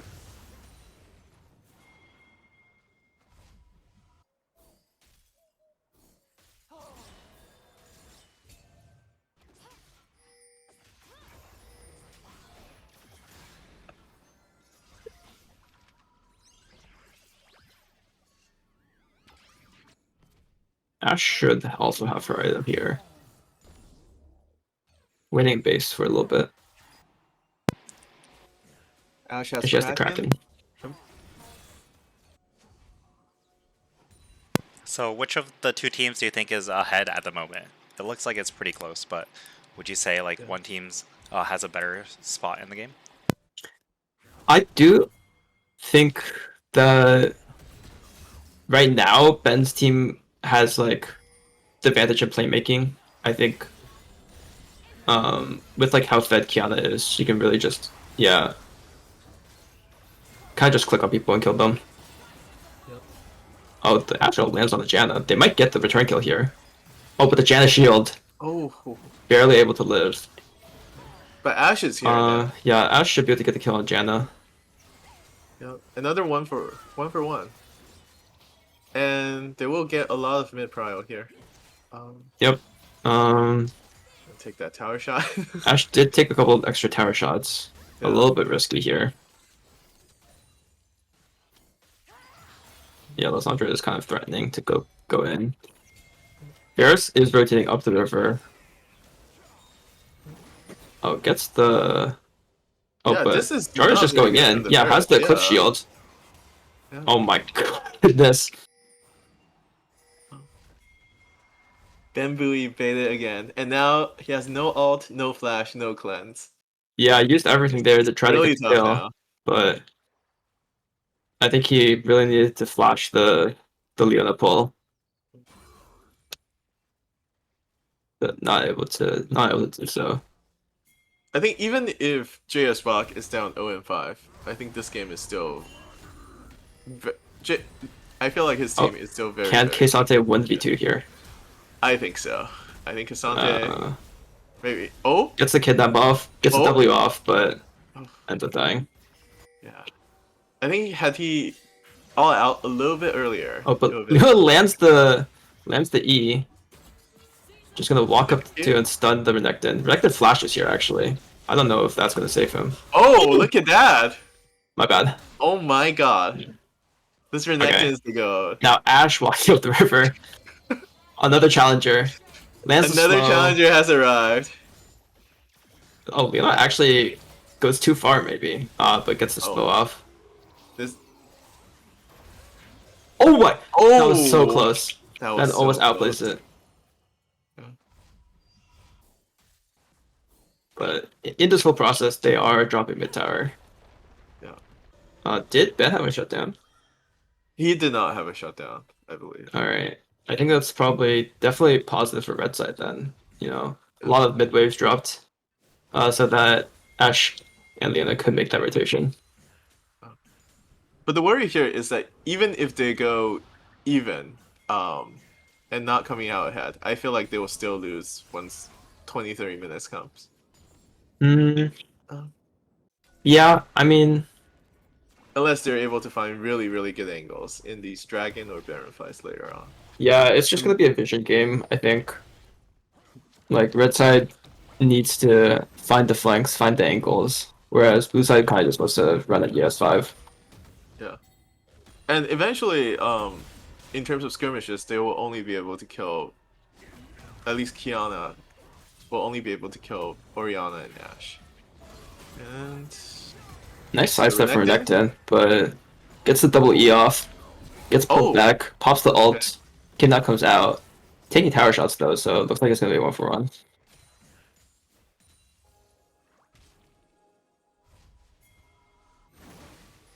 Yeah, Ethan actually buys the Deadman's play as his first item just so he can roam around faster. A lot of armor boots actually also coming out, seeing the fed Kiana. Yeah. And Lissandra as a champion doesn't do a ton of consistent damage. Relative to a lot of other mages. She's more just one combo someone. So as long as you're not the person getting comboed, you're fine. Oh, let's take a look. I don't think Garvin is getting one shot there. Yeah. But K'Sante does TP. Looks like they're gonna pop the Herald. I feel like Lissandra, if you build no magic resist, she can do a lot of burst damage. Like her AP ratios on her, especially if she gets the resets on her passive, like that could definitely hurt a lot if no one is building MR. The Varus ult comes out, chunking K'Sante to half. But looks like that's their dragon. They just don't have the tools to face check. Yeah. I think without the Kiana ult, this fight is just too hard to take.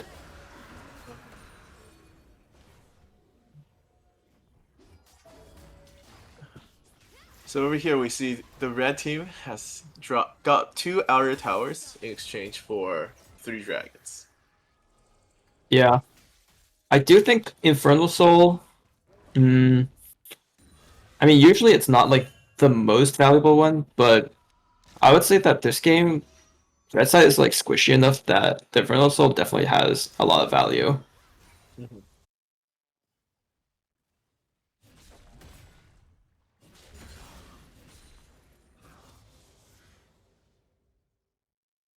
Also, do you think Kiana goes Serpent's Fang third?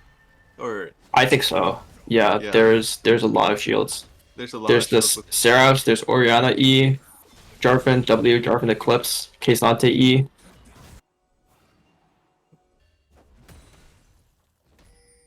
Although it doesn't look like... I think she might just be going for the Cyril this year. Oh, Leona ult lands. They are under tower.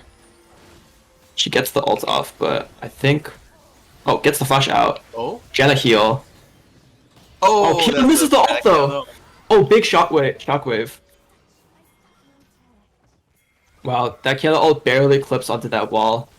Yeah.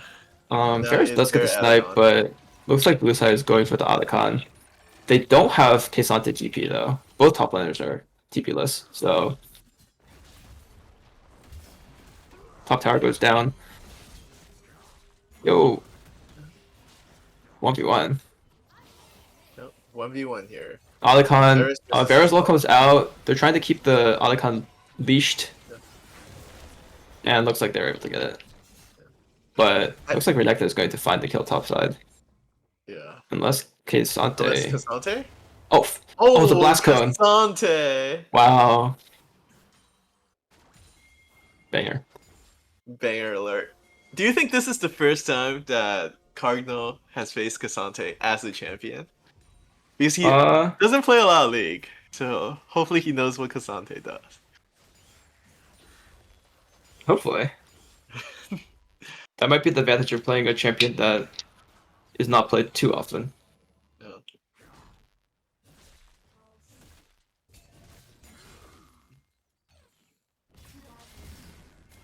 Looks like Oriana's going for the Leandries. Oh, and Oriana's dead. Oriana. Gets the trade! Very nice. And Kiana ult is down for another 60 seconds. So it should be blue side should have the But advantage. Kiana does have the hubris now. 23 extra additional AD.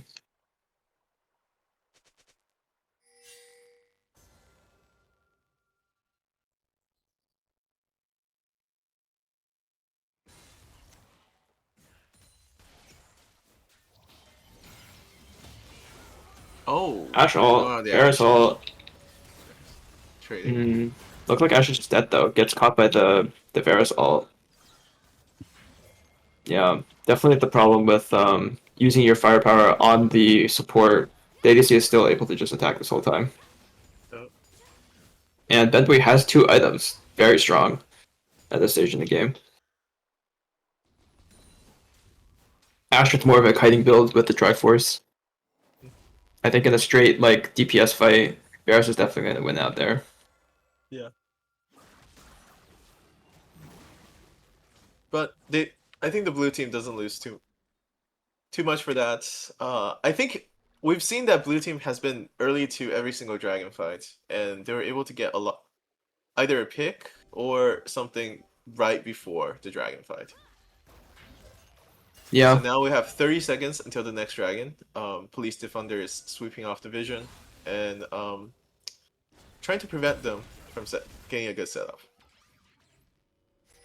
Yeah, that's the advantage of having a take support, especially one that's tanky as Leona. Oh, the Agile lands and Varus completes the base. Looks like that's going to be another pick. Yeah, Shockwave used. And that might be the soul.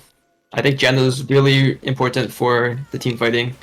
Oh, Lissandra got stopped. And that is... Kiana goes in as well, doesn't get anything. Yeah. That's really rough. Yeah, I think Blue Side's just really using their vision control, using their engage range.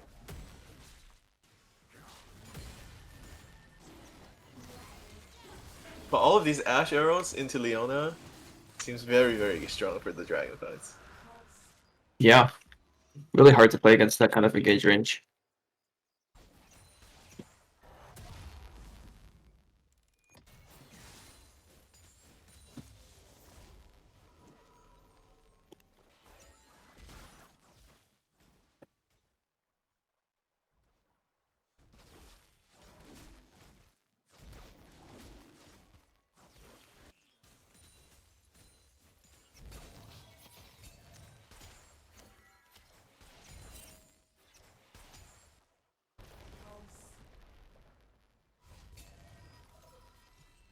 The goal is still even.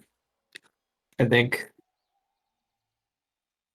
Kiana has the finish Sorrel does. It does just seem like it's really hard for Kiana to get stuff done with like the amount of CC and vision control that blue side has. Yeah. You know, the entire top side jungle is lit up right now. Kiana lands another ulti. Right from Kiana. Yeah. Jenna looked like she was going for the insect there.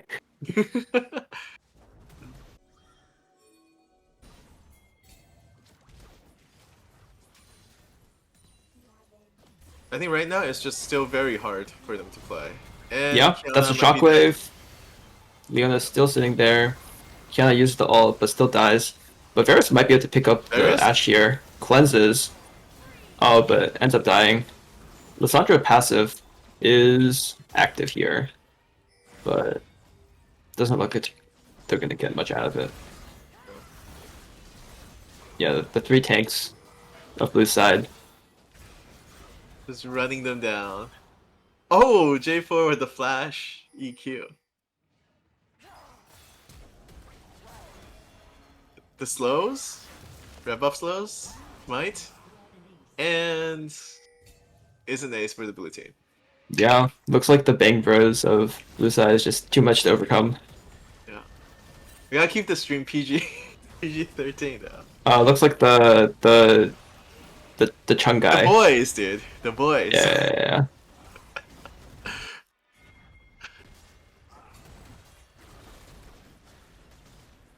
Okay, Kiana's probably gonna go for a miracle steal over the wall. Do we need to keep this? Oh. Oh. Shockwave coming out, chunking out the Kiana, getting spotted by the hawk shot, and flashed on.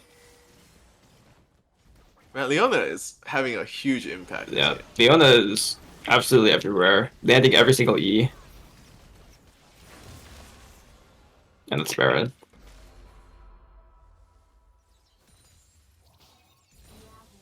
Yeah, in terms of items, I mean, Lissandra is close to finishing the death cap. Varus is close to Terminus. So they are getting close to some key item breakpoints. Because red side really needs to be able to like have enough damage to really one-shot or pop the tankier champions on blue side. So I think Terminus is completed. Once Rabadon is done on the Lissandra, they might have like one last shot at a game-changing team fight. I think we do have Elder spawning in 2 minutes and 25 seconds. So that could potentially be a huge fight. Yeah. If the game is not over by then. So hopefully Orianna has the Leandries, has the Seekers. You know, despite all of the mid lane attention, was able to scale up this game. And it's still going to be a big problem.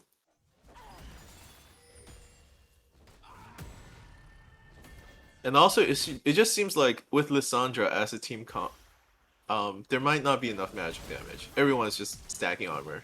Yeah. That is one of the downsides of Lissandra for sure. Not really the AP carry threat. In exchange for the utility that she offers, of course. The only person who has not built an armor item is the Ashe. So everyone else probably won't get one shot by the Kiana. Yeah. It just seems like a really hard game for Varus to play as well. Like, there's a lot of pressure on him to deal with all of the tanky champions, but there's just so much CZ coming out and engage. Uses the Varus all on Leona, not able to get too much done.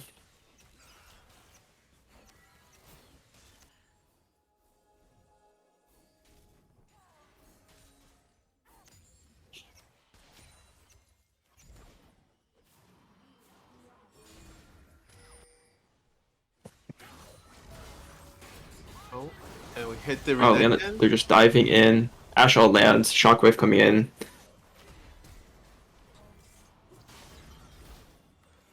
Also, another thing with Kiana is that it's really hard to play her when you're in base. Because Yeah.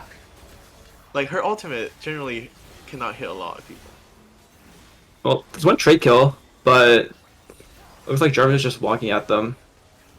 And that is an ace, and that might be the clean 2-0 from JS Bach. Definitely. And I feel like at this game, I feel like, wow, that was also a 4v5. Cassante just showed up to the party. Yeah.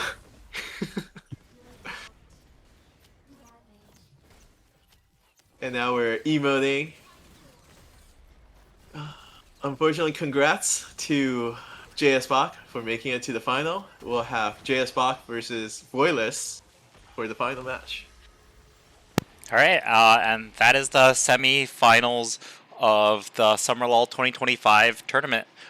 We got news that Team Voidliss ended up winning 2-0 against Team Feiro in the other half of the bracket. So it's two 2-0 teams going to the finals. It's Team JS Bach versus Team Voidliss. All right. Thanks again, casters, for joining us for the game 2 of the semifinals cast.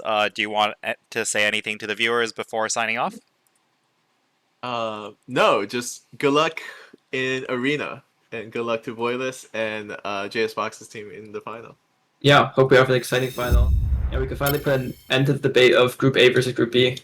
Yeah, I mean, both of the group first seed teams won 2-0, so we'll see how it goes in the finals. All right, and now it is, since we are finished with the semifinals games, it is time for the Arena Consolation Tournament. What I'll do is I'll post in general in the Discord if you want to join, or you can message us in Twitch chat or something, and then we'll try to get that up and running. Let's see. Give me a moment while I figure out how this will work. Wait, but you can eat food while watching the finals.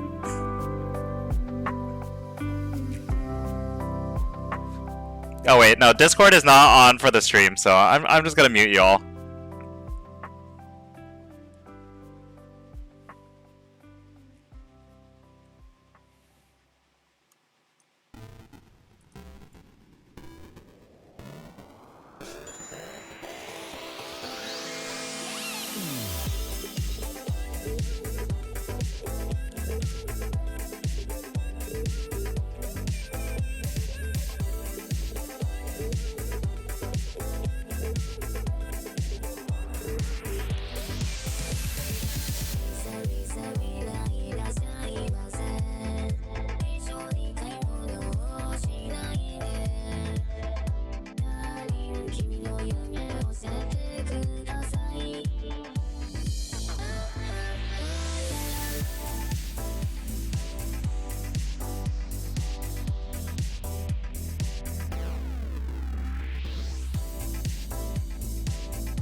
All right, what do we get for winning arena? Arena game.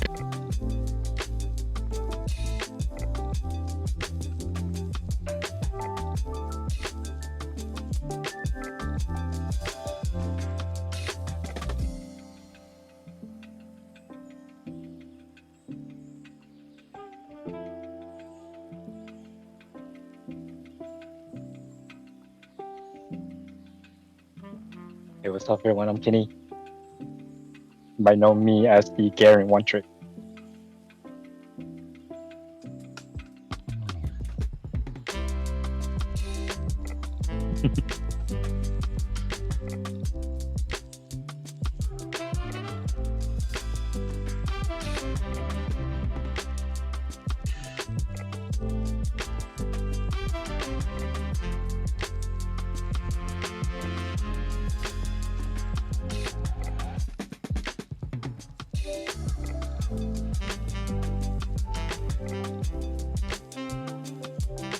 Definitely Voidliss would have the advantage in this matchup. I feel like Bloody Ninja is such a valuable player on top lane. No matter how far you put him behind, he's always able to impact the map. Not to mention Voidliss is a very strong laner as well in the bot side. So it's in my opinion, it's definitely Voidliss' favor. But JS Bach, he is a very strong mid laner as well, very oppressive in lane. So we'll have to see which side of the map has more control in the mid game. All right, cool. I think I might have been muted just now, but it's okay.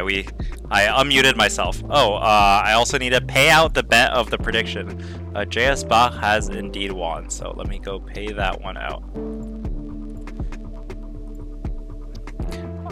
All right, cool. Let's see.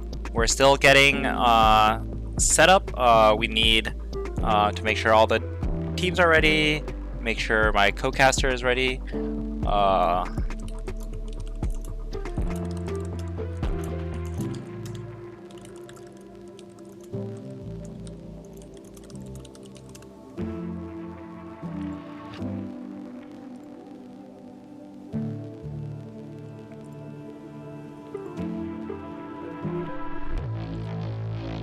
All right, in the meantime, we will be, if you have any predictions, you can also put in the chat. We're not gonna start running the prediction yet until the pick bans have happened. And I'm still waiting for a confirmation on the captains to make sure they are ready as well.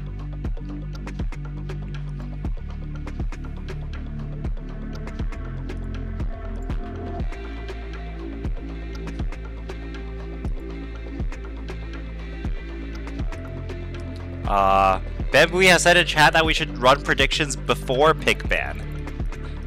So I don't know if any Twitch chatters have any opinions on this.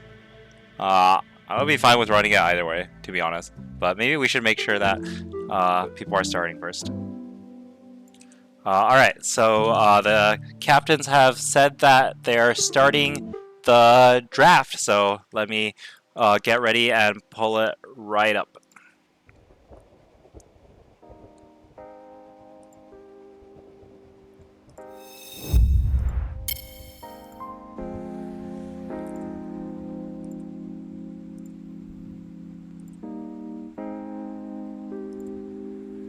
Alright, let's see. Kiny, can you see the pick bans right now? Yes, I can. Yeah, you can join my Discord stream and you can take a look here. Yeah. So they've already started picking. Voidliss has locked in the Ahri, whereas JS Bach locked Orianna and Nautilus. Definitely the mid matchup is Ori favor before 6, but Ahri does have really good setup past 6 with the jungler. Yeah, I think notably the mid laner on Team Voidliss NA and the mid laner on Team JS Bach, which is JS Bach himself, they're both mage players, so I think Ari was a pretty contested pick. We saw how JS Bach did really well on it in Game 1 of the semifinals. Despite being ganked over and over by Kiana, he still managed to impact the game. That is true. Yeah, and we have the Braum and Jarvan pick on Team Voidliss and the Caitlyn team pick on JS Bot. So it looks like the bot lanes and the mid lanes have been decided already. Very strong bot combo. This Nalus Caitlyn combo is notorious for locking down their opponent. But we do have a Braum to stop any fast engage they have. What I'm worried about is this Ari and Jarvan combo with the Orianna. If they could force flash out Orianna, it would definitely take a lot of pressure out that she can exert. Yeah, and just as a reminder for all of our viewers, the finals will be played in a fearless draft format. That means that if a champion has been picked, then it will not be able to be played again for the rest of the series. So, if you had, like, in this case, like, both mid-mages being picked like this means that Game 2 will have to see an adaptation for both the teams as well. Hello, hello. Hello, hello. Welcome, our second co-caster. Do you mind introducing yourself? I am Xemacs, the captain of the losing team against JS Bach in the semifinals. Also the captain of the team that eliminated Kiny's team in Group B by losing to them. Yep. Yeah.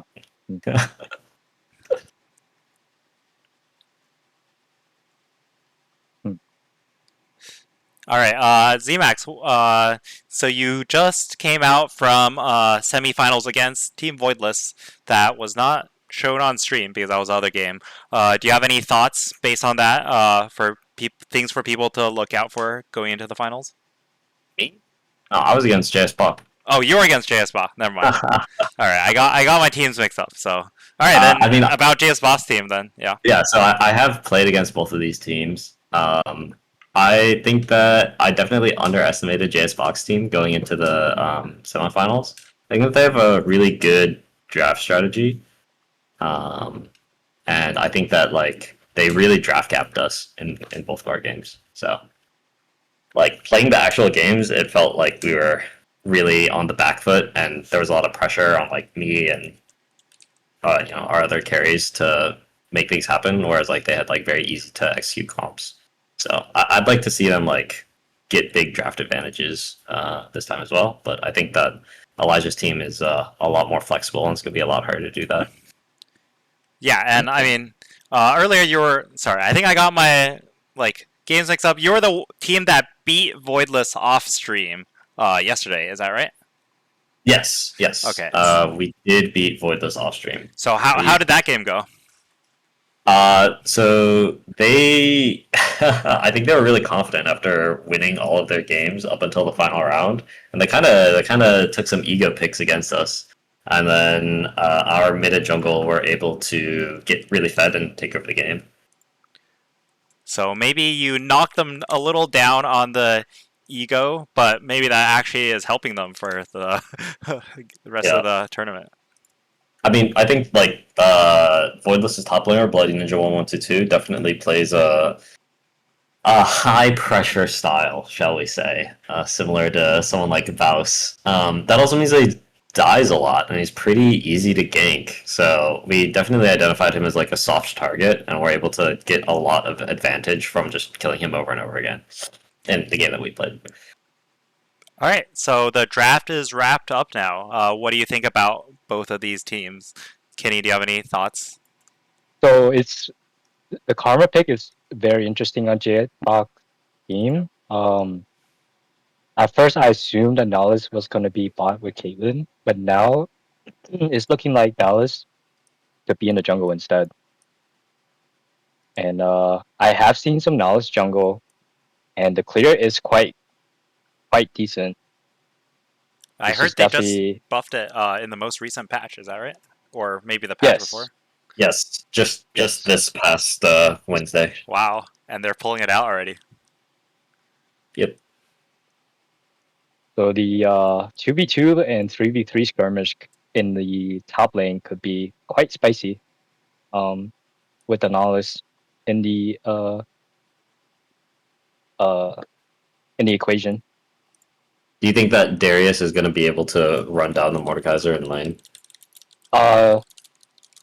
In the early level, I believe so. It's up until Mordekaiser get Bravo Vest that he start to contest Darius more if Darius isn't careful dodging his spells. But overall, I believe the Darius Mordekaiser lane is more Darius' favor than it is Mordekaiser. Yeah, I'm most interested in seeing if anything is going to shake out of the top lane. I will note that I feel like JS Box team has a really, really good support player who, Police Defender, who's going to roam across the map and like overload a lot of these plays in the mid and top side.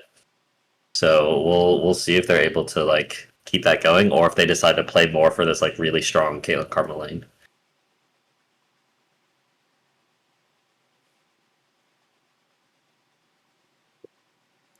All right, and now we're moving on to the pick bans in the client itself. We still have to go through the motions of picking and banning, and there will also be a 3-minute spectator delay before we can get into the actual game itself. So now is also the time, if you have any channel points, send it in with the prediction.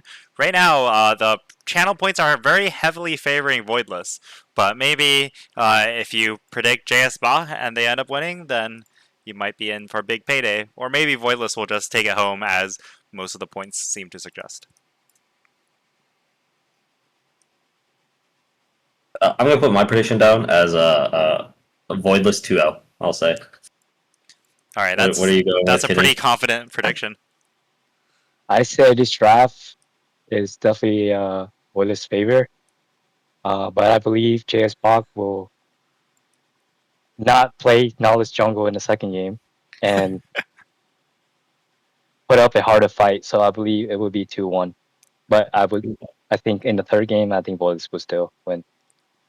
Okay, well, I mean, the casters have made their predictions, so I guess we will find out how the games actually go. I mean, in the semifinals, I think it was like the predictions were pretty close, and JS Bach managed to overcome slightly unfavorable odds in the first prediction, but I think we'll see if his team's able to take it away again in the finals, or whether Voidliss, the team dubbed the villains, because Voidliss is the villain, like whether they'll be able to run away with the entire tournament.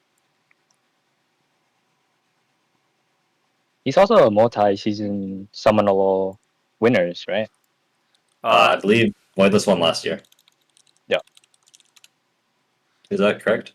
Yep, that's right. Voidliss was on a captain, and he had both NA and Bloody Ninja last year, and their team managed to win the tournament. And I'm slightly surprised that he managed to get both of those players again. So, and it's looking like crazy. There's a chance they might be able to pull the run back for the second time in a row. But don't slouch on JS Bach either, because JS Bach is a 2-time champion, both in the sorry, not 2-time, 3-time champion in Winter LoL. JS Bach won Winter of 2025, 2023, and 2018. So, would this be the first time that the same captain won both Winter and Summer? I don't believe so, because I think Eric Johnson has just won like everything. But of the same year. Madre the Flame won 4 out of 5 tournaments in a row. So, and then after that, I think he retired. Yeah, fair enough. So there was a period of significant dominance, but ever since that era, I think it would be the first time someone has won both summer and winter. Though, keep in mind, in the winter, JS Bach was not actually captain. It was Abraham Park was the captain of their team, and JS Bach was one of the I think, the first round pick for Abraham Park. That's kind of interesting because Abraham Park was not a captain this time around. Yeah, I mean, I think James Bach played a lot more during the first half of the year, and Abraham Park basically took a big break. So That's fair. I do think that a lot of Jace Bach's advantage has come from just kind of dominating the mid lane, and I'm curious to see if he's going to be able to keep that streak up because NA is like a very strong mid laner. So there's a possibility that they don't get as huge of an advantage as they were able to previously. With JS Bach team, with their compositional setup, there's definitely they have to play really aggressive and high tempo early on to really get advantage of this knowledge pick. Otherwise, I think with Silver Braum setup, it's very hard to play later into the game, especially Yeah. as a Darius. I think the Jarvan pick is really huge here. Like you have Nautilus, Karma, Orianna, Darius, everyone except for Caitlyn like cannot escape from your ultimate. So that gives you just a ton of control, like ability to engage, ability to disengage. So if they aren't really far behind, I feel like Voidliss will run away with this draft. all right, and we are about to enter the game itself. So, yep, this is the finals of the Summer LoL 2025, the game one, and best of luck to both teams, and hope that the series is a very good one.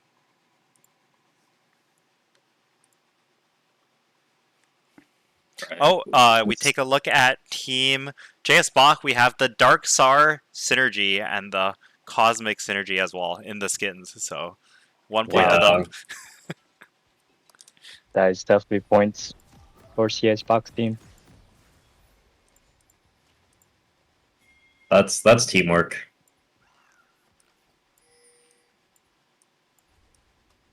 Oh, and we have a quick pause. Hopefully it's not... seems like they're going to be unpausing any second now, so...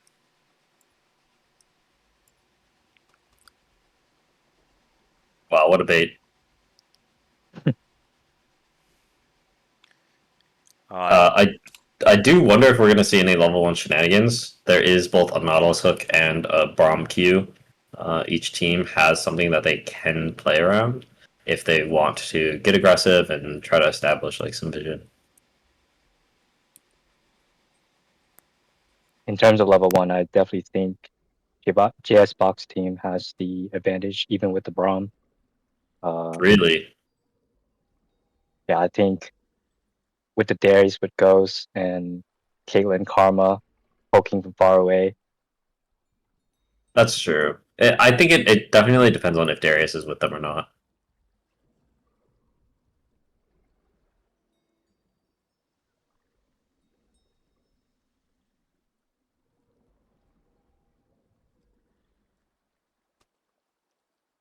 All right, we're out of the pause. Looks like JS Bach's team is looking for an invade. Yep, they're and moving Voidliss team is together. going standard 5 point. No, but they are still stacking with Braum, right? They have 3 of their players together. 3 running into 5, though, they could get really baited if they try to take this fight. Especially if Nautilus just blind Qs. Oh, no, Nautilus, where's the Q? Hesitant. The hesitation.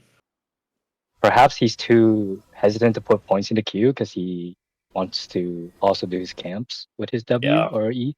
Yeah, that's true. It does fuck over your jungle clear. Voidliss team able to walk away with a ward on their top side jungle. And we have a return ward on JS Bach as well. Both junglers should know where each other are starting. Yeah, I'll see if they're able to do anything with that information. They're starting cross map. Oh my god, and a leash. What a throwback. 2025. In 2025. I mean, let's see if Darius can get any advantage.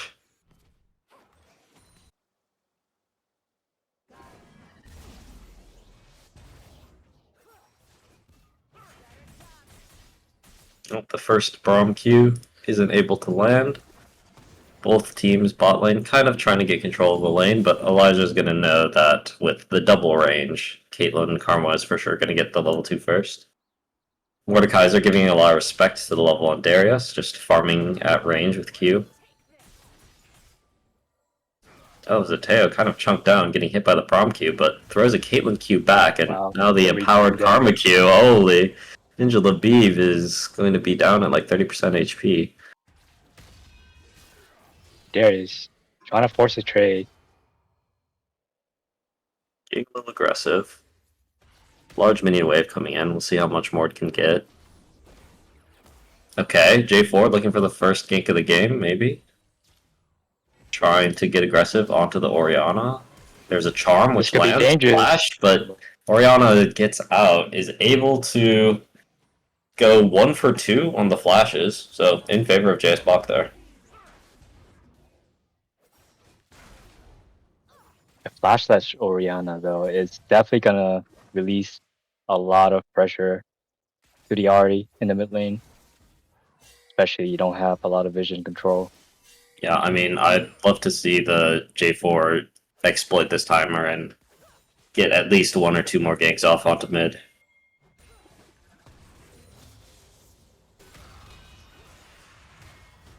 We see an all-in going from Darius here. Yeah.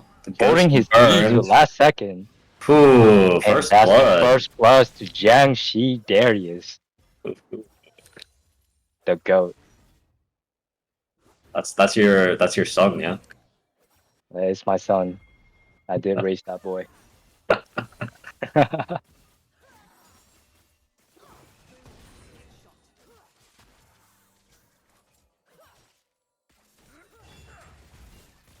Getting a little aggressive here. J4's nearby.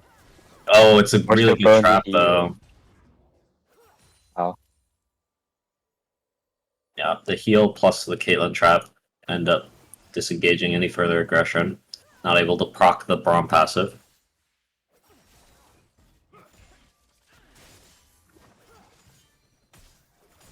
We see the gold is about even. The kill top lane kind of being answered by CS leads in mid and bot.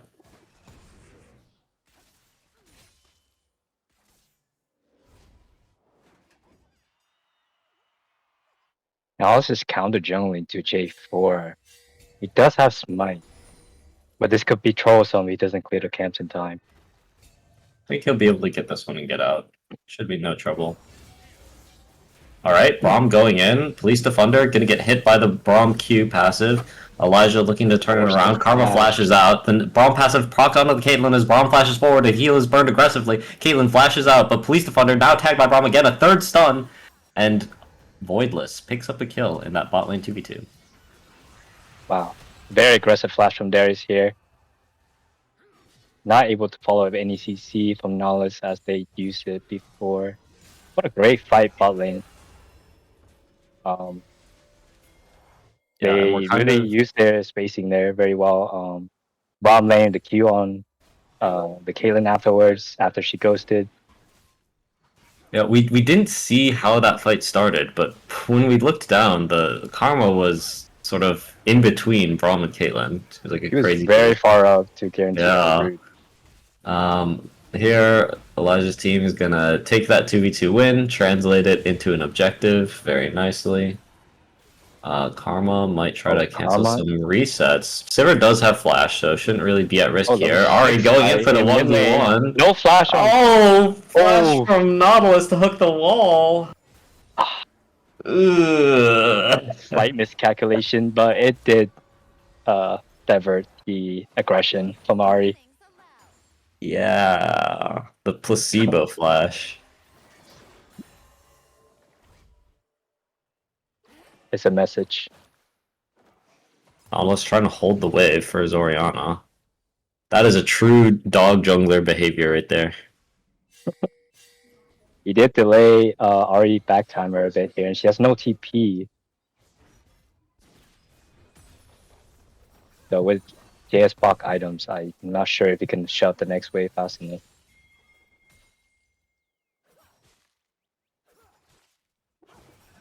All right, it looks like J4 is taking his reset, starting to walk over towards top lane. Both teams have to be thinking that in a minute we're going to have the Void Grubs start spawning. Let's see if there are any supports that get committed up to that Void Grub fight. Right now, it seems that they're content to keep playing the 2v2. Looks like Voidliss is trying to get priority to release the Braum towards top side, but it looks like they're just staying in lane. Let's look that way. Voidliss, might be worried about being stuck in lane against Caitlyn Karma, but he has the flash, so I don't think he should be too worried. Darius is going to find J4 on the crab. Let's see if he can push him off. J4 does not have smite. This could be a Mordekaiser is walking down. Oh. Hasn't gone for the grab just yet. Okay. 10 more seconds. The Void Grubs will be spawning. Elijah's team has the vision in the river, although there's a deep ward. Let's see if the charm lands. It does onto Orianna. J4 throws the ultimate down. There's the flash from Orianna. Let's see if we can follow. Ari's going in. J4 gets hit by the shockwave, but then flashes, finishes it off. Nautilus commits the ultimate, but now he's stuck. There's his has to moving go down. and regroup with Darius. NA's able to get out. Lands another charm. Blizzard Penguin EQs, and there's a disengage from Elijah's team after taking the 1 kill onto JS Bach.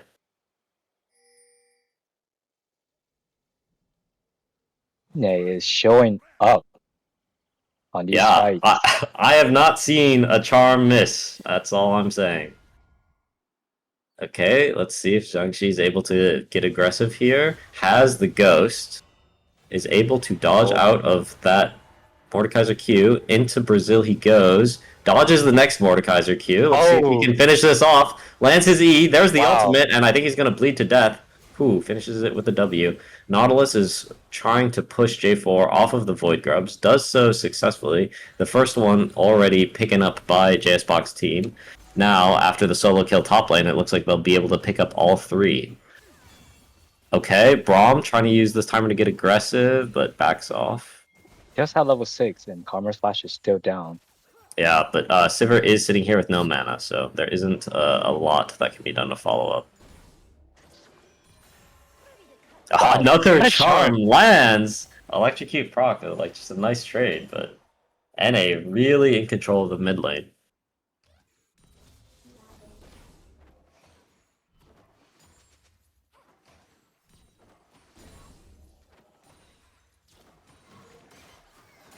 I will say that after all this, the gold is still pretty even. The only differences being the advantage onto the Darius and a farm lead onto Sivir. I really don't like, honestly, picking the Caitlyn Karma for JS Bach's team. I feel like they flourish when Police Defender is able to make roams across the map. But when you're playing Caitlyn Karma, you really want to play for the lane. The Nautilus hook lands onto the Mordekaiser. Let's see if we can get another Max kill. range hook. Yeah, Zhangxi has the passive procced, and that's going to be Feats of Warfare. Oh, just seconds before JS Bach falls to NA. And wow, that very slight difference decides the first feat of the game. Ori's pick is struggling against the J4 already past 6 with no flash. It's definitely very hard for you to walk up in the mid lane. Yeah, although I will say, in our second game, JS Bach did die on repeat on the Orianna, but was able to find some really great shockwaves in the team fights to close it out. Alright, Nautilus hook lands in. Huge fight. Voidliss's team is really stuck in the Dragon Pit. Let's see if they're able to get out. Nope. Oh my god, the smite goes over to Nautilus. It gets stolen by JS Bach's team. A double kill to Caitlyn, and now Zateo is accelerated. Ooh, that is a big swing. Oh, charm missed. That's the canary in the coal mine. It's all over now.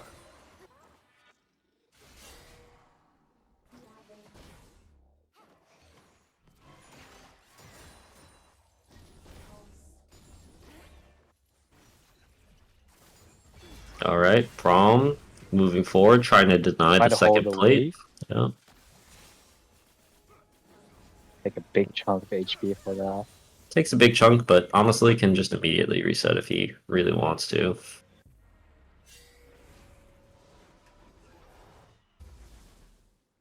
Jiangxi has all the priority.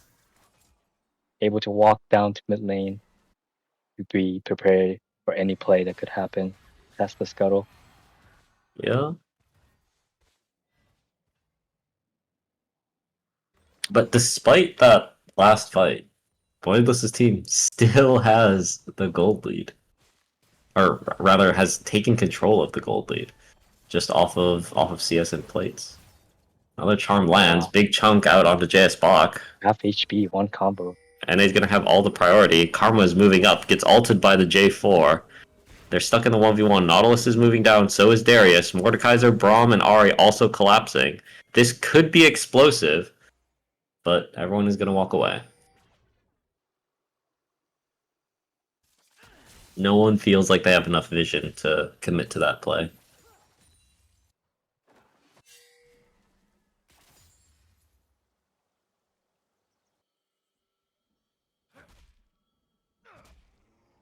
Alright, we see some downtime.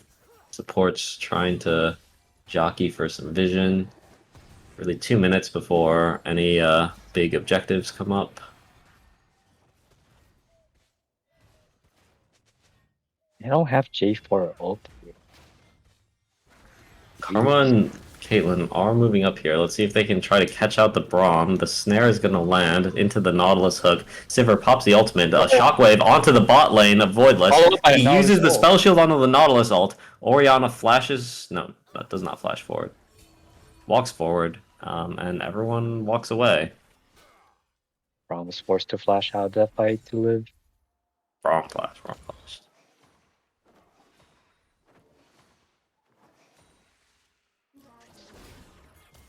Oh. That was a zoning charm, so that doesn't count. 2 levels different in the mid lane. Right. J4 trying to Fishing, walk but up. no Trying to teammates stop. are around. Really just trying to stop Caitlyn from nope, just jumps Forces in and the flash burns the out. flash. I don't think that Caitlyn needed to flash there, but maybe there's no net.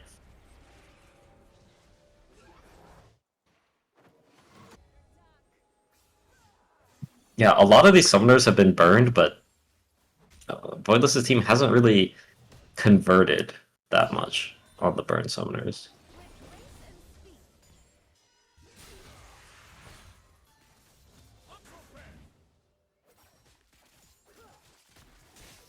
Turret's withering down. Yeah. Slowly. Very unfortunate that you're playing Caitlyn Karma versus Sivir Braum, but you're the ones who are like getting pushed in and losing turret HP.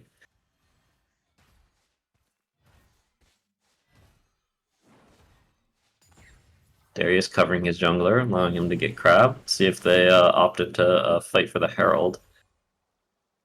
I believe the Herald would give JSBox team the feats.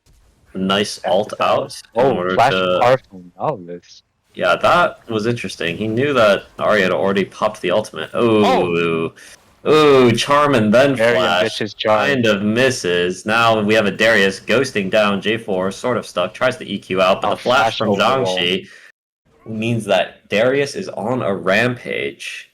And now let's see if he can keep it going. Doesn't really want to walk into the Ahri and Sivir. But they have all 5 here. He did drop a wave top lane to go make that play. Yeah. And both his summoners. Surely they will be able to get the dragon here. JSBox TPs up to the top lane. Make sure that they don't drop another wave. And then, but this is a TP in from Mordekaiser. Now that they know that Orianna has committed the TP, they're going to see if they can get a fight. Charm lands onto Zhangxi. Wow. Shuts him down. Goes over to Voidliss. Now a stun lands onto the Nautilus. They have the Sivir ult going, and let's see if anyone steps on the traps. Nope, one charm misses, but another Bromstone is going to go forward. Voidliss is on a killing spree, and what looked like it was going to be an easy dragon pickup ends up going over to Elijah's team and being very costly for JS Bach. Now, another flash burned by the J4, who still ends up getting rooted. We'll see if Zeteo is able to pick anything up. No, it looks like NA is able to finish off Karma with the Ari ultimate, has another charge, lands another charm onto the Caitlyn, flash forward, now a double kill over for NA. Popping off. Holy. Oh, a J4 ult onto JS Bach, answers with a flash. Another trade up in cooldowns. Braum Q lands, needs one more to proc, it's going to wear off, but now JS Bach is stuck in the middle of the entire enemy team, and Voidliss is on a rampage. Wow. What a performance from NA, that fight. This overall match has been... he has been everywhere. Everywhere. NA has been the MVP of this game, absolutely. Landing just all of the crucial charms in order to find his team the picks. Although I will say the position of the bot lane from Ninja Labib and Voidliss was really good at the start of that last fight, being able to collapse and use the Sivir ult to take that advantaged fight. Now, JSBox team using their tempo. Just gonna try to pick up a Herald. Is that the feat of warfare for them? I think it is. We got one drag, one void corrupts, and Herald. I believe so. I think it's that. Although first turret, I forget who picked up first turret. Or I wasn't. It was the team. So. Ooh. Zoning charm. I think that means that... yes, JSBox team does have the feats.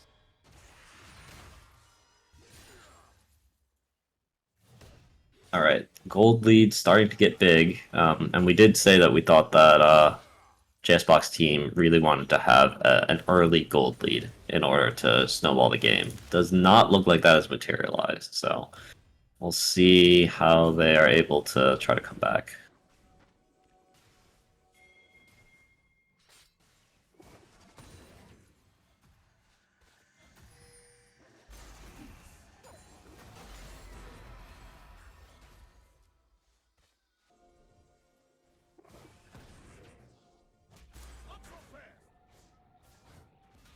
Cheeky trade between the supports. Not much is going to come from this.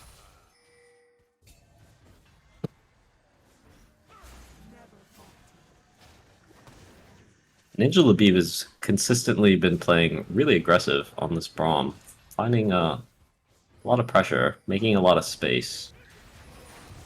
Oh, J4 wow. EQ'd in. The carry. The smite.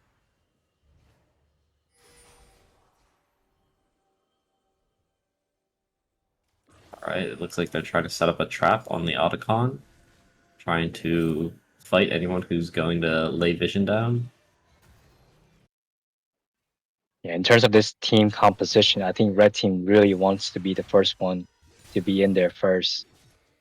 It is quite difficult for them to walk into Charm the lands RE and onto the Nautilus. Gets a bit of a chunk. Also, I'll note that Nautilus has opted for the Sunfire build on Nautilus instead of doing like the Rift Maker. So more tank, not as like bruisery.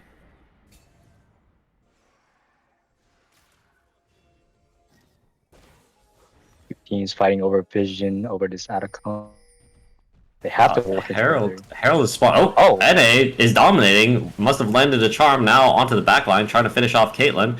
Is able to finish off Caitlyn. Is also going to be able to get the stun, and then misses the charm on the stun target. It doesn't matter though, because J4 has ulted the both of them, and Zhangxi flashes in. Is not going to be able to win the 1v4, and we have an ace 5-for-1 in favor of Team Voidliss. NA is pulling the trigger once again, establishing its dominance all over this rift. What an incredible display of performance. Yeah, That's just the whole entire team.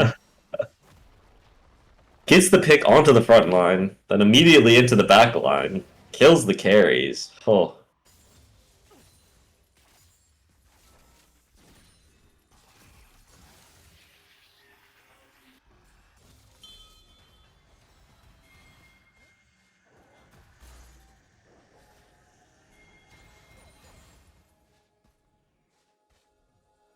There's still an Otacon available to be taken, but now we are dealing with a 7,000 gold lead. So they're going to need a miracle pick onto either Ari or Sivir in order to even have a chance of contesting this objective. I noticed Ninja Labib walking runs right into into the Braum. Zhangxi. Is able to get the EQ from Jarvan into the stun. Shockwave lands. It's big. Let's see if Shang-Chi's able to do anything. Is able to take down Braum, but now Zateo in the Death Realm against Bloody Ninja, not having a good time. Ghost not really going to do much for him there. Nautilus falls. Now Orianna falls. Karma's dead. And we have 5 for 1 once again. Looks like Voidliss' team is going to be able to pick up the Otacon and at the same time push 2 of their waves. And it seems really difficult for JSBox team to be coming back into this game. The initial fight looked good for JS Bach with the Shockwave into the Darius 5 stacks, but I'm afraid they are too far behind in terms of goal to be able to make that play work.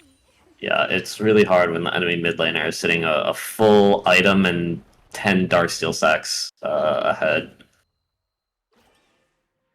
Now with Seeker's arm guards as well, it's gonna be very hard to collect that shutdown code. Yep. Especially on an Labib might be getting caught out. We have a Karma root, but no, he's fine. Alright. Soul point has been achieved for Voidliss' team. It is a Hex Soul, of the more sought after souls. So we'll see if they just play safe and pick it up in 4.5 minutes. So if you're JSBox team, what are you thinking about for the next game? What are you thinking about? Like what needs to change in terms of the draft to get a better chance? I like this draft in terms of getting got out, walking to blind, dead. trying to farm bot lane. Fortunately, that is not your jungle, the tail. Nautilus lands a hook. Okay, and Nautilus. I mean, now Police Defender is in the Death Realm with Mordekaiser. Manages to dodge the Q. Alright, Mordekaiser could end up in a 3v... Oh, no. All of Voidliss' team is here, and they're able to kill Zhangxi and also the jungler. Going back to your question, this team composition is not terrible. I do like the hidden pick Nautilus, but I believe the execution was a bit off. I think he clears too much. He spent too much time clearing, and J4 was able to burn flash on Orianna and kept the aggression on the map. Yep. And another charm lands, another kill. Wow. NA It's always the right place, legendary. the right time. 12-0-8. 700 gold shutdown, and he's gonna end the game that way. Has a book.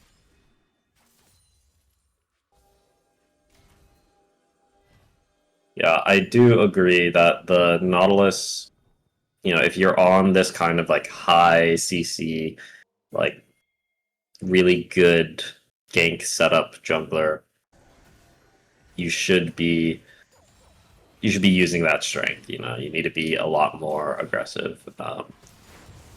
I will note that I believe Taco is not a jungle main, so might see some of that like discomfort. Darius going aggressive onto the 2v1? Mordekaiser. Gets the 5 stacks, is dodging the Mordekaiser abilities in the Death Realm, but is kind of still losing his HP. Oh, He's gonna misses be the shielded Q. by the Karma, gets his ult off, but Mordekaiser has too much money and they both die. J4 is EQing in right in front of the fountain, does manage to get shut down. Another charm lands by NA, gets a chunk, and looks like this is just going to be the Nexus turrets followed by the Nexus falling.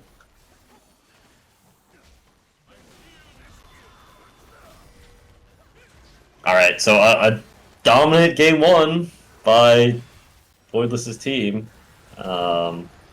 We'll see if JS Bach is going to be able to find any other strategies in this next draft.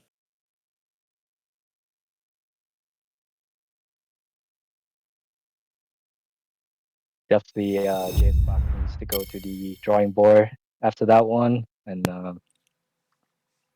evaluate his I picks a think bit. the Or the his number game plan. one the number one thing that has to change is you need a free police defender. I don't think that picking a bot lane where police defender is chained to the lane is correct. He's able to find so many advantages in the series versus us when he's on a pick that can roam around. And I'd love to see them do that again.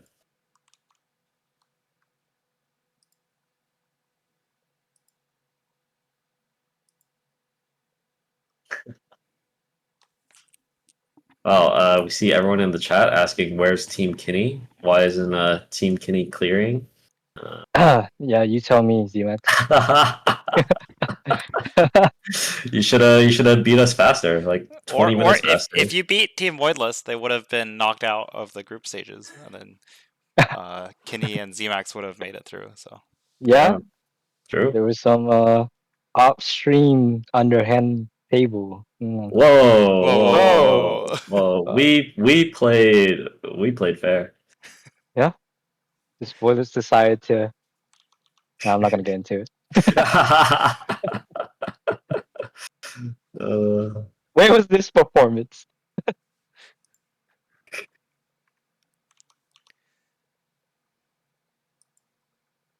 Yeah. So do we know? Are they going to be taking a break, or are they going to dive right into the second draft? I believe they're going to be diving into the second draft very soon. I just need to wait for the team captains to get back to me, and then we'll be in on the second draft. And also, looking for any other commentators. If this might be the last game of the tournament, so if you want to commentate, let me know, and then or maybe not. So we will see. All right, let me message the captains and figure out what's happening here.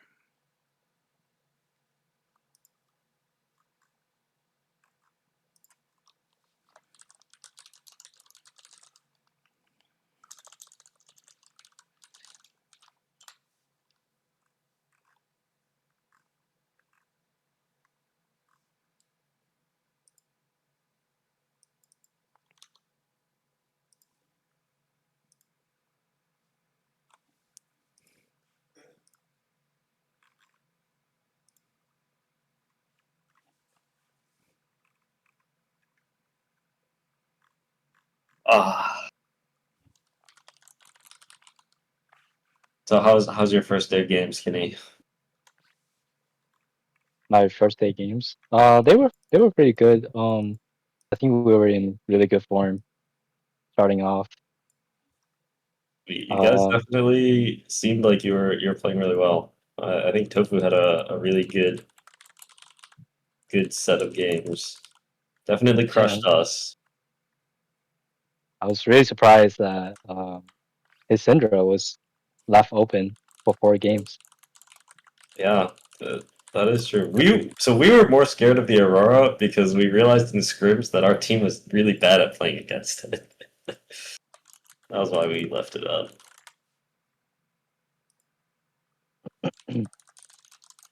I think Tofu Syndra definitely deserves some respect. Yeah.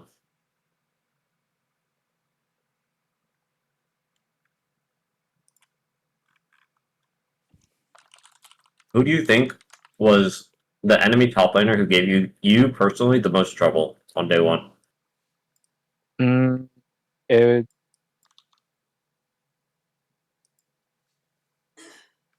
I guess it would be Cardinal. On Oh, GS Fox interesting. team. No, No, Cardinal was yeah, on my team. yeah, your team. But yeah. He kept the pressure, early game pressure, a lot on me, on Yone, and there was a couple times where I was really worried that he was setting up for a dive. Um, when you were on, I believe you were on Viego.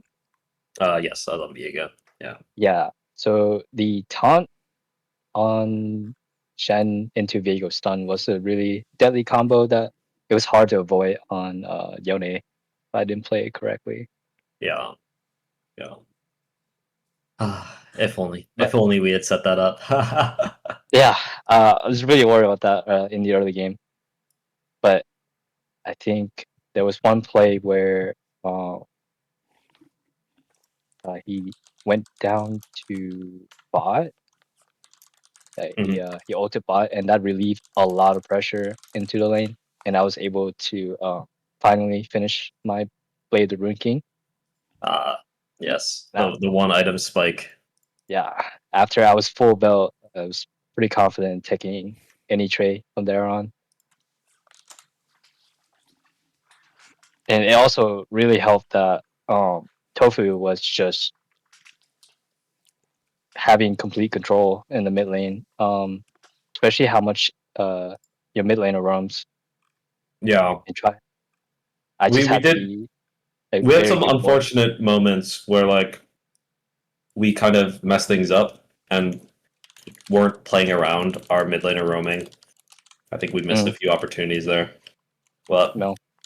Yeah, we did. We were kind of giving Tofu a free lane. What about you? What do you think was your hardest like jungle matchup game? Oh, I mean, it's just the game that I lost against your team, where I was up against really? Sammy. I think that was the hardest in day one. I think that I struggled a lot in day two, but I think it was less because of like the actual jungle matchup and more like the team, the champion picks on the teams. I put myself in some positions where like it was really hard for me to play, and so I feel like I struggled in the semifinals. Hello. All right. Hello. Tofu comes back again because he just keeps wanting to cast. All right. I'm here to push my agenda again and also commentate the game. All right. Well, you can make sure there's no dead air. So if there's dead air at all, it's your fault. If there's dead air, it's time to start talking about the flawed format of the tournament and how. All right. Wait. Hold on. Tofu. I need to remove. I need to remove you from the cast. Right. No, I'll be good. I'll be good. You'll be well behaved. All right. Someone take away his yarn and his cork board. Get this guy out of here. All right. I was just informed that the next game draft has started, so I'm gonna hop over to that as soon as possible. All right, we're in the draft. Nunu first pick. I was about to say, do you think that they'll find an easier game plan to execute on this game? I think that Nunu is a very bad pick for just Box team. Agree. I Trundle say is that really good into Nunu. I say that after banning Nunu in both of our semifinal games, of course. But I think that it's bad into Voidliss's team because I feel like they are going to have the ability to not play into the chaos that Nunu kind of thrives in. My team, I knew that I was absolutely going to play into the chaos, so I couldn't let that happen. But I don't think it's like as useful here. Yeah, Rumble, I think that's fair. Rumble is being blind picked. I believe that only Bloody Ninja plays it on Voidliss's team, so most likely they're just throwing down the gauntlet and saying that, like, hey, like, we don't think that Zhangxi has an answer to a Rumble top. It looks like Set is going to be the potential answer. Kenny, what do you think about the Rumble Set matchup? In this specific matchup, I believe that has the advantage here. We did talk about it a little bit when we went to breakfast earlier, and he was thinking like, hey, what if they take away my Aatrox, take away my Darius? I was like, hey, you play Set, you play is pretty easy to execute, and he's a very lane dominant. Rumbles wants to scale a bit, get his items. He is a lane bully early on, but that is just a clear stat checker when it comes to laning. Definitely thinks that has the advantage here in this matchup. And a lot of kill pressure. And then NA picks up the Rise. I do think that Rise seems like a pretty solid champion into what's been picked. I think it's like pretty good into set. With Nunu, it's good once the Nunu is like in the fight because you can like, lock him down and you have a lot of DPS. But it is true that you don't have like a way to interrupt the snowball when it's coming towards you. Yeah, I do think that Voidless's team is potentially a bit soft to the biggest snowball ever. But Trundle's really good though. Yeah, I mean, but we'll see if the solo lanes are able to dodge out on the Nunu ganks. Denying the Leona pick. It's pretty huge. Alistar coming out insta lock it. It's lock Alistar. Yeah. Police Defender, like Xerath. Xerath mid for JS Bach. Xerath is good into Rise for sure. There is a lot of threat onto the Xerath though from the red team. There's a lot of threat and a lot of tankiness. Yeah. Leona and Like, Rumble are really good at answering the Xerath ult. Yeah, Xerath really wants to be playing into like squishy champions with like no threat. Oh no, Jinx locked in for Voidliss. Okay, well, as long as JS Bach doesn't, their team doesn't make a single mistake ever for the entire game, I think they can win. Yeah. Yes. Yeah. Probable. I do think JS Bach needs to snowball this game. They do have a Nunu. Yeah, that's true. The That biggest. is true. We will need to see the biggest snowball ever for them to win this game.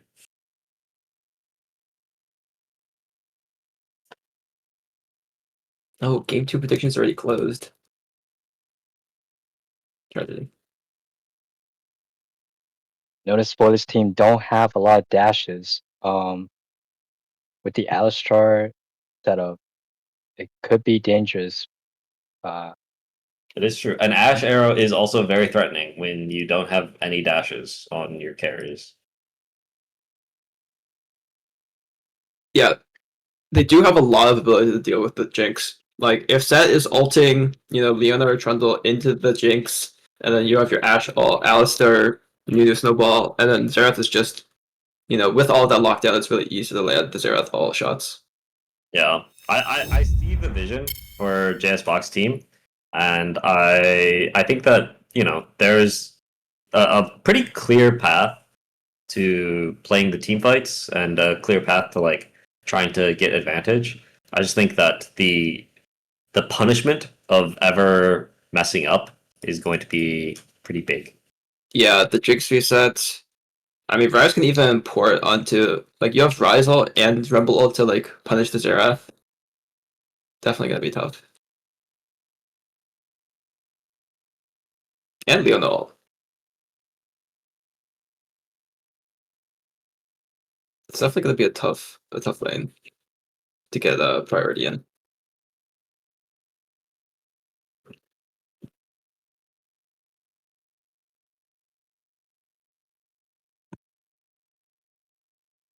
Right. So, what are everyone's predictions for this game?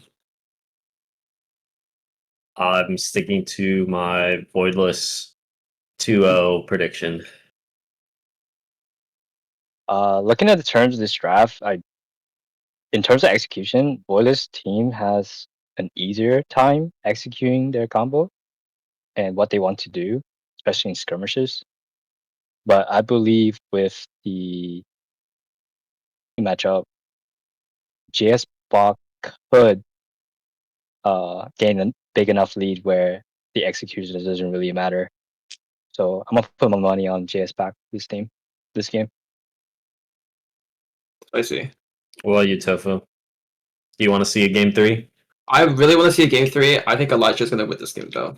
I think red team is just so much easier to play. Like, they have so many go buttons.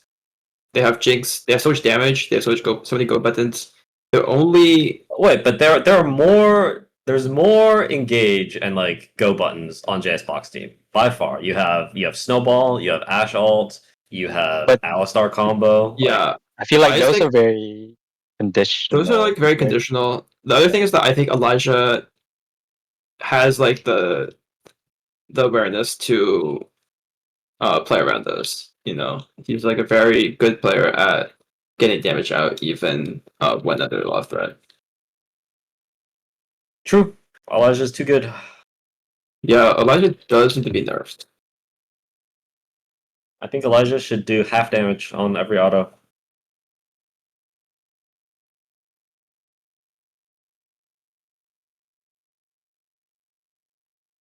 Also, throwback to Voidliss and JS Bach were both on the winning team of the original Winter LoL. Oh, all that the was way when back. yeah. All the way back when it first started. That's when And- Voidliss said that he was a plat player. Yeah. Now here they are, 10 years later, playing Has it been against 10 each other. years? Yeah, this year was the 10th Winter LoL. Oh wow. Okay, it was only the 2018 was when they were on the Yeah, I'm winning like, team there's together. no way the first Winter LoL was in 2015. Okay, That's just not true. Okay, right.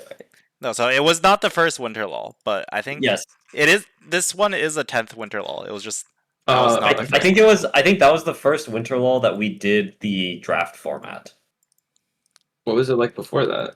You just brought a team in? Yeah, it was just you brought a team in, and those tournaments kind of sucked. So we do kind of forget about them. But they did. There was one in 2015. Okay. 2016. Sorry, it's that because sounds the awful. 10th one is in 2025. So the first one is in 2016. That's how the math works. Anyways. Yes, that is how the math works. Yeah. Mathematics. All right, so we still have another 2 minutes of spectator delay. Anything else you guys want to mention before we get into the game itself? I really want JS Box team to win. I hope and pray, but I don't feel so good.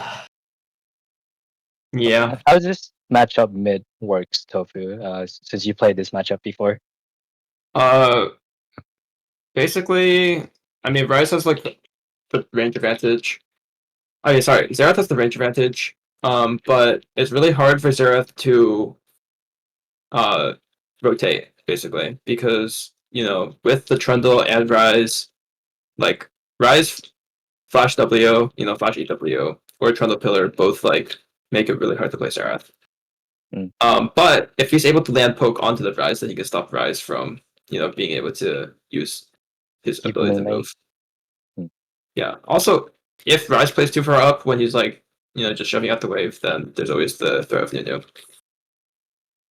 But the other thing is that Ryze gets really tanky, and that makes it harder to chunk him out as Xerath unless you get really far ahead.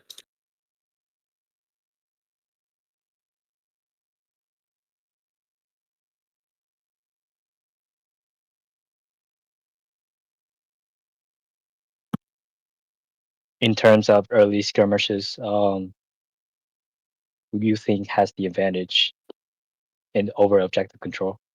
Ooh.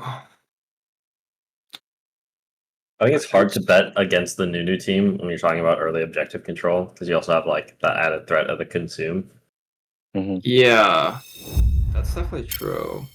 I also think that it is somewhat difficult for Elijah's team to cancel a Nunu ult. They really only have Leona and then Trundle Pillar are like the only tools that they have to cancel the Nunu ult. Yeah, but So there's probably going to be a lot of situations where they're able to get like a very charged Nunu ult off. yeah, that's true. Unfortunate that Nunu and Rise are on different teams, where they could make the funny play happen. Rumble starting boots with no pots. That is a Bloody Ninja special. He's kiting the set. He's spacing with challenge movement. Yep.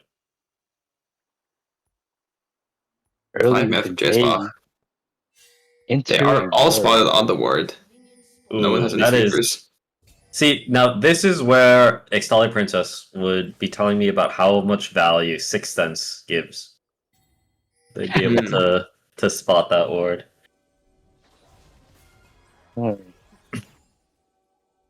I gotta keep the agenda going. I've been converted to a Bloody Ninja believer.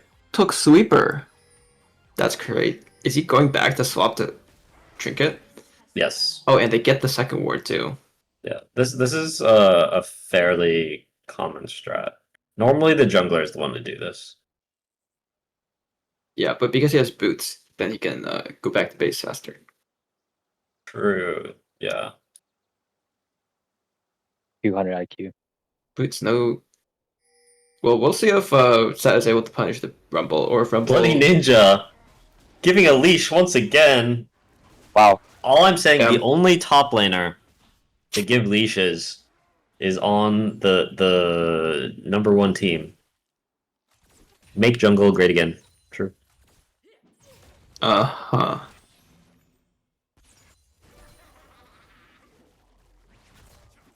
Oh, does not space the E. There's no half health without any pots. The boots purchase is not looking great. Oh, Xerath opted for a Q level 1 instead of the That's W. normal. Is that normal? Yeah. I thought it was you just dropped the W comet. I think that's like maybe better the higher elo you go. I see. But if you think you can land your Q, then Q will do more damage. Okay. Doesn't the W guarantees that the comet lands though, so it's generally more damage, right? Yeah, but if you think that they're not gonna dodge the comet, then you know. So if they're not gonna dodge the Q or the comet, then it's better. Yeah. Okay. Well, if Rise does root himself to cast his spells, so yes. I don't know. I just look on a lot of licks and it says take Q first, so just do it. Free thinker. Nice. Yeah. CS is dead even. Not a lot. Looks like the wave is coming out from top. Nunu is top side, so we could see big snowball ever rolling into the top lane. I really want to see this biggest snowball ever. Bro, full clear on Nunu? What is that? That can't be real. I think you're the only jungler that doesn't like the full clear. Bloody Ninja does not drop his trinket ward. The wave Come on, is held. Look, if he didn't full clear, he could be right there. Well, it looks like he's gonna be right there. Let's see if he's able to get the kill despite the flash. Oh, look at that. He's too late. Because he ganked at the most predictable gank timing in existence. Who would have thought? I'm gonna give that one to the boots purchase. Yeah, that's boots. That's a heads up boots play.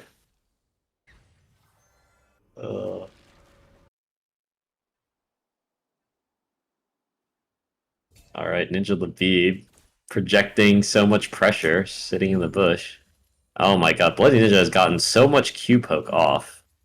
Yeah, I'm surprised that Set went Doran's Blade into Rumble. Oh, Yeah. Nunu makes another attempt top. But the boots are still there, so... Both... Oh. JS Bach TP'd, but looks like NA just walked back. With boots. Someone nerfed the boots item. Bloody Ninja is stopping Nunu's back.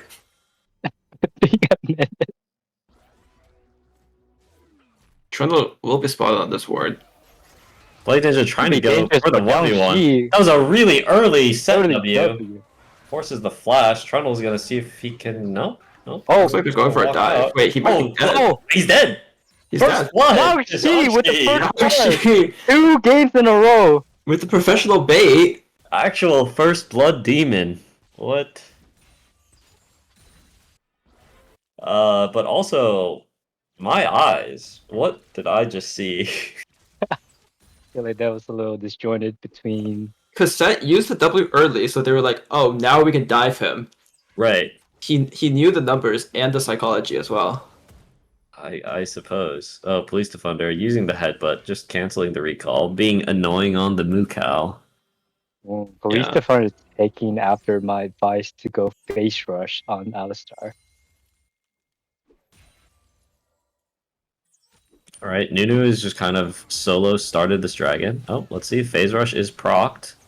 See if the second stun is going to land. It lands onto the Leona, has the Aftershock, and not too much of a trade. Things are going out onto the dragon. We might see Trundle fighting the Nunu there. I believe it's already gone. Looks like he's gonna just get the consume off and maybe flash out. Yeah, flashes out. Rumble AS ganking Bach mid. Getting hit. Leona goes in onto the Alistar. Yes, Headbutt headbutt. under the Headbutt. turret.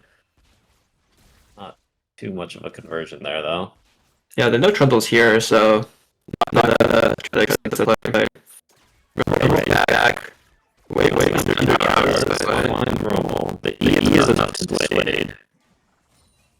Yeah, they're like really coming down now. But it's looking fine. CS did not very very good.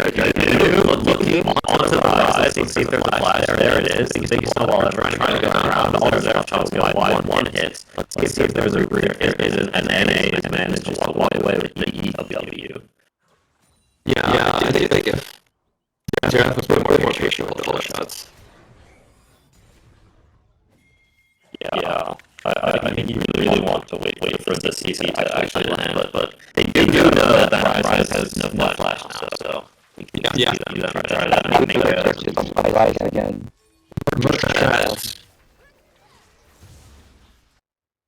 Tier 1 boots now is KK Bobo and dodge the old Zerath.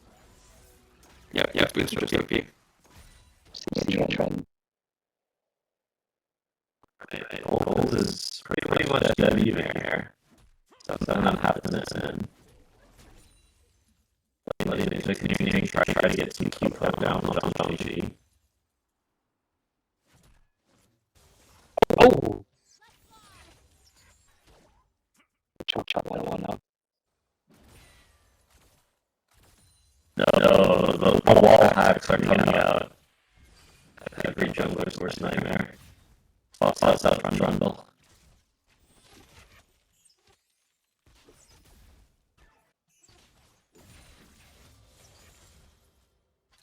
Yeah, not positioning aggressively.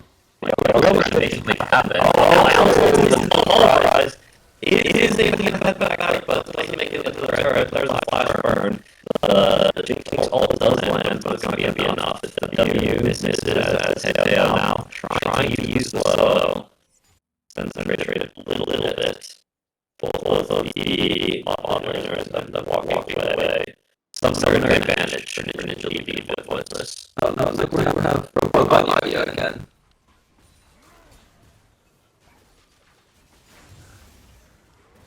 Maybe just rolling in gets denied by Trundle earlier.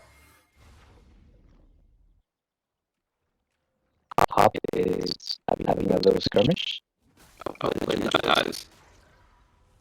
There. I'm there. I was looking at the audio issues. Alright, get a replay. See how this new kick happens. I'm guessing it's gonna hit the snowball and then that'll be over. No, it was rubs. No, it's just a W. Wait, he doesn't even really hit the W. It's just that hitting him. Yeah. It's big fantastic. If you don't have the damage, that test, then you can fight. You just right click you. I think If maybe Rumble came out. we're gonna want to seize on that you a little bit later. Ooh, a nice stun lands from JS Bach, but NA is able to just straight damage in range.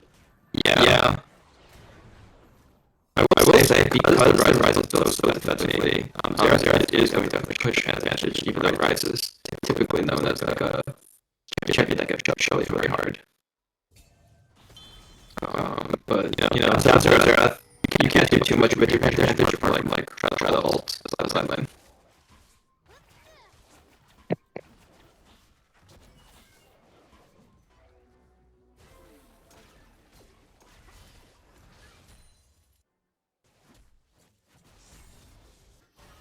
Well, another 3 minutes have passed. Gold, once again, dead even.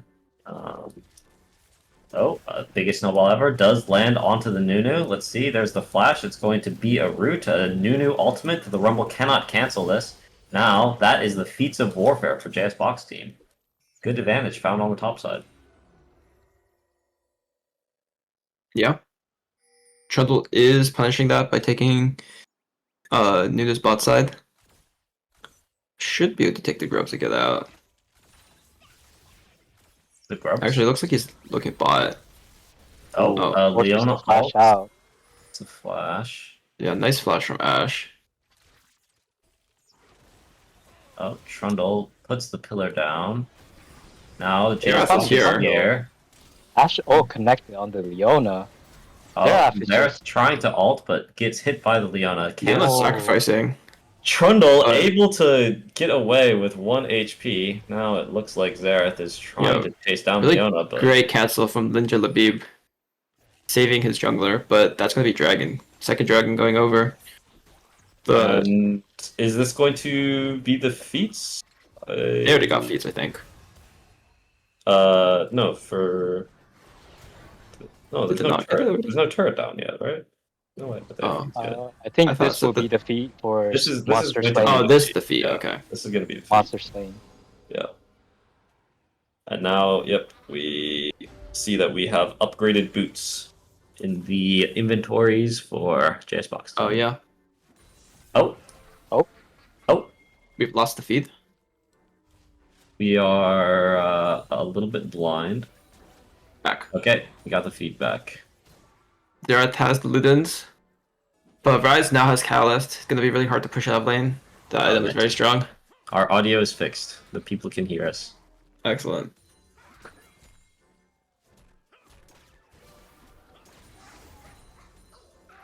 Wow, the Rumble damage is really... Genshi is... The items are coming in. There is a mask. Nunu shows his snowball bot lane. Trundle is immediately punishing. I do want to see them make some more plays with the Ashe ult. Like, you have Ashe ult, you have Nunu snowball, you should be making plays.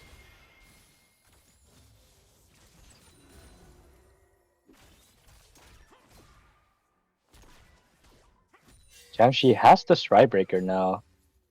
Gap closing should be a little easier. Oh, he flashes in onto the Rumble. Where's the Strikebreaker?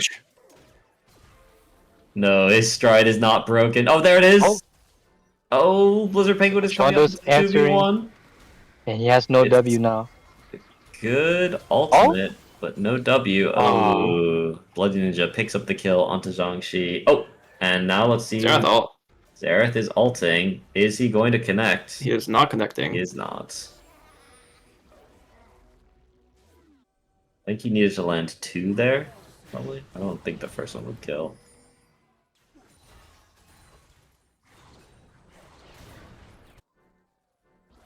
Oh. Maybe we'll die to Alistar here. Alistar is getting pinged out by the red team, so Bloody Ninja should be aware, and yep, goes for an execute. It does leave Ashe a little vulnerable here. Nunu is nearby the cover. Mid lane is getting poked out. Good Q lands. Ninja Lubib waiting in the wings. Police Defender here to protect.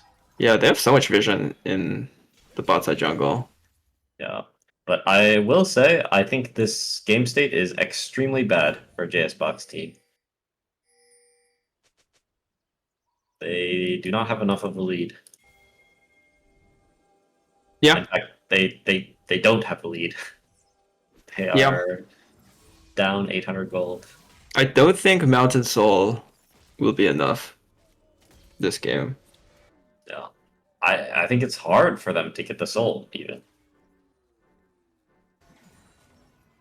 Yeah, the row from the Rise. Rise is just going to be really tanky now.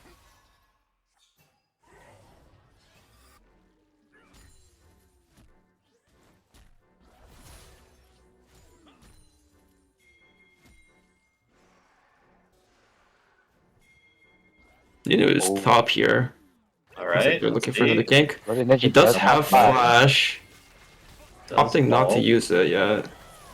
Okay, he's trying to trade some damage back. The Nunu ult can't be cancelled. Oh, Rise is ulting. Rise. Oh, Rise He's not- TPing. Oh, they actually do take it with both the Rise and the Trundle. It looks like Trundle ults onto Zhongxi. But Xerath ult coming in. Yep, is able Well, to just- take down the Trundle, and now the Rise is in They get the trouble. stun. In a 1v3. Rise might have the flash. There's a pulverize headbutt back into That's his the team. wall. There's the Yep. flash. That should be Herald. That's a big play. Ooh. That is good, and just as I was saying that they didn't have enough of an advantage, they are able to open one up. Yep. That is only evening up the gold, but with the if they get the Herald here, that should be also be able to secure the mid tower. Yeah. Although Jinx does get the first tower. That's a lot of gold go over to Jinx. Yeah, the Jinx is going to be a big problem. Jinx is about 1,000 gold up on Ashe. Like I said, you know, they just need to never make a mistake ever, and then the Jinx won't be a problem.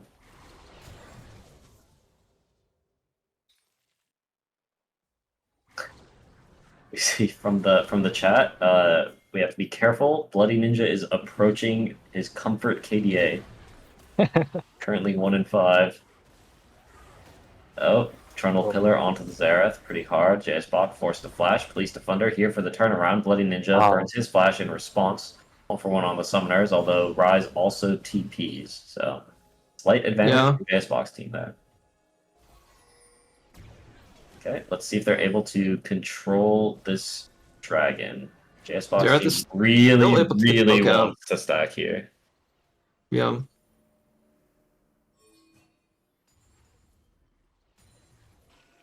I think Set needs to be here for this fight. Maybe looking for the flank TP. They do have a ward right there. I mean, in the ideal case, he's able to take down the turret and get a flank TP off.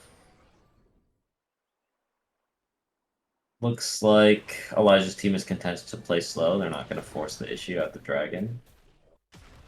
Yeah, looks like he's able to get that tower. No, Still pushing in. Herald comes down.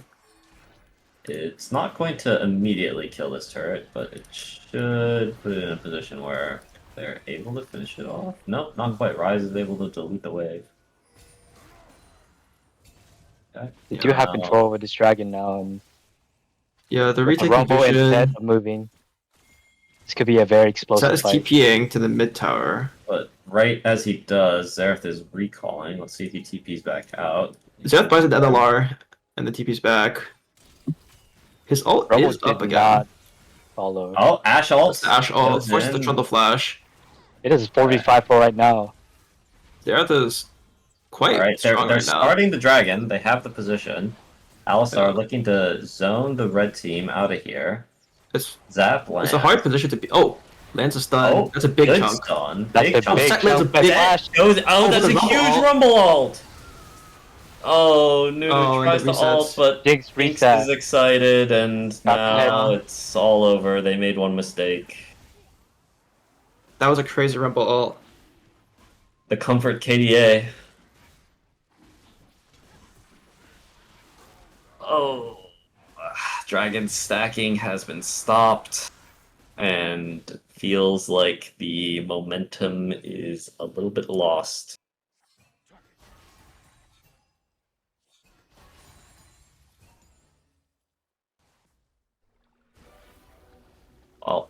JS team going to need to try to set up more fights like that. Try to have fights where they're landing the Ashe ult and playing off of that. Like if that Ashe ult had landed at the beginning of that fight, like this would have been very different. Yeah. All the flashes are down from Team Voidliss, so they do have a brief period of time where they have the ability to make picks with the Ashe and Nunu. Yeah. I mean, I think even with just like Ashe and Xerath ults, like you can be looking to just send it on like Rise.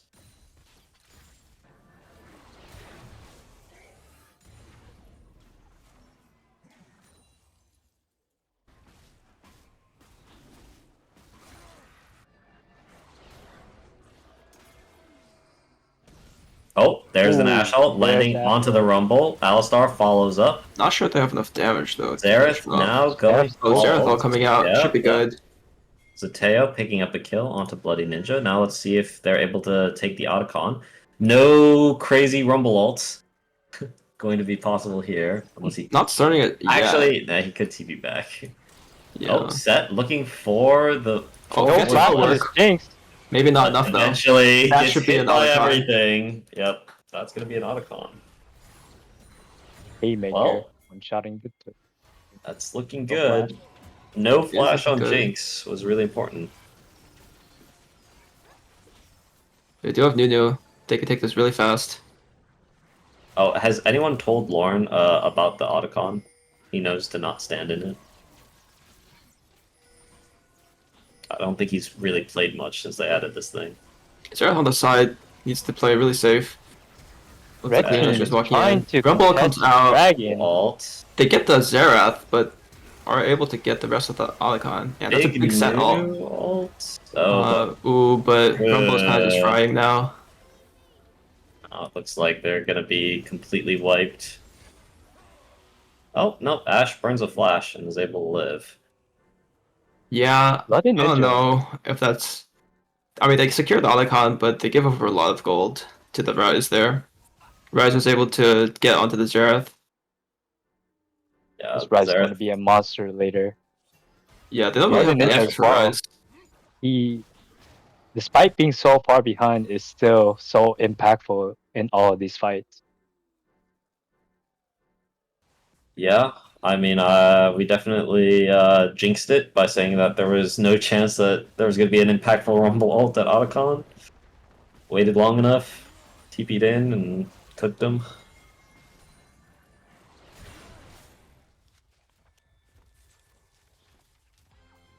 Alistar going to find the Trundle here. Oh, nope, goes in onto the Rumble, into the Xerath stun. Most of the damage lands. Let's see if Nuna can finish it off. There's the Xerath ult shot to finish off Bloody Ninja once again. 1 and 8. The KDA getting ever more comfortable. Now let's see, Alistar kind of going in. Looking for more. There's no damage to follow up. Let's see if Ashe is able to, or Jinx is able to get a reset. From Set. The Ashe Haymaker ult going lands. out. That's huge. Now Leona caught out in the 1v3.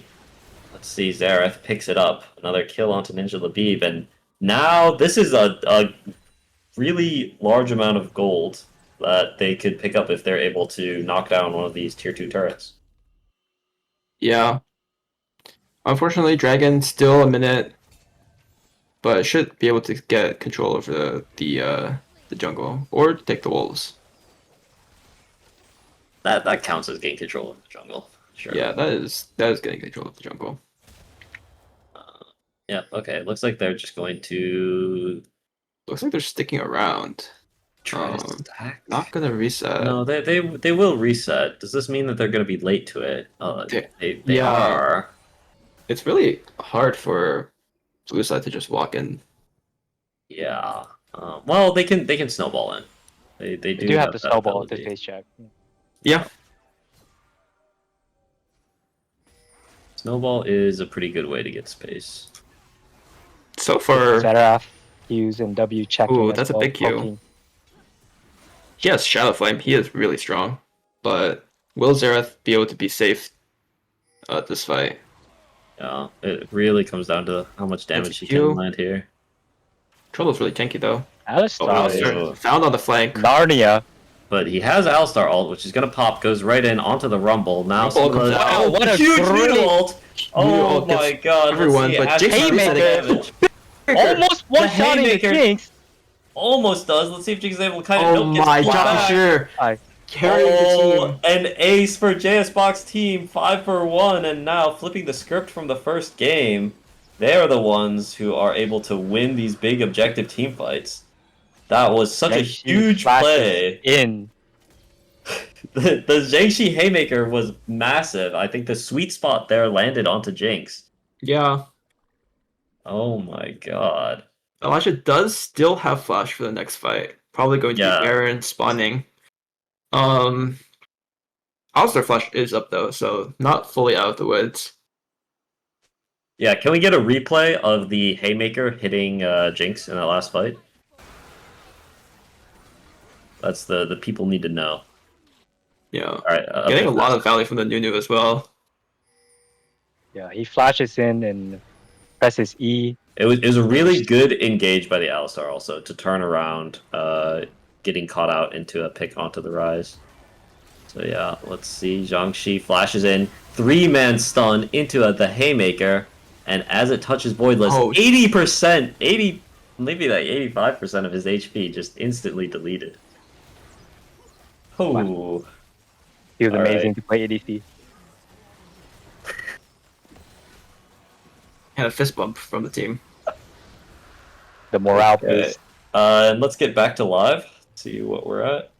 I was told that Jiangxi does bark when he makes a good play. I mean, I think we can just keep watching from here, so we don't miss anything. Play it at 2x until we catch up.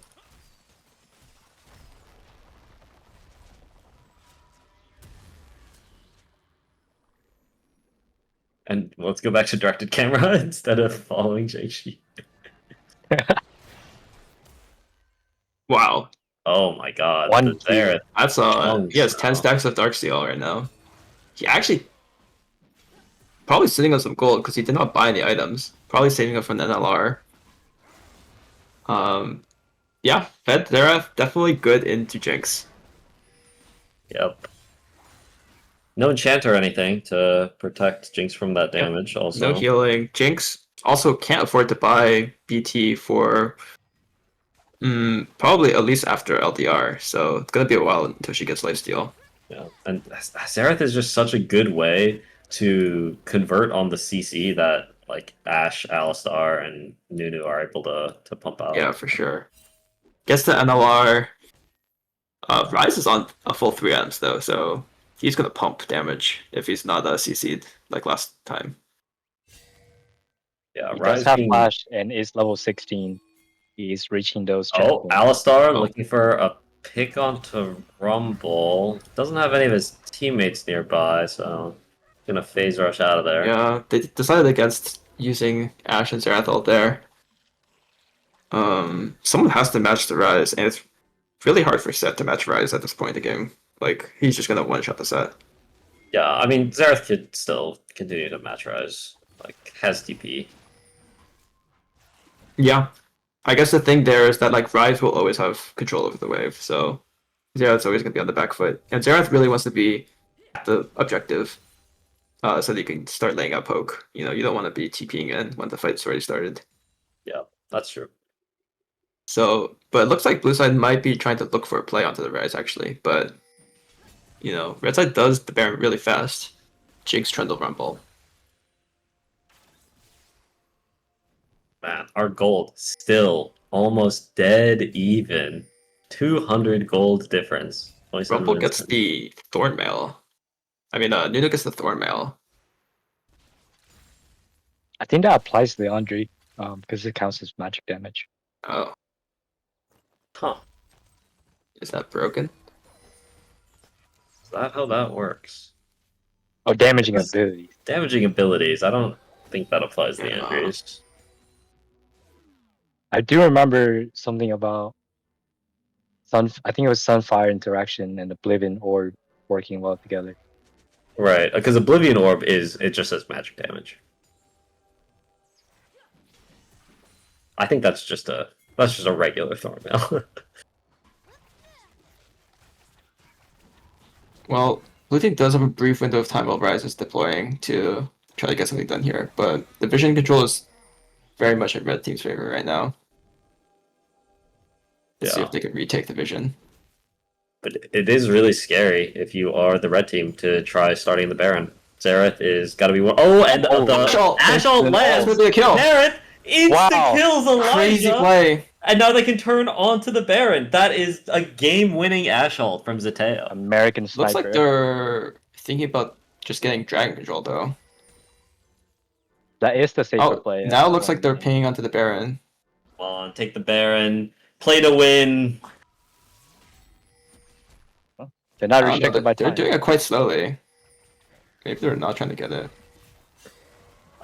Rich might get caught. Nunu being bot side alone. The pillar was Good roll used. out. Just roll out But the that is his snowball. flash. Yeah, I think it seems like blue side was just really indecisive on which objective they wanted to set up for there. I would like to Jinx is call gonna out. be back. Still has his flash. Still has Yeah. flash. Xerath gets another NLR.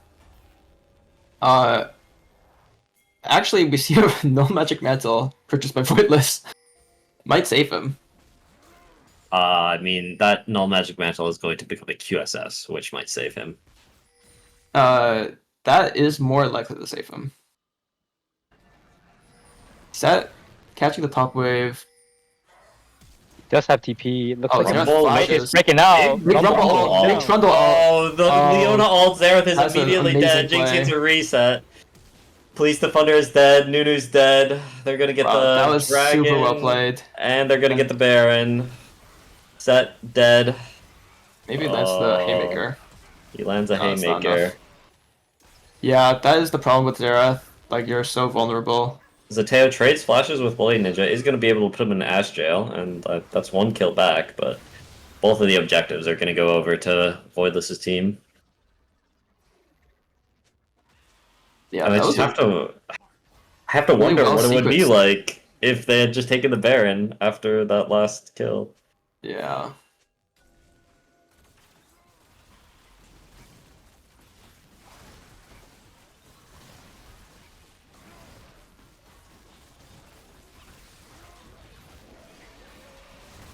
Yeah, there's not going to be any contest here. No Ash Arrow stealing it or anything. Well, Xerath does have Rabadons, God. but Jinx has the QSS, so He is in a very comfortable place now. yeah. Does not have flash though. They Ryze is- got Yeah. one arrow landed onto Elijah, and now that window's closed. Looks like Xerath is just ulting. Lands two. No lifesteal, so that might be the Baron stall. Baron push stalled for a bit. Could be. Does have red buff. Yeah. Looks like he's regenning.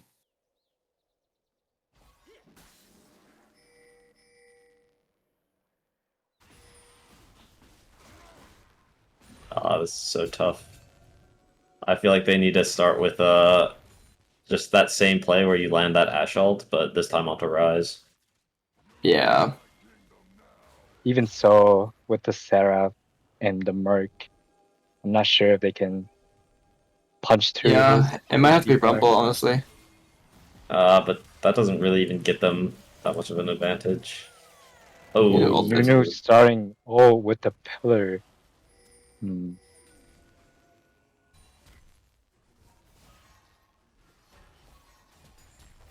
Yeah, Rise is just melting.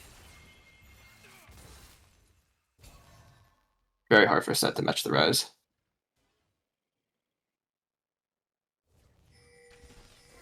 Oh, the Ash Arrow does land onto Elijah, but this time he has the QSS. Oh, There's that be enough?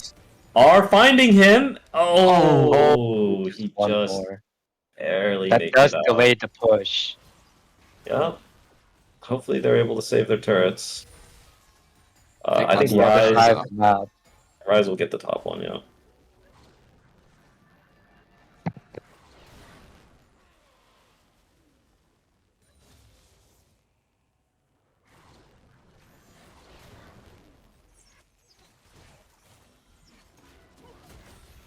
Ooh, Alistar sitting in the bush, Big setting up combo. a great play.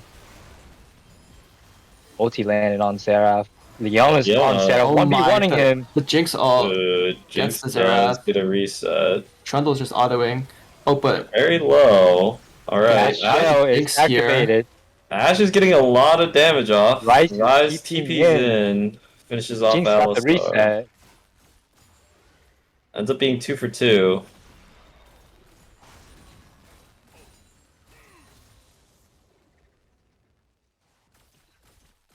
That's on the side. Not sure if he can look for anything here. Has to watch his base goes down. Oh, Jinx gets Jinx excited. reset. Oh, flash Into is on him. Jinx. Okay, good play from Jiangxi. Shuts 1K down. shutdown. Jiangxi. You should turn around for the Ryze. Dude. No. Rise is just 1v1ing the Nunu. Burns his Nice flash. flash. Okay, that's good. Also the Zanyas. And nice. A That's shutdown to Ash. 1,000 gold to the Ash. That is a pretty big gold injection. That's a really good defense. And that's We have Mount crucially Rise Soul coming ult. up. Rise flash burned before the dragon. But Jinx still holding on to hers. Jinx finished Mercury Scepter. Mercurial Scepter. Mercurial, yeah. Does that give lifesteal? I think it does. 10%. Does. depends. That's pretty good. Oh, Leona flashed just now. Flashed the Xerath E. Interesting. Besides getting some deep vision, Jiangxi is clearing the ward. Will he take the blast cone? Rumble is just pushing top, but I think Steve has made it to the 1-1-1-1-1 KDA. Oh, Ash Arrow coming Ash out. lands? can they get the finish off Trundle? Trundle? Does not look like it. Heller stopping all 5-man army.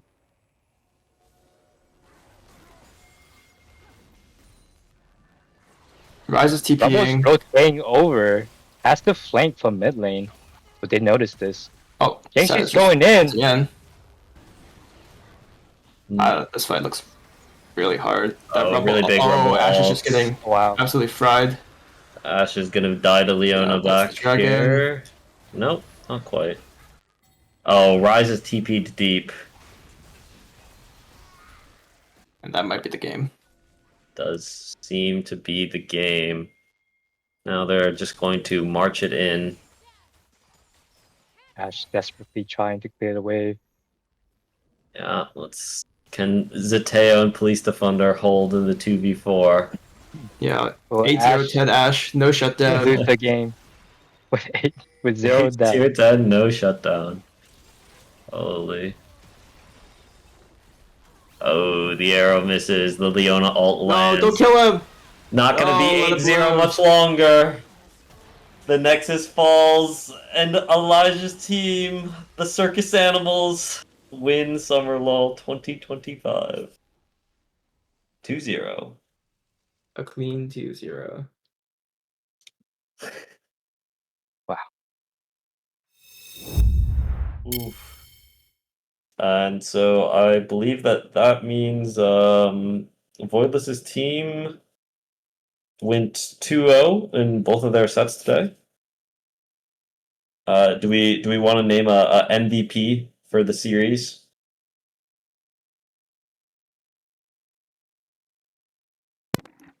I think that's tough to say. You know, I think a lot of pretty much every member of Team Voidliss was really pulling their weight.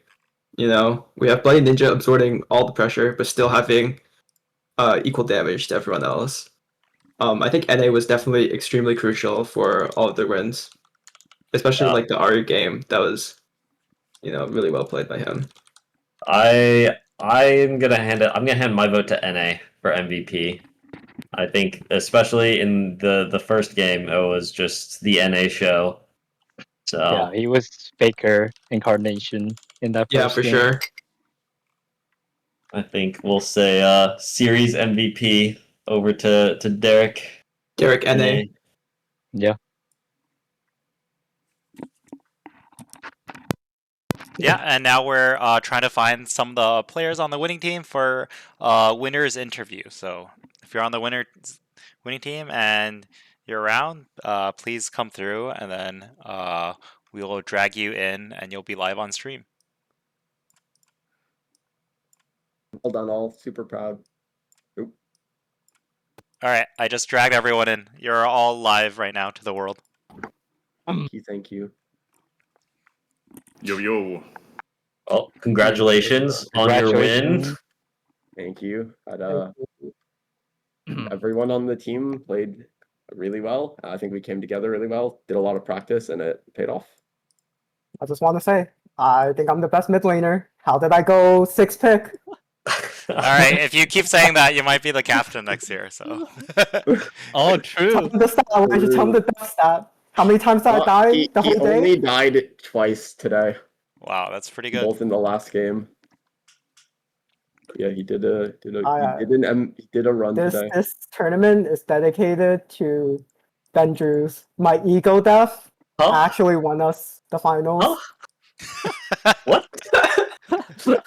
His ego got checked. Yeah, it got so checked yesterday.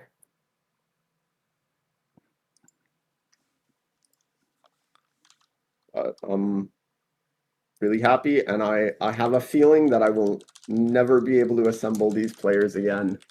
I think I got away with some sleeper picks, and I think they will not be sleeper any longer. Yeah. Good pick. I think you had a very scary team. You guys played really well. I think you drafted really well. It was just a very solid performance. Yeah, everyone on this team way too good. Ain't no way anyone's their real rank. I hear my jungler's a plat player. There's no way this guy's plat. What you mean, I bro? hear, It's just plat, I hear dude. my It's just support is gold. Ain't no way. And this guy actually Ish bailed me out so much every single game. I'm just glad I have a team to die for. Yeah, Bloody Ninja, how do you do it? How are you the most impactful, like 1-in-6 player every single game? What's your secret? I don't know. I just run in and don't think. All right, everyone, this is how you learn. I just try to props to Zhangxi. He was really good. Yeah, GG's to I didn't expect that from him. That was really. I mean, I think this was a really awesome summer LoL. I think a lot of the games were really close and competitive and really fun. Even if it became one-sided, every team put up really strong fights, and I appreciate everyone who came out and played and did this. It's an awesome thing that we get to do every year, and I really appreciate that, and hope we can keep it going. Also, shout out to Voidliss for assembling the Avengers and great comms, great mood, just great everything. So All great vibes. I never got flamed once for dying. We know it's the power spike. You're just scaling. I have some of our games recorded if people want to listen to the comms for some of them. That's good. They were very good from Elijah. And I'll put up the replay files from today as well. I remember one specific moment where Elijah was telling us to play slow for the dragon fight, and he was walking back from base, and then I don't remember who hit it, but someone hit the CC, I hit the rumble, and we just aced them. It was I think it was the Urgot game when I was Smolder. I was in bot, and I was like, I can't join this fight, and you guys just 4v5'd and 5-1'd it. That game. Oh. Well, I think you're thinking about a I guess scrim. it happened multiple times. Yeah. Oh, it might have been a scrim, yeah. It was a scrim. Okay. All right, cool. Anything else you all want to add before we close off the stream for this evening? I think we're all good. All GG's right. everyone, and hope it was a wonderful GG's. summer LoL. GG's. Yeah, and thanks everyone for joining in the games. Thanks everyone for watching. A special shout out to all the captains. You guys put in some extra work just for the merit of being high ranked. Thanks to all the other organizers, everyone who came to cast, everyone who contributed to the tournament in any way, all the subs we had available as well on deck. And yeah, that wraps up this year Summer LoL 2025 with the winners of Team Voidliss. Hope to see you all for next year's Summer LoL again. All right, and we are signing off here.